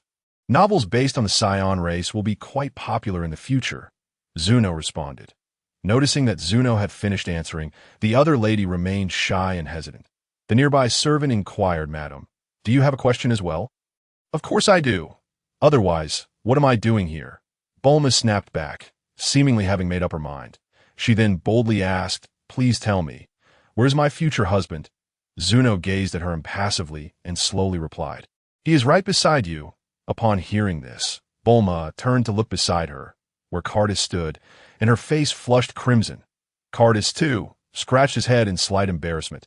He had considered such matters before and had intended to take things slowly. But now Zuno had inadvertently shattered that delicate facade. The nearby servant observed the unusual atmosphere surrounding them with curiosity. Yet as a servant of Lord Zuno, it was not his place to keep the esteemed guest waiting. He quickly asked, Esteemed guest, do you have a question? Cardis, realizing the opportunity before him, had many inquiries he wished to pose to Zuno, but he ignored the servant and directly focused on Zuno, asking, May I ask several questions? Zuno's previously impassive expression finally shifted slightly as he regarded Cardis and slowly stated, You and I are equals. You may inquire as you wish. The servant then began guiding Bulma and the others outside to wait. And Cardis exchanged a reassuring glance with Bulma. Once they were outside, and after the servants had departed, Cardis finally voiced his curiosity. What is your identity? Are you perhaps another traveler from another realm? Zuno displayed a fleeting expression of reminiscence before answering, the old gods of the calendar. Upon hearing this, Cardis released a sigh of relief, having momentarily feared that Zuno might be from his homeland, which would have led him to consider an unexpected familial connection. He continued, What period do you refer to as the old gods? In ancient times, during the era of the Dragon God, the Lord of the Dragon God reigned over all living beings. The Dragon God era? How long ago was that? Cardis inquired with a perplexed expression. Currently, it is 3.1355 billion years in the era of the Omni King, and the Dragon God era was the preceding age. Zuno replied, his demeanor beginning to reflect a hint of unrest. Huh. Cardis was taken aback, for he understood the significance of the Omni-King. That be why this calculation. Did it not imply that Zuno had lived for at least 135 billion years? Where did the lore of the Dragon God ultimately vanish? How have you managed to survive for such an extensive duration? Cardis eagerly pressed on with his questions, upon hearing Cardis' inquiry. Zuno's previously stoic expression twisted into one of sheer horror, swiftly followed by a look of terror, as the memory of that scene still sent shivers down his spine. Cardis, assuming Zuno was unwell, contemplated asking if he was all right. However, Zuno's subsequent words left him utterly astounded. The Lord of the Dragon God was seized by a colossal hand that emerged from the cosmic void. What? Cardis gazed at Zuno in disbelief. The Dragon God was the creator of the Super Dragon Balls, a being of equal or even greater standing than the Omni King. Yet he had been captured in ancient times. What kind of entity could perpetrate such an act? Cardis, somewhat regaining his composure, asked gravely, I do not know. At that time, I was merely a junior, with only the privilege to observe from afar. However, a phrase later emerged. Zuno recalled, this being the first instance in countless millennia that he found himself at a loss for words. A phrase? What did it say? Cardis questioned skeptically. Zuno gazed at Cardis' youthful visage and whispered, as if fearing eavesdroppers, beyond transcendence lies great terror. Cardis pondered the meaning of this statement, his expression turning contemplative. Subsequently, Cardis and Zuno conversed for an extended period, uncovering many secrets of the ancient era. For instance, the dragon god Salama utilized his final strength to create the Super Shenron, and Zuno had survived to this day through the power of miracles. Cardis also gleaned some insights about the current age, which largely aligned with what he had encountered in the original narrative, though certain dark truths remained unexposed in the text. Finally, Zuno imparted to him a mysterious technique for concealing one's presence, capable of shielding him from the scrutiny of most divine beings. Observing Cardis exit the grand hall with his head bowed, Bulma's face reflected concern, prompting her to approach and inquire, "Cardis, what troubles you?" Upon hearing his name called, Cardis instantly regained his focus. Noticing Bulma's worried expression, that he smiled, reassured that those matters felt distant. His priority should be to concentrate on the present and strive to enhance his strength. Addressing any challenges that arose in the future, "It's nothing. I've just learned some fascinating secrets," Cardis declared, taking Bulma's hand in his own. Ahem. Gak, witnessing this scene, reminded them that there were still two others present, one of whom was Bulma's sister. Thereafter, Cardis escorted Gak and Ties back to their original planet. While he and Bulma embarked on their journey anew, their bond now more intimate than before. Originally, Cardis's purpose for this visit was to locate the coordinates nearest to the sixth universe, as directly traversing two universes with his current power was quite challenging, especially since he was unaware of the coordinates of the sixth universe. The destination he and Bulma were preparing to reach was the Titan Star, the weakest point of space between the seventh and sixth universes. Are we finally heading to the sixth universe? Haha, I wonder what it will be like, Bulma exclaimed with excitement, in contrast to Bulma's enthusiasm. Cardis felt less cheerful. The unknown sixth universe. Had it not been for the quest for the Dragon Balls, he would have preferred to avoid it altogether. Unlike the lethargic god of destruction Beerus from the seventh universe, the god of destruction Kampa in the sixth universe remained perpetually alert. Although this twin brother of Beerus was also an indolent deity, if he were to discover Cardis's intentions to procure the Dragon Balls from the sixth universe, it could lead to perilous consequences. Cardis glanced at the universal capsule he carried. Should the worst-case scenario unfold, the items within that capsule would serve as his ultimate trump card. I hope it doesn't come to that, he thought. With that, Cardis and Bulma instantaneously transported several times until they arrived at Titan Star, a planet reputed to be inhabited by a giant race, where the inhabitants were remarkably tall and possessed tremendous combat prowess. However, Cardis did not linger there long. After meditating for a brief moment, he prepared for his first instance of interuniversal teleportation with Bulma. In a flash of light, their figures became indistinct, swiftly vanishing from the cosmos. When they reappeared, they found themselves on a desolate planet. They quickly summoned their spaceship, and upon boarding, immediately began utilizing the ship's star map to ascertain their location. Upon witnessing the uncharted star map coordinates on the system screen, Bulma exclaimed with delight, "Cardis, we've truly arrived in a different universe. This is the sixth universe." While Bulma beamed with excitement at the outside world, Cardis heightened his vigilance. Sensing the surrounding atmosphere, he even teleported outside the spaceship to survey his surroundings. "Cardis, what's wrong?" Bulma inquired through the communicator. Cardis did not respond, remaining on high alert. However, moments later, he returned to the spaceship. "Phew, it seems I was being overly cautious." Cardis sighed in relief. "Cardis, what happened?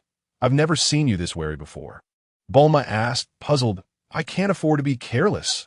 You see, traversing between different universes is quite rare, and I worry that our arrival might attract the attention of some powerful beings." "Powerful beings?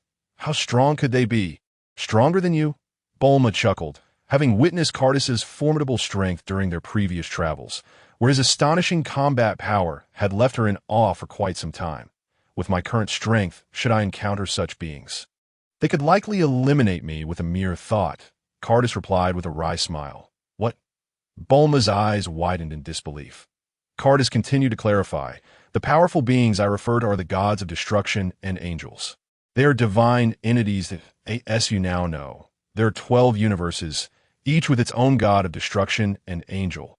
The god of destruction specializes in annihilation, capable of obliterating an entire star system with ease, while the angels serve as their mentors, possessing strength surpassing that of the gods of destruction. Our seventh universe's god of destruction rarely appears before mortals due to his fondness for slumber. The last time he made an appearance was before the destruction of our Scion home, planet Vegeta. However, the god of destruction in the sixth universe is different.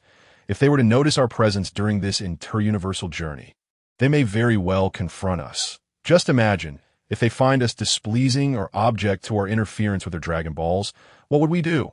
Bulma's eyes sparkled with shock at the revelation of such formidable beings. As for how to respond to Cardus' concern, she found herself at a loss. All right, I was merely speculating. It appears they haven't noticed us. The universe is vast, and with countless happenings, it's entirely plausible they are oblivious to our presence. We should make haste, as Cardus piloted the spaceship away with urgency. Unbeknownst to them, in the higher echelons of the sixth universe's god of destruction realm, a woman with long gray hair and a halo floating around her neck observed their every move through the crystal ball atop her staff. This was the angel of the sixth universe. Vados that, oh my, I never anticipated someone from another universe would arrive. It's been years since such an occurrence from the movements I just witnessed. Could that be the instant transmission of the Kaioshin? Yet he doesn't appear to be a Kaioshin or their attendant. How intriguing. The woman chuckled softly, casting a glance at the plump figure sprawled on a reclining chair, soundly asleep while scratching his rear. While Lord Compa rests, I suppose I shall pass the time with you. Subsequently, Bardos, much like a captivated audience at a cinematic spectacle, observed with great interest. Time flew by in the blink of an eye. And before long, 2 months had elapsed. However, Cardus and his companions had yet to locate a single Dragon Ball within the sixth universe. This predicament arose because, when Cardus made his wish to the eternal dragon Porunga, he only provided coordinates for the seventh universe, neglecting those for the sixth, rendering Cardus unable to teleport here. Cardus's instant transmission required precise knowledge of the destination's location, leaving them reliant on their spaceship to scour the cosmos for any sign of the Dragon Balls. This, however, resulted in a rapid depletion of their supplies aboard the spacecraft. Cardus, our energy reserves are dwindling. It would be prudent to find a planet to replenish them, Bulma advised, noticing the indicators on the control panel. Don't we still have the universal capsules? Cardus replied. They're all used up. Don't forget, we've been out here for over a year.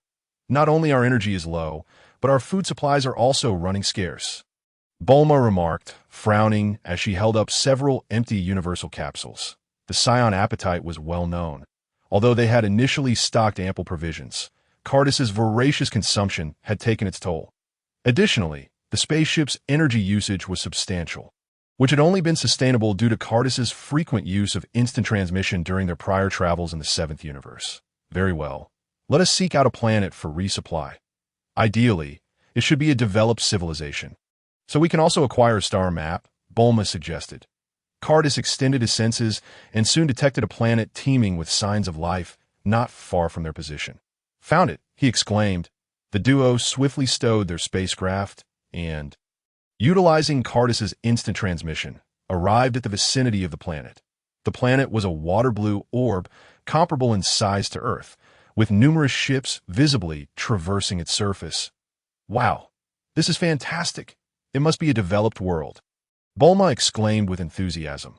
Come, let us descend and explore, Cardus said, gripping Bulma's hand before instantaneously relocating them to the planet's surface. Most of the planet was enveloped by ocean, with scant land masses. The majority of the inhabitants resided aboard immense vessels encircling the land. Judging by the technology of these ships, it seemed that this planet boasted considerable advancement, certainly surpassing that of Earth. However, Cardus and Bulma sensed something amiss in the atmosphere. Ships frequently launched from both land and sea, heading towards the vastness of space. Gigantic vessels, extending several kilometers in length, continuously ascended from the ocean's depths, embarking on their celestial journeys. Cardus, don't you think it seems like they're fleeing? Bulma inquired. I shall inquire further. Cardus replied, approaching a few hurried passers-by. The inhabitants of this planet were a humanoid species with blue skin and fish-like gills beneath their ears, reminiscent of mythical merfolk, albeit with legs. Cardus stopped a hurried individual and asked, what transpired here? Despite the language barrier, the individual comprehended Cardus's inquiry due to his telepathic abilities, which were far more convenient than any translation device. After a brief exchange, Cardus learned that this oceanic planet was known as Fighter Star, a renowned tourist destination within the sixth universe. However, It had recently become besieged by a plethora of cosmic pirates who threatened to ravage the planet, instilling fear in its residents, many of whom had begun to flee. Consequently, the planet's leadership contemplated selling Fighter Star to Frost, the leader of the Ice Clan, who not only possessed formidable strength, but also frequently led peacekeeping forces to combat wrongdoers and was dedicated to rehabilitating war-torn regions. Having been awarded the Universe Peace Prize thrice, entrusting Fighter Star to such a figure would guarantee the safety of its inhabitants, deterring the pirates from taking drastic actions, which the leadership deemed the best course of action. Upon hearing this, Cardis smirked, for he was aware from the original narrative that Frost was a malevolent entity akin to Frisia. He instigated wars only to acquire planets at bargain prices, subsequently redeveloping and trading them for immense profit. Cardis was disinterested in meddling further and opted to procure some supplies from Fighter Star, where bartering was common in the cosmos. Thus, even without the Sixth Universe's currency, acquiring goods was not overly challenging. After replenishing their supplies, Cardis and Bulma resumed their journey, monitoring the Dragon Ball readings on their radar, while committing the star map they had acquired to memory, although they had lingered on this planet for a while. Their gains were substantial, particularly the detailed star map of the Sixth Universe. Fighter Star had compiled this map through various channels in pursuit of a more suitable new home, initially intending to escape the planet, but later abandoning the idea upon hearing of potential buyers.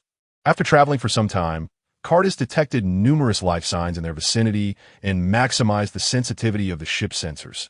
Indeed, they discovered a multitude of spacecraft advancing toward them, armed with high-energy weaponry. Cardis, could those be the cosmic pirates the Fighter Star inhabitants mentioned? Bulma asked anxiously, observing the approaching fleet, aware that their ship was unarmed.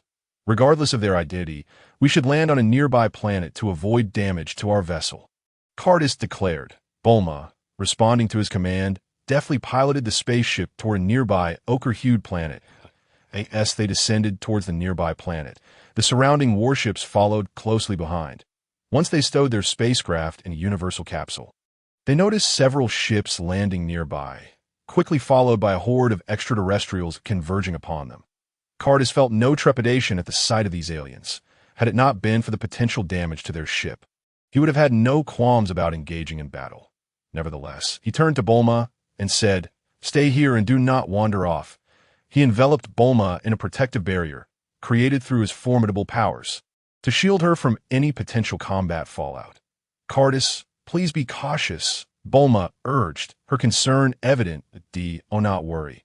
These aliens lack the capability to compel me to exert my full strength," Cardis reassured her as he approached the gathering of extraterrestrials. "Kid, this territory now belongs to King Pewd. To pass through here, you must pay a toll.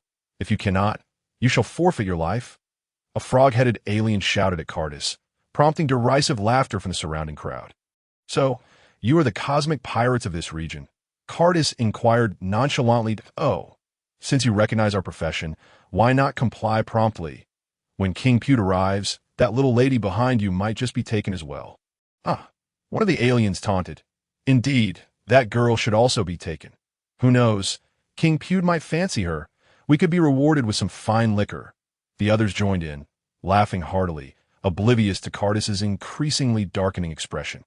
Cardis glared at the group of aliens, initially reluctant to intervene. "Unexpectedly, these cosmic pirates have delivered themselves right to my doorstep. Truly, it is said that when heaven offers a path, one must tread it. Yet when hell presents no door, one insists on entering." Young lad, quickly, just as the most audacious of the extraterrestrial beings uttered these words, he was rendered speechless by a surge of agony. Before him stood a shadowy figure, none other than Cardis, with a gaping wound in his abdomen, blood oozing forth in a gruesome display. The nearby aliens, who had been laughing moments ago, turned to witness a comrade felled by treachery, their expressions morphing to sheer horror. Cardis wasted no time, summoning an energy orb and pressing it against the temple of one of the aliens. Beads of cold sweat immediately dotted the creature's brow. With a swift motion, the energy orb propelled the alien into the sky, where it erupted in a brilliant flash, accompanied by the creature's anguished cries. "This fellow is not right. Quickly, call for reinforcements." The remaining aliens finally came to their senses. and a few even attempted to unite for an offensive. Smack, smack. The assailants were swiftly obliterated by Cardis, their remains scattered about. The surviving aliens, witnessing such devastation, were thrown into disarray. They were beings of formidable strength, boasting thousands, even tens of thousands, in combat power, yet they had encountered an insurmountable obstacle. They promptly began to flee toward their ship, while in the distance, their spacecraft began to ascend urgently. However, Cardis would not grant them this reprieve. Several energy orbs flew forth, transforming the area into a conflagration. Just as Cardis prepared to eliminate the remaining aliens, he sensed a powerful presence approaching from the cosmos, followed by a spacecraft descending from the void. It is King Pewter! King Pewter has come to our rescue. The remaining aliens felt their morale surge upon witnessing their allies' arrival. As they beheld a shadow leaping from the sky, Cardis sensed the gravity of the situation. This individual possessed a staggering combat power of 500,000. Upon landing, a diminutive figure clad in a cloak approached, prompting the surrounding aliens to exclaim, "King Pewter!" A scion? No, scions lack tails, a sharp voice rang out, belonging to none other than the approaching King Pewter. Cardis felt a flicker of recognition at the sound, instinctively exclaiming, "Frisia?" However, he quickly shook his head. Frisia could not possibly manifest in the Sixth Universe. This individual must be Frost, a member of the Frost demon lineage from the same universe. Frisia? Who is that? I am the illustrious Cosmopirate, King Pewter. Frost declared to Cardis, "Do not feign ignorance, Frost. Your misdeeds are far too transparent before me." Cardis retorted disdainfully, "Oh." Frost responded, a hint of suspicion in his tone. "How did you discern my identity? I believe I had concealed it well." Frost removed his cloak, perplexed. "I know someone akin to you. Merely hearing your kind of voice is grating to my ears." Cardis replied with palpable disgust, "Yes, that's so. I would very much like to meet this individual. However, since you have uncovered my true identity, I cannot allow you to live. It would be a pity for someone like you to perish here." Frost laughed maniacally, shedding his disguise to reveal his true form. "Are you prepared to face me in this manner?" "No transformation." Cardis observed Frost with an unyielding demeanor, acknowledging that this would mark the official confrontation between him and the Frost Demon Clan. According to the original narrative, Frost's strength was somewhat inferior to Frisia's, and he had yet to master his final form completely. Given Cardis's current prowess, the disparity should not be vast. You are indeed aware of such matters. I grow increasingly curious about your acquaintance. However, since you wish to experience the depths of despair, I shall oblige." Frost placed his hand to his lips, emitting the signature mockery of the Frost demons. He began to gather energy, an overwhelming force erupting from him as two formidable horns sprouted from his head, his physique expanding into the Frost demon's second form. "How about that? Are you already awed by my astonishing power?"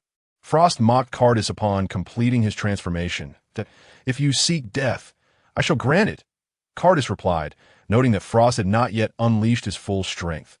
While scions often yearn for battles against strong opponents, they were not foolish.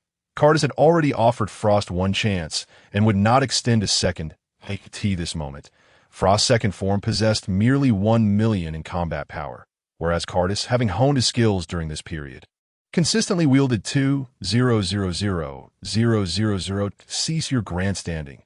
Frost, incensed by Cardis's demeanor, rushed forward in a flash, delivering a punch aimed at Cardis's abdomen. With a resounding smack, Cardis effortlessly caught Frost's fist. "What?" Frost exclaimed in astonishment. Yet Cardis would not relent. With his other hand, he delivered a powerful blow to Frost's midsection, swiftly following up with a fierce kick to his chin. Whoosh! Frost was sent soaring through the air like a cannonball, but this was far from the end. Cardis's form began to blur, revealing merely an afterimage. The real Cardis had already darted ahead of Frost at astonishing speed. Smack! As he watched Frost hurtle toward him, Cardis struck again, propelling Frost into the sky. A robust blue energy wave erupted from Cardis's hands, hurtling directly toward Frost. Damn it! Frost, now airborne, beheld the immense energy and was overcome with despair, regretting not unleashing his power sooner. Boom! A dazzling explosion illuminated the sky. With a torrent of energy cascading forth, Frost's subordinates, witnessing their leader's plight, began to flee in panic. Whoosh! A golden energy wave surged toward them, engulfing the area in flames, reducing it to mere ashes. Following this devastating assault, Cardis descended toward Bulma's location. Cardis, you are incredible. You dispatched those villains in mere moments, Bulma exclaimed. Gesturing animatedly toward Cardis, he smiled, about to respond, when he suddenly turned to the distance, where a figure was slowly ascending, radiating a terrifying aura. It was Frost at this moment. Frost had transformed into the final form of the Frost demon lineage, his skin predominantly a blend of gray, white, and blue, compared to Frisia's final form. He appeared more compact, yet his combat power was equally formidable. Observing Frost's power level of 50,000,000, Cardis's expression grew grave as he addressed Bulma. This enemy is no ordinary foe. Stay within the protective shield and do not venture out. With that, he reinforced the barrier, as Frost's reappearance weighed heavily on him. Whoosh! Cardis transformed into a streak of light, charging toward Frost, determined to draw the battlefield away from populated areas. As Cardis approached, Frost initially remained calm, stating, "For a moment, I truly believed I was destined for death. Fortunately, my body instinctively activated my transformation at the last moment." However, Frost's demeanor soon morphed into a frenzied snarl, his fists clenched as he coldly addressed Cardis. "But you odious human have made me feel the fear of death. I shall repay you tenfold, and you will experience a demise far more excruciating than I eagerly anticipated." Cardis scoffed, already summoning his full strength. 20-fold godly strike. Without allowing Frost further opportunity to respond, Cardis unleashed his most potent attack to date. Suddenly, a dazzling radiance emanated from Cardis, enveloping him in a brilliant light. Gradually, this luminescence retracted, coalescing into a silvery electric aura that entwined around his form. Yet this was not the end. A towering crimson blaze erupted around Cardis, unleashing a formidable pressure that radiated outward. Cardis felt the immense power coursing through him. This was the pinnacle of his current strength, boasting a battle power of 40 million that, although it still paled in comparison to Frost's might, he felt prepared to face him in combat. After summoning all his strength, Cardis charged toward Frost, acutely aware that he could not maintain this state for long, as the strain on his body was immense. Upon seeing Cardis approach, Frost, veins bulging with intensity, surged forward, intent on making this human experience a myriad of agonies. Crack! The battle ignited with ferocity from the outset. As their fists and feet collided, thunderous explosions erupted at the scene, the shockwaves crashing like relentless tides. Boom! Boom! Waves of energy and roars emanated from the two, causing the very planet to tremble, as apocalyptic phenomena began to manifest across its surface. Dark clouds gathered ominously in the sky, with lightning flickering amidst the tempest. However, as the skirmish progressed, Cardis gradually found himself at a disadvantage. After all, his battle power was inferior to that of Frost. Evading a kick from Frost, Cardis swiftly maneuvered behind him, seizing his tail and swinging him forcefully toward the ground. Whoosh! A golden energy blast erupted from Cardis's hand, yet it only struck a mere afterimage in the air, for the true Frost had already reappeared behind him. Smack! Cardis felt a sharp pain in his back, causing him to plummet toward the ground. Boom! The impact point of his fall unleashed a tremendous shockwave, creating a deep, bottomless crater. Cardis, Bulma, observing from a distance with her scouter, exclaimed in alarm. In that fleeting moment, Cardis's battle power had plummeted significantly, filling her with concern. Yet she soon witnessed a figure soaring back into the sky, and the readings on her scouter indicated an increase in his power. She realized that Cardis must have consumed a senza bean. He had mentioned them several times during their travels and had even given her some. Re-emerging in the air, Cardis gazed down at the vast pit beneath him, relieved that without the senza bean, he might have sustained severe injuries from that blow. Swish! Suddenly, Frost appeared beside him, incredulous. "You weren't injured by that last attack." Throughout this encounter, he had maintained the upper hand, and considering he had unleashed that strike without restraint, the fact that this human survived was astonishing. Yet, now he stood unscathed. Cardis, feeling a surge of vitality within him, sensed a slight enhancement in his power. Although he had not been pushed to the brink of death, this extreme battle had indeed awakened his latent potential. At that moment, he regarded Frost as if he were a mere novice. Frost, noticing the peculiar glint in Cardis's eyes, became increasingly enraged. He resolved to ensure that Cardis would never rise again. As the two figures clashed with blinding speed, the area erupted with deafening roars. Both combatants moving at an incomprehensible velocity, colliding and generating powerful shockwaves and thunderous sounds. Yet this time, Cardis found himself gaining momentum, while Frost began to feel the pressure. Frost thrust his hands outward, unleashing a wave of explosive energy that forced Cardis back, creating distance before unleashing a barrage of death beams toward him. Seeing Frost's full-power assault, Cardis dared not be complacent. He leaped into the air to evade the onslaught. However, he was taken aback to discover that the death beams had curved and pursued him relentlessly. Realizing he could not shake them off, Cardis gathered his energy in his hands, deflecting the beams one by one.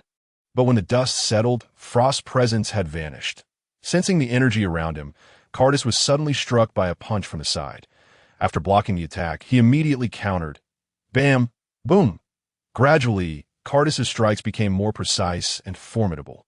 Abruptly, he accelerated, raising a leg to strike Frost's back, sending him crashing to the ground. This blow was executed with tremendous force, causing Frost to be driven deep into the earth, the sound of his descent echoing as if he might pierce the very planet itself. Cardis believed he had dealt a crippling blow to Frost, but suddenly, the entire planet seemed to tremble as a blackish-purple beam shot skyward from the spot where Frost had fallen, piercing the heavens.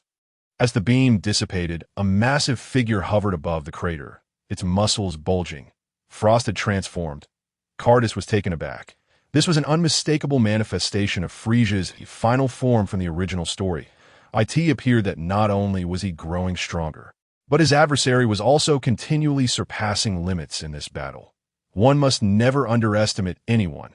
With this realization, Cardis began to shed his dismissive attitude towards these original characters. Each was a being of flesh and blood. And this was no mere game. As he grew stronger, so too did they, advancing rather than remaining stagnant. The tide of battle had shifted once more, while Cardis wielded the 20-fold God Movement Fist.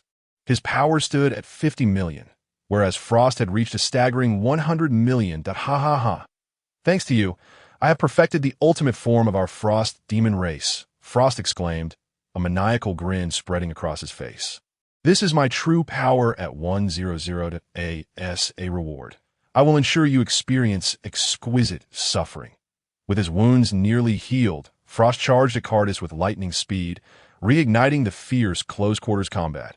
However, Cardis, who had previously seemed invincible, now found himself thoroughly outmatched. In terms of both speed and strength, Frost far surpassed him. Before long, Cardis struggled to withstand Frost's assault, becoming ensnared by his telekinetic powers. What's wrong? Weren't you strong just a moment ago? Frost taunted, mercilessly pummeling Cardis as if he were a mere punching bag. After venting his frustrations, Frost gathered an immensely powerful energy blast in his hands and hurled it forward. Whoosh! As the terrifying energy projectile hurtled toward him. Cardis summoned every ounce of strength to break free from the telekinetic grip, narrowly avoiding the lethal strike. Crashing to the ground, Cardis gasped for breath, his resolve faltering that Frost's overwhelming power was far beyond his own, and he contemplated using instant transmission to retreat with Bulma from this planet. However, just as this thought crossed his mind, Frost raised his fingers and drew a swift arc in the air, sending a purple crescent light hurtling toward Cardis. Ugh! Cardis stared in shock at the arc of light, instinctively raising his arms to shield his head as he swerved to the left. When the brilliance subsided, his pupils dilated in horror. It was as if the entire planet had been cleaved in twain, revealing a bottomless chasm that stretched endlessly before him. Before Cardis could fully process the shock, Frost suddenly teleported in front of him, delivering a devastating punch to his abdomen that left him writhing in agony. Then, with his tail, Frost constricted Cardis's neck that I shall savor your torment, allowing you to suffer before you perish. Ha ha ha! Frost cackled maniacally, dragging Cardis by the neck and unleashing a relentless barrage of punches upon him. Though the Scion's physique was remarkably resilient, under Frost's punishing blows, Cardis's body became a battered wreck. Just as Frost began to grow bored, Cardis suddenly opened his eyes, unleashing the last vestiges of his strength in a desperate strike to Frost's face, breaking free from the constriction and leaping into the air. Before Cardis could catch his breath, he saw Frost raising his hand to unleash a series of death beams. The ferocity of these beams, powered by Frost's current strength, was unlike anything he had previously encountered. Boom! Boom! Cardis barely evaded two beams, but was subsequently struck by the ensuing death rays, causing his flesh to rend and tear at the point of impact. After a relentless barrage, Frost at last ceased his assault, allowing a battered silhouette to plummet to the ground. However, Frost had no intention of letting Cardis escape so easily. He landed on the ground, placing one foot upon Cardis's head, and with a twisted smirk taunted, "Surely you don't believe that you can die so simply." "Ha ha." Frost pressed a sharp stone into Cardis's wound, then shattered his right leg, relishing the agony etched upon Cardis's face, which somewhat assuaged his own fury. "My anger has nearly dissipated. Yes, a token of my gratitude. Let this planet become cosmic fireworks alongside you. Consider it a special gift." Ha ha ha. Frost's laughter echoed with terror, for he sought not only to extinguish Cardis's life, but to obliterate the very planet itself. He then ascended slowly into the sky to tea that moment. The sound of engines reverberated through the air, and a dark figure emerged from the distance, shrouded in smoke. Bulma, upon witnessing Cardis, sprawled on the ground.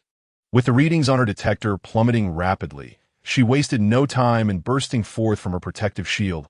As she approached, the sight of Cardis's dire condition brought forth tears that flowed uncontrollably, and she abandoned her motorcycle to rush to his side. "Cardis," she cried, cradling his head in her arms, terrified that he might be unresponsive, fearing that he had departed from her world. Cough. Bulma. Cardis opened his half-closed eyes, his gaze unfocused as it fell upon Bulma. Struggling, he lifted an arm to gently wipe away her tears. "You foolish girl. Why did you not flee?" A faint, strained smile graced Cardis's lips as he spoke. Aware that Bulma was far removed from the battlefield and could have easily escaped in her spaceship. "Enough? Here, take this. It's a senzu bean. Eat it quickly." Bulma, upon hearing his words, could no longer contain her tears. She produced a senzu bean from her pocket, laboriously urging Cardis to swallow it. Meanwhile, Frost, observing the woman by Cardis's side, felt a surge of malicious delight.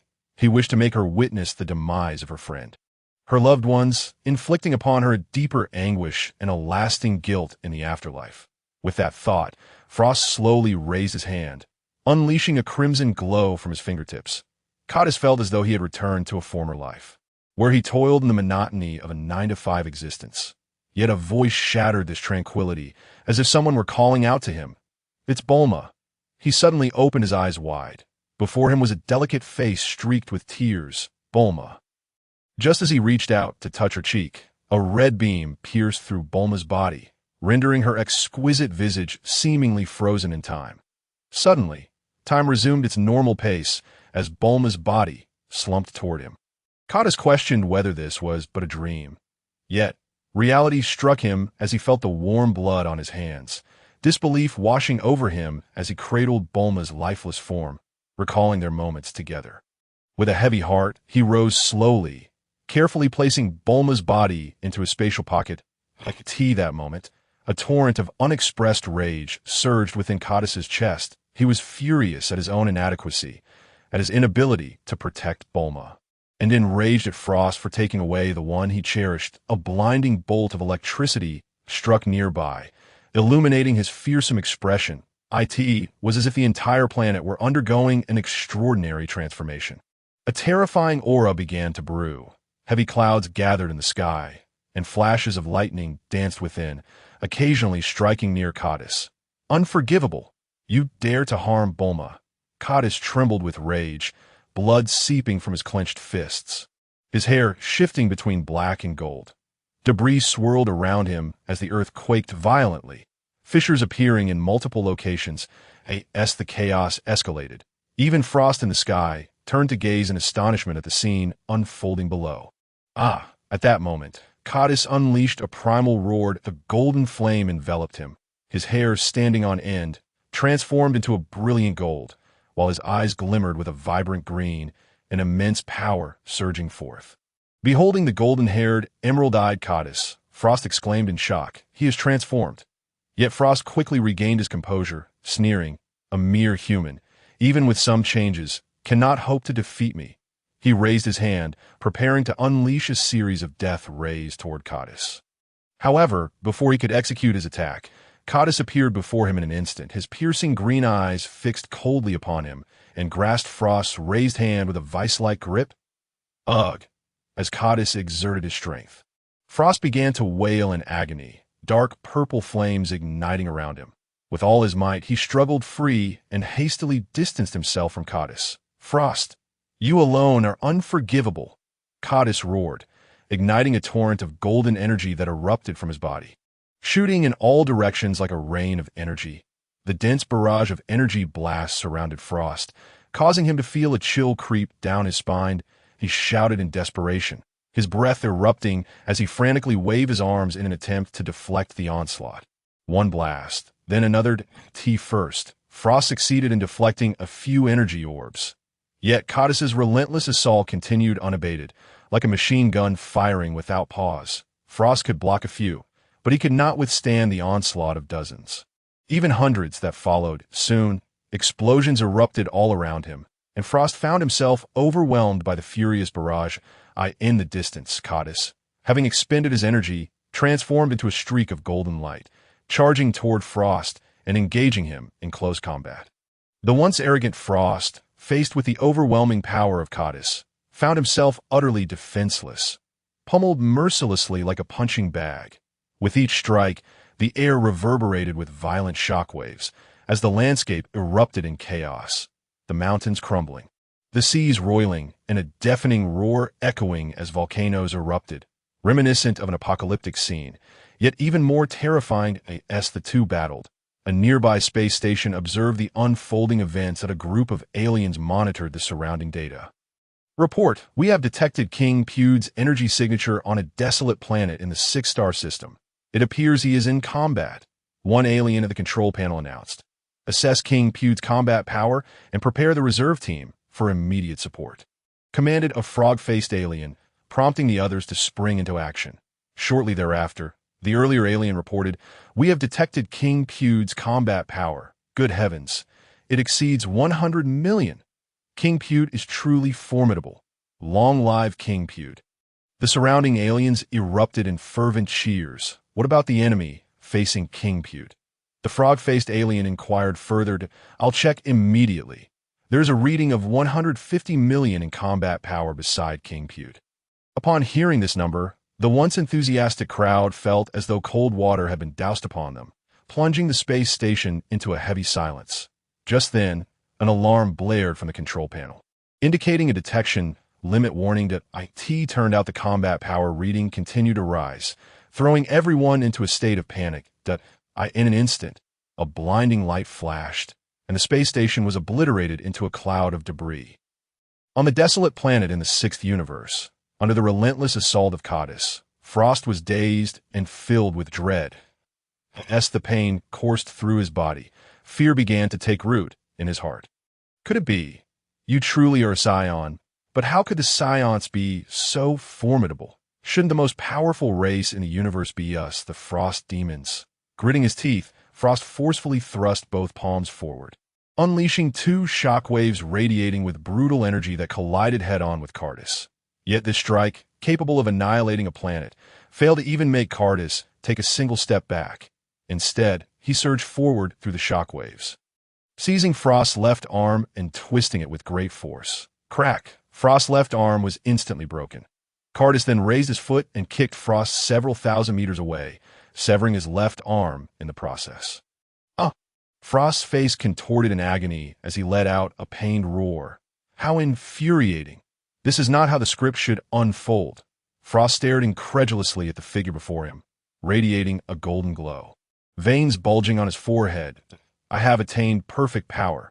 I cannot lose like this." Driven almost mad, Frost suddenly raised his right hand, but a colossal sphere of flame materialized above his head. Planetary Destruction Ball. Frost concentrated all his strength into this attack and slammed it down beneath him. If he couldn't defeat Cardus, could he not at least obliterate a planet? In his rage, Cardus suddenly roared, transforming into a golden beam of light. Charging towards the descending destruction ball with a punch. Boom! The heavens trembled with a resounding crash, akin to a cataclysmic thunderclap at the birth of an ancient planet. In an instant, the planetary destruction ball, which contained Frost's full power, was reduced to nothingness. How could this be? He shattered my planetary destruction ball with a mere fist. Frost stared in disbelief at his ultimate attack, easily dismantled by Cardus, plunging into a state of shock and despair. Why? Why can't I triumph over you even after mastering the perfect power of our Frost clan? How infuriating! Below Frost, Cardus lifted his head, his golden hair billowing in the wind, and suddenly roared again. Frost! A blue energy wave erupted violently from Cardus's hands. Whoosh! The terrifying blue beam shot straight towards Frost. Frost looked on in terror at the energy wave, but no matter how he resisted, he could not halt the powerful beam, which transformed into a wisp of dust in a blur of light. Cardus descended slowly, retrieving Bulma from his spatial pocket. At this point, he resolved to return to Universe 7 and utilize the power of the Dragon Balls to revive Bulma. With this thought, Cardus activated instant transmission, moving towards Universe 7. Strangely, however, just as Cardus vanished from his original location, time seemed to freeze, everything, including Stardust, becoming still. Then, as if someone pressed the rewind button, everything rapidly returned to a few minutes prior. The Cardus who should have already departed reappeared on the desolate planet. That moment, time resumed its normal flow. What is this? Cardus's gaze sharpened as he realized that the flow of time around him had become anomalous. Since mastering divine power, he had become highly sensitive to the forces of order compared to other deities. He had just discerned that someone was manipulating time. How is this possible? Cardus furrowed his brow. In this sixth universe, there was only one being capable of controlling time and reversing it. Miss Vados, please reveal yourself. Just then, a burst of vibrant light illuminated before him. As the radiance faded, a girl clad in a green divine robe, wielding a divine staff with flowing silver hair, stood poised in the void. It was none other than the angel Vados from Universe 6. Oh dear, you've caught me, young man. You truly are impressive. Vados, staff in hand, smiled gently at Cardus. What intrigues me more is that you even know who I am. I have heard tales of the angels. I am familiar with both Miss Vados and Mr. Whis. So you are from Universe 7. A mystery in Vados' mind was finally unraveled. Indeed. Cardus nodded and inquired. Miss Vados, could you now enlighten me as to why you wish to impede my progress? Haha. Rest assured that I'm merely curious about you and wanted to meet you before you departed. Vados replied with a smile. Upon hearing her words, Cardus's tense heart relaxed considerably. At this moment, he had yet to acquire the Super Dragon Balls from Universe 6. Thus, Vados was likely only concerned with his interuniversal travels, where Cardus was currently powerless against an angel. Thank you for your concern, my lady, that if possible. May I take my leave? I have urgent matters to attend to. Cardus expressed, feeling rather unwell, eager to revive Bulma as soon as possible. Observing Cardus's heavy demeanor, Vados offered a graceful smile before placing her staff upon Bulma's body. A brilliant light flashed, and Bulma's form appeared to reverse through time. The blood she had lost gradually flowing back, her wounds slowly closing, even her torn clothing restoring to its original state. A gentle sound emerged from Cardus's arms as Bulma slowly opened her eyes. Her first sight being Cardus, who was gazing down at her. She then realized she was cradled in his embrace, her face flushing as she exclaimed, Cardus, are you all right? What happened to me? Her memories lingered on the moment she had tried to save Cardus.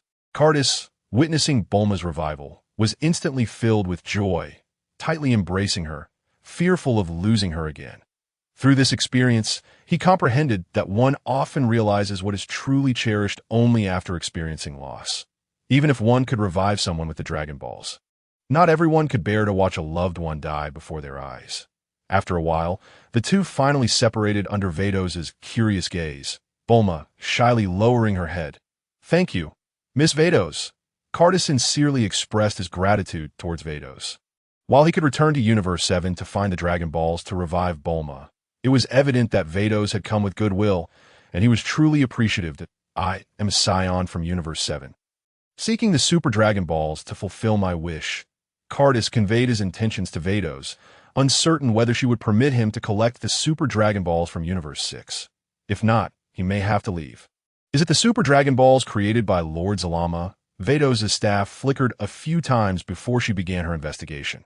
After gathering information on the Super Dragon Balls, Vados smiled and said, "According to my findings, the Super Dragon Balls will scatter across the 6th and 7th universes after granting wishes. Therefore, there is no inherent problem in collecting them, but be wary of inciting Lord Kampa's displeasure." Upon hearing this, Cardus fell into deep thought, then bowed to Vados and presented her with a universal capsule. "Miss Vados, if you don't mind, please accept this," he added. "This is a gift for you and Lord Kampa. Hoping you will allow us to search for the Super Dragon Balls in Universe 6. Inside the capsule were the last resort delicacies Cardus had prepared just in case. Now, they were perfectly suited as gifts for Vados and Kampa. "What is this?" Vados inquired, puzzled by the capsule. "This is a universal capsule we use to store items. It contains delicacies from our universe. I heard that Lord Kampa enjoys fine food, and I hope he will like these." A glimmer of surprise flashed in Vados' eyes. "You even know this? How intriguing. Very well. I shall accept these on behalf of Lord Kampa. If Lord Kampa enjoys them, he likely won't make things difficult for you. Does this mean we can seek the Super Dragon Balls in Universe 6? Cardus asked once more for confirmation. "As long as you do not provoke Lord Kampa, you should be just fine." With an elegant smile, Bardos remarked, "Speaking of which," as her staff glimmered momentarily. She cast a glance at K2's and said with a smile, "Well, that's all I wanted to say, that I must return, lest Lord Kampa wakens." "Thank you, Miss Bardos." K2's expressed his gratitude once more. Subsequently, a radiant spectrum of colors enveloped Bardos as she soared towards the starry sky. At that moment, Bulma tugged at K2's arm and inquired, "K2's, who was that woman just now?" She seemed quite formidable. K2's looked at her and chuckled. "Do you all remember when I spoke of angels and destroyers? The lady we just encountered is none other than Bardos, the angel of the 6th universe. The strongest being in that realm. She's an angel?" Bulma exclaimed in surprise, never imagining that a true angel would appear in such a form. K2's then recounted the events that followed, and Bulma was taken aback to realize she had already met her demise once, patting her elevated chest in a state of worry and fear. After a brief commotion between the two, K2's activated the star map and the Super Dragon Ball radar aboard their spaceship for an estimate. Addressing Bulma, he declared, "All right, I have determined the direction of the first Dragon Ball in the 6th universe. This lovely lady, let us prepare to teleport." Just as K2's and Bulma approached the location of the first Super Dragon Ball in the 6th universe. In the realm of the Destroyer, a purple figure was pacing back and forth. It was Kampa, the Destroyer of the 6th universe, in contrast to his brother Beerus. Kampa's physique was more rotund, with a shorter tail. At that moment, a burst of colorful light approached the Destroyer-S realm, and Kampa, with his chubby face, shouted in anger, "Bardos, where have you been just now? Were you sneaking off to indulge in delicacies?" "Oh dear, how could you think that, Lord Kampa? I merely encountered an intriguing person and went to take a look." Bardos dramatized a response, feigning great sorrow to the human. Kampa inquired with curiosity. "Indeed, a scion from the 7th universe. Given time, he might even reach your esteemed heights."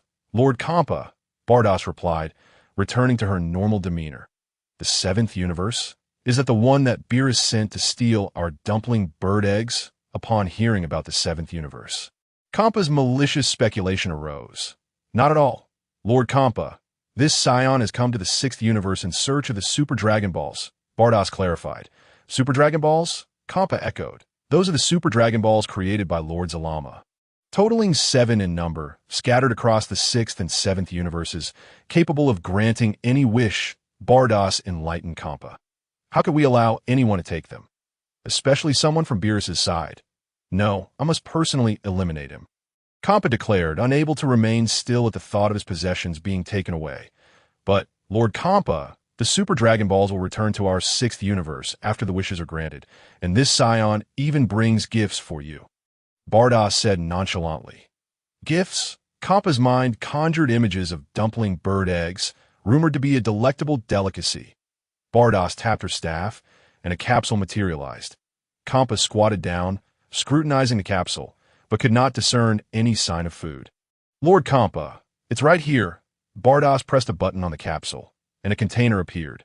Upon opening the container, Kampa pointed to the small buckets inside and skeptically asked Bardoss, "Are you certain this is food?" "Indeed, Lord Kampa. It states here that after opening, it needs to be soaked in hot water for 3 minutes before consumption," Bardoss read from a small note. Kampa, blinking at the cup noodles and hourglass before him, still doubted, saying, "Are we supposed to sprinkle the sand from this hourglass on it after cooking? It looks quite unappetizing." Watching the hourglass empty, Bardoss said, "All right, please enjoy, Lord Kampa." They each took a bucket. Kampa closed his eyes and took a bite of the steaming cup noodles.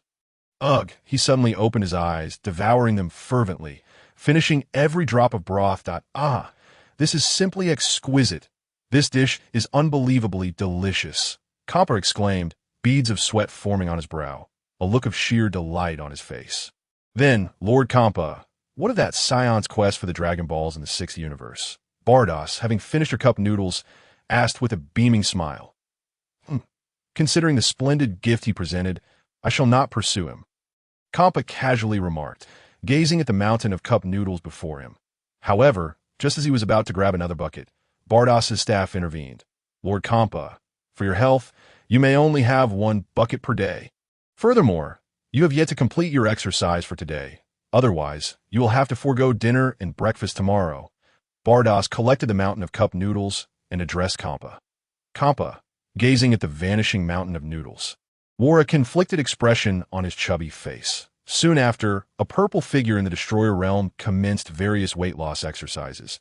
After several instances of teleportation, K2s and Bulma finally located the first Super Dragon Ball in the 6th universe, meaning they now possessed 4 of them.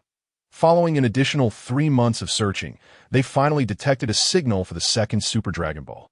The Dragon Ball radar has reacted, Bulma exclaimed as she observed the radar capture a new Dragon Ball signal. After confirming the direction, K2s opened the Universal Capsule, leading Bulma into the spaceship, setting sail towards the Dragon Ball's location. The spaceship did not travel long before they spotted a yellow-green planet, and the Dragon Ball radar indicated they had reached the designated coordinates. K2s refer to the star chart for information on the planet. This planet is called Bobbit, renowned in the 6th universe for its agriculture. However, it does not cultivate fruits and vegetables, he noted. This planet belongs to the largest slave trader in the 6th universe, Bafi, and serves as the breeding ground for cosmic slaves. Yes, breeding. The slave trader Bafi stumbled upon a peculiar race, known as the Rancians, who do not reproduce through conventional means, but rather propagate by planting seeds in the soil. Which astounded him, that he later discovered that their average lifespan is merely 10 years, with some robust individuals boasting battle powers in the thousands, while others are weaker, barely reaching single digits. Most importantly, their reproduction rate is exceedingly rapid. Recognizing this, Bafi colonized the race, selling the strong at high prices and using the weak as miners. A surefire profit, he subsequently hired cosmic pirates to raid Reyna Star. However, due to the severe ecological damage inflicted during the assault, Bafi relocated his breeding operations to Bobbit. K2s, look, this planet is cultivating strange vegetables, Bulma remarked as they landed on the planet, greeted by fields of verdant greenery.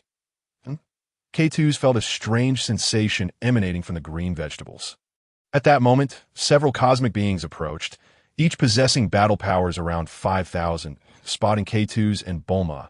One with a dinosaur-like face waved and said, "Are you here to purchase slaves? If so, head to the trading area over there. This is a plantation. You need to leave quickly."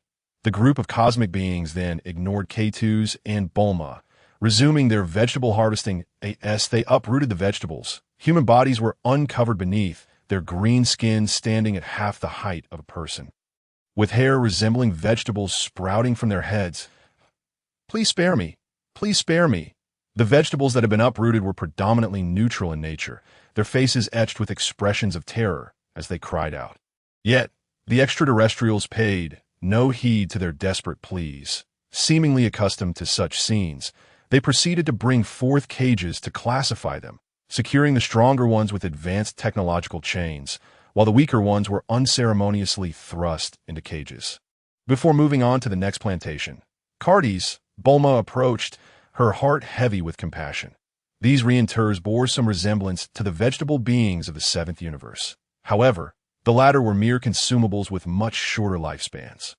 In contrast, the vegetable beings of the sixth universe appeared to have evolved into forms akin to normal humans. Cartes seemed to respond to Bulma, as if analyzing this particular race. Let us proceed. We must first ascertain the condition of this planet. It is likely that this is the fabled Super Dragon Ball, and if it can be dealt with easily, that would be most fortuitous. Cartes took Bulma's hand, leading her toward the distant cluster of buildings. As they entered the architectural expanse, it became apparent that they had stumbled upon a bustling trading market. However, unlike other trade venues, the majority of wares here consisted of various slaves, predominantly the reinterrs, with a smattering of other races.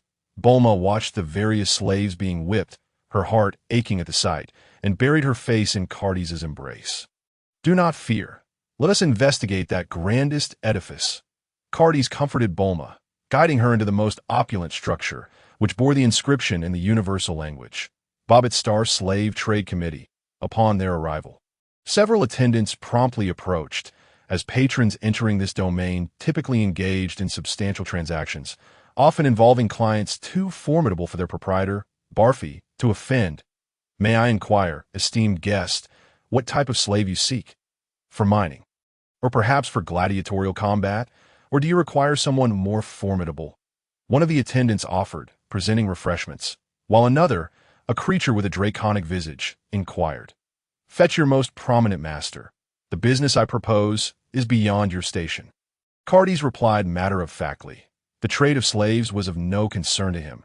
Every universe possessed its grotesque facets, and he could not oversee them all. Even the overseer of the universe, the Kais, permitted such enterprises to flourish, and thus he felt no obligation to intervene. The attendants exchanged glances, but one of them hastily ascended the stairs, likely to report the presence of a potentially lucrative client, fearing any misstep on their part. Cartes did not have to wait long before a middle-aged man clad in a tailored suit emerged, his appearance suggesting a meticulous attention to grooming. Approaching Cartes, he bowed and said, "Greetings, sir. I am Barfi, the proprietor here, and I have been informed that you wish to discuss a significant transaction." Seeing this man exhibit such courtesy, Cartes found it hard to believe he was the largest slave trader in the sixth universe. Nevertheless, he replied, "Indeed, I am here to negotiate solely with you." "Oh, pray tell, what transaction might that be? Are you perhaps interested in purchasing all my slaves?" "Ha." Barfi, the gentleman, settled into a chair opposite Cartes, removed his hat, lit a cigarette, and jested. Cartes regarded Barfi with an unflinching demeanor and replied, "I require not slaves, but rather this very planet." Barfi instantly rose, his expression darkening. This some jest, sir? This planet embodies the culmination of my life's work. I am a man of reason. You would do well to vacate while there is still time." Cartes asserted, indifferent to Barfi's distress, believing that merely informing him was a courtesy in itself. It appeared that a madman had ventured into Barfi's territory, and the audacity of such an act was remarkable.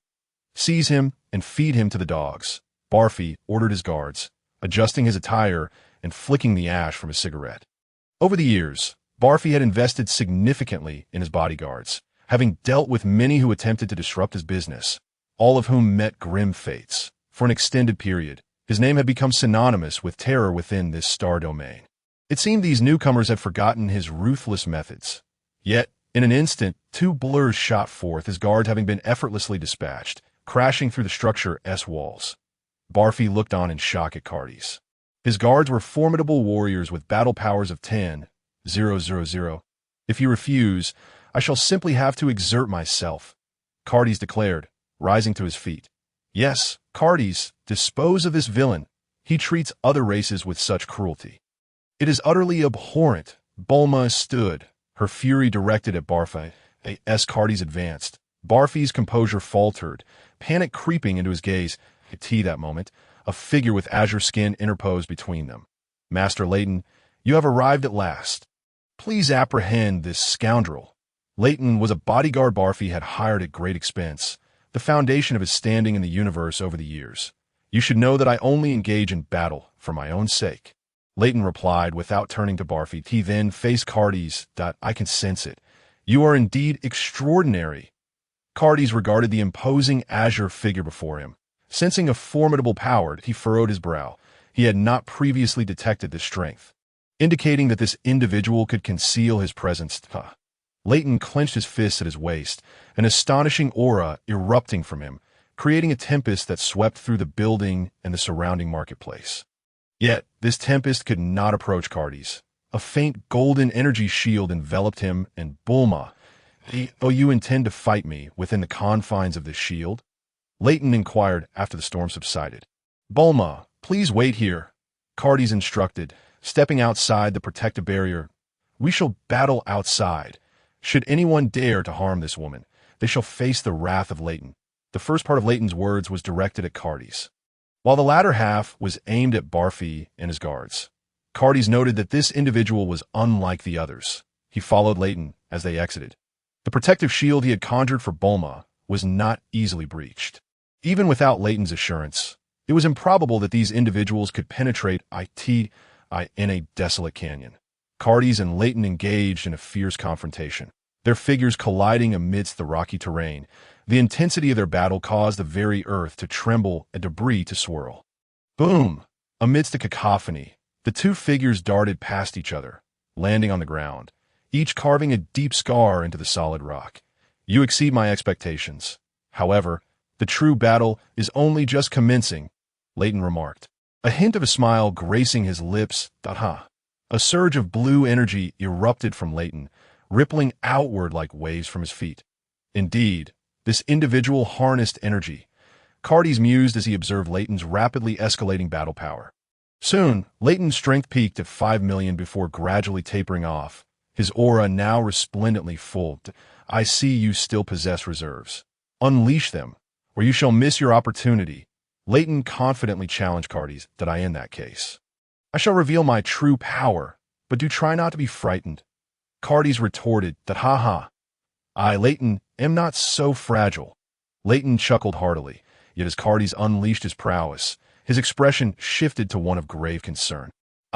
With a low growl, golden energy swirled around Cartes as a formidable presence emanated from him, pressing down upon the entire planet. An ominous aura permeated the air, and the clouds above roiled. All who could sense the energy turned their gaze toward this direction. With golden hair, azure eyes, and flames of golden energy igniting around him, Cartes coldly regarded Leighton. You wish to fight me? Leighton found himself standing before Cartes, expending tremendous effort merely to maintain his stance. Sweat streamed down his forehead, and his body felt as if it were utterly devoid of strength, rendered completely rigid. From Cartes, he sensed an unfathomable aura. His astonishment, he realized the disparity in their powers was far greater than he had anticipated. Understand now. I shall ensure they depart from this planet. With a heavy sigh, Leighton withdrew from combat mode and uttered these words with great difficulty.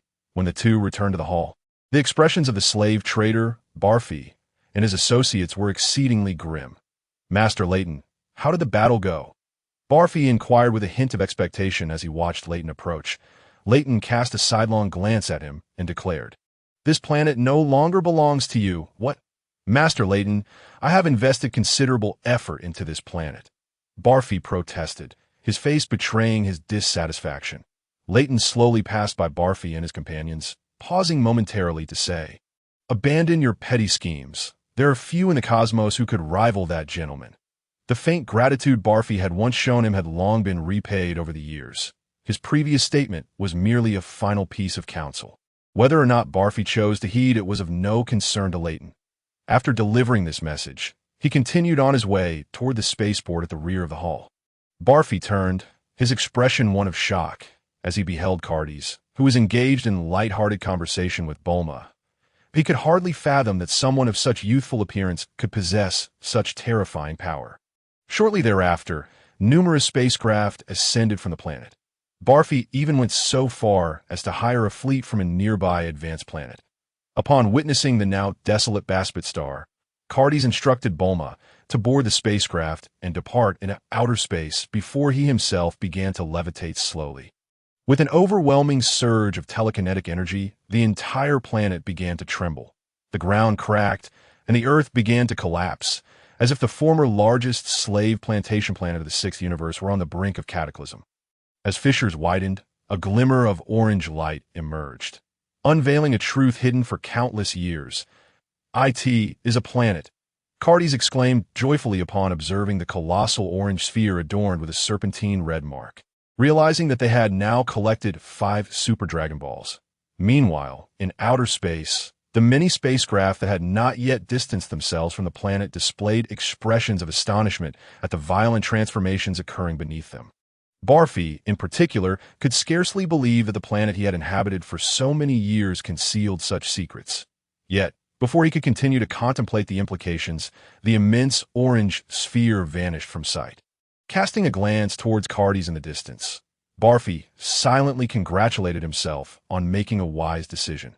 After acquiring the planet, Cartes returned to the spacecraft to share his elation with Bulma. Suddenly, he sensed a multitude of high-energy auras approaching from the distant cosmos. Gazing through the spacecraft's viewport, he beheld a multitude of spacecraft emerging from the depths of space. As these vessels drew nearer, he felt an uncanny familiarity in their energies. Is that the aura of the Scions? Scions from the Sixth Universe? Bulma inquired curiously. She had encountered several from the Seventh Universe, but had yet to meet any from the Sixth. Cartes pondered for a moment, genuinely surprised to find himself encountering Scions from the Sixth Universe in this locale. He recalled that in Dragon Ball Super, the Scions of the Sixth Universe exhibited even greater potential than their counterparts in the Seventh Universe. As per the original narrative, there were numerous distinctions between the Scions of the Sixth Universe and those of the Seventh.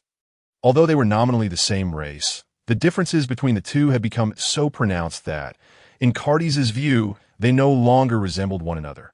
For instance, in terms of temperament, the Scions of the Sixth Universe were inherently noble allies. While there were certainly those with volatile dispositions, the majority were peace-loving champions of justice, standing in stark contrast to the notoriously brutal Scions of the Seventh Universe. In terms of appearance, the Scions of the Sixth Universe tended to be somewhat smaller than those of the Seventh. And inexplicably, they lacked the most prominent feature of Scions, their tails. Finally, in terms of capabilities, the average strength of the Scions from the Sixth Universe far surpassed that of their Seventh Universe counterparts. This was evident in the original story when the elite fighter Cabba could contend with Vegeta while both were in their base forms at that time.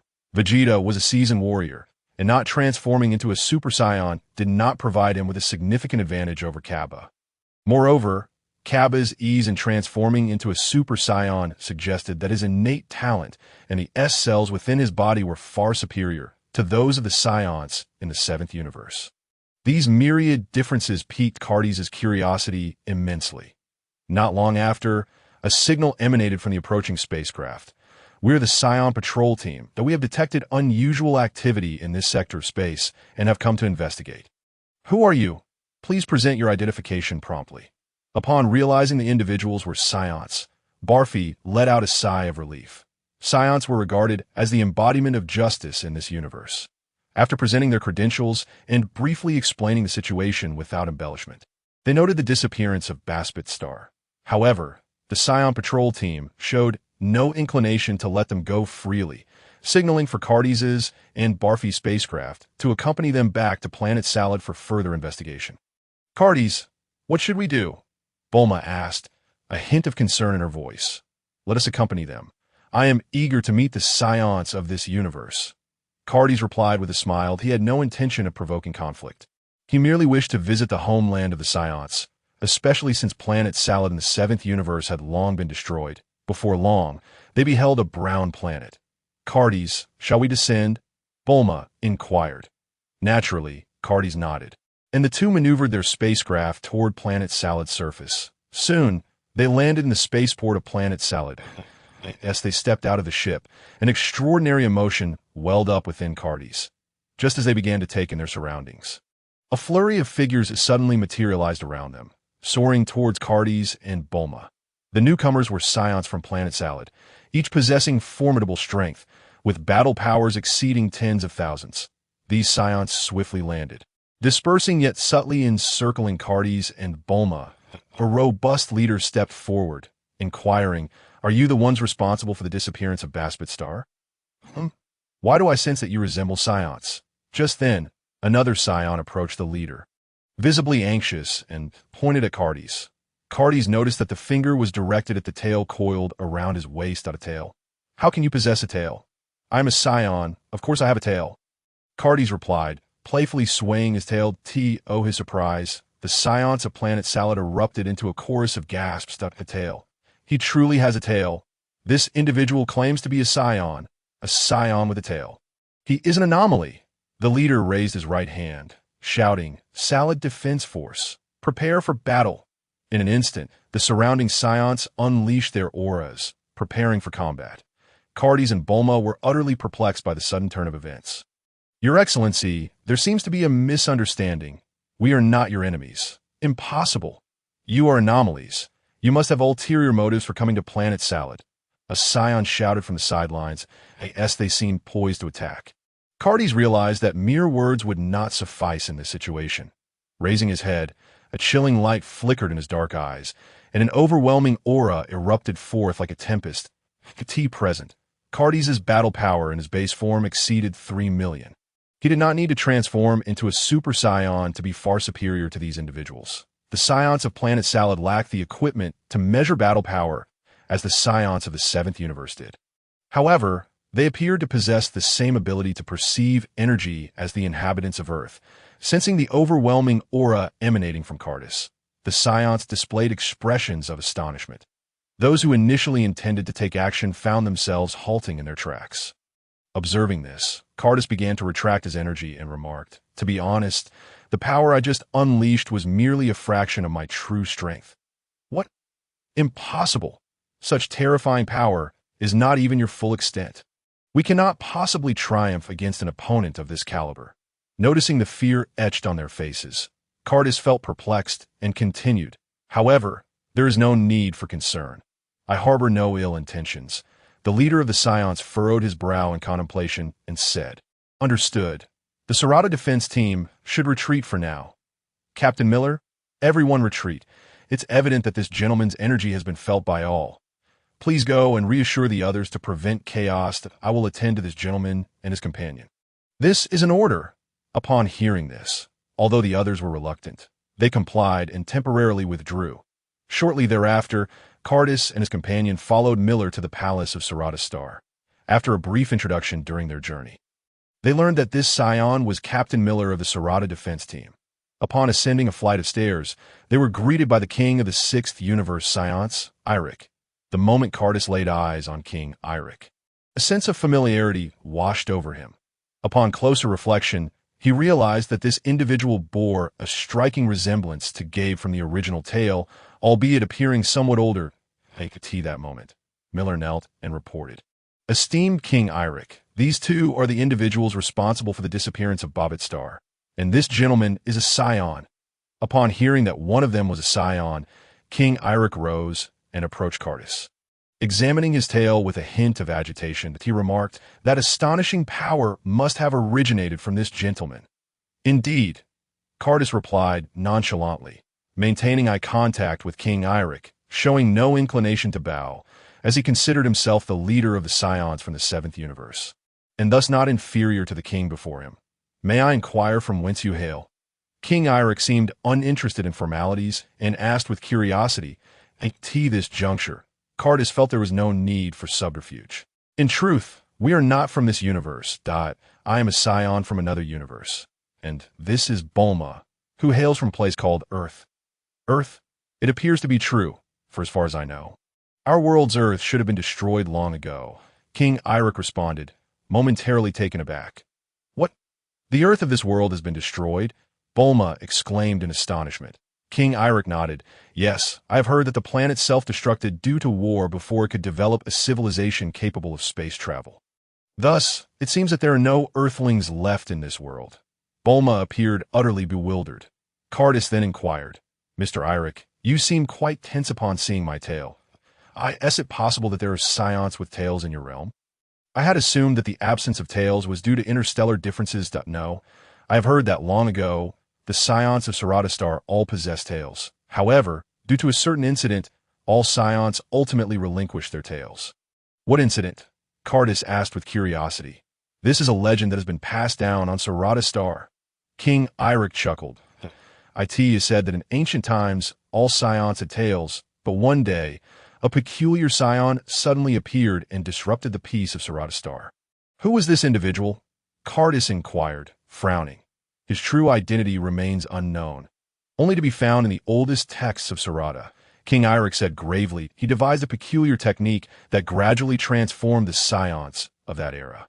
This technique involved concentrating energy, which appeared as a sphere of energy. However, if this energy sphere was thrown into the sky and mixed with oxygen, it would transform into a brilliant light sphere, causing all scions who witnessed it to turn into terrifying monsters. Are you referring to the great ape?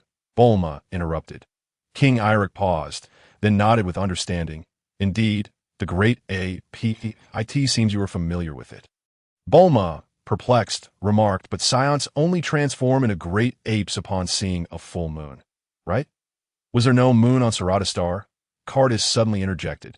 King Eirik affirmed, correct, Sarada Star had no moon, and at that time, the scions had not ventured into space. Thus, we were entirely unaware that scions possessed such an ability. As this technique began to spread, numerous scions transformed into great apes. Records indicate that once transformed, scions became increasingly savage, and many became addicted to this newfound power. The once peaceful Sarada Star descended into chaos. Cities were obliterated, and the scion world descended into turmoil. However, during this turmoil, it was discovered that the source of the scion's transformation lay in their tails. Consequently, those scions unwilling to align with evil chose to sever their tails, restoring some semblance of order. Yet at this point, a significant number of scions, having been seduced by the malevolent scion, became corrupted and warlike, refusing to cut off their tails. Instead, they rallied around this malevolent figure and instigated war against the peace-seeking scions. This led to a grueling conflict, ultimately culminating in the unification of all peace-loving scions, who eradicated the evil scions and restored tranquility to Sarada Star. After the conflict, measures were taken to prevent the return of the malevolent scions by sealing the scion tails. Thus, from that point onward, no scion would grow a tail again. Similarly, Sarada Star would no longer have to fear the threat of monsters, and peace was restored. This is the story I encountered in ancient texts to this moment.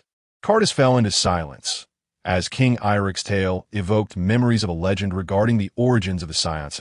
In fact, on the planet Vegeta in the 7th universe, there exists a legend concerning ancient scion civil strife.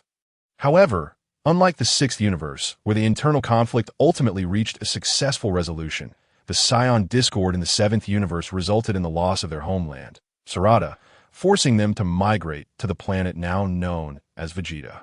This tale is widely known among all scions. Now, considering what he had just learned from King Eirik, Cardus began to formulate a bold hypothesis regarding the origins of scions in the 7th universe. It is highly likely that the scions of the 6th and 7th universes were originally identical races. However, due to subsequent internal conflicts, the scions of the two universes arrived at divergent fates. In the 6th universe, the righteous scions emerged victorious, guiding their kin toward a brighter future. Conversely, in the 7th universe, it was evident that the just side lost the war, ultimately leading to the triumph of the evil scions and the subsequent destruction of their homeland. Sarada. Cardus pondered this in his heart. For the time being, he decided to shift the conversation to a lighter topic. By the way, are there any super scions on Sarada Star? Super scion? What is that? King Eirik inquired, taken aback. Clearly, the scions of the 6th universe seemed unaware of the concept of super scions. They may have known of it, but it was likely that, over the passage of time. The notion of super scions had gradually faded from their collective memory. This could be easily explained, as the scions of the Sixth Universe were inherently peaceful, seldom exhibiting extreme emotions, whereas the transformation into a super scion requires not only S cells, but also an extreme emotional trigger, such as rage. The hybrid offspring of Trunks and Goten, for instance, possessed different conditions for transformation, but that is a matter for another time. In any case, due to the temperament of the scions of Sarada Star, they rarely experience extreme emotions. Thus, while they possess inherent advantages, they remain oblivious to the means by which they might transform into super scions. Therefore, should Cardus divulge any secrets at this moment, the strength of the Sarada Star would likely witness an unprecedented surge. However, such an explosion of power would be of no benefit to Cardus. On the contrary, it could prove detrimental, for one must not forget that in the future, the God of Destruction from Universe 6, Kampa, will propose a martial arts tournament with Universe 7 as a resident of Universe 7. Enhancing the scion strength of Universe 6 would essentially be digging his own grave. Lost in thought, Cardus turned to Eric and the others, saying, "Is that so? If that is the case, then let it be." Upon hearing Cardus's response, Eric paid little heed, having never heard of a super scion, assuming it to be a mere legend from their side. He then inquired about another matter. "I am puzzled about one thing. How did you manage to make Planet Bobbit disappear?" Cardus smiled slightly, as there was nothing to conceal regarding this matter, and proceeded to share the story of the Super Dragon Balls, leaving Eric and Miller utterly astonished, for they had not anticipated that an entire planet could be a wish-granting orb. Subsequently, Cardus and Bulma spent several days exploring Sarada Star before bidding farewell to Eric and Miller. Resuming their quest for the Super Dragon Balls that a year later, they finally discovered the sixth Super Dragon Ball at the edge of Universe 6. This Dragon Ball proved elusive as they searched several central star systems without any signal. Ultimately, they found it near the edge of a black hole, fortunate that it was at a considerable distance. Otherwise, it might have remained hidden forever. Excellent. Cardus, this means we are just one Dragon Ball away from completing our collection. Bulma exclaimed joyfully to Cardus, as this long cosmic journey was just one step away from fruition. However, where could the final Super Dragon Ball be? We have scoured both universes without finding it. After her excitement, Bulma's expression turned gloomy as she recalled this concern. The last Super Dragon Ball should be located in the neutral space where Universe 6 and Universe 7 intersect, Cardus reflected, recognizing that this particular location was significant, as it was where the martial arts tournament between the two universes would take place in the original story. Cardus then guided Bulma along the borders of the two universes, gradually exploring until, at last, they received a response from the Dragon Radar near an unnamed star in a certain space. 0.7 Dragon Balls, comparable in size to supermassive planets, lay arrayed together, creating a truly spectacular sight. Overcome with excitement, Bulma embraced Cardus, for this was the culmination of their arduous 2-year endeavor, and now the moment of harvest had finally arrived, due to the immense commotion caused by the Super Shenron. Cardus prepared to summon it right there. Though the Shenron could grant wishes, it also attracted the covetous gaze of those with ulterior motives, so it was best that fewer people were aware of its existence. As the Dragon Balls on Earth and Namek gathered together, a phenomenon of resonance would occur. The same was true for the Super Dragon Balls. The 7 orbs began to emit dazzling light in a rhythmic pattern, each flicker seemingly shaking the very fabric of the surrounding space. Oh dear, such a rare opportunity must indeed be witnessed firsthand. A feminine voice suddenly chimed in Cardus's ear. Accompanying this voice, a radiant stream of 7 colors soared from afar, and as the brilliance faded, a figure wielding a staff approached with a cheerful demeanor. Upon seeing the figure, Cardus's expression shifted dramatically. "Mr. Whis? Ah, I never expected you would even know my name," Whis replied with a hearty laugh. Bardos was not mistaken. You truly are an intriguing little fellow. Although Cardus had anticipated meeting Whis in the future, he had not expected it to happen so soon.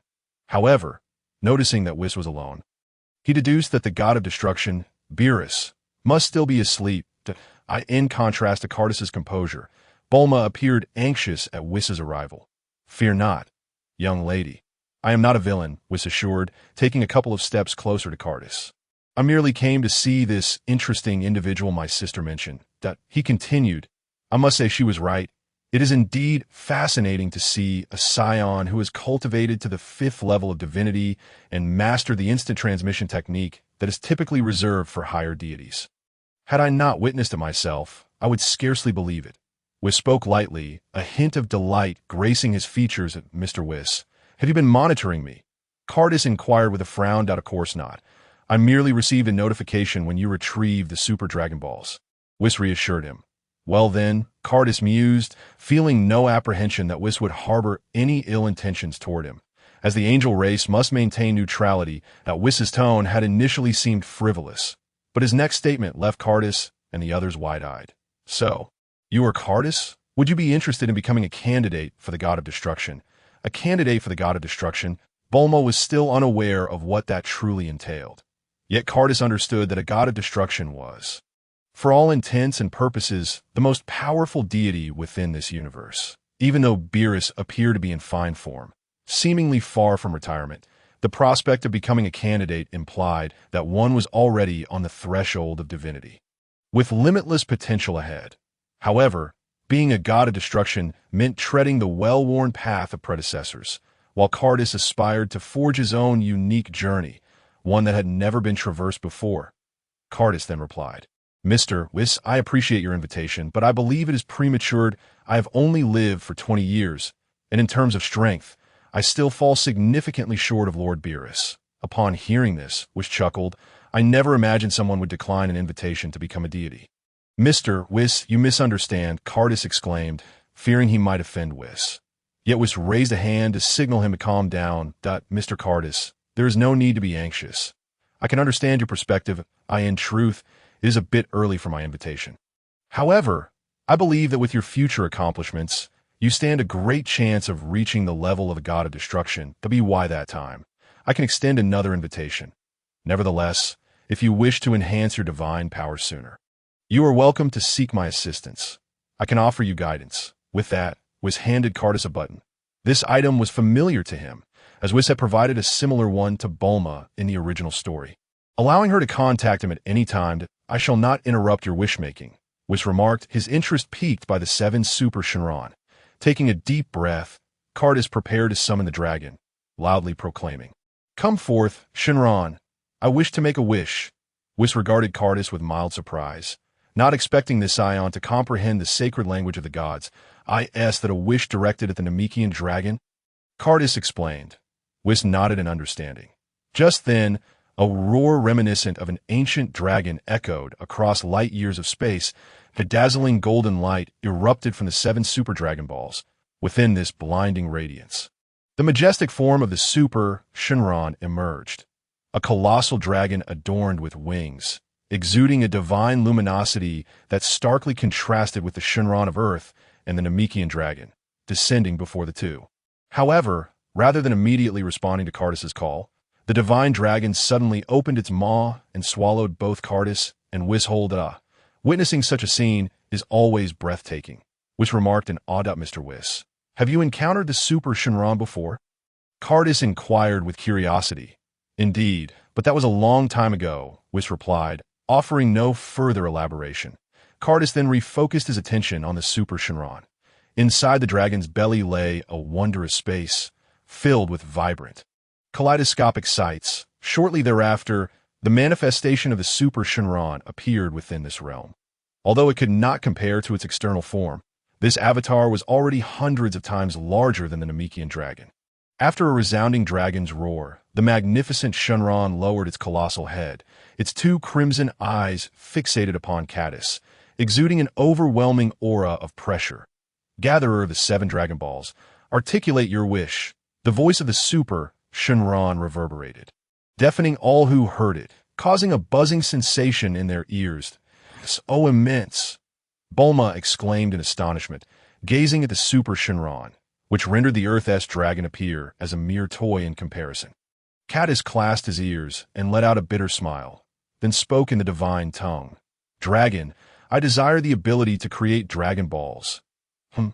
Whis expressed his surprise once more, astonished that Cardis, upon assembling the Super Dragon Balls, would wish for such a thing. Caddis, do you not wish for something that would enhance your strength?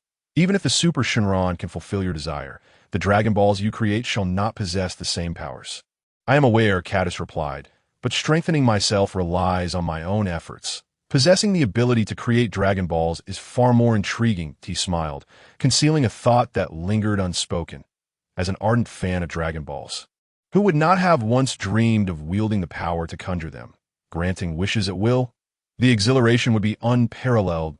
I could see that moment.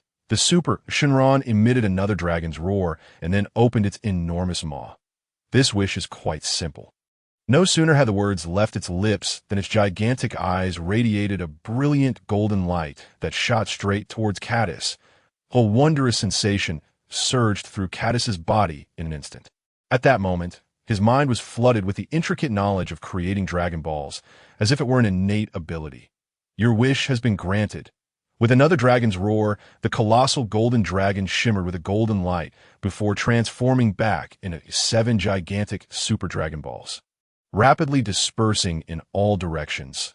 Some soared towards the 6th universe, while others remained in a secluded corner of the 7th universe. Caddis, thank you for this splendid display.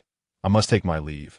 Once Lord Beerus awakens, he will undoubtedly take an interest in your affairs. However, I must remind you, while Dragon Balls can invoke miraculous powers, their very essence defies the laws of nature. One must exercise caution in their use, lest unforeseen calamities arise. Caddis narrowed his eyes slightly, recognizing the wisdom in Whis' cautionary words. Similar warnings have been issued by the old Kai in the original narrative, suggesting a parallel concern about the malevolent dragon or perhaps even more formidable negative energies. I shall heed your counsel. Farewell, Mr. Whis, Caddis said politely, bowing respectfully to Whis.